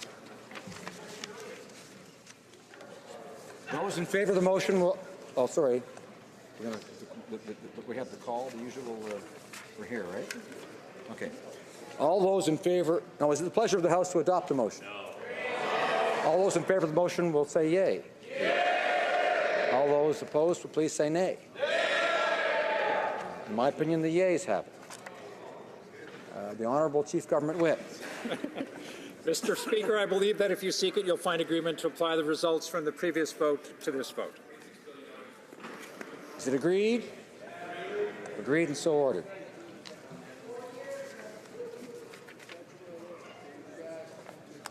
So does she know? Deuxième lecture de ce projet de loi. Second reading of this bill.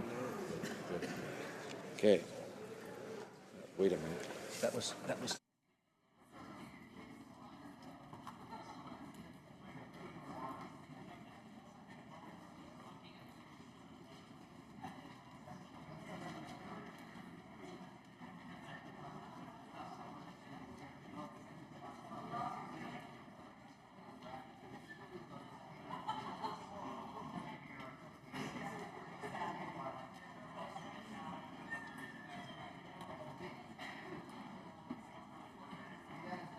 Okay.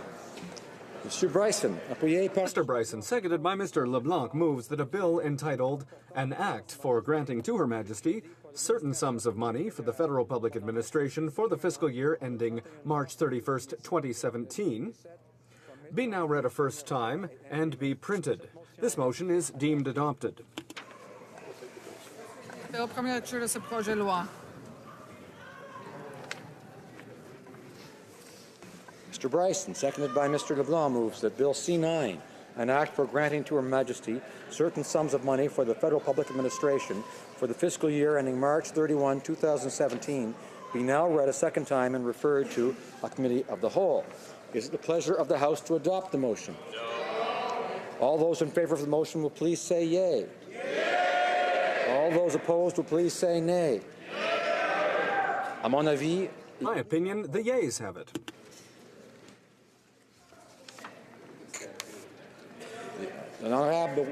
The Honorable Chief Government Whip. Mr. Speaker, I believe if you seek it, you will see that there is unanimous consent for the results of the previous vote to apply to this vote. Okay. The Honourable Member for Hochelaga. Thank you, Mr. Speaker. The NDP agrees with the addition of the vote for the member for Nanaimo Ladysmith. Okay. En conséquence, ce projet de loi est renvoyé. This bill is now referred to Committee of the Whole. Bill, deuxième lecture de ce projet de loi.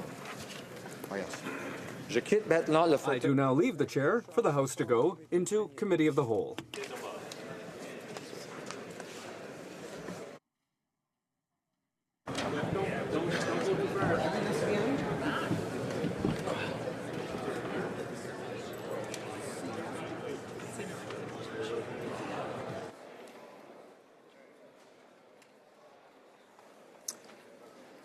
Order. Allowed. La Chambre en House in Committee of the Whole on Bill C-9. The Honourable Member for Carleton. Can the President of the Treasury Board confirm that the bill is has returned to its usual form? Thank you. The Honourable President of the Treasury Board. Mr. Speaker, the proportions requested in the bill are intended to provide for all necessary requirements of the federal public administration up to the second supply period in the fiscal year of 2016-2017. In no instance is the total amount of an item being released by the bill.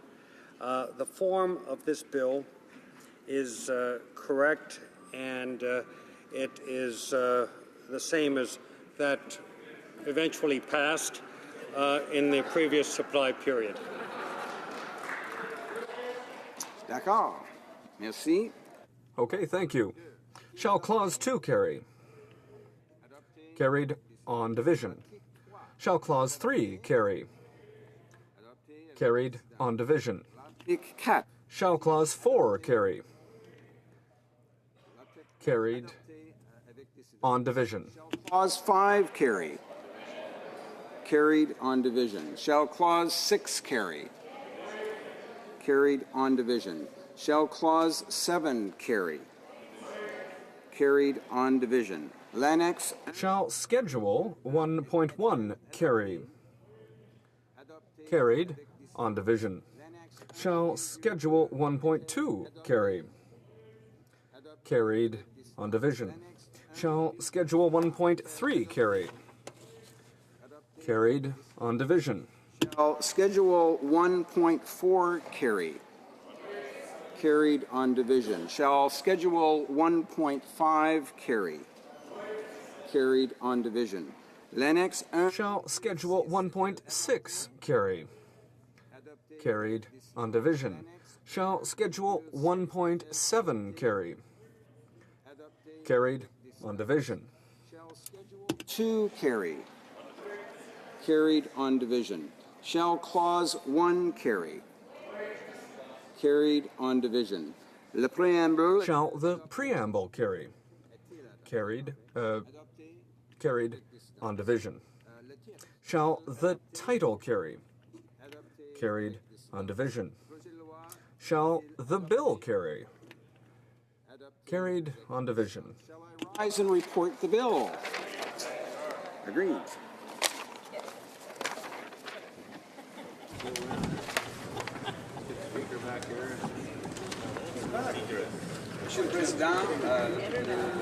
Mr. Speaker, the Committee of the Whole has considered Bill C9 and has directed me to report the same without amendments.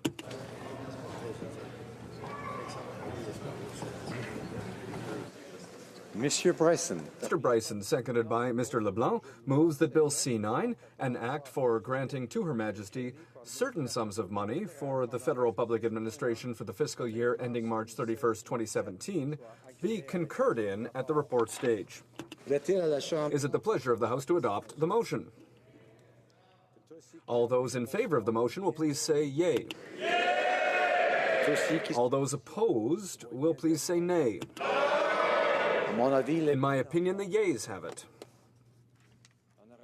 The Honorable Chief Government Whip. Mr. Speaker, I believe that if you seek it, you'll find agreement to apply the result from the previous vote to this vote. Is it agreed? Agreed. I declare the motion carried. When shall the bill be read a third time? Now.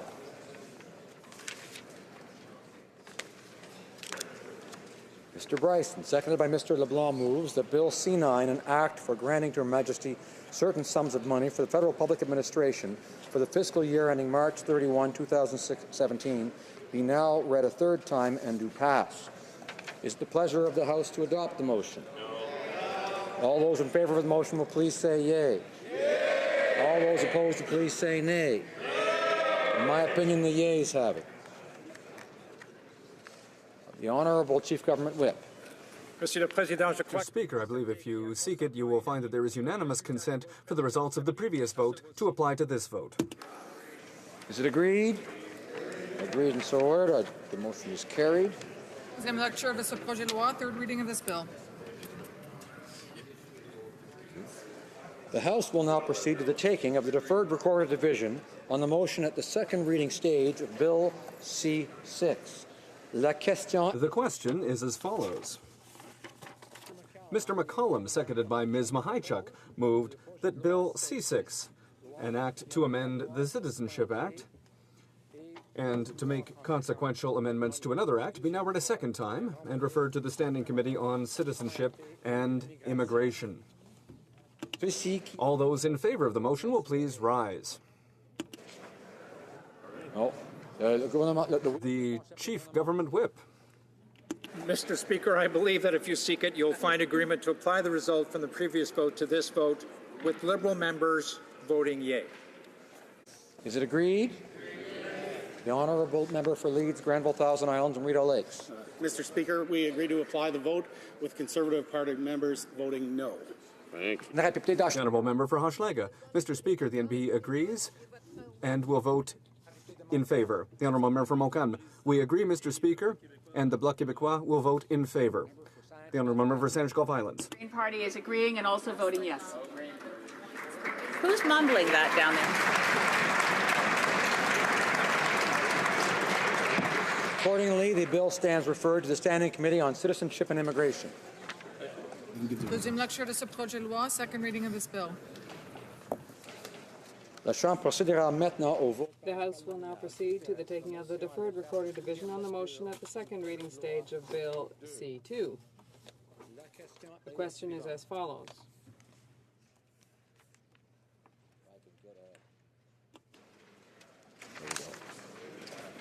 Monsieur Morneau. Mr. Morneau, seconded by Mrs. Laboutier, moved that Bill C2, an act to amend the Income Tax Act, be now read a second time and referred to the Standing Committee on Finance. All those in favor of the motion will please rise. Honorable chef du gouvernement. The Honourable Government House Leader. Mr. Speaker, I believe if you seek it, you will see that there is unanimous consent, so that the result of the last vote will be applied to this one.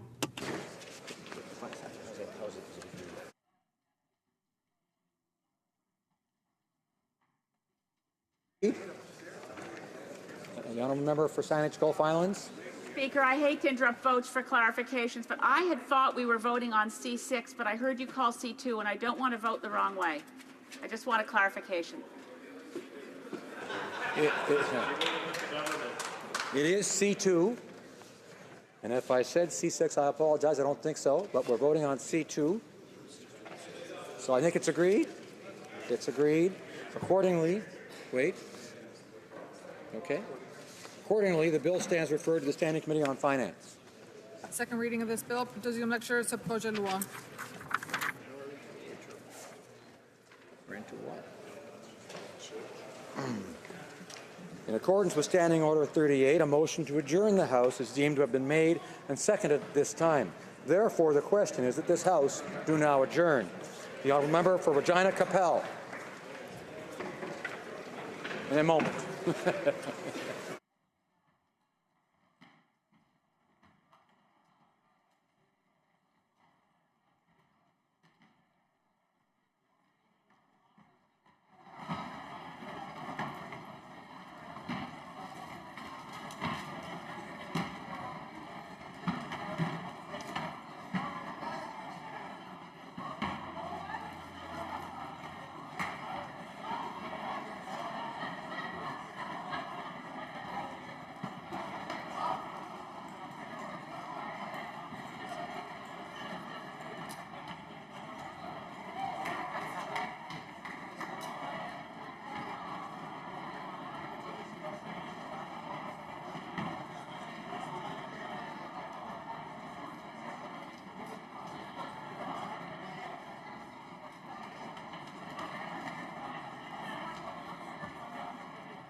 There's still business for us to do here, so I would ask that anybody who just wants to have a quick chat should actually mosey on, unless they really want to stay and listen to the rest of the debates for the rest of the night.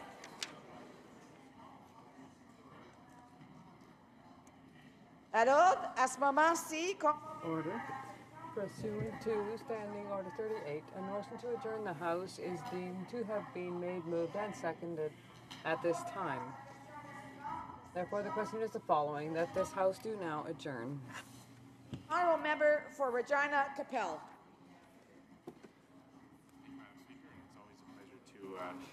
Rise in this House, and this is the first time in quite a long time I've actually had a German proceeding, so I am going to enjoy the opportunity, and I see that the Parliamentary Secretary is here, and I know we're going to have a very vigorous and interesting exchange for the next few minutes. I'm not going to take up my full 4 minutes this evening. I just have a few follow-up points that I'd like to touch on since my original question a few weeks back. As you know, in Western Canada, the issue around the construction of pipelines is still of great importance. We know that the energy sector is still suffering. There are forces beyond our control here in Canada in terms of the price of oil, and that's having a very negative effect all over Alberta and Saskatchewan. But there are a few things that the government could do to help stimulate that sector of the economy, and indeed stimulate the economy as a whole all across the country. And one of those things, Madam Speaker, is the Energy East pipeline. It is a shovel-ready infrastructure project that would not require a cent of taxpayers' dollar, but would get thousands of people back to work and provide a better price for Western Canadian energy products. Sadly, the Liberals ideologically are opposed to that. They have put in additional hurdles in the way. In addition, they've also announced intentions to bring in a carbon tax to force every jurisdiction in Canada to comply with the federal government vision of making Canadians pay more. Now, in Saskatchewan, our Premier Bradwell, has wisely refused to do this. He has resisted the groupthink that has emerged amongst politicians on the left, that this is some kind of a solution to the problem. Now, I'm not aware of a jurisdiction, certainly not in Canada, that has seen a reduction in greenhouse gas emissions that can at all be attributed to a carbon tax. It's a revenue source for the government. It's a way that they fund their agenda, but it doesn't actually do anything for the economy. But what I'd like to find out from my honourable friend tonight, Madam Speaker, is will they apply their same failed logic to other aspects of the Canadian economy? We know that pipelines are the safest, most environmentally friendly way to transport oil in our country. But the Liberals in their new NEB program have said that they will calculate upstream greenhouse gas emissions as part of the overall analysis of any pipeline application. Are they planning to do that to other areas? Will they, any investments in, say, ports? Will they calculate upstream, perhaps even downstream GHG emissions from port constructions, from rail construction, Madam Speaker? Any investment, any federal infrastructure investment in rail, will they do that same calculation? Will they calculate the greenhouse gas emissions that may be attributed to those projects and have that have an effect on the overall application? Perhaps Bombardier. We know that they're seriously contemplating a bailout for Bombardier, even though they're blocking private sector solutions like the expansion of Toronto Island Airport or lifting the foreign investment in the aerospace, the foreign investment cap in the aerospace sector. So they're blocking private sector solutions while they're contemplating a bailout. Will they also look at greenhouse gas emissions that go into the construction of airplanes and jets in our aerospace industry? Will they, fundamentally, Madam Speaker, will they treat the energy sector and the pipeline sector in this fairly? Will they apply the same standards to other federal investments and federal infrastructure projects around the country? The Honourable Parliamentary Secretary to the Minister of Environment and Climate Change. Thank you, Madam Speaker, and thank you very much to the Honourable Member for the question. I would say that I share some common background with the Honourable Member. I grew up in Saskatchewan. I spent my formative years there, and it's, other than my home province, it's a province that I know well and love very much. Canadians, and in particular Western Canadians, know that reducing greenhouse gas emissions will make our economy more competitive, not less competitive. Our government knows that growing the economy and protecting the environment go hand in hand. Combating climate change represents an enormous economic opportunity, one that other countries are already taking advantage of. Mr. Speaker, the growth rate for the global clean tech sector over the past several years has been in excess of 10% per year. However, Canada's share of clean tech has fallen considerably due to the decade of inaction and obfuscation on the part of the previous government. Mr. Speaker, our government is providing national leadership by working with the provinces and territories to take action on climate change, including putting a price on carbon. We strongly believe in the power of market-based solutions, such as carbon pricing, to deliver meaningful results in reducing our emissions while growing our economy. To create jobs and industries of the future, our government will make investments in green innovation, clean technology, and sustainable infrastructure. Mr. Speaker, this is an area of the economy that I know well, having spent 20 years as a senior executive in the clean tech space. With the development and implementation of an effective clean tech strategy, this can be a source of enormous economic opportunity for Canada and for Canadians. Mr. Speaker, our government intends to leverage carbon pricing in combination with these investments in green infrastructure to position Canada as a leader in green technologies. Carbon pricing policies help to minimize the cost of reducing greenhouse gas emissions. They provide a continuous incentive for technological innovation. They achieve significant emissions reductions, and they provide consumers and industry with certainty and flexibility. This is particularly important in Western Canada, where energy-producing firms are looking to government to provide them with a clear and consistent framework. Mr. Speaker, energy companies in Western Canada have already acknowledged this, and many are already utilizing a price on carbon in their investment decisions. For example, Suncor's CEO, Steve Williams, recently said that, and I quote, "We think a broad-based carbon price is the right answer," unquote.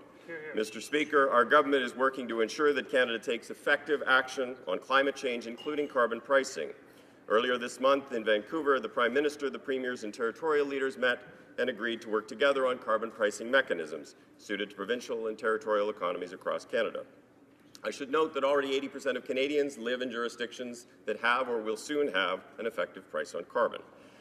The momentum behind carbon pricing is now being echoed by many thoughtful leaders across Canada, including many prominent Conservatives. The leader of the Ontario Conservative Party recently stated, quote, "Climate change is a fact, it is a threat, it is a man-made, we have to do something about it, and that something includes putting a price on carbon." Mark Cameron, a former policy advisor to Prime Minister Harper, also underlined the power of carbon pricing in a free market, saying, quote, "As most free market economists recognize, the most effective way to reduce emissions is to price them." Mr. Speaker, it is clear that the failed approach of the previous government, which did its best to ignore climate change, didn't work for the Canadian economy or for the environment. Our government knows that a steady transition to a sustainable low-carbon economy is necessary for our collective prosperity and economic growth. Taking smart and effective action today is essential to building a sustainable economy in Western Canada and in Canada overall. Implementing an effective climate change strategy, including carbon pricing, will put Canada and Canadian companies at the forefront of global clean growth economy. It will result in new technology innovation, open up access to new markets, reduce emissions, and will generate good-paying, long-term jobs for Canadians. Thank you very much. The honourable member for Regina Capel. Thank you, Madam Speaker, and I want to thank the member for his answer. I just have a couple follow-ups on that. He mentioned that he was an executive in the clean tech sector. Can he tell the House how much money his company got from public subsidies? Because we know in Ontario, the Kathleen Wynne example is that lots of high-paid executives got very rich off of taxpayers' dollars without doing a thing for reducing greenhouse gas emissions. He talked about how 80% of Canadians live in a jurisdiction with a carbon tax. That's no reason to make the other 20% do it. You know, when I was a child, Madam Speaker, if I said that most of my friends were jumping off a bridge, my mom wouldn't tell me to jump off a bridge with them. She'd tell me to stay dry, and that's what we're saying over here. Let's free those 80%. Let's work together to free those people trapped in this country under a provincial government that has a carbon tax. It's no reason to impose on the common sense people of Saskatchewan who have time and time again called on their elected officials to reject this kind of new tax. There's no reason to force them to do it. It's not a market mechanism. It's not a market solution. Where is the market demanding an extra tax? I don't get phone calls from people in the market asking for more taxes, Madam Speaker. They want taxes lowered in this country. The honourable Parliamentary Secretary to the Minister of Environment and Climate Change. Thank you, Madam Speaker. I think that in response to some of the comments and the questions that were raised by the honourable member, I would simply say that one of the fundamental divides that exist in this House is that there's a party over here that actually believes that climate change is an issue and it needs to be addressed. And on that side of the House, we have a party that actually doesn't believe that climate change is a problem. This government has developed a comprehensive strategy, one that actually will allow us to grow the economy while actually addressing our global responsibilities to address climate change in a constructive way. Thank you very much. The honourable member for Vancouver East. Thank you very much, Madam Speaker. I appreciate the opportunity to further inquire into the long wait times to process family reunification applications. So first, I would like to ask the government, when does the IRCC start counting processing time for a parent-grandparent sponsorship case? The Honourable Parliamentary Secretary to the Minister of Canadian Heritage. Thank you, Madam Speaker, and I thank my friend, my colleague for the question and for her concern about immigration processing times.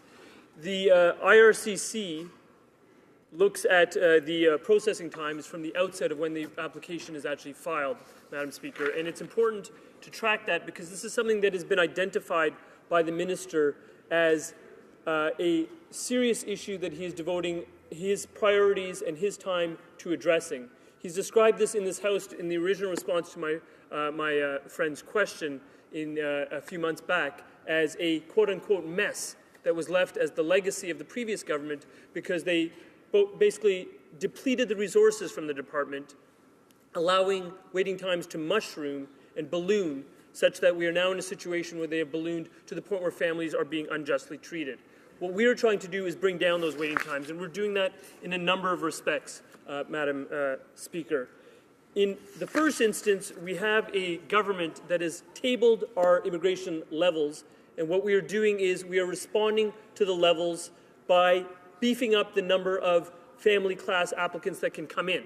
So it used to be at a 5,000 applicant level, and we've increased that to 10,000 applicants per year. And that's particularly for parents and grandparents. And it goes to some of the concerns that have been expressed by the opposition critic for the NDP because it relates to the need to address family reunification as an important priority. And what we're doing in that regard is that we understand that families need to be reunified because it's morally correct, but also because it's an economic imperative, Madam Speaker. And that's why we've committed to what we made that commitment during the campaign, and we've upheld that commitment already.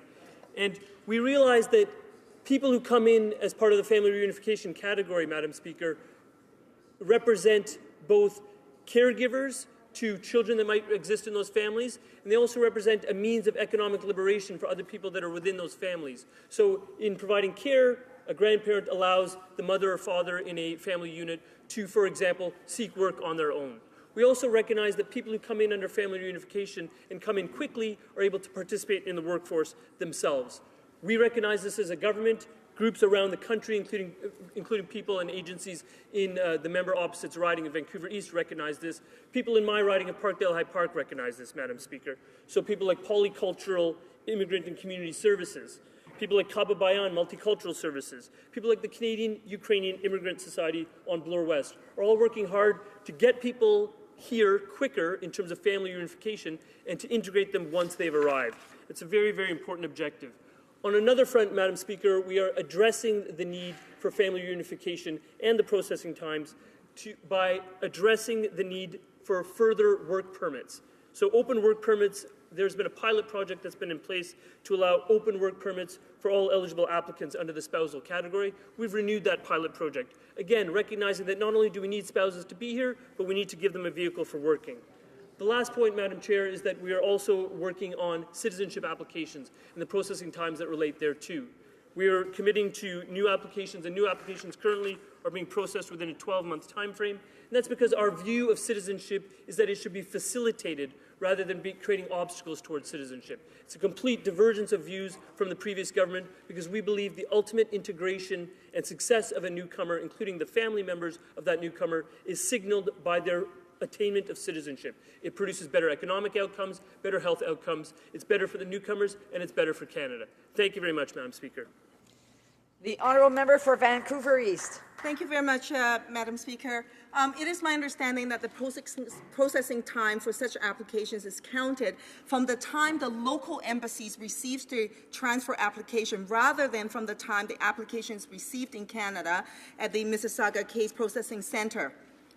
So then, on that basis, it takes on average 5 years from the time the application is submitted to the time the application is transferred to a local embassy. Then in total, the application actually takes about 10 years for it to process.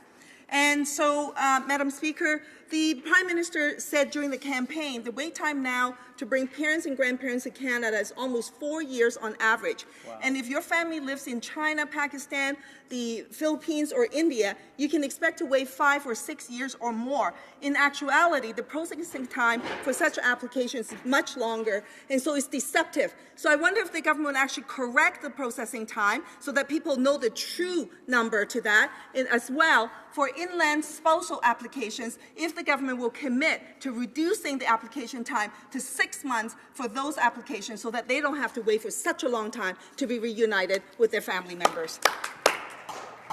And I'll correct myself. It's the Parliamentary Secretary to the Minister of Immigration, Refugee and Citizenship.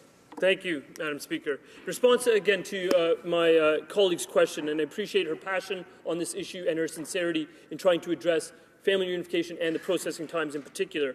There are definitely concerns with certain processing posts abroad. Certain parts of the world have slower processing times than others. The Minister, the Ministry, myself, the government is working on correcting this. The Minister himself will be taking a trip in the later part of this year to visit places like the processing centers in India, China, and the Philippines to try and address some of those inequities. In terms of the processing times abroad, they are in the area of approximately 4 years, and inland they are in the area of approximately 2 years. We've committed before, we are committing again to addressing processing times for family unification. It is vitally important for this government, it is vitally important for Canadians, it is vitally important for the families of newcomers. Spouses should be reunited, grandparents and parents should be united with their children and with their grandchildren. And that's what we're working towards. With the member opposite's help, that's what we'll achieve. Thank you. The honourable member for Saint-Hyacinthe-Bagotte. Madam Speaker, I rose in this House on February 2nd to ask the Minister what plan was going to be put in place to repair the in-house errors with regard to the Social Security Tribunal. I put my question in reaction to the issuing of the Auditor General's report that same day. Although the minister said that he said all necessary measures would be taken to fix the problem, upon reading the AG's report, we observe a number of internal flaws. And nonetheless, one problem stands out: mismanagement of the Social Security Tribunal. According to the Auditor General's report, the backlogs last 900 days. Can you imagine? That is almost 3 years. It is twice as long as what the Auditor General report said in 2015.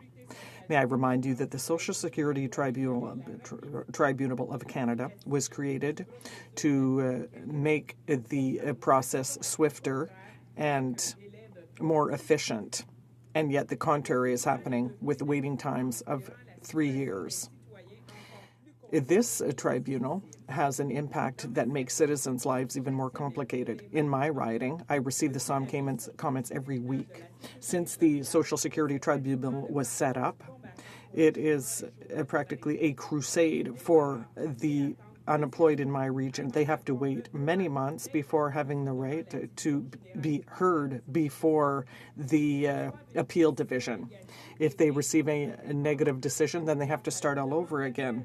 They have to request an appeal, and once again, we're talking about several months' wait time before being heard, and that is in the best case.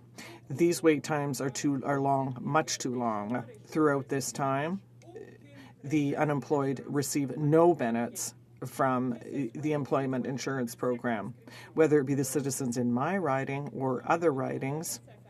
How is one supposed to feed a family in such impossible and unthinkable conditions?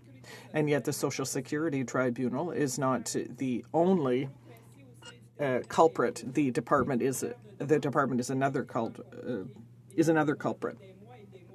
The forms can take months and months to fill out because they are needlessly complicated, and therefore the citizens wait for a very long time. People with serious illnesses or disabilities often wait even longer. Once again, this management problem causes negative impacts on the most vulnerable in our society.